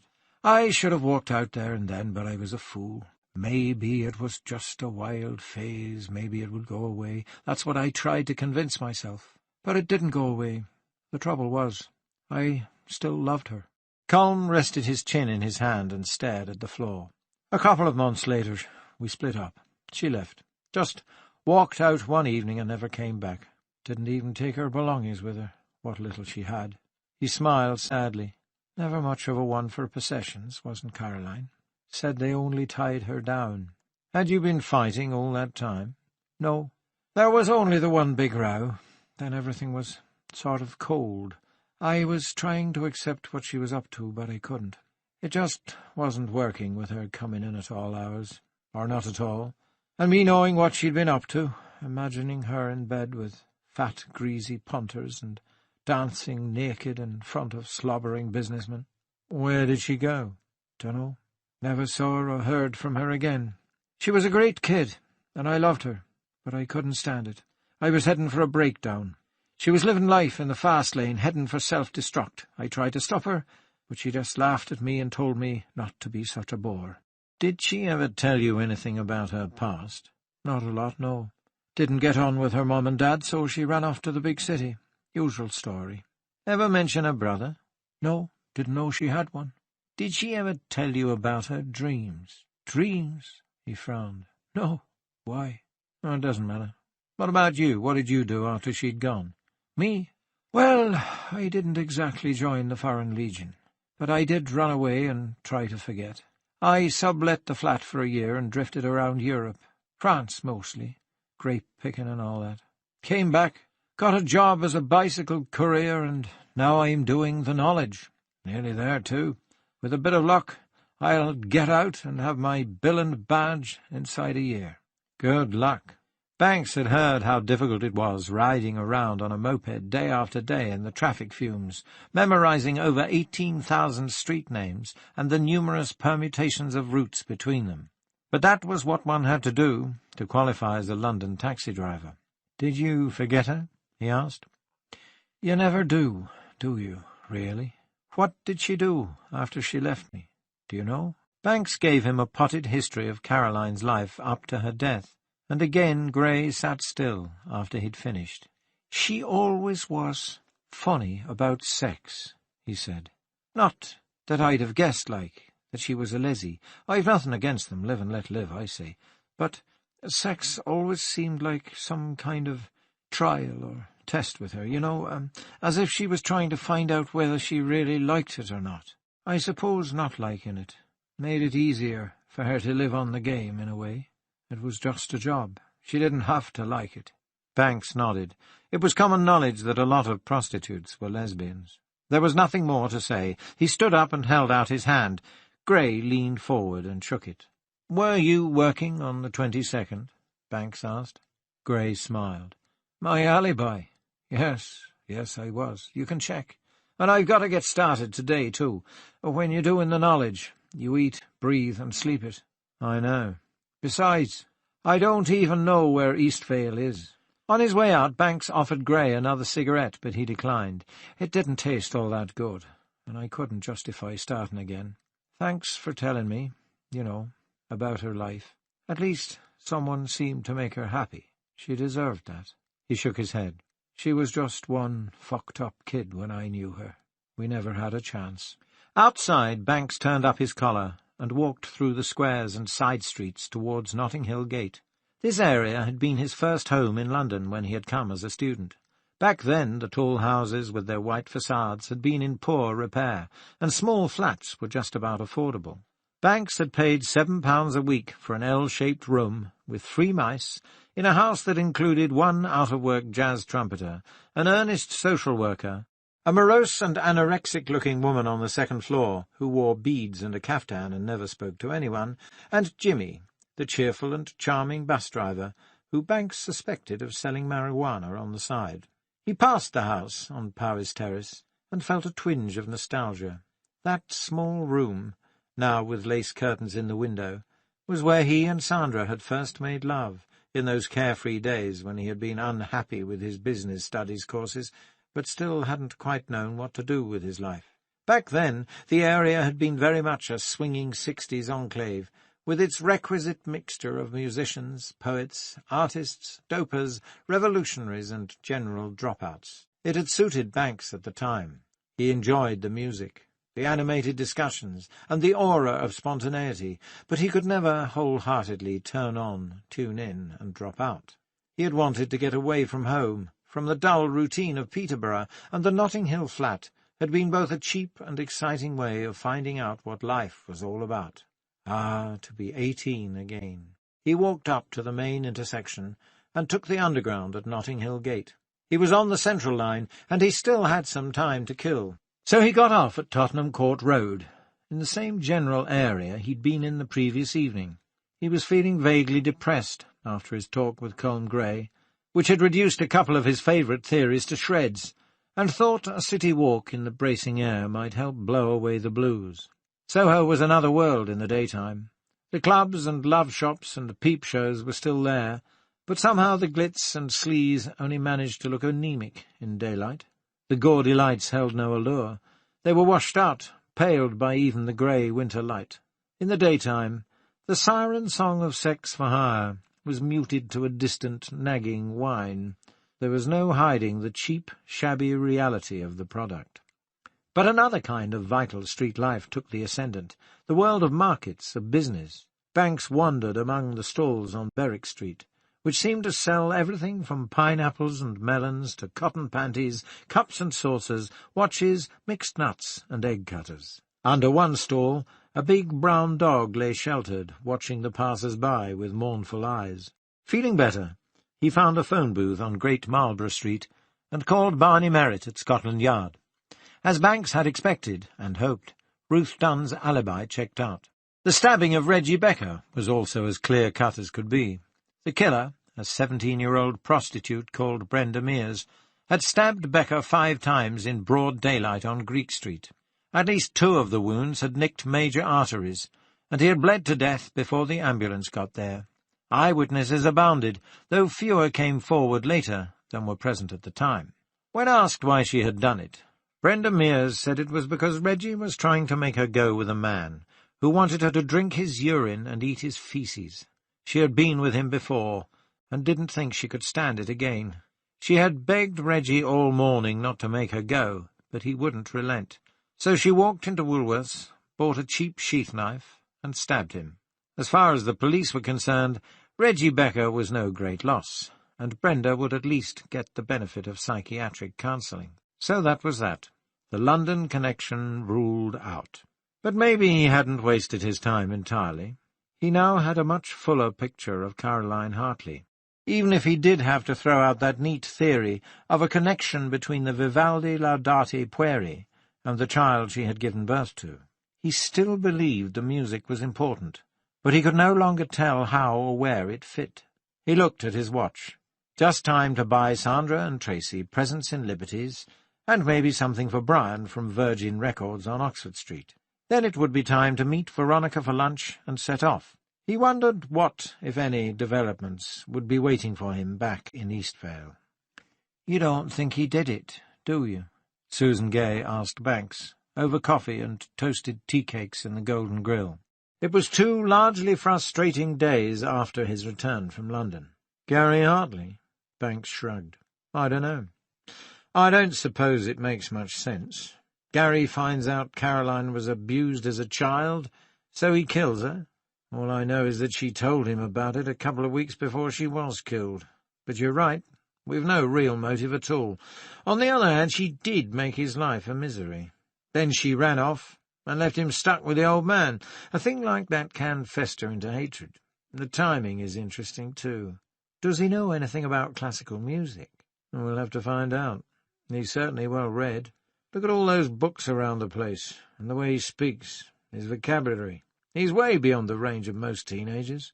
He could easily have come across the information about Laudate Pueri somewhere, then seen the record at Caroline's. So you're going to see him? Yes, and I'd like you to come along if you can spare the time. Anything happening with the break-ins? Nothing that can't wait. Good. Remember, Gary's lied to us before. I want to see the old man, too. Who knows, we might be able to get something out of him. He was pretty useless last time, Susan said. I'm not convinced he's all there. She shivered. Cold? She shook her head. Just the thought of that house. I know what you mean. Let Phil know, will you? I want the three of us in on this. I'll be with the super, filling him in. Banks looked at his watch. Say half an hour? Susan nodded and left. 30 minutes later, they sat in an unmarked police rover, with Susan at the wheel, and Banks hunched rather glumly in the back, missing his music. Sandra was using the Cortina to buy photographic supplies in York, so they had had to sign a car out of the pool. Susan's driving was assured, though not as good as Richmond's, Banks noted. Sergeant Hatchley had been the worst, he remembered, a bloody maniac on the road. Despite more snow, road conditions were clear enough. It was, in fact, much brighter in the north for once than it had been in London, and a weak winter sun shone on the distant snow-covered fells, spreading a pastel coral glow. In under an hour they pulled into the familiar Harrogate street, and rang Hartley's doorbell. As expected, Gary answered. Giving nothing but a "you again" look, he wandered back into the front room, leaving them to follow. The room hadn't been cleaned or tidied since their last visit, and a few more beer cans and tab ends had joined the wreckage on the hearth. The air smelled stale, like a pub after closing time. Banks longed to open the window to let in some air. Before he could get there, Richmond beat him to it, yanking back the heavy curtains and raising the window. Gary squinted at the burst of sunlight, but said nothing. "We've got a few more questions to ask you," Banks said. "But first I'd like a word with your father." "He can't. He's sick. He's resting." Gary gripped the chair arm and sat up. He reached for a cigarette and lit it. "Doctor's orders." "I'm sorry, Gary, I already know most of it. I just need him to fill me in on a few details." "What do you know? What are you talking about?" "Caroline, your father." Gary sagged back into his chair. "Oh, God," he whispered. "You know." "Yes." "Then you can hardly imagine he's going to tell you anything, can you?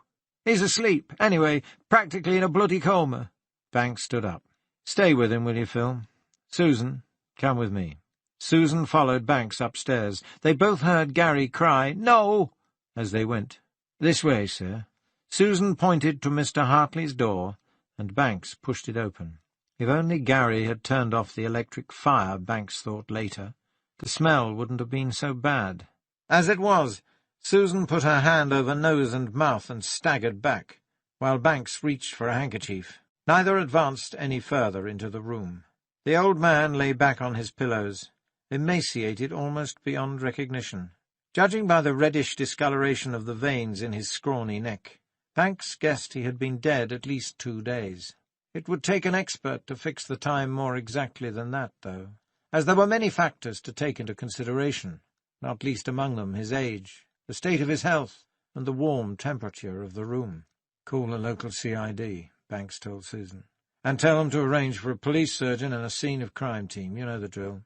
Susan hurried downstairs and went to phone, while Banks gently closed the door and returned to the front room. Gary looked at him as he entered. The boy seemed drained of all emotion, tired beyond belief. Banks motioned for Richmond to stand by the window, where Gary couldn't see him, then sat down close to Gary and leaned forward. "Want to tell me about it, son?" he asked. "What's to tell?" Gary lit a new cigarette from the stub of his old one. His long fingers were stained yellow with nicotine around the nails. "You know." Banks pointed at the ceiling. "What happened?" Gary shrugged. "Is he dead?" Yes. I told you he was sick. How did he die, Gary? He had cancer. How long has he been dead? How should I know? Why didn't you call a doctor? No point, was there? When did you last look in on him? Take him some food. This ends CD 8. CD 9. Past reason hated. Gary sucked on his cigarette and looked away into the cold hearth, littered with butts and empty beer cans. Sweat formed on his pale brow. "When did you last go up and see him, Gary?" Banks asked again. "I don't know." "Yesterday? The day before?" "I don't know." "I'm no expert, Gary, but I'd say you haven't been up there for at least 3 days, have you?" "If you say so." "Did you kill him?" "He was sick. Getting worse." "But did you kill him?" "I never touched him, if that's what you mean. Never laid a finger on the old bastard. I couldn't bear—" Banks noticed the boy was crying. He had turned his head aside, but it was shaking, and strange snuffling sounds came from between the fingers he had placed over his mouth and nose. "You deserted him. You left him up there to die. Is that what you did?" Banks couldn't be sure, but he thought Gary was nodding. "Why? For God's sake, why?" "You know," he said, wiping his nose with the back of his hand and turning to face Banks angrily. "You told me. You know all about it. What he did." "For what he did to Caroline?" "You know it is." "What about Caroline? Did you kill her, too?" "Why should I do that?" "I'm asking. She tried to kill you once, did you?" Gary sighed and tossed his half-smoked cigarette into the grate. "I suppose so," he said wearily. "I don't know. I think he did, but maybe we all did. Maybe this miserable, bloody family killed her." By mid-afternoon the sun had disappeared behind smoke-coloured clouds, and Banks had turned his desk lamp on. They sat in his office, Banks, Gary Hartley, and Susan Gay, taking notes and waiting for a pot of coffee, before getting started on the interrogation. Gary, sitting in a hard-backed chair opposite Banks, looked frightened now. He wasn't fidgeting or squirming, but his eyes were filled with a kind of resigned, mournful fear. Banks, still not completely sure what had gone on in that large, cold house, wanted him to relax and talk. Fresh, hot coffee might help. While he waited, Banks glanced over the brief notes the forensic pathologist had made after his preliminary investigation of the scene. He'd estimated time of death at not less than 2 days and not more than 3. For 3 days, then, perhaps, since shortly after Banks's and Richmond's visit, the poor, frightened kid in front of them had sat in the cold ruin of a room, smoking and drinking, knowing the corpse of his father lay rotting upstairs in the heat of an electric fire. The doctor hadn't called.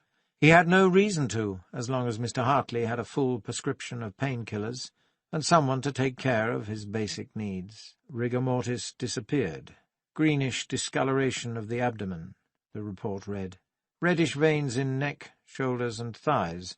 No marbling as yet.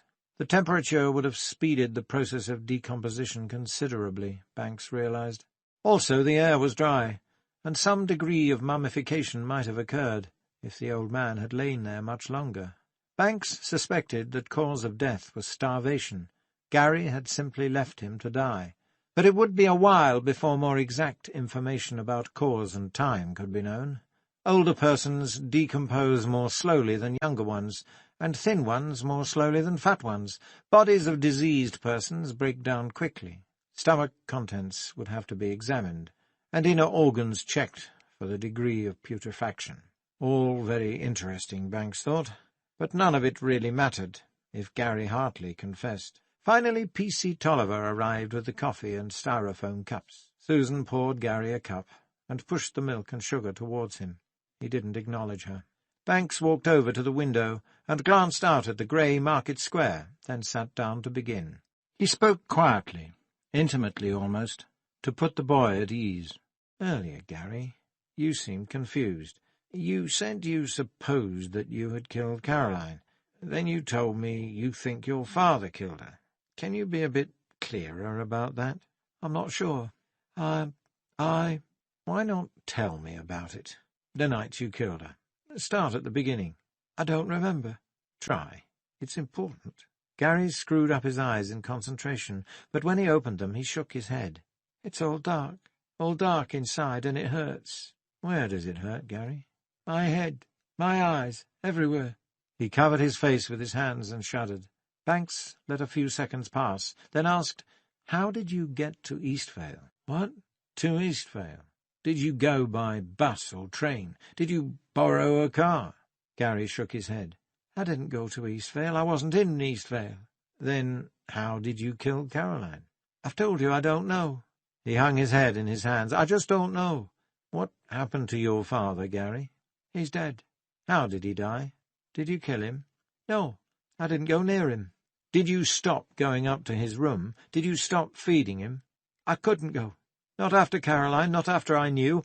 I thought about it, and I carried on for a while, but I couldn't." He looked at Banks, his eyes pleading. "You must understand, I couldn't. Not after she was dead." "So you stopped tending to him?" "He killed her." "But he couldn't have, Gary.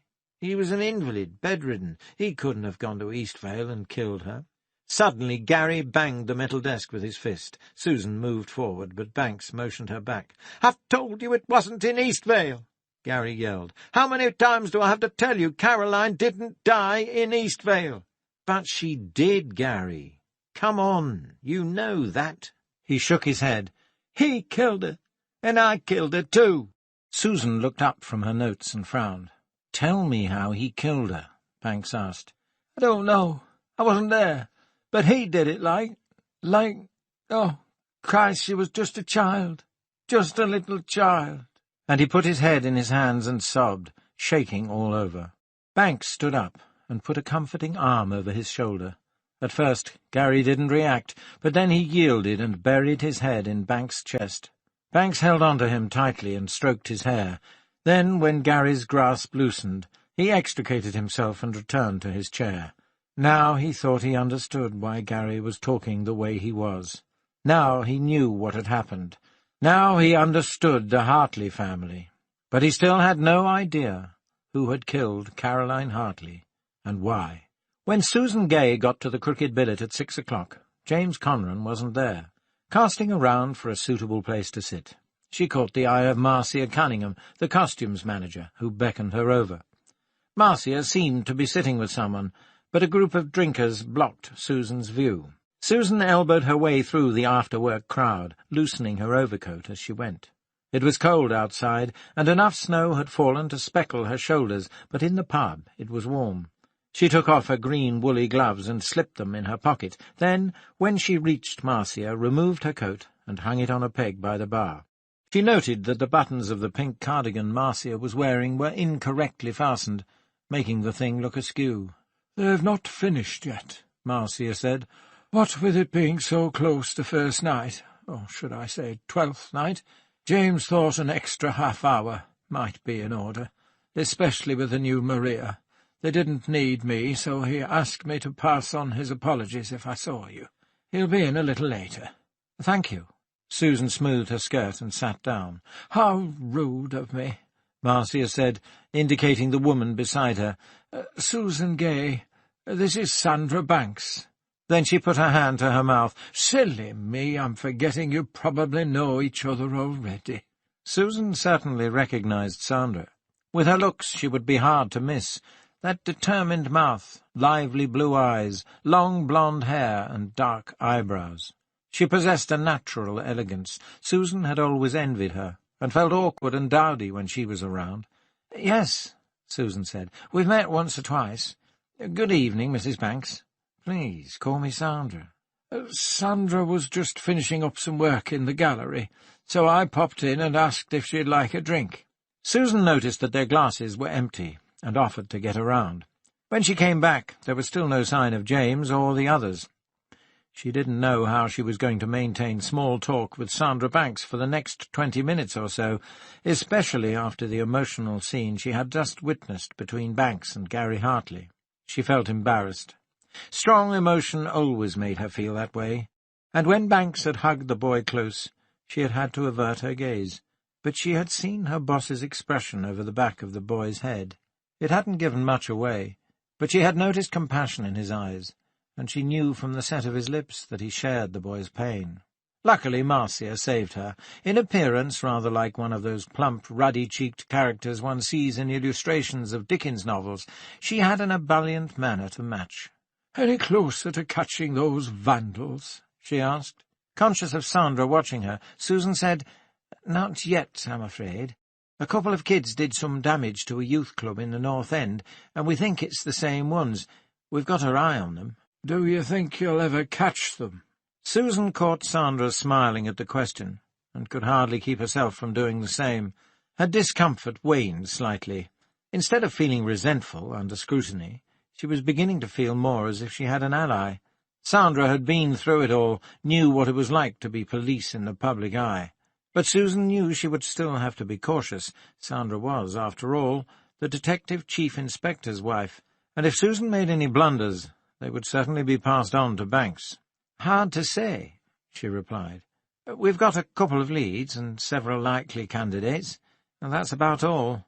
What she hadn't said was that they had at least found a pattern to the kind of places the kids liked to wreck.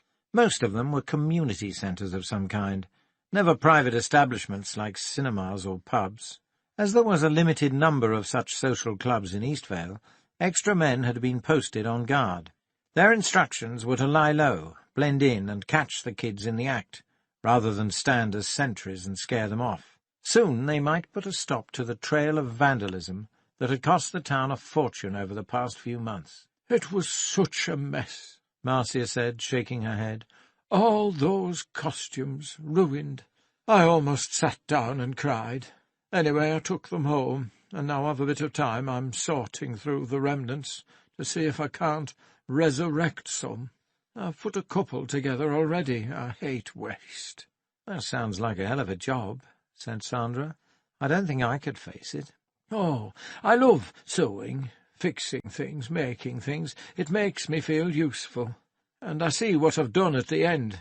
Job satisfaction, I suppose, though it's a pity there's no pay to match." Sandra laughed. "I'd offer to help, but I've got two left thumbs when it comes to sewing. I can't even get the bloody thread through the needle. Poor Alan has to sew his own buttons on." Susan tried to imagine Detective Chief Inspector Alan Banks sewing buttons on a shirt, but she couldn't. "It's all right," Marcia said. "Keeps me out of mischief these cold winter evenings. Since Frank's been gone, I find I need to do more and more to occupy myself." "Marcia's husband died 6 months ago," Sandra explained to Susan. "Aye," said Marcia. "Just like that he went. Good as new one moment. Then bang, curtains. And never had a day's illness in his life. Didn't drink. Gave up his pipe years ago. Only 60 he was." Susan shook her head. "It does seem unfair." "Whoever told us life would be fair, love? Nobody did, that's who. Anyway, enough of that. Walking out with Mr. Conran, are you?" Susan felt herself blushing. "Well, I know," Marcia went on. "It's none of my business. Tell me to shut up if you want. I'm just an old busybody, that's all." Now Susan couldn't help laughing. "We've been out to dinner a couple of times and to the pictures, that's all." Marcia nodded. "I wasn't probing into your sex life, lass. Just curious, that's all. What's he like when he's out of his director's hat?" "He makes me laugh." "There's a few in that theatre over there could do with a laugh or two." Susan leaned forward. "Marcia, you know that girl who was killed, Caroline Hartley? Was there really anything between her and James?" "Not that I know of, love," Marcia answered. "Just larked around, that's all.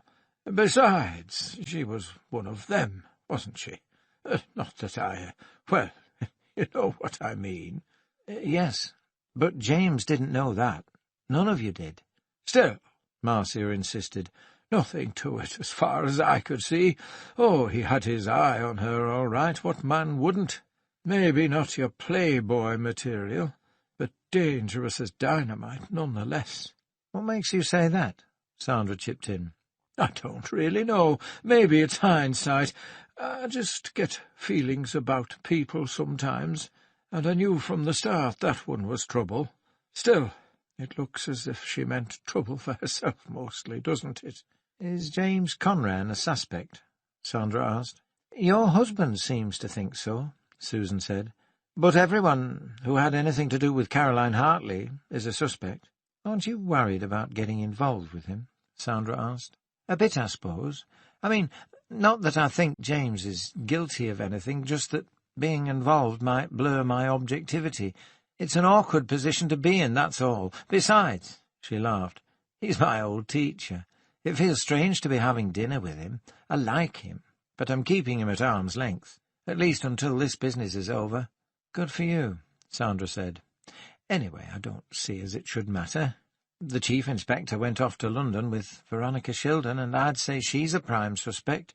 Susan realised too late what she had implied, and wondered if an attempt to backtrack and make her meaning clear would only make things worse. All Sandra said was, "I'm sure Alan knows what he's doing," and Susan could have sworn she noticed a ghost of a smile on her face. "I know, I'm sorry. I didn't mean to imply. It's all right," Sandra said. "I just wanted to point out that what he's doing isn't the same. I'm not criticising you. I don't suppose I understand his methods yet." "I'm not sure I do either." Sandra laughed. Suddenly Susan's world turned pitch black. She felt a light pressure on her brow and cheeks, and she could no longer see Sandra and Marcia. The bustling pub seemed to fall silent. Then a voice whispered in her ear, "Guess who?" "James," she said, and her vision was restored. Banks felt unusually tired when he got home about 8 o'clock that evening. The paperwork was done, and Gary Hartley had been sent back to Harrogate to face whatever charges could be made. Sandra had just got home herself, and both children were out. Over a dinner of left-over chicken casserole, Sandra told him about her evening with Susan and Marcia. In turn, Banks tried to explain Gary Hartley to her. He'd always hated Caroline all his life. She was the bane of his existence. She used to tease him, torment him, torture him, and he never had any idea why. She even tried to drown him once. To cap it all, she left home, and he got lumbered with looking after his invalid father, who made it perfectly clear that he still preferred Caroline. When you look at it like that, it's not a bad motive for murder, wouldn't you say? "Did he do it?" Sandra asked. Banks shook his head. "No, not literally. When she told him what had happened when her mother had been in hospital having him, he suddenly realised why she hated him. She wanted to apologise, make up even if she could. But Gary's sensitive. It's not something you can really work out in your mind. Christ, most people don't even talk about it, and Caroline had blanked out the memory for years. It was always there, though, under the surface, shoving and cracking the crust. Gary just reacted emotionally. He was overwhelmed by what she said, and suddenly his whole world was turned upside down. All his anger had been pointed in the wrong direction, at her, for so long. He killed his father. He sat in his room downstairs and let the old man starve to death. Sandra shivered. Good God! She was right to be so appalled, Banks thought. It was an act of utmost cruelty, the kind for which a public ignorant of the facts might demand a return of the noose. But still, he couldn't forget Gary's pain and confusion. He couldn't help but feel pity for the boy, no matter what atrocity he had committed. He gave Sandra the gist of their discussion. "I can see what he meant when he said her father had killed her," she said. "But why implicate himself, too? You said he didn't do it." "But he blamed himself, for being born, if you like. After all, that's when it started. That's when Caroline was left alone with her father. He couldn't give us any concrete details of the crime because he hadn't done it, but in his mind he was responsible. All he could say was that it was all dark to him, dark and painful." "I don't understand," Sandra said, frowning. "I think he was describing being born," Banks said. "Dark, dark and painful." "My God. And you said Caroline tried to drown him, too?" "Yes. He was about 4 and she was 12. He can't remember the details clearly, of course, and there's no one else alive to tell what happened. But he thinks his mother left him for a moment to fetch some clean towels. She left the bathroom door open, and Caroline walked in. He said he remembers how she pulled his feet, and his head went under the water. The next thing he knew, he was up again in his mother's arms, gasping for air, and Caroline was gone. Nobody ever spoke about it afterwards." "He must have been terrified of her." "He was. And he didn't know why she was treating him that way. She didn't know either. He turned in on himself to shut it all out." "Is he insane?" Sandra asked. "Not for me to say. He's in need of help, certainly. Just imagine the hatred of all those years boiling over, finding its true object at last. All the humiliation. His own life ruined, knowing he was only second best to his sister. The only wonder is he didn't do it sooner. It took Caroline's murder and the truth about her childhood to set him free. Banks remembered the slouching figure that had shuffled out of his office after telling everything. He would be under care in Harrogate now, perhaps going through the whole story again, at the hands of less sympathetic interrogators. After all, look at what he'd done. But Gary Hartley wouldn't be hanged, he wouldn't even be sent to jail. He would first be bound over for psychiatric evaluation. Then he might well spend a good part of his life in mental institutions. Which was better? It was impossible for Banks to decide. Gary's life was blighted, just as his sister's had been. Though, unlike Caroline, Gary hadn't even managed to snatch his few moments of happiness. Then who did kill Caroline Hartley? Sandra asked. Banks scratched his head. I'm buggered if I know. I'm pretty sure we can rule out Gary now, and her friends in London. When Caroline moved on, she always seemed to burn her bridges. Which leaves? Well, unless we're dealing with a psycho, we're back to the locals. Ivers and his girlfriend aren't home free yet, whatever they told us. They lied to us at the start, and Patsy Janowski has a good motive for corroborating everything Ivers might claim. She loves the man, wants to hang on to him. And then there's the amateur crowd. I've been intending to have another talk with Teresa Podmore. And Veronica Shulden? Sandra asked. Susan Gay seems to think you've been overlooking her. Susan's prejudiced. Are you sure you're not? Banks stared at her. Don't you know me better than that? Just asking. He shook his head. Officially, she's a suspect, of course. But Veronica Shulden didn't do it. I must be overlooking something. Any idea what? Banks brought his fist up slowly to his temple. Damned if I know. Then he stood up. Hell, it's been a rough day. I'm having a stiff scotch, then I'm off to bed. He poured the drink and went into the hall to his jacket. When he came back, he said, and I'm having a bloody cigarette as well, house rule or no house rule. The wind numbed Banks to the marrow when he got out of his car near the Lobster Inn the following afternoon. It was the 3rd of January, only 3 days to Twelfth Night. The sky was a pale eggshell blue, with a few wispy grey clouds twisting over the horizon like strips of gauze. But the sun had no warmth in it. The wind kicked up little white caps as it danced over the ruffled water and slid up the rough sea wall right onto the front. Banks dashed into the pub. There already, ensconced in front of the meagre fire, sat Detective Sergeant Jim Hatchley, pint in one ham-like hand, and a huge, foul-smelling cigar smouldering between 2 sausage-shaped fingers of the other. Banks thought he had put on weight. His bulk seemed to loom larger than ever. The sergeant shifted in his seat when Banks came over and sat opposite him.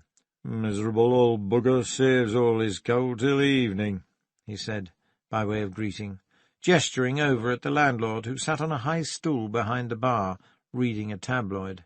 "Bigger crowd, then, you see." Banks nodded. "How's married life treating you?" "Can't complain. She's a good lass. I could do without being at the bloody seaside in winter, though.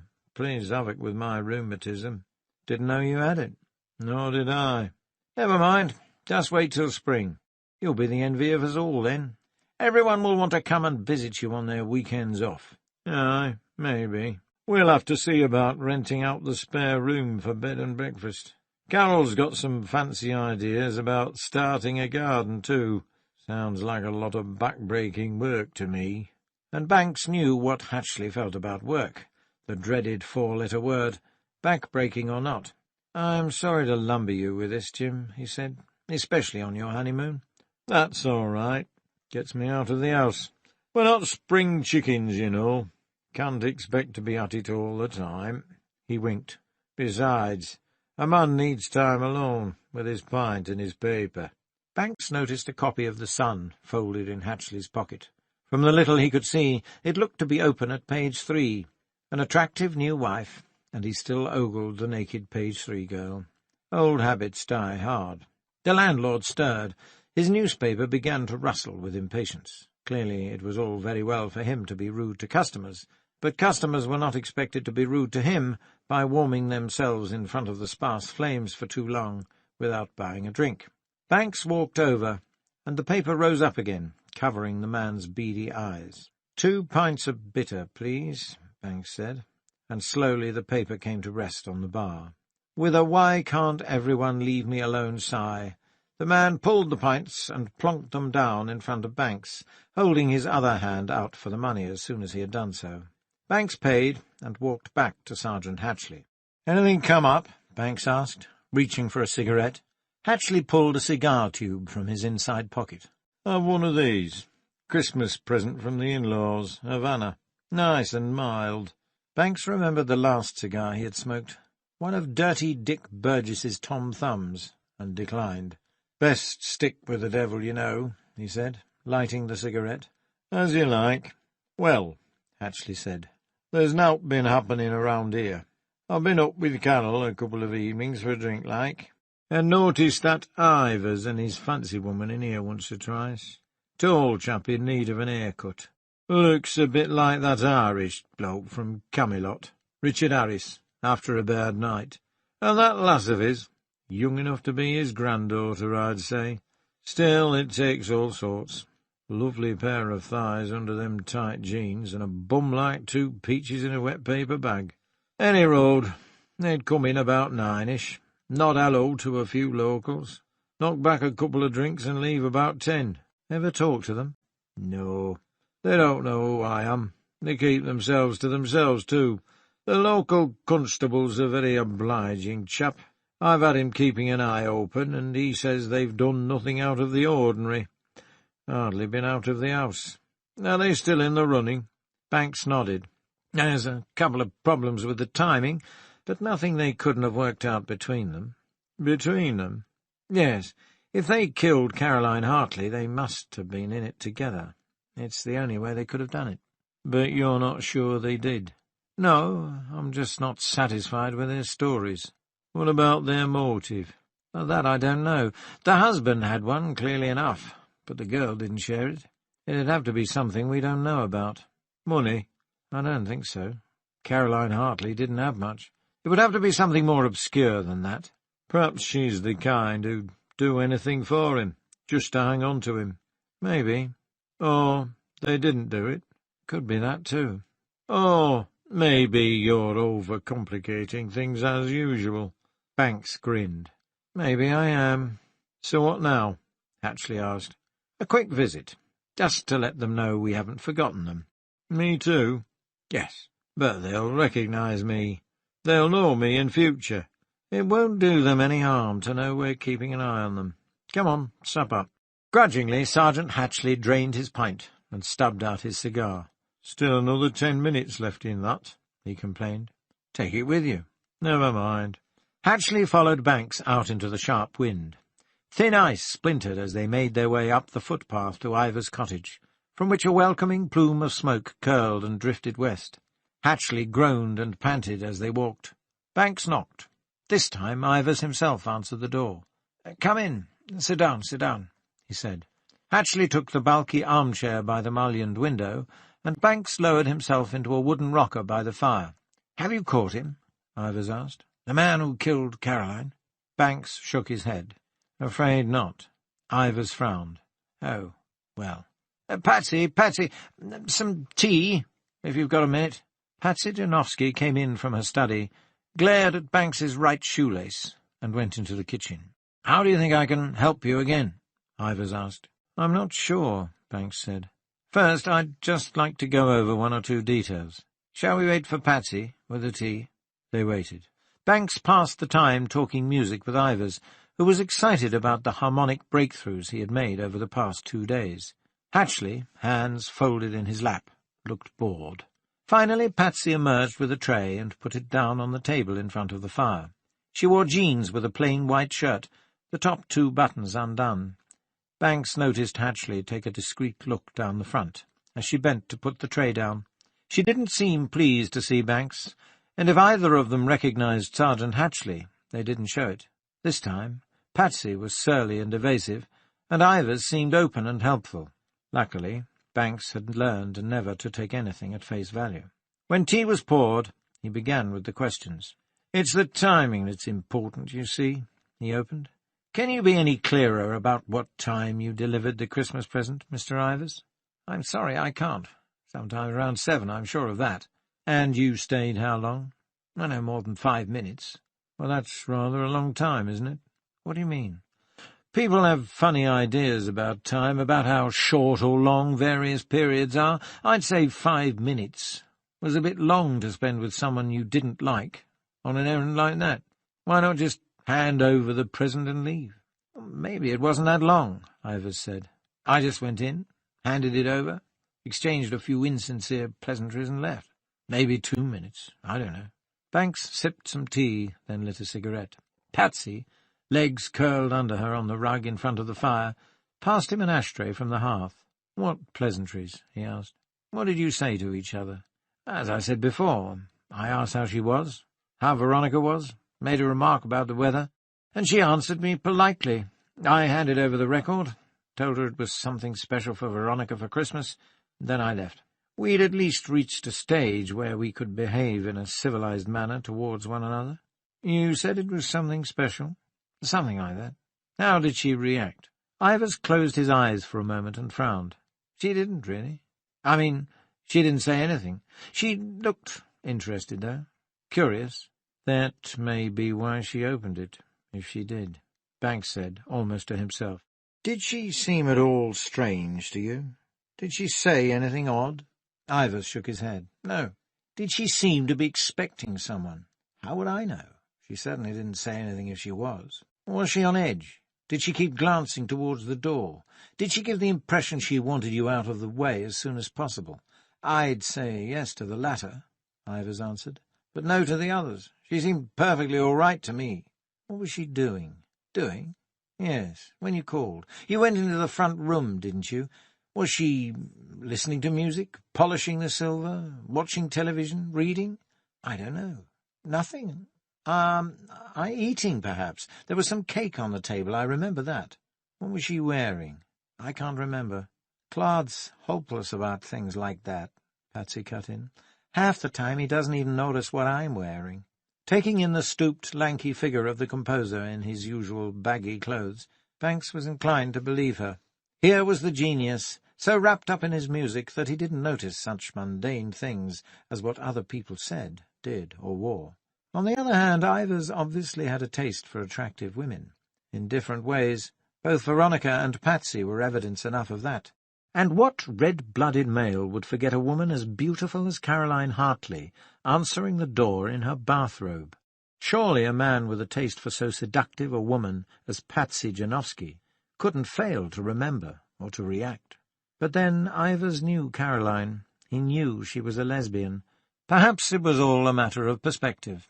Banks pressed on. "What about you, Miss Janowski? Can you remember what she was wearing?" "I didn't even go into the house. I only saw her standing in the doorway." "Can you remember?" "It looked like some kind of bathrobe to me, a kimono-style thing. Dark green, I think the color was. She was hugging it tight around her because of the cold." "What time did you arrive?" "After 7. I left here about 20 minutes after Claude." "How long after 7? "I'm not sure. I told you before. Maybe about a quarter after 20 past. "What were you wearing?" "Wearing?" Patsy frowned. "I don't see what that's. Just answer, please." She shot his right lapel a baleful glance. "Jeans, boots, and my fur-lined jacket." "How long is the jacket?" "It comes down to my waist," Patsy said, looking puzzled. "Look, I don't—" "Would you say that Caroline was expecting someone else? Someone other than you?" "I couldn't say, really." "Did she react as if she had been expecting someone else when she saw you standing there at the door? Did she show any disappointment?" "No, not especially." Patsy thought for a moment. "She was real nice, given who I am. I'm sorry, but it all happened so quickly, and I was too concerned about Claude to pay much attention." "Did she seem nervous, or surprised to see you, anxious for you to leave quickly?" "No, not at all. She was surprised to see me, of course, but that's only natural, and she wanted to shut the door because of the cold." "Why didn't she ask you in?" Patsy looked at the hearth. "She hardly knew me. Besides, all I had to ask her was whether Claude was there." "And she said he wasn't?" "Yes." "And you believed her?" Patsy's tone hardened. She spoke between clenched teeth. "Of course I did." "Are you sure he wasn't still in the house?" Ivers leaned forward. "Now, wait." "Let her answer, Mr. Ivers," Sergeant Hatchley said. "Caroline said he'd gone. She said he'd just left the record and gone. I hadn't any reason to believe she was lying." "Was she in a hurry to get rid of you?" "I've told you no. Everything was normal as far as I could tell." "But she didn't invite you inside. Doesn't that seem odd to you, Miss Janowski? You've already said it was so cold on the doorstep that Caroline Hartley had to hold her robe tighter round her. Wouldn't it have made more sense to invite you in, even if just for a few minutes? After all, Mr. Ivers here says he only stayed for 5 minutes. "Are you trying to suggest that I did go inside?" Patsy exploded. "Just what's going on in that policeman's mind of yours? Are you accusing me of killing her? Because if you are, you'd better damn well arrest me right now and let me call my lawyer." "There's no reason to be melodramatic, Miss Janowski," Banks said. "I'm not suggesting anything of the kind. I happen to know already that you didn't enter the house." Patsy's brow furrowed, and some of the angry red colour drained from her cheeks. "Then I don't understand." "Did you hear music playing?" "No, I can't remember any." "And you didn't ask to go inside, to look around?" "No. Why should I? I knew he wouldn't still be there if Veronica wasn't home."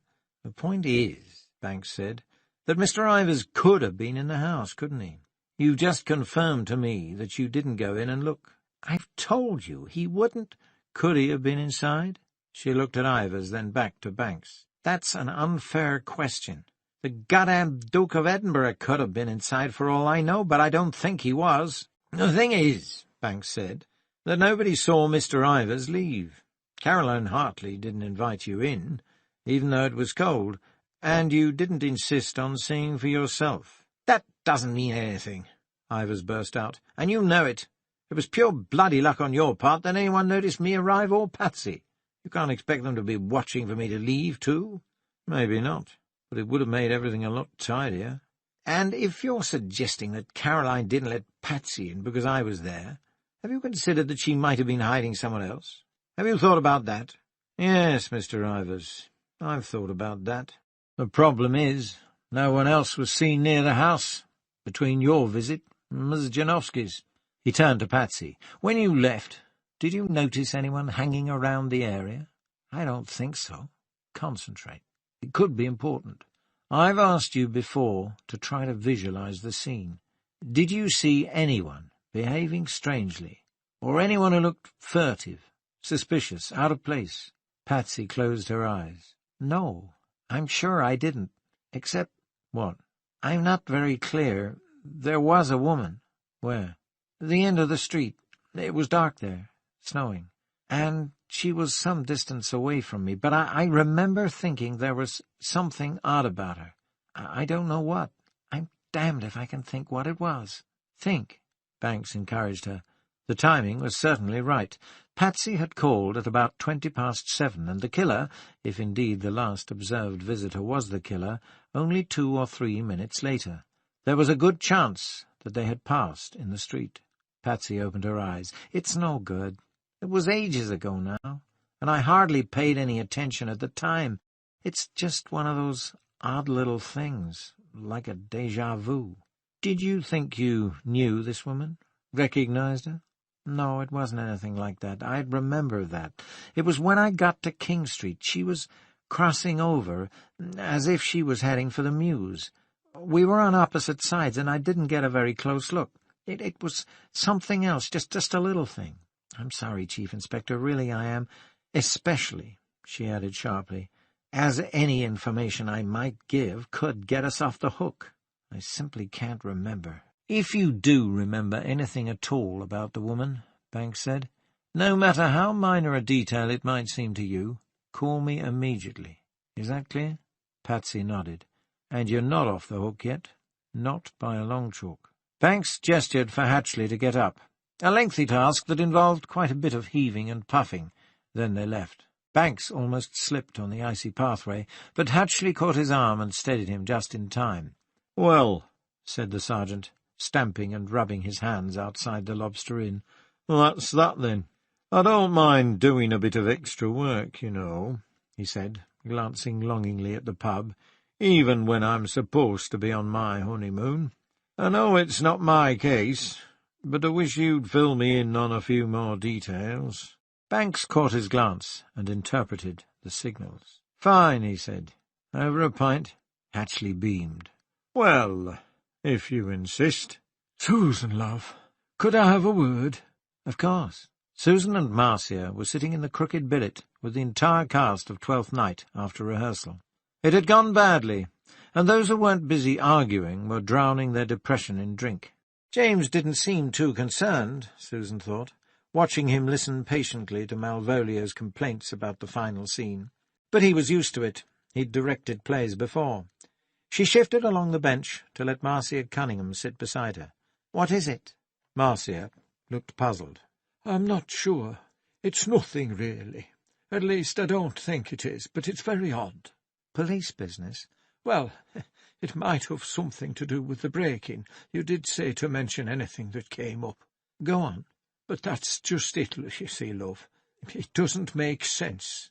"Marcia," Susan said, "why don't you just tell me? Get it off your chest." Marcia frowned. "It's hard to explain. You'd probably think I was just being silly if I told you. Can't you pop around and have a look for yourself? I don't live far away." "What now?" "Whenever you can spare the time, love." Marcia looked at her watch. "I'll have to be off in a few minutes, anyway." Susan recognized a deadline when she heard one. Now she was with CID. She was never really off duty. She wouldn't get anywhere if she put personal pleasure before the job, however fruitless the trek to Marcia's might seem. And the vandalism was her case. A success so early in her CID career would look good. What could she do but agree? As Marcia couldn't be induced to say any more, Susan would have to put James off and go with her. It wouldn't take long, Marcia had assured her, so she wouldn't have to cancel their dinner date, just postpone it for half an hour or so. James would understand. He certainly had plenty to occupy himself with in her absence. "All right," Susan said. "I'll come with you." "Thanks, love. It might be a waste of time, but, well, wait till you see." Susan told James she had to nip out for a while, and would be back in half an hour or so. Then she buttoned up her winter coat and left with Marcia. They walked northeast along York Road, past the excavated pre-Roman site, where the little burial mounds and hut foundations looked eerie under their carapace of moonlit ice. "It's just down here." Marcia led Susan down a sloping street of pre-war semis opposite the site. Though the house itself was small, it had gardens at both front and back, and a fine view of the river and the green from the kitchen window. The furniture looked dated and worn, and swathes of material lay scattered here and there, along with stacks of patterns and magazines in the untidy living room. Marcia didn't apologize for the mess. Her sense of disorder, Susan realized, didn't stop at the way she dressed. On the mantelpiece above the electric fire stood a framed photograph of Marcia's late husband, a handsome man, posing on the seafront at some holiday resort with a pipe in his mouth. Marcia switched on the fire. Susan took off her coat and knelt by the reddening element, rubbing her hands. She could smell dust burning as it heated up. "Sorry it's so cold," Marcia said. "We wanted central heating, but since my Frank died, I just haven't been able to afford it." "I don't have it either," Susan said. "I always do this when I get home." She stood up and turned. "What is it you've got to show me?" Marcia dragged a large box into the centre of the room. "It's this. Remember I told you yesterday I was patching up some of the damage those hooligans did to the costumes?" Susan nodded. "Well, I have. Look." She held up a long pearl gown with shoulder straps and plunging neckline. Susan looked closely. "But surely—" "Cut to shreds it was," Marcia said. "Look." She pointed out the faint lines of stitching. "Of course, you'd never get away with wearing it for a banquet at the Ritz, but it'll do for a stage performance. Even the knobs in the front row wouldn't be able to see how it had been sewn back together." "You're a genius, Marcia," Susan exclaimed, touching the fabric. "You should have been a surgeon." Marcia shrugged. "Can't stand the sight of blood. Anyway, it was just like doing a jigsaw puzzle, really." And she showed Susan more dresses and gowns she had resurrected from the box of snipped-up originals. That so untidy a person should be able to bring such order out of chaos astonished Susan. "You didn't bring me here just to praise you, did you?" she said finally. "I don't mean to be rude, but I told James I'd be back in half an hour." "Sorry, love," Marcia said. "Just got carried away, that's all. Forgot how impatient young love is." Susan blushed. "Marcia, the point." "Yes, well." Marcia reached into the box and took out a simple burgundy dress. "This is the point. I worked on this one all afternoon." She held it up, and Susan could see that the sleeves had been cut off up to elbow level, and a large patch of the front, around the breasts, was also missing. "I don't understand," she said. "Haven't you finished?" "I've done all I could, love. That's the point. This is it, all there was." "I still don't understand." "And you a copper, too. It's simple. I managed to sort out the bits and pieces of the other dresses here, and patch them together, as you've seen." Susan nodded. "But when it came to this one, I couldn't find all the pieces. Some of them have plain disappeared." "Disappeared?" "Wake up, lass. Yes, disappeared. I've looked everywhere, even back at the centre, to see if they'd fallen on the floor or something. Not a trace." "But it doesn't make any sense," Susan said slowly. "Who on earth would want to steal pieces of a ruined dress?"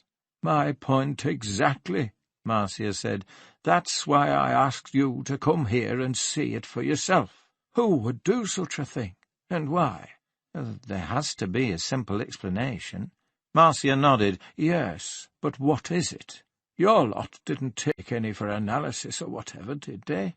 Susan shook her head. "No, they must have dropped out somewhere. Maybe when you were bringing the box home." "I looked everywhere. I'm telling you, love, if there'd been pieces, I would have found them." Susan couldn't help but feel disappointed. It was hardly an important discovery, certainly not one that would lead to the identity of the vandals, but Marcia was right in that it was mystifying. It was slightly disturbing, too. When Susan picked up the dress and held it in front of her, she shivered, as if someone had just walked over her grave.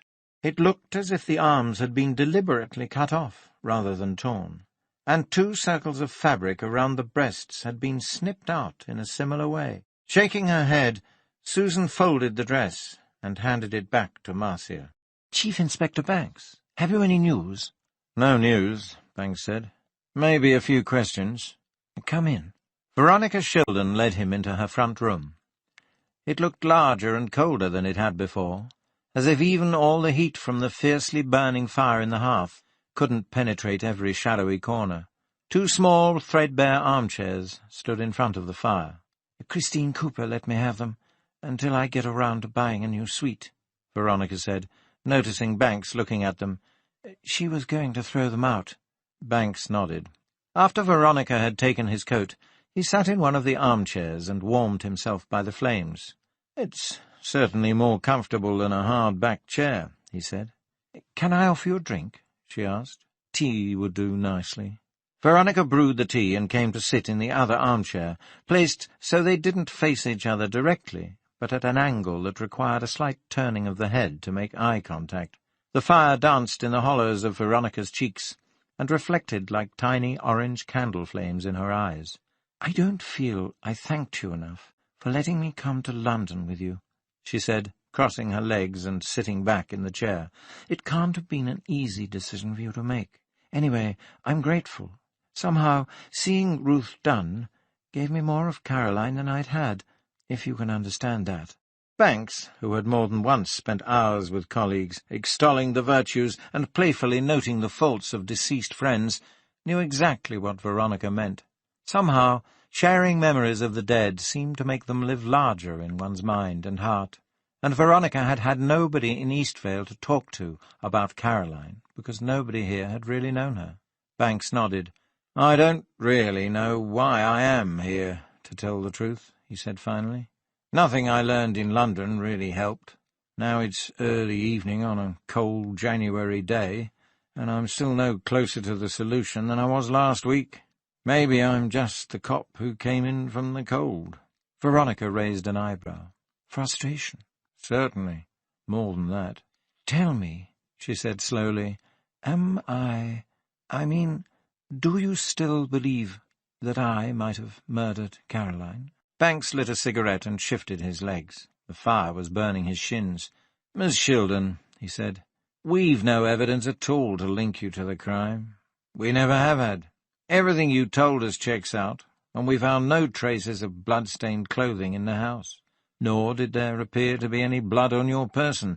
Unless you're an especially clever and cold-blooded killer, which I don't think you are, then I don't see how you could have murdered Caroline. You also appear to lack a motive. At least, I haven't been able to find one I'm comfortable with." "But surely you don't take things at face value?" "No, I don't. It's a simple statistic that most murders are committed by people who are close to the victim, often family members or lovers. Given that, you're obviously a prime suspect. There could have been a way, certainly, if you'd been planning the act. There could also be a motive we don't know about. Caroline could have been having an affair, and you could have found out about it." "So you still think I might have done it?" Banks shrugged. "It's not so much a matter of what I think. It's maybe not probable, but it certainly is possible. Until I find out exactly who did do it, I can't count anybody from Caroline's circle out." "Including me?" "Including you." "God, what a terrible job it must be, having to see people that way all the time. As potential criminals, how can you ever get close to anyone?" "You're exaggerating. It's my job, not my life. Do you think doctors go around all the time seeing everyone as potential patients, for example? Or lawyers as potential clients?" "Of the latter, I'm quite certain," Veronica said with a quiet laugh. "But as for doctors, the only ones I've known get very irritated when guests ask their advice about aches and pains at cocktail parties." "Anyway," Banks went on, "people create their own problems." "What do you mean?" "Everyone lies, evades, or holds back the full truth. Oh, you all have your own perfectly good reasons for doing it. Protecting Caroline's memory, covering up a petty crime, unwillingness to reveal an unattractive aspect of your own personality, inability to face up to things, or simply not wanting to get involved. But can't you see where that leaves us? If we're faced with several people all closely connected to the victim, and they all lie to us, one of them could conceivably be lying to cover up murder." "But surely you must have instincts. You must trust some people." "Yes, I do. My instincts tell me that you didn't kill Caroline. But I'd be a proper fool if I let my heart rule my head and overlooked an important piece of evidence. That's the trouble. Trusting your instincts can sometimes blind you to the obvious. Already I've told you too much." "Does your instinct tell you who did kill her?" Banks shook his head and flicked a column of ash into the fire. "Unfortunately, no. Gary Hartley confessed, in a way, but—" He told her what had happened in Harrogate. Veronica sat forward and clasped her hands on her lap as he spoke. "The poor boy," she said when he'd finished. "Is there anything I can do?" "I don't think so. He's undergoing psychiatric tests right now. But the point is, whatever he did do, he didn't kill Caroline. If anything, towards the end, when he knew the full story, he felt pity for her. It was his father he turned on, with years of pent-up hatred. I still can't imagine what torture it must have been for both of them. The old man unable to help himself, unable to get out of bed, starving and lying in his own waste, and Gary downstairs getting drunk, and listening to the feeble cries and taps growing fainter, knowing he was slowly killing his own father." Banks shuddered. "There are some things it doesn't do to dwell on, perhaps. But none of this gets us any closer to Caroline's killer." "It's the why I can't understand," Veronica said. "Who could possibly have had a reason for killing Caroline?" "That we don't know." Banks sipped some tea. "I thought it might have had something to do with her past. But neither Ruth Dunn nor Colm Gray, the father of her child, had anything to do with it. Unless there's a very obscure connection, such as a dissatisfied customer come back to wreak revenge, which hardly seems likely, all we can surmise is that it was someone she knew and someone who hadn't planned to kill her." "How do you know that?" "There was no sign of forced entry, and the weapon, it just came to hand." "But she didn't know many people," Veronica said. "Surely that would be a help." "It is and it isn't. If she didn't know many people very well, then how could she offend someone so much they'd want to kill her? Why do you say offend? Maybe you're wrong. Perhaps she found out something that someone didn't want known, or she saw something she shouldn't have.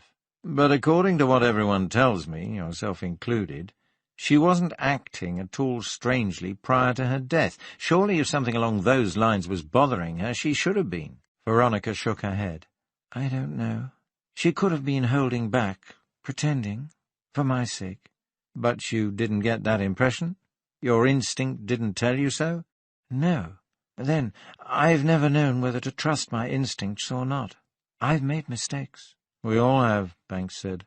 But you're right to consider other motives. We shouldn't overlook the possibility that someone had a very practical reason for wanting her out of the way. The problem is, it just makes the motive harder to get at because it's less personal. Let's say, to be absurd, that she saw two spies exchanging documents. In the first place, how would she know they were doing anything illegal? And in the second, how would they know she was a threat? He shook his head. That kind of thing only happens in books. Real murders are much simpler, in a way, at least as far as motive is concerned, but not necessarily easier to solve. Gary Hartley might have had a deep-seated reason to kill his sister, but he didn't do it. Your estranged husband had a motive, too. He blamed Caroline for the separation, but he seems happy enough in his new life with Patsy. Why would he do anything to ruin that? On the other hand, who knows what people really feel? What do you mean? He could have done it. If Patsy Janowski is in it with him, or is lying to protect him, he delivered the record, we know that for a fact. As to who put it on the turntable— Veronica shook her head slowly. Claude couldn't murder anyone. Oh, he has his moods and his rages, but he's not a killer.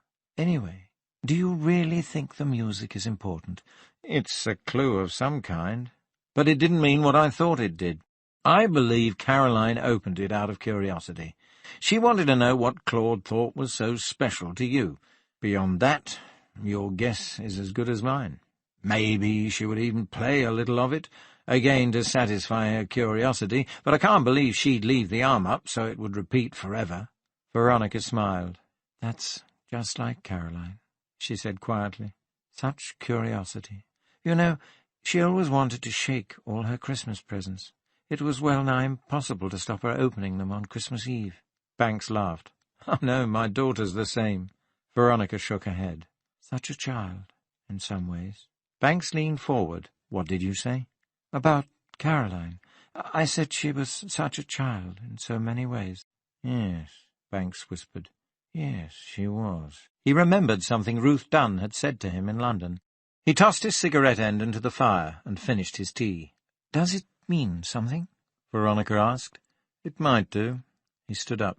If it does, I've been a bit slow on the uptake. Look, I'd better go now. Much as I'd like to stay here and keep warm, I've got work to do. I'm sorry. It's all right. You don't have to apologize. I don't expect you to keep me company. That's not part of your job. Banks put the empty teacup on the table.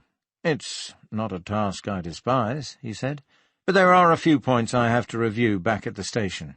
When you find out, Veronica said, twisting the silver ring around her middle finger, will you let me know? You'd find out soon enough. No, I don't want to find out from the papers. I want you to let me know. As soon as you find out, no matter what the time, day or night, will you do that for me? Is this some sort of desire for revenge? Do you need an object to hate? No. You once told me I was far too civilized for such feelings. I just want to understand. I want to know why Caroline had to die, what the killer was feeling. We might never know that. She put her hand on his sleeve. But you will tell me, won't you, when you know? Promise? I'll do my best, Banks said. Veronica sighed. Good. What about the record? Banks said at the door. Technically, it's yours, you know. Veronica leaned against the door jamb and wrapped her arms around her to keep warm. I can live in this house, she said, especially when I get it redecorated and bring new furniture in. But do you know something? I think if I ever heard that music again, I'd go insane. Banks said good night, and Veronica closed the door. It was a shame, he thought, that such a glorious and transcendent piece of music should be associated with such a bloody deed. But at least he thought he now knew why the record had been left playing, if not who had put it on. This ends CD 9. CD 10. Past reason hated. Susan systematically picked the strips of glittering silver tinsel from her tiny artificial Christmas tree. Carefully she replaced each flimsy strand on the card from which it came to put away for next year. She did the same with the single string of lights and the red and green coloured balls, the only decorations she had bought. When she had finished with the tree, she stood on a chair and untapped the intricate concertinas of coloured crepe paper she had draped across the ceiling and folded them together. Apart from the Father Christmas above the mantelpiece, a three-dimensional figure that closed like a book when you folded it in half, that was it. When she had put all traces of Christmas in the cupboard, Susan stood in the centre of her living room and gazed around. Somehow, even without all the festive decorations she had dashed out and bought at the last moment, the place was beginning to feel a little more like her home. There was still a lot to do, framed prints to buy, perhaps a few ornaments, but she was getting there. Already she had found time to buy 3 records, highlights from Madame Butterfly, the 4 Seasons, and a recording of traditional folk music, the kind she had heard a few times at university many years ago. The opening chords of Autumn were playing as she walked into the kitchen to make some cocoa. James hadn't seen the inside of her flat yet. She would have to invite him soon, if he was going to keep on taking her to dinner. Not that he paid. Susan always insisted on going Dutch, but something held her back. Perhaps it was the same thing that had held her back so far from stopping in at his place for a nightcap. Damn it all. The man had been her teacher at school, and that was a difficult image to throw out. Still, at least she would make sure she had a few more books and records when she did invite him. She wouldn't want him to think she lived in such a cultural vacuum. She poured out her cup of cocoa and sat down to listen to the music, curling her feet under her in the small armchair. If she was honest with herself, she decided, her resistance to James had little to do with the fact that he had been her teacher, and was only partly related to his involvement in the case. As far as Susan was concerned, Veronica Shildon was guilty, and it was simply a matter of proving it, of finding evidence that she had returned earlier than she said and murdered her lover. Such a distasteful word, Susan thought, when applied to a relationship like theirs. Out of jealousy, self-disgust, or some other powerful negative emotion. Either that, or the estranged husband had done it, because Caroline had corrupted and stolen his wife. So, although James and the theatre crowd were officially suspects, Susan couldn't believe that any of them were really guilty. No, it was something else that kept her at arm's length from James.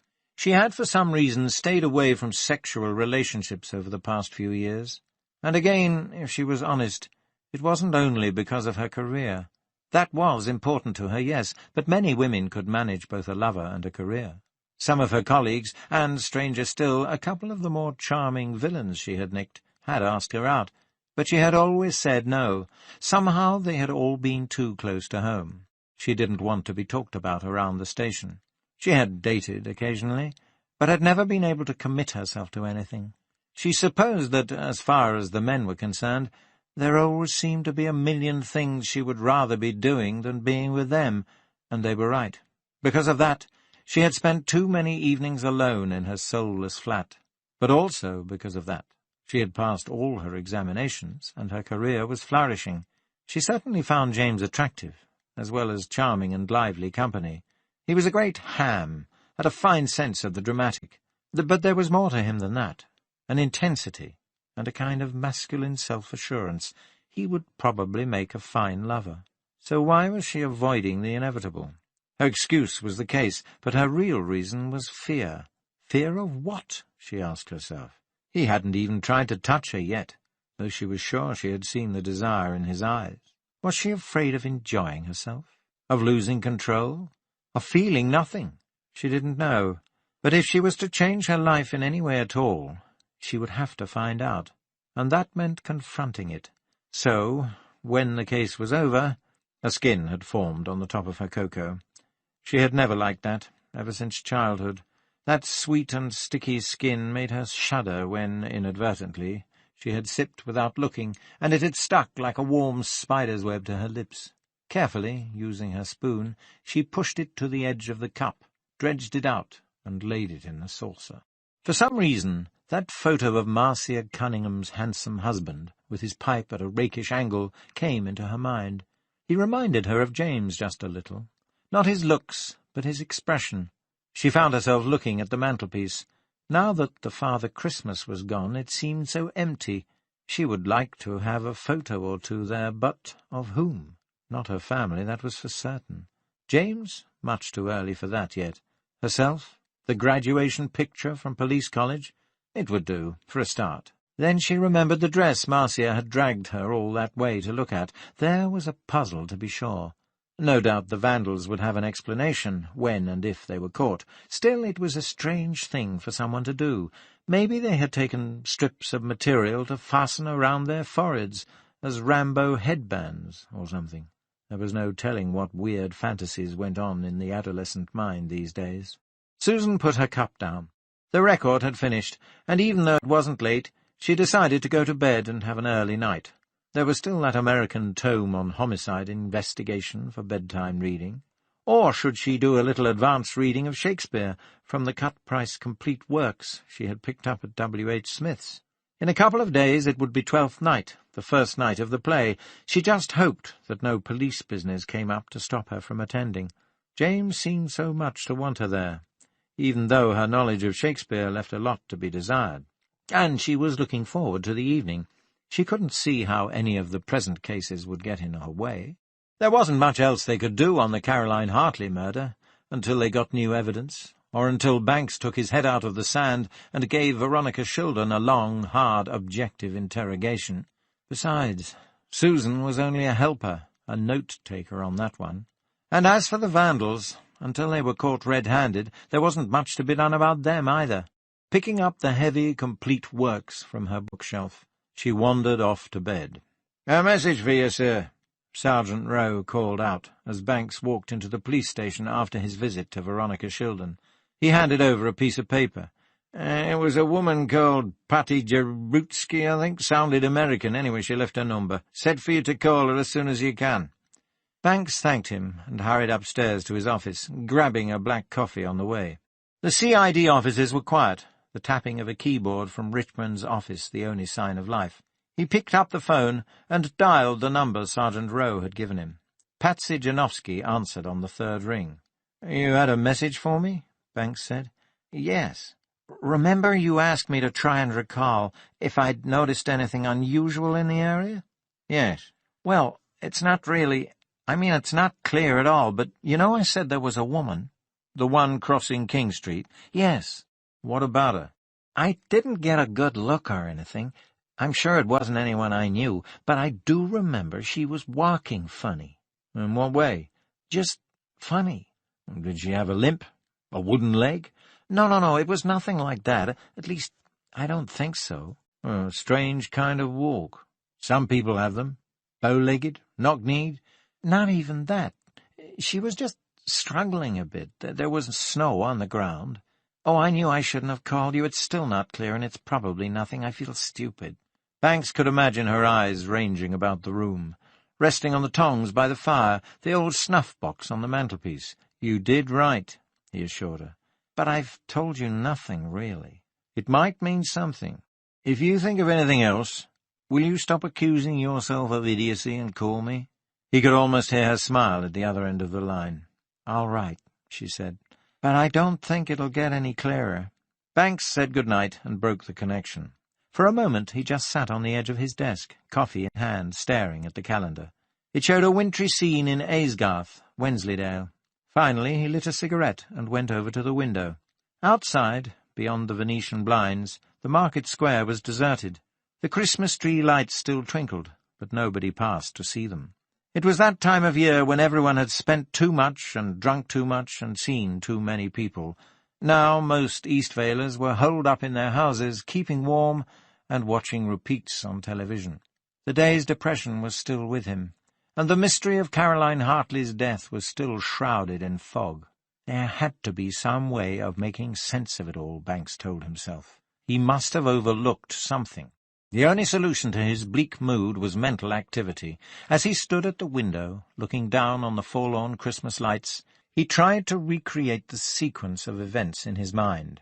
First of all, he discounted the arrival of yet another visitor after the mysterious woman at 7:20. He also accepted that by the time Patsy Janowski had called and talked to Caroline Hartley briefly at her door, Claude Ivers was busy doing his last-minute shopping in the centre and getting ready to head back to Redburn, and Veronica Shildon was shopping too. A woman, perhaps the same one Patsy said walked strangely, knocked at Caroline's door and was admitted to the house. What had happened inside? Had the woman been an ex-lover or a jilted suitor? Had she called to remonstrate and ended up losing her temper and killing Caroline? Presumably there could have been sex involved. After all, Caroline had been naked, and the kind of sex she was interested in wouldn't oblige by leaving semen traces for the forensic boys to track down. There was just no way of knowing. Caroline's life had been full of mysteries, a breeding ground for motives. As a working hypothesis, Banks accepted that the crime was spur of the moment rather than a planned murder. The use of the handy knife and the lack of precaution about being seen or caught by Veronica, who had been likely to arrive home at any moment, seemed to point that way, and unless Caroline had been involved in some unknown criminal activity, the odds were that passion of one kind or another lay at the root of her death. After the murder came the clearing up. The killer had washed the knife, removed any possible fingerprints she might have left, and either put the Vivaldi record on the turntable or lifted up the arm. Given the savage nature of the wounds, the killer must also have got blood on her own clothing. If she had removed her coat before the deed, she could easily have covered her blood-spattered clothing with it and destroyed all evidence as soon as she got home. Banks went to refill his coffee mug and returned to his office. Something in Patsy Janowski's sketchy description of the woman bothered him, but he couldn't think what it was. He walked to the filing cabinet and dug out the reports on interviews with Caroline Hartley's neighbours. Nothing much there helped either. The details were vague, as the evening had been dark and snowy. Again he read through the descriptions of the mystery woman. Mr. Farlow had said she was wearing a mid-length light trench coat with the belt fastened. He had seen her legs beneath it, and perhaps the bottom of a dress. She had been wearing a headscarf, so he had been able to say nothing about her hair. Mrs. Eldridge had little to add, but what she remembered agreed with Farlow's account. Despite the coffee, Banks was getting tired. It really was time to go home. There was nothing to be gained by pacing the office. He slipped on his camel-hair overcoat and put the Walkman in his pocket. After he'd walked down the stairs and said good-night to Sergeant Rowe at the front desk, he hesitated outside the station under the blue lamp and looked at the Queen's Arms. A rosy glow shone warmly from its smoky windows. But no, he decided, best go home and spend some time with Sandra. It was a clear, quiet night. He would leave the car in the station car park and walk the mile or so home. He put the headphones on, pressed the button, and the opening of Poulenc's Gloria came on. As he walked on the crisp snow down Market Street, he looked at the patterns Frost had made on the shop windows, and wished that the odd bits and pieces of knowledge he had about the Hartley case could make similar symmetrical shapes. They didn't. He began to walk faster. Christ, his feet were cold. He should have worn sheepskin-lined boots, or at least galoshes. But he had never really thought about walking home until the impulse struck him. Then something leaped into his mind as he turned into his cul-de-sac and saw the welcome lights of home ahead. Something that made him forget his cold feet for the last 100 yards. Patsy Janowski had said the woman walked strangely. She couldn't explain it any better than that. But Mr. Farlow said he was sure the visitor was a woman because he had seen her legs below her long coat.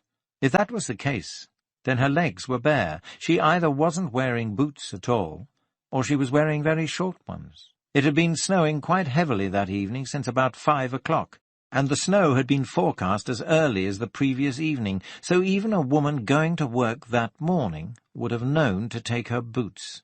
Even before the snow, the weather had been grey and cold. Most of December had been lined boots and overcoat weather. Now why would a woman be trudging around in the snow without boots at 7:20 that night? Banks wondered. She could have been in a hurry, and simply slipped on the first pair of shoes that caught her eye.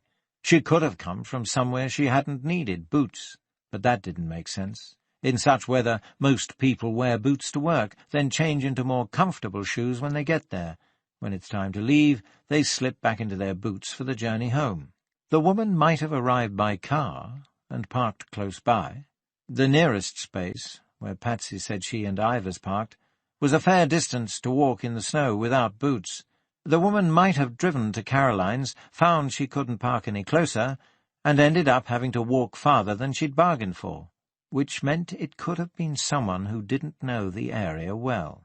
Given what Patsy had said about the walk, it sounded as if the woman had probably been wearing pumps, or high heels, most likely the latter. That would explain her odd walk. Trying to make one's way through 4 or 5 inches of snow in high heels would be difficult indeed, and wet.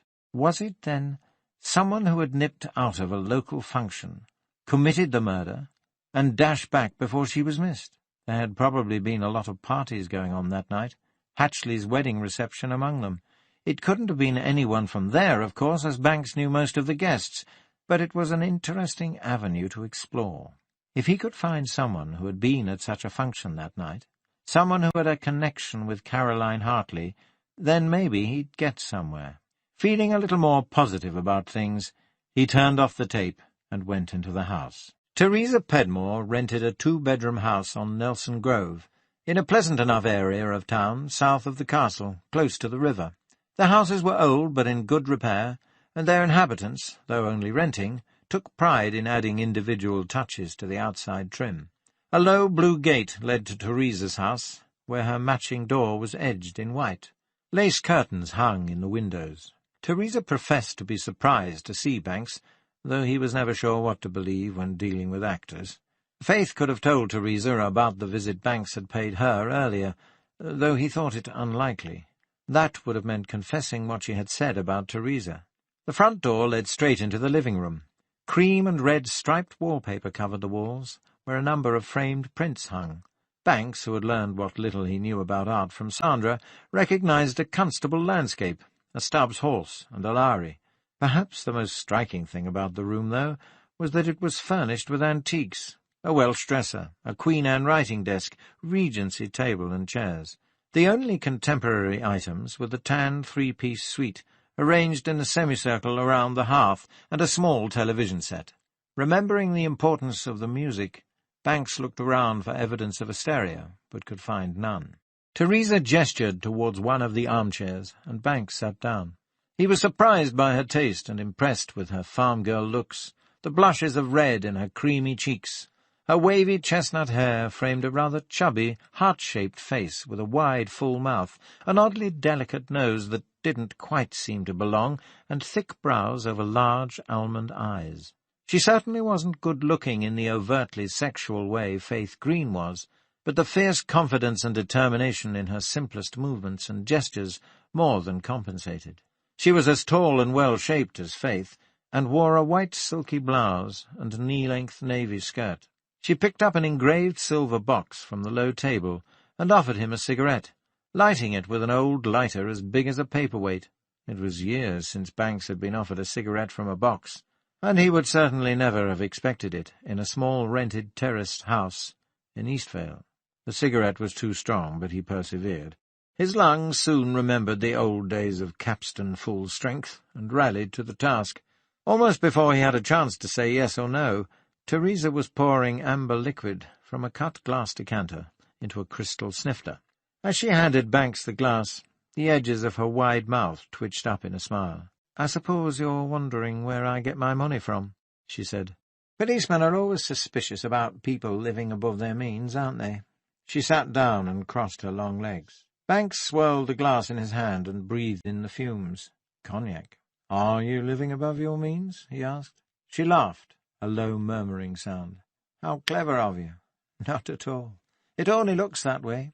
The furniture isn't original, of course. I just like the designs, the look and feel of it, and one day, believe me, I'll have real antiques. I think the only valuable objects in the room are the decanter and the cigarette box, and they belong to my grandfather, family heirlooms. The Lowry is a genuine, too, a present from a distant wealthy relative. As for the rest, cognac and what have you, what can I say? I like to live well. I don't drink a lot, but I drink the best. I make decent money. I don't run a car. I have no children, and my rent is reasonable." Banks, who wondered why Teresa Pedmore was telling him all this, nodded as if he were suitably impressed. Perhaps she was trying to paint a picture of herself as someone who had far too much class and refined sensibility to commit so tasteless an act as murder. He sipped the cognac. Courvoisier VSOP, he guessed. Maybe she was right. "I suppose you think I should have stayed on the farm," she went on. "Married a local farmer and started having babies." She made a dismissive gesture with her cigarette. For Christ's sake, Banks thought, do I look so old that people immediately assume I'm a fuddy-duddy? Still, Teresa couldn't have been more than 22 or 23. There were 16 or 17 years between them, which made it technically possible for him to be her father. He just didn't feel that old, and he could certainly understand young people wanting to escape what they felt to be claustrophobic social backgrounds. "What do you want to do?" he asked. "Act, of course." She reminded Banks of Sally Lumb, another, albeit younger, Dale's hopeful, he had met during the Stedman case 18 months ago. The memory made him feel sad. Such dreams often turn to pain. But what are we if we don't dream, Banks asked himself, and at least try to make them come true? "James is trying to fix things so I get a part in Weymouth Sands. He's doing the script for the BBC, you know. He knows all the casting people. It's terribly exciting." The Dale's accent was still there, despite the evidence of elocution lessons, and it made the upper-class phrase, "terribly exciting," sound very funny indeed. "More cognac?" Banks noticed his sniffler was empty. He shook his head. No, thanks. It's very good, but I'd better not." Teresa shrugged. She didn't press him. Fine cognac is, after all, very expensive. "You're still on good terms with James Conran, then?" Banks asked. Her eyebrows rose. "Why shouldn't I be?" "I heard rumours you'd had a falling out." "Who told you that?" "Are they true?" "It's that common little tramp Faith, isn't it?" "Was James Conran paying too much attention to Caroline Hartley?" The name stopped Teresa in her tracks. She reached for another cigarette from the box, but didn't offer Banks one this time. "It's easy to exaggerate things," she continued quietly. "Everyone argues now and then. I'll bet even you argue with your wife, don't you? But it doesn't mean anything." "Did you argue with James Conran over Caroline?" Her eyes flashed briefly, then she drew on her cigarette, tilted her head back, and blew out a long stream of smoke through narrow nostrils. "What has Faith been saying about me?" she asked. "I've got a right to know." "Look," Banks said, "I haven't told you who passed on the information, nor am I going to. It's not important. What counts is that you answer my questions, and if you won't do it here, you can come down to the police station and answer them." "You can't make me do that." Teresa leaned forward and flicked off a column of ash. "Surely." "What did you do after the rehearsal on December the 22nd? "What? I came home." "Straight home?" "No, I did some Christmas shopping first. Look, what time did you get home?" "What is this? Are you trying to imply I might have had something to do with Caroline Hartley's death?" "I'm not implying anything. I'm asking questions." Banks pulled out one of his own silk cuts and lit up. "What time did you get home?" "I don't know. How can I remember? It was ages ago." "Did you go out again?" "No. I stayed at home and worked on my role." "You didn't have a date with Mr. Conran?"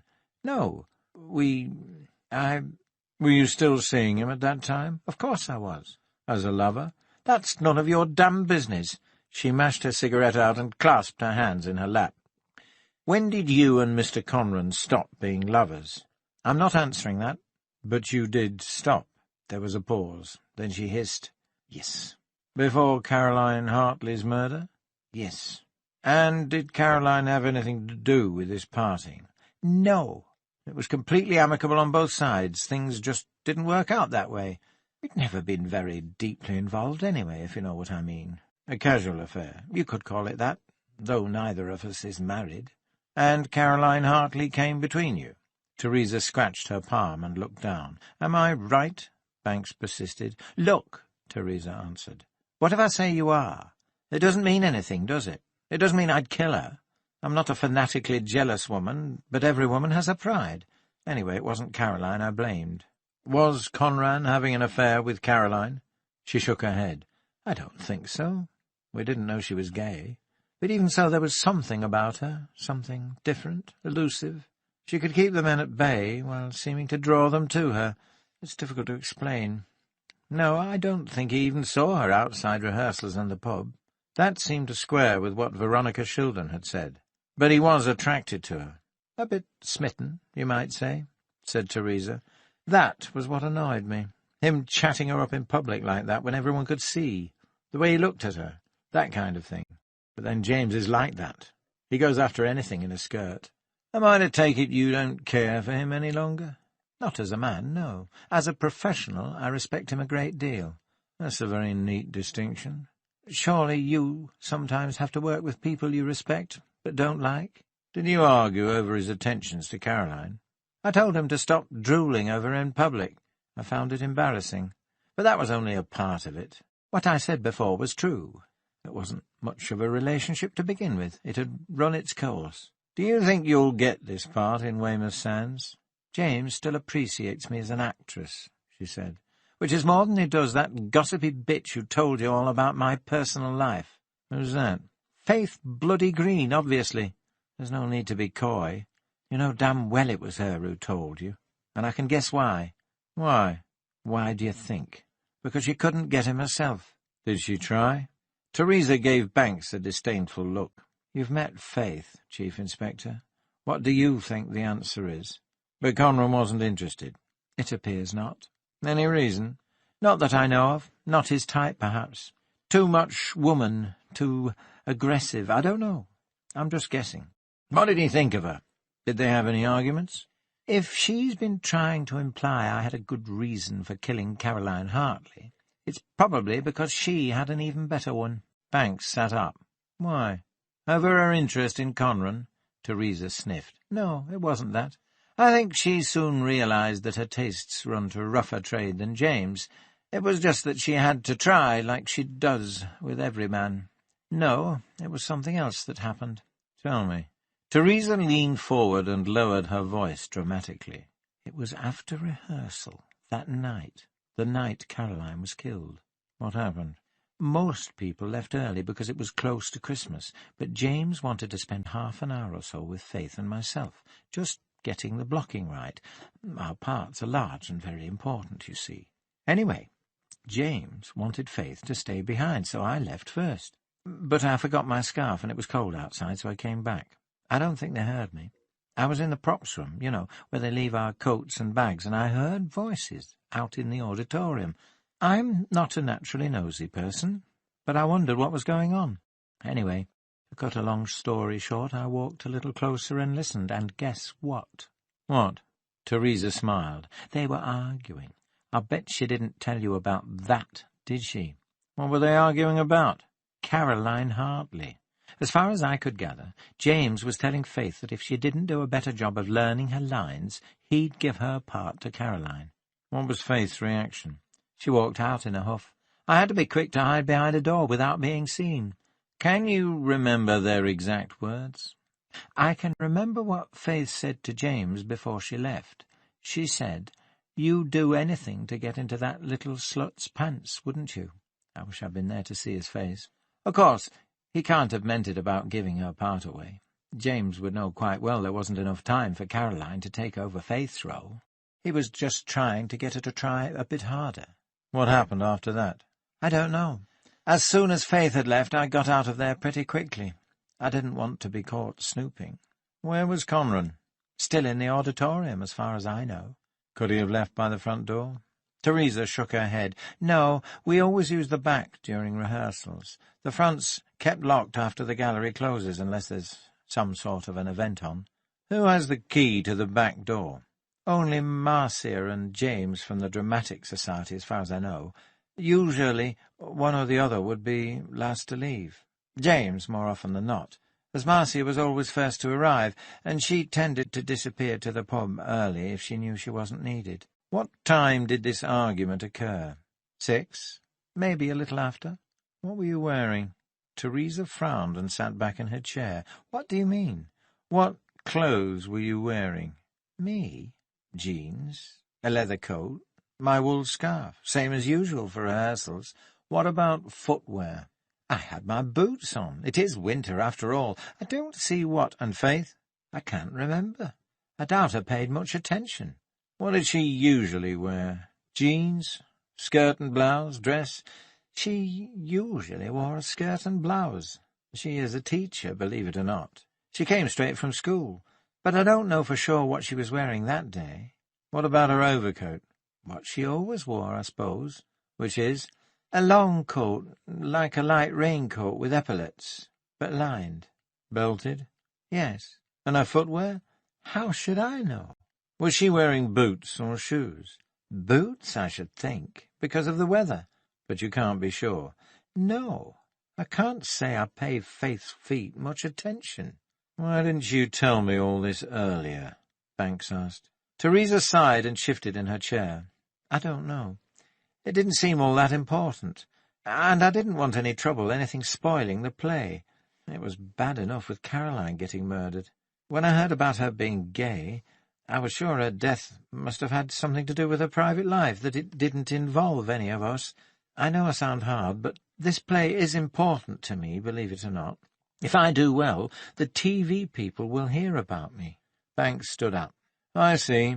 And as for Faith, Teresa went on, I know I sounded bitchy right now, but it was only because I was annoyed at what she'd said to you. She'd no right to go talking about my personal life. But she's not a killer, not Faith, and certainly not over a petty incident like that. Banks buttoned his overcoat and headed for the door. Thanks very much, he said. You've been a great help. And he left her reaching for another cigarette from the engraved silver box. Damn them all, he cursed, as he walked out into the cold night. Of course Faith could have killed Caroline. Perhaps not over a petty matter, such as the argument Teresa had described, but there could have been another reason. A woman like Caroline Hartley, whether intentionally or not, causes violent emotion in all who come into contact with her. Even Veronica Shildon had admitted to Banks that she'd never understood lust until she met Caroline. Faith could have simmered for a while after the row. It would certainly have been a blow to her pride, and then, if she had something else against Caroline too, she could have gone to visit her and remonstrate. Faith certainly worked hard at her Mae West role, but what if it was just an act? What if her true inclination lay elsewhere, or she leaned both ways? It didn't seem likely that James Conran would kill the goose he hoped would lay a golden egg. He had high hopes for Caroline as an actress, and he was sexually attracted to her as a woman. He didn't know she was gay. Given his masculine pride and confidence, he probably assumed that she would come around eventually. It was just a matter of time and persistence. Still, there might have been something else in the relationship that Banks didn't know about. Caroline had seemed to bring out the worst in both Faith and Teresa. How could he be sure either of them was telling him the truth? Instead of feeling that he had cleverly played one off against the other, he was beginning to feel that he might be the one who had been played. Cursing actors, he pulled up in front of his house, feeling nothing but frustration. The bell was ringing in the distance. All around lay dark jungle. Snakes slithered along branches, phosphorescent insects hummed in the air, and squat, furry creatures lurked in the lush foliage. But the bell was ringing in the dark, and she had to find her way through the jungle to discover why. There were probably booby traps, too, holes lightly covered with grass matting that would give way under her weight to a 30-foot drop onto sharpened bamboo shoots, and she was at least half awake now. The jungle had gone, a figment of the night. The ringing was coming from her telephone in the living room.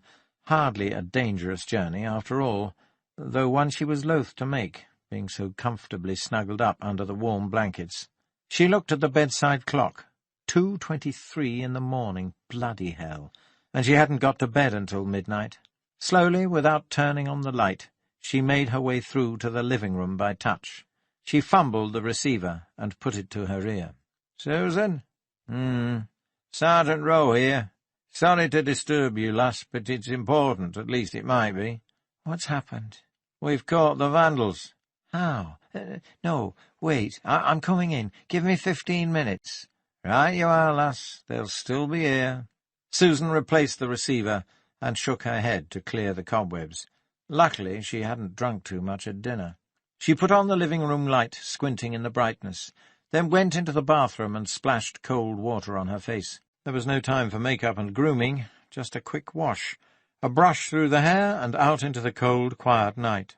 With luck, there would be fresh coffee at the station. Holding her coat around her, she shivered as she got into the car. It started on the third try. Driving slowly because of the ice, she took nearly 10 minutes to get to the car park behind the station. She nipped in through the back door and walked to the front desk. "They're upstairs," Sergeant Rose said. "Any background information?" "Aye. Tolliver and Wilson caught them trying to jemmy their way into the Darby and Joan Club on Hoyton Drive. Our lads had enough sense to let them jemmy open the lock and step over the threshold before pouncing.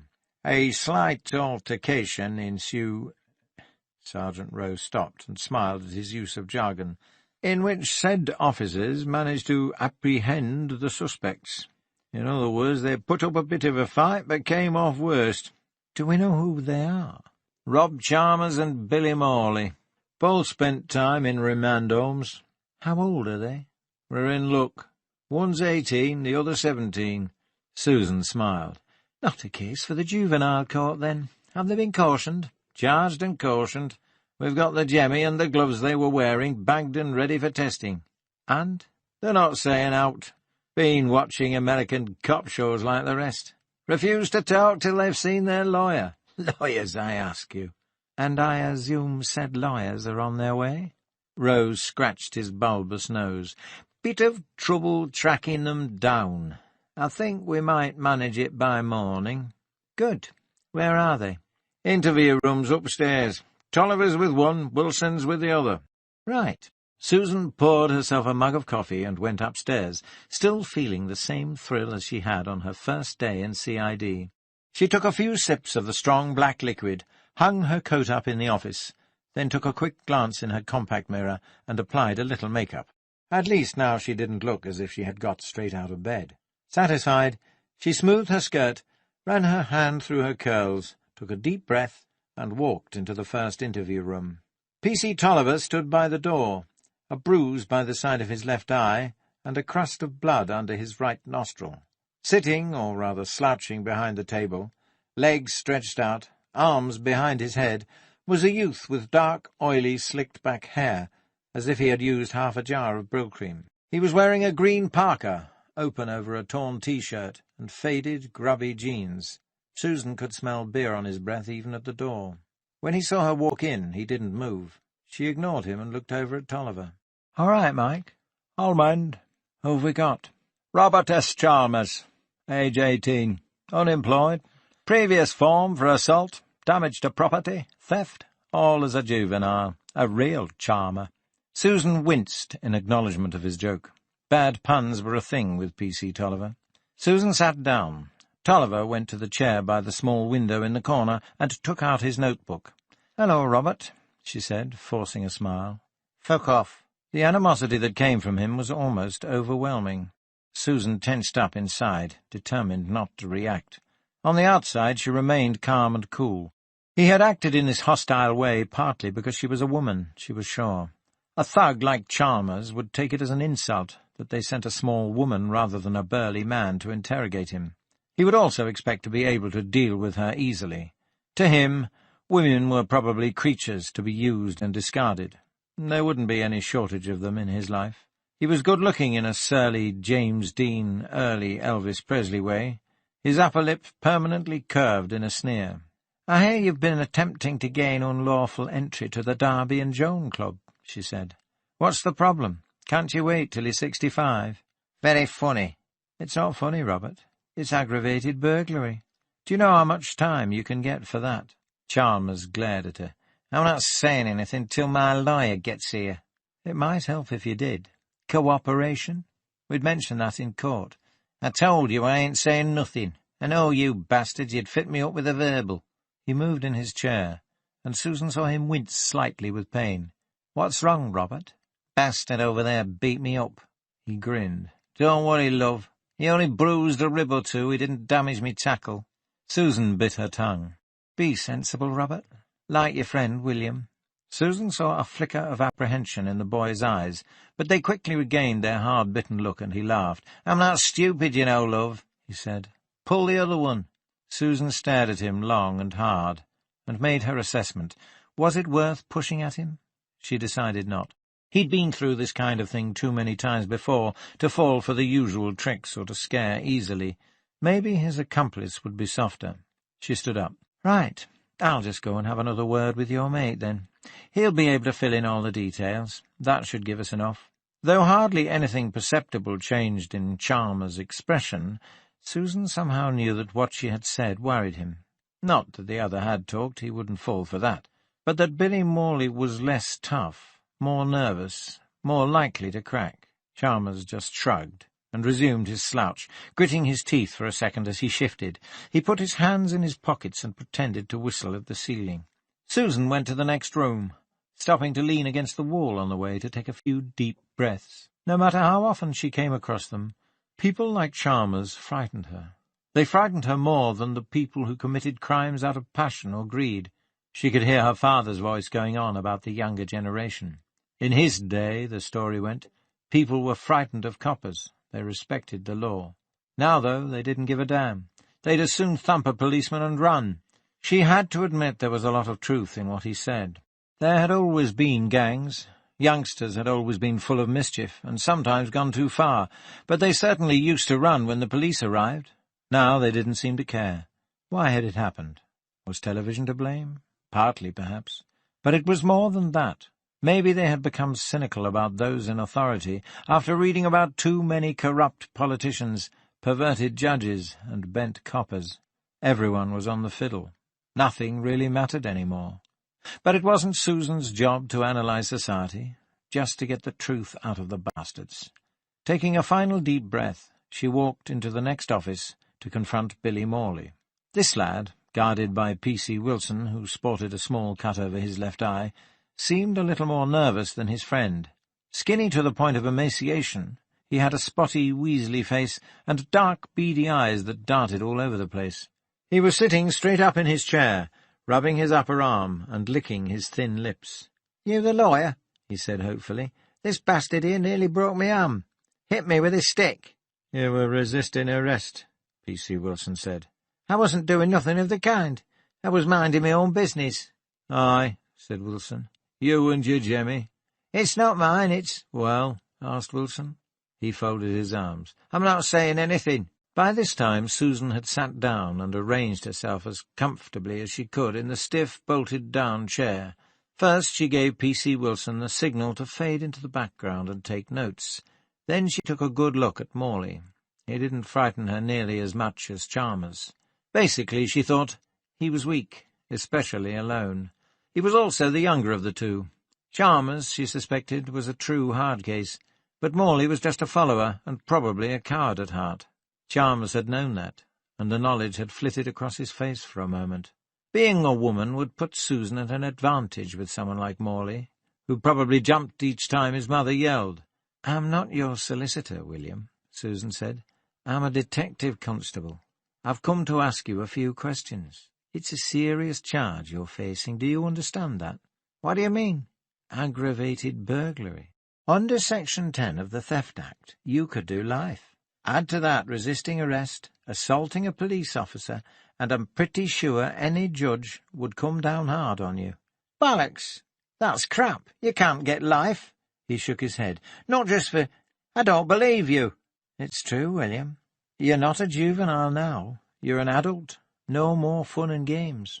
But nothing. I'm telling you, William, it doesn't look good. Do you know what aggravated burglary means?" Morley shook his head. Susan clasped her hands on the table in front of her. "It means committing a burglary while carrying an offensive weapon." "What offensive weapon?" "The Jemmy." Susan was interpreting the law with a certain amount of license. Aggravated burglary usually involved firearms or explosives. She shook her head. "The best we could do for you is drop the charge to going equipped for stealing. That's 13 years. Then there's malicious damage to property. Whichever way it cuts, William, you're in a lot of trouble. You can only help yourself by talking to me." Morley pinched his long, sharp nose and sniffed. "I want my lawyer." "What were you after?" Susan asked. "Did someone tell you there was money there?" "We weren't after no money. We I'm not saying anything till my light. Your solicitor may be some time, William. Solicitors like a good night's sleep. They don't enjoy getting up at 2:30 in the morning just to help a pathetic little creep like you. It'll be better if you cooperate. Morley gaped at her, as if her insulting words, delivered in such a matter-of-fact, even tone, had pricked him like darts. "I told you," he stammered. "I want—" Susan rested her hands on the table, palms down, and spoke softly. William, be sensible for once in your life. Look at the facts. We already know the two of you broke into the Darby and Joan Club. You used a jemmy. It'll have your fingerprints on it. You must have handled it at some time. It's being tested right now. And there'll be fibres we can match with the gloves you were wearing, too. We also have two very reliable witnesses. P.C. Wilson here and his colleague caught you red-handed. There's no getting around that. Solicitor or no solicitor, we've followed correct procedure so far. You've been warned and charged. Right now, we're reviewing your options, so to speak." "He hit me," Morley whined. "He's broke my arm. I need a doctor." For a moment Susan thought that might be true.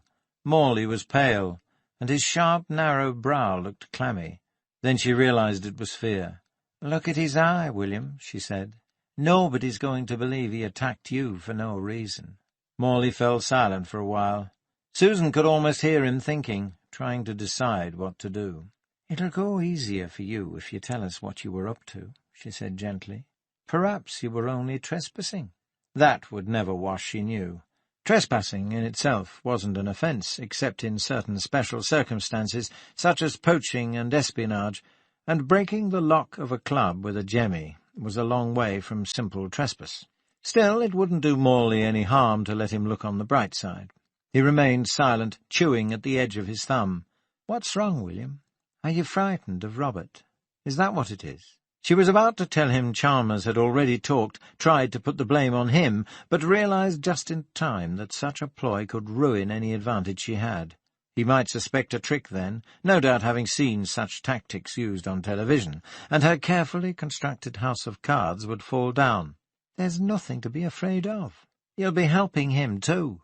10 seconds later, Morley took his thumb from his mouth and said, "We weren't burgling anything. That wasn't it at all." "What were you doing there, then?" Susan asked. "Just having fun." "What do you mean, fun?" "You know, it was something to do, smashing things and stuff. It wasn't no aggravated burglary or whatever you call it. You can't charge us with that." "It looks like burglary to us, William. Are you trying to tell me you were going to vandalize the place?" "We weren't going to take anything or hurt anyone, nothing like that." "Were you going to cause damage?" "Just a bit of fun." "Why?" "What do you mean, why?" "Why would you want to do such a thing?" "I dunno." Morley squirmed in his chair and grasped his arm again. "Fucking hurts, that." "Will you please not use language like that in front of me, William?" Susan said. "I find it offensive. Answer my question. Why did you do it?" "No reason. Do you have to have a fucking reason for everything? I told you it was just fun, that's all." "I've told you once," Susan said, mustering as much quiet authority as she could. "I don't like that kind of language. Learn some manners." Morley tried hard to glare at her, but he looked more ashamed and defeated than defiant. "Was it the same kind of fun you had in those other places?" Susan asked. "What other places?" "Come on, William. You know what I mean. This isn't the first time, is it?" Morley remained silent for a while, then said quietly, still rubbing his arm, "I suppose not." "Suppose?" "All right, no, it's not. But we never hurt anyone or anything." Susan could taste success, her first real case. She was only assisting on the Hartley murder, but this one was all hers. If she could wrap up a 4-month problem of vandalism with a neat confession, it would look very good on her record. As she listed the dates and places vandalized over the past few months, mostly youth clubs and recreation centres, Morley nodded glumly at each one, until she mentioned the community centre.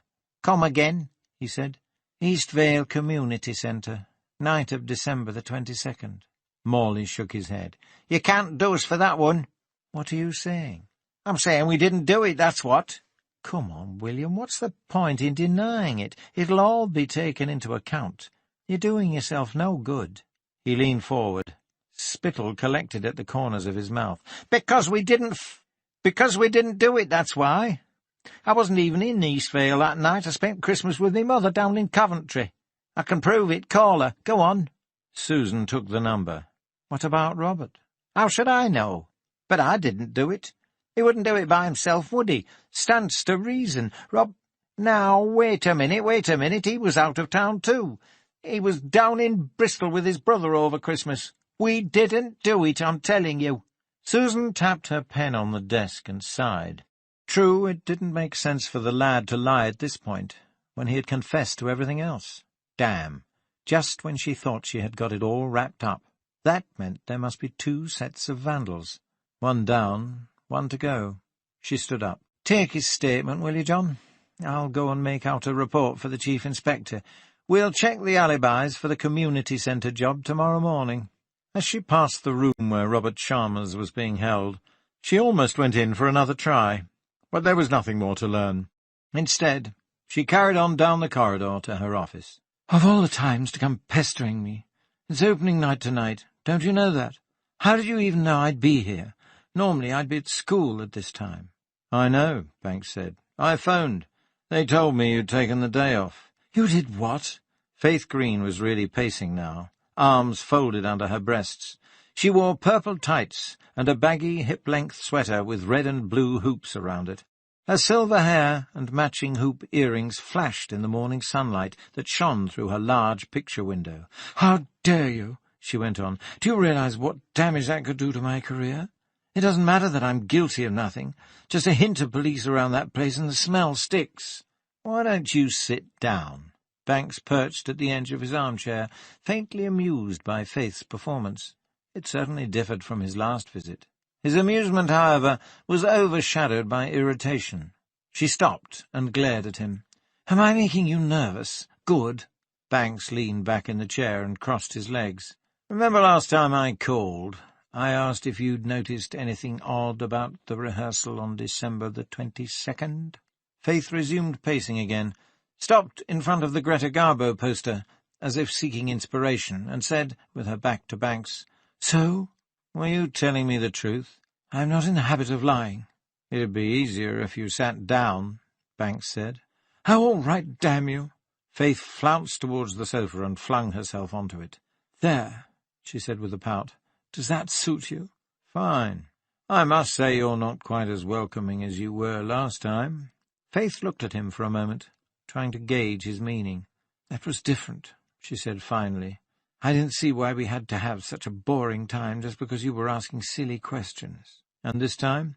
I should be rehearsing, going through my lines. I'm tense enough as it is. You're upsetting me. How? Asking questions again. Banks sighed. All right. How about if I stop asking and start telling? And he relayed what Teresa had told him about the argument between Faith and James Conran. The farther he got, the paler Faith's face turned, and the more angry her eyes became. Who told you this? She demanded when he'd finished. That doesn't matter. It does to me. It couldn't have been James, surely. The last thing he'd do is make himself look bad. She paused, then slapped the arm of the sofa. Of course! How stupid of me. It was Teresa, wasn't it? She must have stayed behind and eavesdropped. I thought she'd been behaving oddly towards me lately. Did you tell her what I told you? Look, it really doesn't— The snooping bitch. She's no right at all, and neither had— Is it true? Banks asked. It's none of her— But is it true? Business to listen to my private— So it is true. Faith hesitated, looked over to Garbo again, and sighed deeply. All right, so we had a row. I've got nothing to hide. It's nothing new. Happens all the time in the theatre.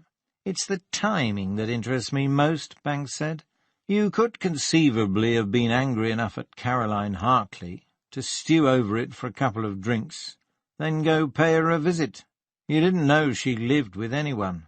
Faith's jaw dropped. When Faith finally spoke, it was in a squeaky, uncontrolled voice, far different from her stage speech. Are you suggesting that I killed the damn woman over some stupid argument with the director of a small-town play? You did call her a little slut. I think that suggests a bit more than a tiff over a part in an amateur production, don't you? It's just a figure of speech. Why did you call her a slut, Faith? Was it because Conran fancied her, but he didn't fancy you? Is that why you told me about him and Teresa, too? Out of jealous spite? For the first time, Faith seemed speechless. But it didn't last long. Finally, red-faced, she stretched out her arm dramatically and pointed at the door. "Out!" she yelled. "Out, you wretched, insulting little man! Out!" "Calm down, Faith," Banks said. "I need answers. Is that why?" Faith let her arm fall slowly, and sat in silence for a few moments, contemplating the upholstery of the sofa. "What if I did call her a slut?" she said finally. "Heat of the moment, that's all. And I'll tell you something. The way I felt at the time, if I'd killed anybody, it would have been our bloody philandering director. It's unprofessional, letting your prick rule your judgment like that. It happened with Teresa. It was happening with Caroline. But it didn't happen with you." "Do you think I really cared about that? I've no trouble finding a man when I want one, a real man, too, not some artsy-fartsy wimp like James Conran. But maybe he hurt your pride. Some people don't handle rejection well. Or perhaps it wasn't Conran that really bothered you. Was it Caroline herself?" Faith stared at him, then spoke slowly. "Look, you asked me about that the last time you were here. I told you I'm not a lesbian. I told you I could prove it to you. Do you want me to prove it now?" She sat up, crossed her arms, and reached for the bottom of her sweater. Banks held his hand up. "No," he said, "I'm not asking you to prove it. And, quite honestly, it's not really the kind of thing you can prove, is it?" Faith let her hands drop, but remained sitting cross-legged on the sofa. "You mean you think I'm bi?" Banks shrugged. "Well, you can't prove that either, can you?" "We might be able to, if we talk to the right people." Faith laughed. "My ex-lovers. Well, good luck to you, darling. You'll need it." "What did you do after the argument?" Banks asked. "Came home, like I said." She put her hand to her brow. "Quite honestly, I was shagged out, dear." Faith seemed to have regained her composure since her outburst, or at least her poise. She pushed her fringe back from her eyes and managed a brief smile as she went on. "Look, Chief Inspector, I know you have to catch your criminal and all that, but it's not me, and I've got a lot of work to do before curtain tonight. Besides, I need to be calm, relaxed. You're making me all flustered. I'll blow my lines. Be a darling and bugger off. You can come back some other time if you want." Banks smiled. "I shouldn't worry about being nervous. I've heard a bit of anxiety adds an edge to a performance." Faith narrowed her eyes at him for a moment, as if wondering whether she was being had. "Well," she went on, "if that's all—" "Far from it. You argued with James Conran in the auditorium, am I right?" "Yes." "What happened next?" "I left, of course. I don't put up with that kind of treatment, not from anyone."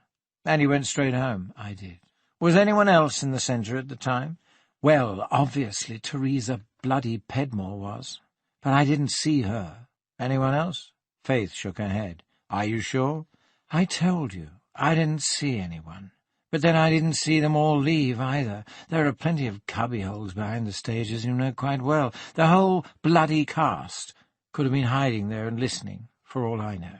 "But, as far as you know, the only person there was James Conran, and you left him in the auditorium?" Faith nodded, a puzzled expression on her face. "And Teresa, I suppose, if she saw me leave." "Yes," Banks said. "And Teresa, what were you wearing that evening?" "To rehearsal?" "Yes." Faith shrugged. "Same as I usually wear, I suppose, when I come from school. Which is, they're very conservative, you know. Blouse, skirt, and cardigan is required uniform." "How long was the skirt?" She arched her eyebrows. "Why, Chief Inspector, I didn't know you cared." This ends CD 10. CD 11. Past reason hated. She stood up with exaggerated slowness and put the edge of her hand just below her knee. "About that long," she said. Then she shifted her weight to her left leg, dropping her right hip in a half-comic, half-seductive pose. As I said, they're very conservative. What about your overcoat? What is this? Can you tell me? I can do better if it'll get you out of here quicker. She walked to the hall cupboard and pulled out a long, heavily lined gabardine. It's not quite warm enough for this weather we've been having lately, she said, but it'll do until someone buys me a mink. What about footwear? She raised one eyebrow. You are getting intimate, aren't you? Whatever will it be next, I wonder? Footwear? Boots, of course. What do you think I'd be wearing in that weather? Bloody high heels? She laughed. Tell me, have you a shoe fetish or something? Banks smiled and got to his feet. No, sorry to disappoint you. Thank you very much for your time. I'll see myself out. But Faith followed him to the door and leaned against the frame, arms loosely folded. You know, Chief Inspector, she said, I am very disappointed in you. I might be persuaded to change my mind, but it would take a lot of doing. I've never been so insulted and abused by a man as I've been by you. But the funny thing is, I still like you. She took him by the elbow and steered him out the open door. And now you really must go. Banks headed down the corridor and turned when he heard Faith calling after him. Chief Inspector, will you be there tonight? Will you be watching the play? I'll be there, Banks said. I wouldn't miss it for anything. And he went on his way. The community hall was surprisingly full for the first night of an amateur production, Banks thought. There they all sat, chattering and coughing nervously before the play started, a party of fourth-formers from Eastvale Comprehensive, present under sufferance, friends and relatives of the cast, a group of pensioners, members of the local literary institute. The old boiler groaned away in the cellar, but it didn't seem to be doing much good. There was a chill in the hall, and most people kept their scarves on and their coats draped over their shoulders. Banks sat beside Sandra. Their seats, compliments of James Conran, were front and centre, about 10 rows back. Further ahead, Banks could make out Susan's blonde curls. The director himself sat beside her, occasionally leaning over to whisper in her ear. He could also see Marcia talking animatedly to a grey-haired man beside her. It was almost 7:30. Banks eyed the moth-eaten curtain for signs of movement. Much as he enjoyed Shakespeare, he hoped the performance would not last too long. He remembered an actor telling him once in London that he didn't like doing Hamlet, because the pubs had always closed by the time it was over. Banks didn't think Twelfth Night was that long, but a bad performance could make it seem so. Finally, the lights went off abruptly, there being no dimmer switch in the Eastvale Community Centre, and the curtains began to jerk open. Rusted rings creaked on the rail. The audience clapped, then made themselves as comfortable as they could in the moulded plastic chairs. If music be the food of love, play on. Give me excess of it, that surfeiting the appetite may sicken and so die. So spoke the Duke, and the play was under way. The set was simple, Banks noticed. A few well-placed columns, drapes, and portraits gave the impression of a palace. Banks recognized the music, played on a lute, as a Dowland melody, fitting enough for the period. Though he was no Shakespeare expert, Banks had seen 2 other performances of Twelfth Night, one at school and one in Stratford. He remembered the general plot, but not the fine details. This time, he noticed, too many cast members shouted or rushed their lines, and mauled the poetry of Shakespeare's language in the process. On the other hand, the groupings and movements on stage constantly held the attention. The way people faced one another, or paced about as they talked, kept everything in motion. From what little he knew of directing, Banks assumed that Conran himself was responsible for this. Occasionally, a member of the audience would shift in his or her seat, and there were quite a few present suffering from coughs and colds, but on the whole most people were attentive. When an actor or actress hesitated over lines, waiting for a prompt, nobody laughed or walked out. Faith and Teresa were good.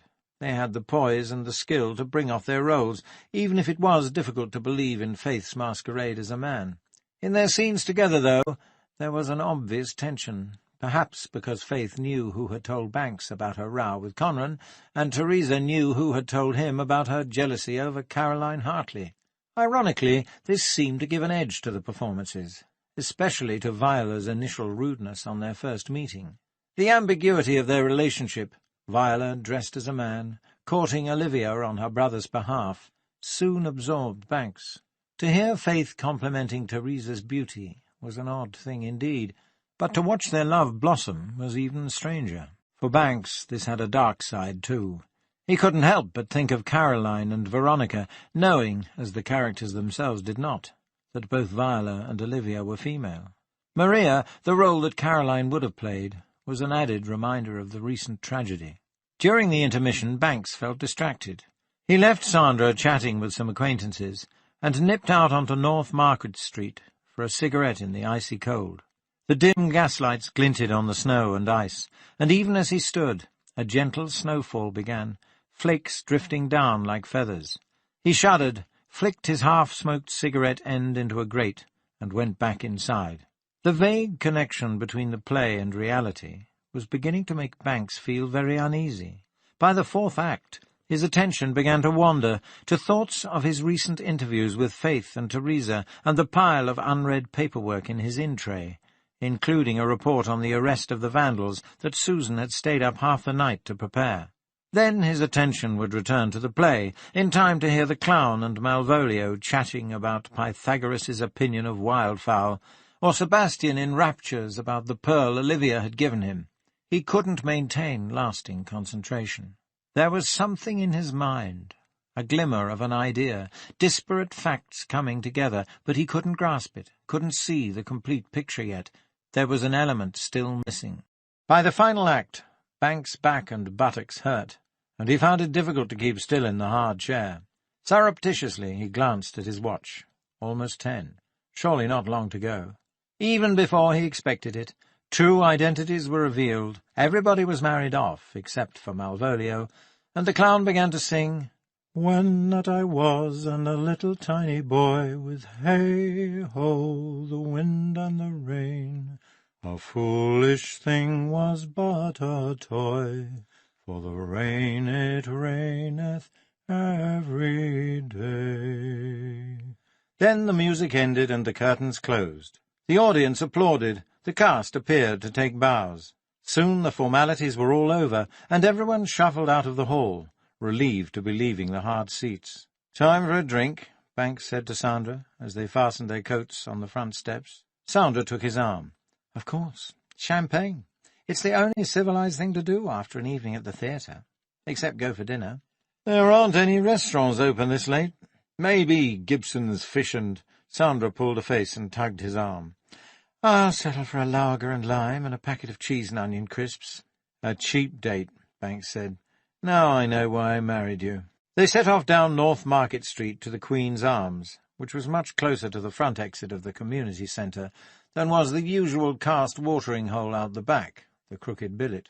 It was only 10:20 when they got there, enough time for a couple of pints at least. The pub was quiet at first, but many of the theatre-goers following Banks and Sandra seemed to have the same idea about a drink, and it soon got crowded. By then, Banks and Sandra had a small, dimpled, copper-topped table near the fireplace, where they warmed their hands before drinking. They discussed the play against a background buzz of conversation, but Banks still felt uneasy and found it hard to concentrate. Instead, he couldn't help but put together what he knew about the Caroline Hartley murder, trying different patterns, to see if he could at least discover the shape of the missing piece. "Alan? What? Oh, sorry. What the hell's up with you? I asked you twice what you thought about Malvolio." Banks sipped some beer and shook his head. "Sorry, love, I feel a bit distracted." "There's something bothering you, isn't there?" "Yes." She put her hand on his arm. "About the case? It's only natural after seeing the play, isn't it? After all, Caroline Hartley was supposed to be in it." "It's not just that." Banks couldn't put his thoughts into words. All he could think of was the woman who walked strangely in the snow, and Vivaldi's burial music for a small child. And there was something about the play that snagged on his mind. Not the production details or any particular line, but something else, something obvious that he just couldn't bring into focus. Faith and Teresa? He didn't know. All he knew was that he felt not only puzzled, but tense too, the kind of edginess one has before a storm breaks. Often, he knew, that feeling signalled that he was close to solving the case, but there was even more this time, a sense of danger, of evil he had overlooked. Suddenly he became aware of someone tapping him on the shoulder. It was Marcia Cunningham. "Hello, Mr. Banks," she said. "Wondered if I'd find you here." "I'd have thought you'd be at the Crooked Billet with the rest," Banks said. Marcia shook her head.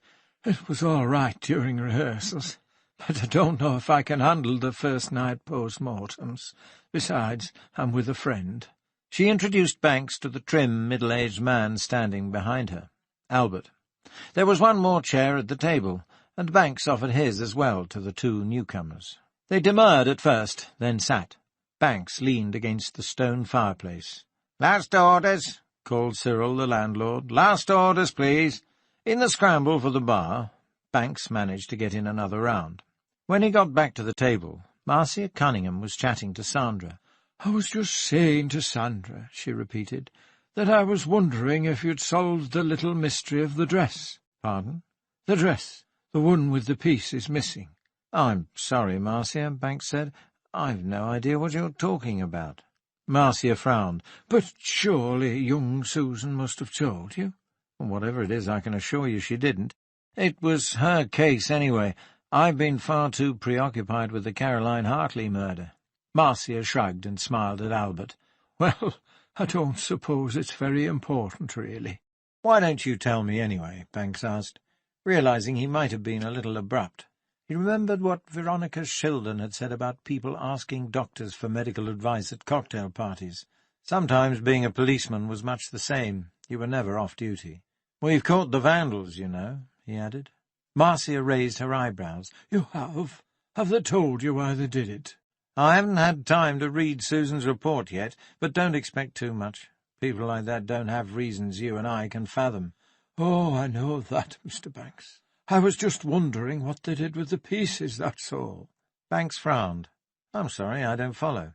Marcia took a sip of mild and launched into her story. Albert sat beside her, still and silent as a faithful retainer. His thin face showed an intricate pattern of pinkish blood vessels just below the skin. He nodded from time to time, as if in support of what Marcia was saying. "What do you make of it, then?" Marcia asked when she'd finished. Banks looked at Sandra, who shook her head. "It's odd behaviour for vandals, I'll give you that," he said. "I can't think of any reason." Then he suddenly fell silent, and the other images that had been haunting him formed into some kind of order, vague and shadowy as yet, without real substance, but still something resembling a pattern.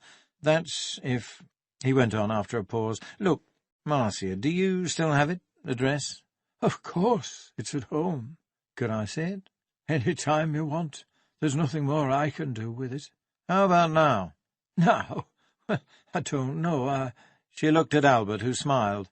"Is it really so important, Helen?" Sandra asked, putting a hand on his arm. "It might be," he said. "I can't explain yet, but it might be." "All right," Marcia said. "We were going home in a minute anyway. It's not far." "My car's parked behind the station. I'll give you a lift," Banks said. He turned to Sandra. "I'll see you—" "No, you won't. I'm coming with you. I'm damned if I'm walking home alone." "All right." They grabbed their coats and made for the door. "What did you think of it?" James asked Susan, after they had carried their drinks to a table for two in the crooked billet. His eyes were shining, and he seemed to exude a special kind of energy. Susan thought that if she touched him now, she would feel an electric shock like the ones she sometimes got from static. "I enjoyed it," she said. "I thought the cast did a terrific job." As soon as she'd spoken, she knew she had said the wrong thing, even before James's eyes lost a little of their sparkle. It wasn't that she hadn't mentioned his direction, but that her comment had been hopelessly pedestrian. The trouble was, she knew nothing about Shakespeare beyond what James himself had tried to teach her at school. What a confession! And she had forgotten all that. She hadn't got far reading Twelfth Night at home, either. The language was too difficult for her to grasp much of what was going on. Next to James, with all his knowledge and enthusiasm, she felt inadequate. James patted her arm. "It could have been better," he said, "especially the pacing of the third act, that scene," and Susan sat back with relief to listen. He hadn't wanted intelligent comments after all, just someone to sound out his theories on. That she could do, and for the next 20 minutes he asked for it. It wasn't so difficult when he got technical. She found she could easily remember scenes that had seemed dull, awkward, or overlong, and James confirmed that there were good reasons for this, things he hoped to put right before the next performance tomorrow night. Occasionally she drifted off into thoughts of work, her interviews with Chalmers and Morley, the torn dress she hadn't yet told Banks about, the damn nuisance of having even more vandals to chase. but she put her lack of concentration down to tiredness. After all, she had been up most of the night before, and all day. At 11:20, glasses empty, and no prospect of another drink, James asked if Susan fancied a nightcap back at his house. A drink and a talk with a friend. What could be wrong with that? She couldn't put him off forever. Besides, she needed to relax. She still felt nervous about being alone with him, but she reached for her coat and followed him out into the night anyway. It was just for a drink, after all. She wasn't going to let him seduce her. They pulled up in the alley at the back of the house, where James parked his car and entered through the back door. Susan made herself comfortable in the armchair by the fire, while James busied himself with drinks in the kitchen. Before he settled, he put a compact disc of Beethoven's Pastoral Symphony on. "Makes me think of spring," he said, sitting down.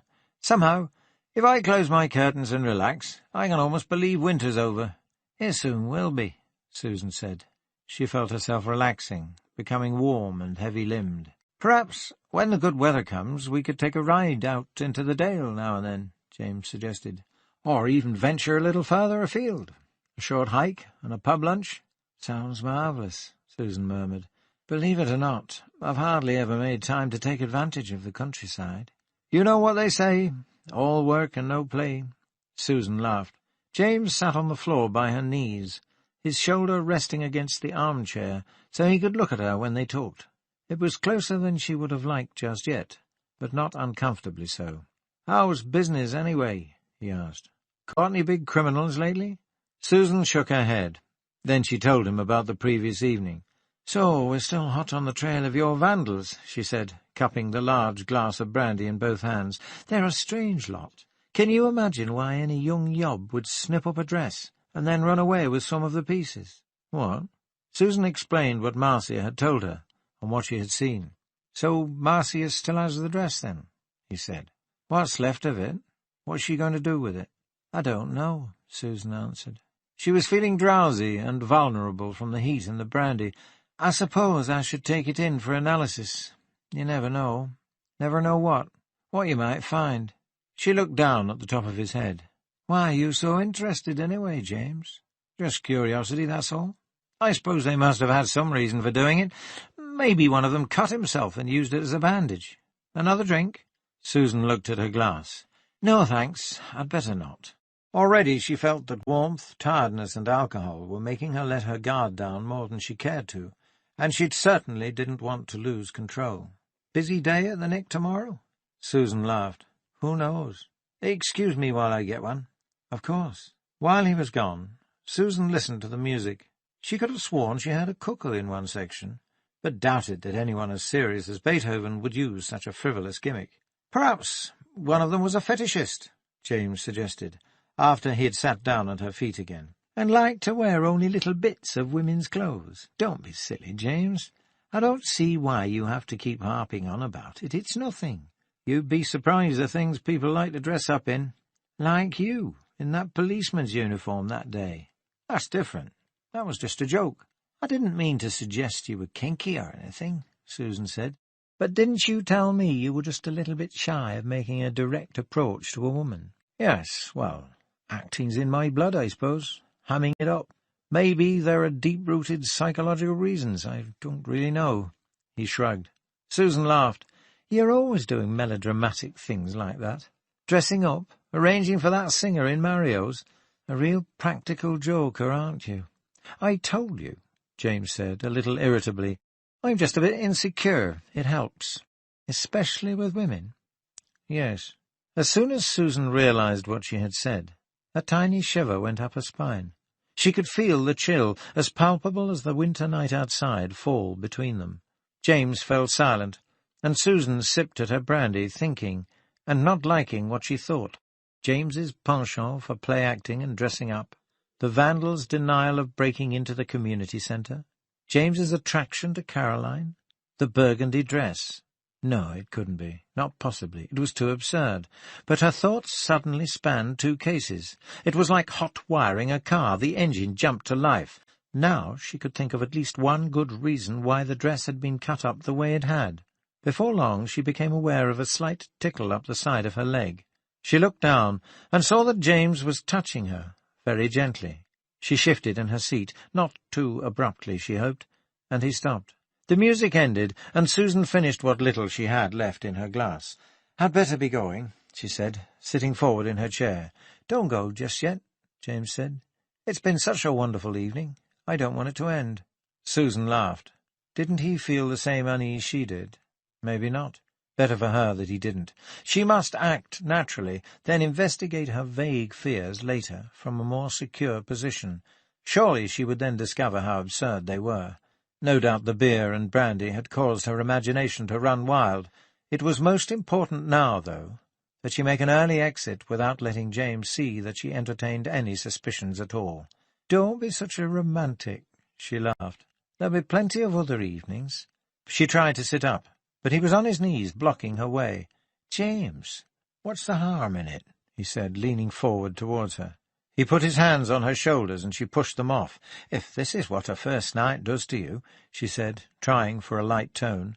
But she couldn't think of a way to end her sentence. Finally he moved aside, and she managed to get to her feet. She felt as if she were treading on thin ice. Did he know what she was beginning to suspect? How could he? Was it obvious that she was humouring him and trying to get out fast? All she knew was that she had to stay cool and get out of here. Maybe then she would be able to dismiss her fears. But she couldn't stay, not after the frightening images had started in her mind. Crazy or not, she had to talk seriously to Banks about James, no matter how difficult it might be to swallow her pride and her feelings. "Don't sulk," she said, tousling his hair. "It doesn't suit you." "Damn you," he said, jerking away from her touch. Anger flashed in his eyes. "What's wrong with you? Don't you think I'm man enough for you? You're just like her, aren't you?" Susan felt as if she had been thrust under a cold shower. Every nerve end tingled. She edged closer to the door. "Like who, James?" she asked quietly. He turned to face her, and she could see that he knew. It was too late. "You know damn well who I'm talking about, don't you?" "I don't even know what you're talking about," Susan lied. Somehow, she thought, if she didn't say the name, there was still a chance. "Don't lie. You can't fool me, I can tell. I can tell what you're thinking. You've been toying with me, leading me on all this time, trying to get me to confess. It's all been a game, hasn't it?" He moved quickly so that he was standing between Susan and the door. "Don't be stupid," she said. "I don't know what you mean. And move out of the way, please. I want to leave." Conran shook his head slowly. "You're thinking about me and Caroline, aren't you?" There was no point pretending any longer. Susan looked at him and said, "You went to her, didn't you? That night?" "It was an accident," Conran pleaded. "It was a ghastly accident. James, you've got to—" "No, that's where you're wrong. No, I don't. It was all an accident. All that stupid bitch's fault." And suddenly he didn't look like the James she knew any longer, not at all like the James she knew and thought she trusted. The four of them stood in Marcia Cunningham's front room and looked at the remains of the dress. "Who would do something like that?" Sandra asked. "Well, that's the point," Banks said. "No casual vandal would go to such trouble, at least not for any reason we can think of." "But it must have happened then," Marcia said. "I'd have noticed if it had been done before, and certainly no one from the cast would have done it." "I'm not saying it was done before," Banks said. "What I'm saying is that it's possible vandals didn't do this." "Then who?" "Look at this." Banks passed the dress to Sandra, who studied the remains of its front. "Look at those spots." "What are they? Paint?" "Could be, but I don't think so. They're hard to see because the dress is so dark, and we can't be sure, not without forensic examination. But if I'm right—" "What are you getting at, Alan?" Sandra asked. "You're not making much sense, you know." "The last person entering Caroline Hartley's house was a woman, according to all our witnesses, and Patsy Janowski said she saw a woman who walked funny at the end of the street. I thought it was because she might have been wearing high heels." "But that's stupid," Sandra said. "In that weather?" "Exactly." "Are you suggesting that the killer wore this dress?" Marcia asked. "I can't believe it." She pointed at the dress. "And that's blood." "The way Caroline Hartley was stabbed," Banks said. "There was no way the murderer could have avoided bloodstains. If she was wearing the dress, it would have been easy enough to put her raincoat on again and get away from the scene, get time to think. I don't think the murder was planned, not right from the start. But then there was still a blood-stained dress to explain.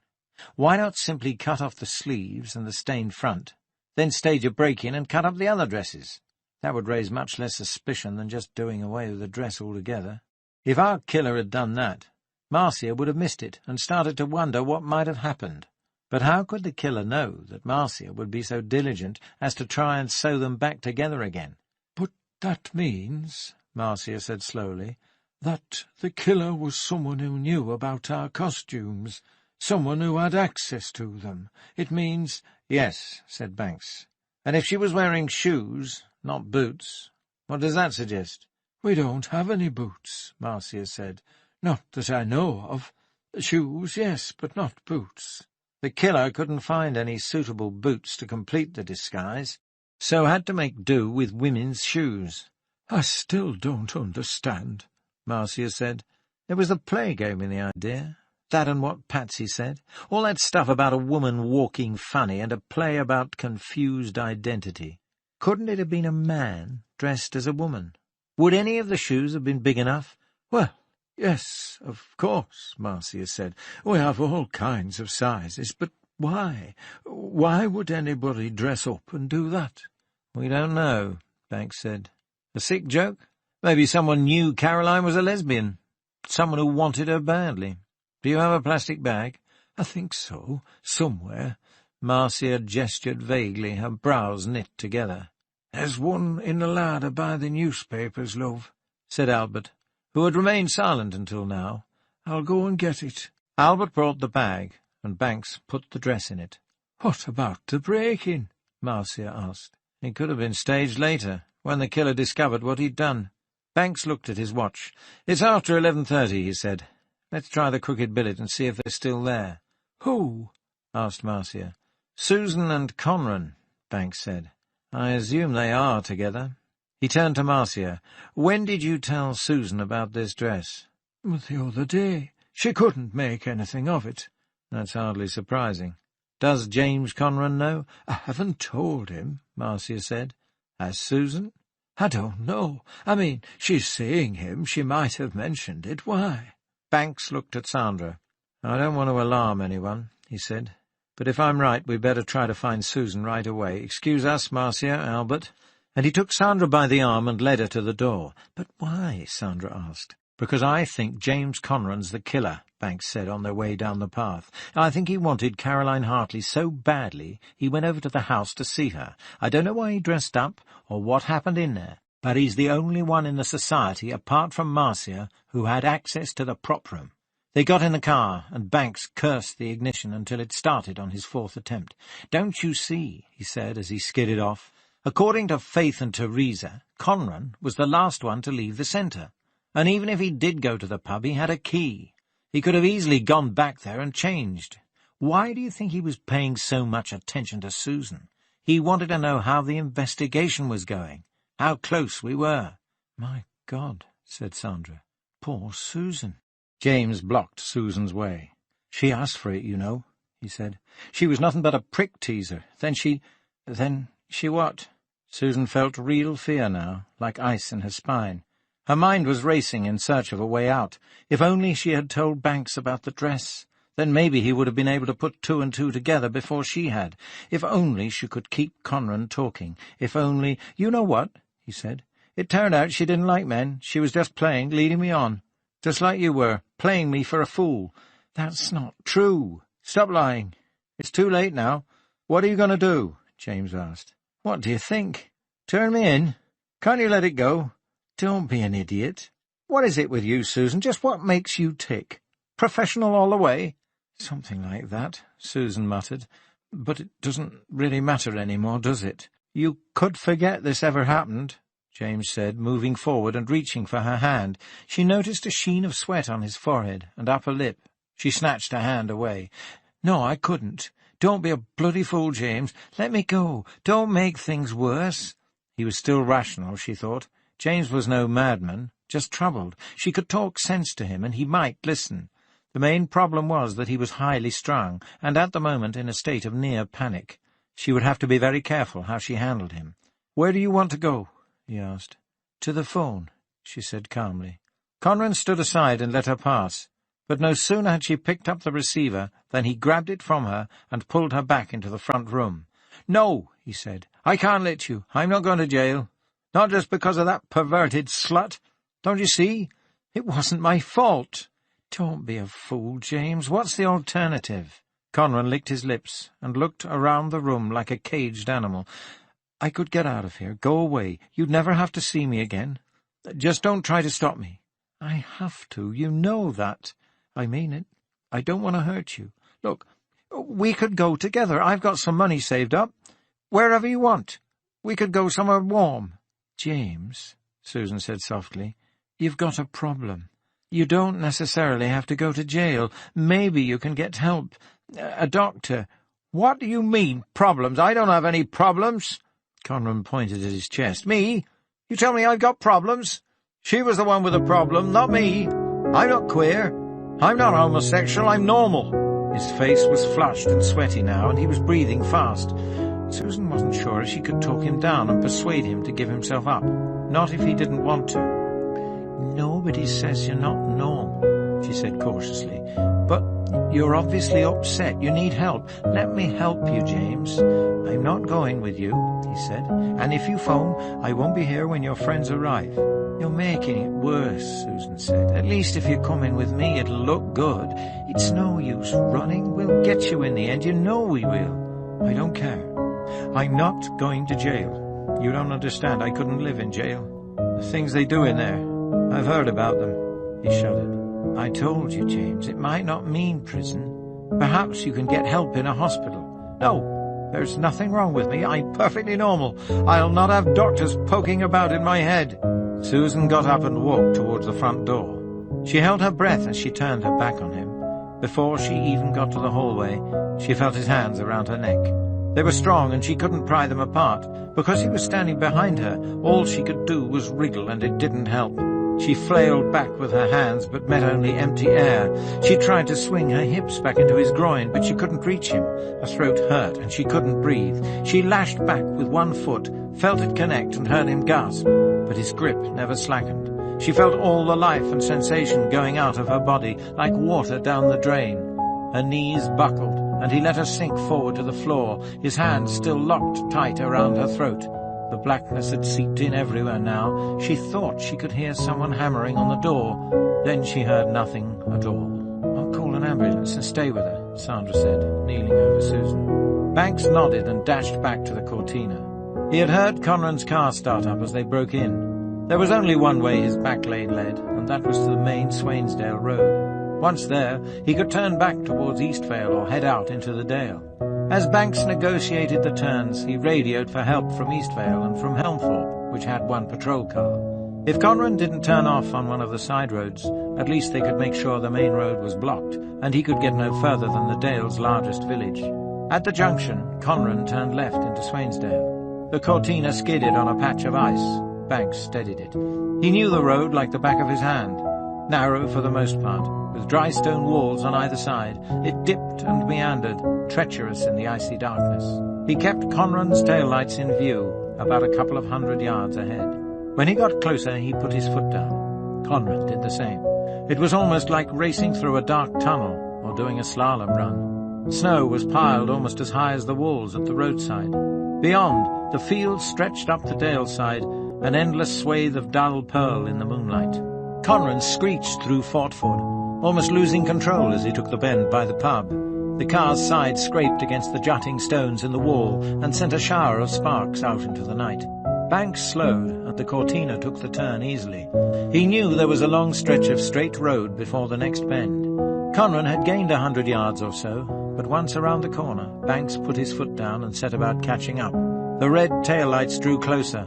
Banks glanced ahead for landmarks and saw the drumlin within the 6 leaning trees silhouetted by the moon about a mile in front of them. Just before that, there would be another kink in the road. He was right behind Conran's car now, but there was no easy way to stop him. He couldn't pull in front in such conditions on a narrow road. If he tried, Conran would easily be able to nudge him into the wall. All he could do was ride his tail and push, hoping Conran would panic and make a mistake. A few moments later, it happened. Either through ignorance or just plain panic, Conran missed the bend. Banks had already slowed enough to take it, But instead he eased on the brake as he watched Conran's car slide up the heaped snow in slow motion, take off the top of the dry stone wall, spraying sparks again as it went, and land with a loud thud in the field. Banks turned off his engine. The silence after the accident was so deep he could hear the blood ring in his ears. On a distant hillside, a sheep bleated, an eerie sound on a winter's night. Banks got out of the car and climbed the wall to see what had happened. There was very little damage as far as he could tell by the moonlight. Conran's car lay on its side, the two free wheels spinning. Conran himself had managed to get the passenger door open and was now struggling up the hillside, thigh-deep in snow. The farther he went, the deeper the snow became, until he could move no more. Banks walked in his wake and found him curled up and shivering in a cot of snow. He looked up as Banks came towards him. "Please let me go," he said. "Please. I don't want to go to jail. I couldn't stand being in jail."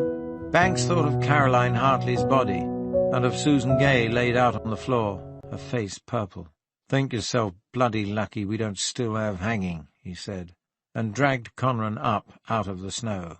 Only the sound of thin ice splintering underfoot accompanied Banks on his way to Oakwood Mews later that night. Eastvale was asleep, tucked up warm and safe in bed, and not even the faint sound of a distant car disturbed its tranquillity. But the town didn't know what had gone on between Caroline Hartley and James Conran in that cosy, firelit room with the stately music playing. It didn't know what folly, irony, and pride had finally erupted in blood. Banks did. Sometimes, as he walked, he thought that his next step would break the crust over a great darkness, and he would fall. He told himself not to be ridiculous, to keep going. Apart from the dim amber light shed by its widely spaced, black-leaded gas lamps, Oakwood Mews was as dark as the rest of the side street at that time of night. Not one light showed in a window. Easy, Banks thought, for a murderer to creep in and out unseen now. For a moment he stood by the iron gate and looked at number 11. Should he? It was 2:30 in the morning. He was tired, and Veronica Shildon was no doubt fast asleep. She wouldn't be able to get back to sleep after what he had to tell her. Sighing, he opened the gate. He had a promise to keep. He pressed the bell and heard the chimes ring faintly in the hall. Nothing happened, so he rang again and stood back. A few seconds later, a light came on in the front upstairs window. Banks heard the soft footsteps and the turning of the key in the lock. The door opened an inch or two on its chain. When Veronica saw who it was, she immediately took off the chain and let him in. "I had an idea it was you," Veronica said. "Will you give me a few moments?" She pointed him towards the living room and went back upstairs. Banks turned on a shaded wall light and sat down. Embers glowed in the grate. It was cool in the room, but the memory of heat, at least, remained. Banks unfastened his heavy coat, but didn't take it off. In a few minutes, Veronica returned in a blue and white tracksuit. She had combed her hair and washed the sleep out of her eyes. "Sorry," she said, "but I can't stand sitting around in a dressing gown. It always makes me think I'm ill. Let me put this on." And she switched on a small electric heater. Its bar shone bright red in no time. "Can I offer you a cup of tea or something?" "Given the night I've had," Banks said, "a drop of whiskey would be more welcome. That is, if you have any." "Of course. Please forgive me if I don't join you. I'd prefer cocoa." While Veronica made her cocoa, Banks sipped the scotch and stared into the embers. It had all been so easy once they had got back to the station. Wet clothes drying over the heater in the cramped office, steam rising, Conran spilling his guts in the hope of some consideration at sentencing. Now came the hard part. Veronica sat in the armchair near the electric fire and folded her legs under her. She cradled the cocoa mug in both hands and blew on the surface. Banks noticed that her hands were shaking. "I always used to have cocoa before bed when I was young," she said. "It's funny. They say it helps you sleep, although it's got caffeine in it. Do you understand that?" Suddenly she looked directly at Banks. He could see the pain and fear in her eyes. "I'm prattling on, aren't I?" she said. "I assume you've got something important to tell me, or you wouldn't be here at this time." She looked away. Banks lit a cigarette and sucked the smoke in deeply. "Are you sure you want to know?" he asked. "No, I'm not sure. I'm frightened. I'd rather forget everything that happened. But I never got anywhere by denying things, refusing to face the truth. All right. Now he was there. He didn't know where to start. The name, just the bald name, seemed inadequate, but the why was even more meaningless. Veronica helped him out. "Will you tell me who first?" she asked. "Who killed Caroline?" Banks flicked some ash into the grate. It was James Conran. Veronica said nothing at first. Only the nerve twitching at the side of her jaw showed that she reacted in any way. "How did you find out?" she asked, finally. "I was slow," Banks replied. "Almost too slow. Given Caroline's life, her past, I was sure there was a complex reason for her death. There were too many puzzles. Gary Hartley, Ruth Dunn, Colm Gray. "Me?" Banks shrugged. "I didn't look close enough to home." "Was there a complicated motive?" Banks shook his head. "No, I was wrong. Some crimes are just plain— I was going to say accidents, but that's not really the case. Stupid, perhaps, certainly pointless, often just sheer bad luck." "Go on." "As far as the evidence was concerned, we knew that Conran was attracted to Caroline, but there's nothing unusual about that. She was a very beautiful woman. We also found out he tended to prefer her over other actresses in the cast, which gave rise to a certain amount of jealousy. Caroline dealt with normal male attention by doing what she knew best, what she'd learned on the game: teasing, flirting, stringing him along. It was an ideal way for her, because it deflected suspicion away from her true sexual inclinations." He looked at Veronica, who was staring down into the murky cocoa, "and it kept them at a distance. Many flirts are afraid of real contact. It's just a game. But, as I said, I was looking for deep, complex motives. Something to do with her family, her time in London, her way of life. As it turns out, her death was to do with all those things, but not directly concerned with any of them." "Another drink?" Veronica had noticed his glass was empty, and went to refill it. Banks didn't object. Embers shifted with a sigh in the fireplace. It was much warmer now the electric fire had heated the room. Banks took his coat off. "What happened?" Veronica asked, handing him the tumbler. "On December the 22nd, after rehearsal, everyone went their separate ways. Caroline came straight home, took a shower, and made herself comfortable in the living room with a cup of tea and some chocolate cake. Your husband called with the present, which Caroline opened because he had said it was something special, and she wanted to know what could be so special to you. I'm sure she intended to rewrap it before you found out. I'm speculating, of course. No one but Caroline was in the house at this time, so we'll never know all the details. But I think I'm right. It couldn't have happened any other way. Anyway, shortly after Claude Ivers left, Patsy Janowski arrived, checking up on him. She thought he was still involved with you." Veronica sniffed and shifted position. Banks went on. "She spoke to Caroline briefly at the door, very briefly, because it was cold, and Caroline was only wearing her bathrobe. Then she left. On her way down the street, she saw a woman who appeared to be walking oddly, heading across King Street, but thought nothing of it. By then it was dark, and the air was filled with snow. It was difficult to look up and keep your eyes open without getting them full of cold snow." "What about James Conran?" Veronica asked. "How does he fit in?" "I was getting to that. It had been a particularly difficult rehearsal. He had insulted Faith Green by telling her that Caroline could play her part better, and Teresa Pedmore was probably still angry at him for being so obvious about his lust for Caroline in public. By this time he was pretty well besotted with her, and he's one of those types who's like a little boy who breaks things when he doesn't get his own way. Because of the bad atmosphere, everyone went their separate ways, including Caroline. After he locked up, Conran went to the Crooked Billet and drank several double scotches very quickly. His row with Faith made him want Caroline all the more.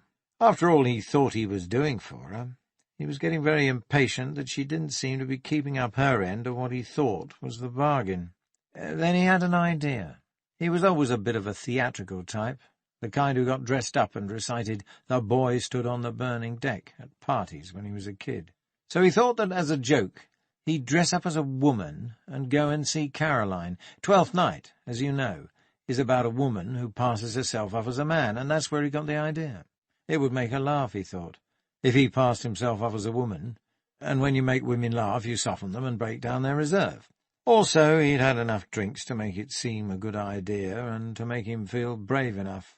He knew where she lived, but he didn't know that she lived with anyone. He went back to the community centre.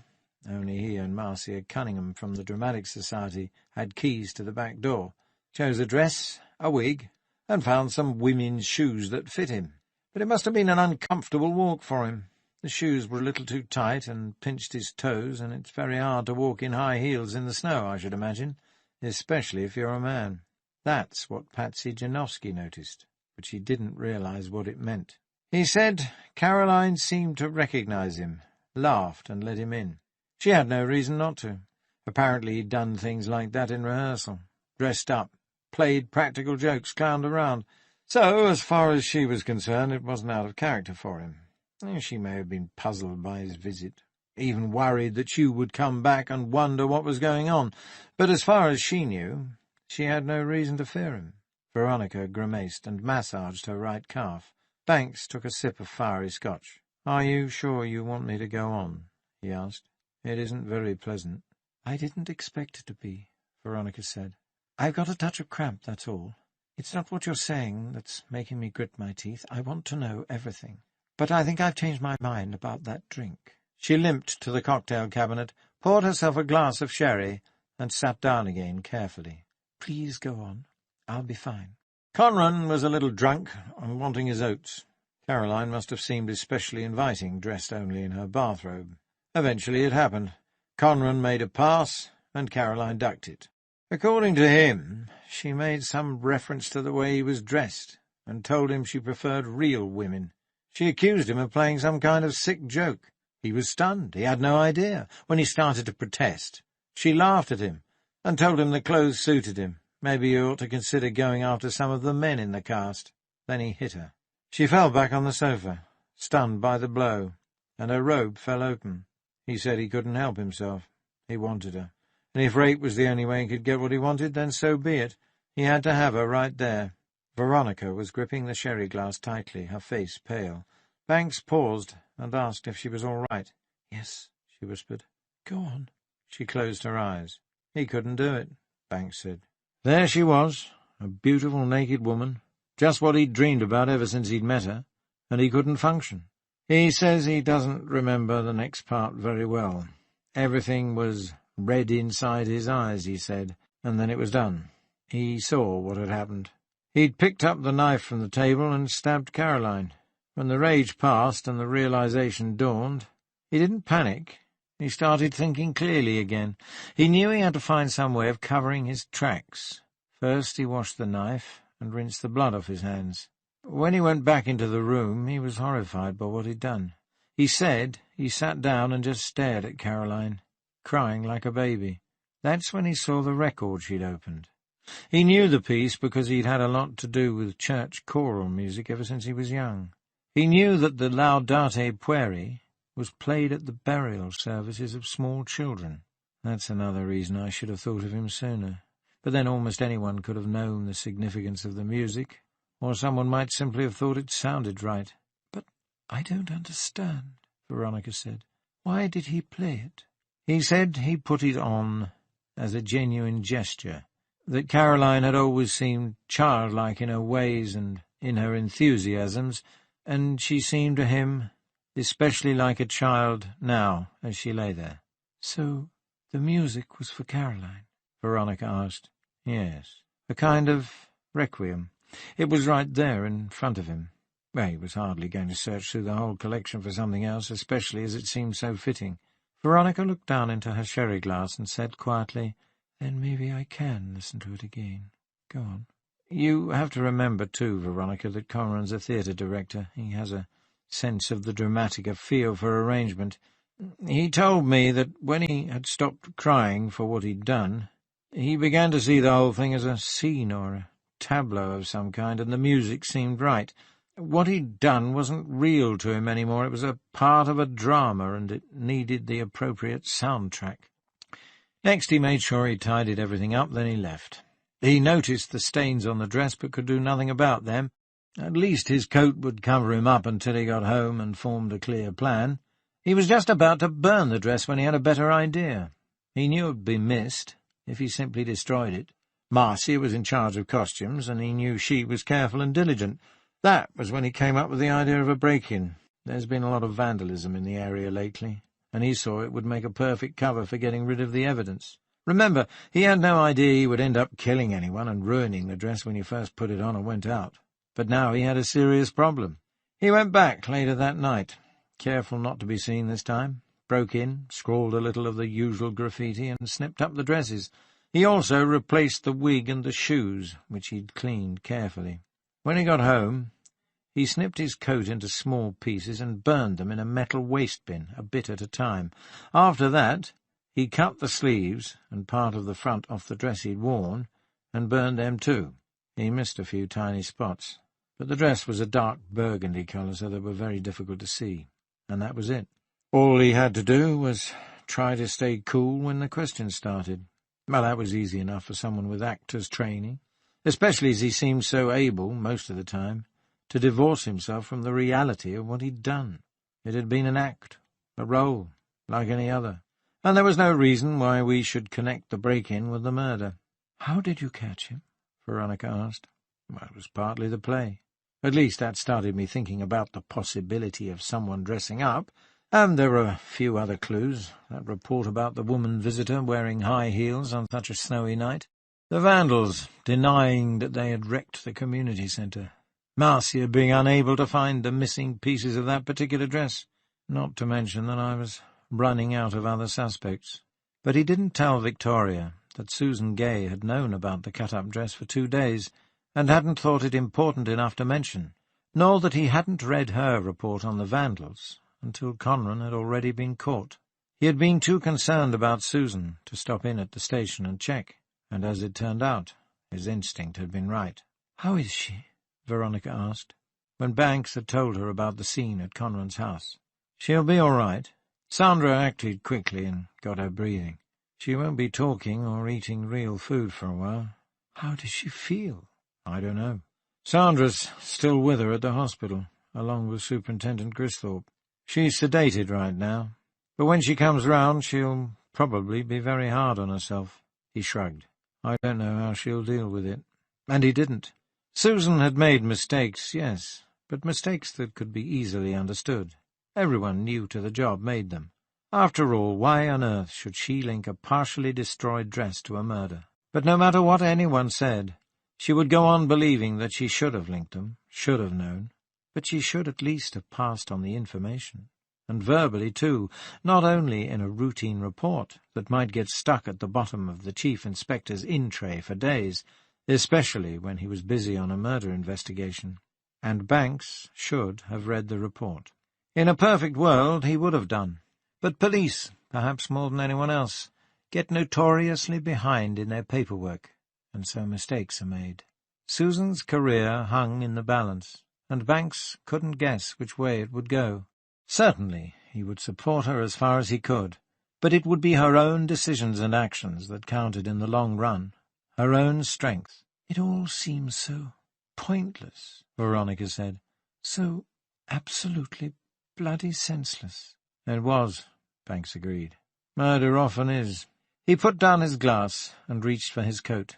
"I'm glad you told me," she said. "I mean, I'm glad you came right away, like you said you would." "What are you going to do now?" "I'll go back to bed. Don't worry about me. I probably won't be able to sleep, but your job's over. You don't have to take care of me." "I mean in the future. Have you any plans?" Veronica uncurled her legs and got to her feet, rubbing her calves to restore the circulation. "I don't know," she said. "Maybe a holiday. Or maybe I'll just struggle on with work and life. I'll manage," she said, attempting a smile. "I'm a survivor."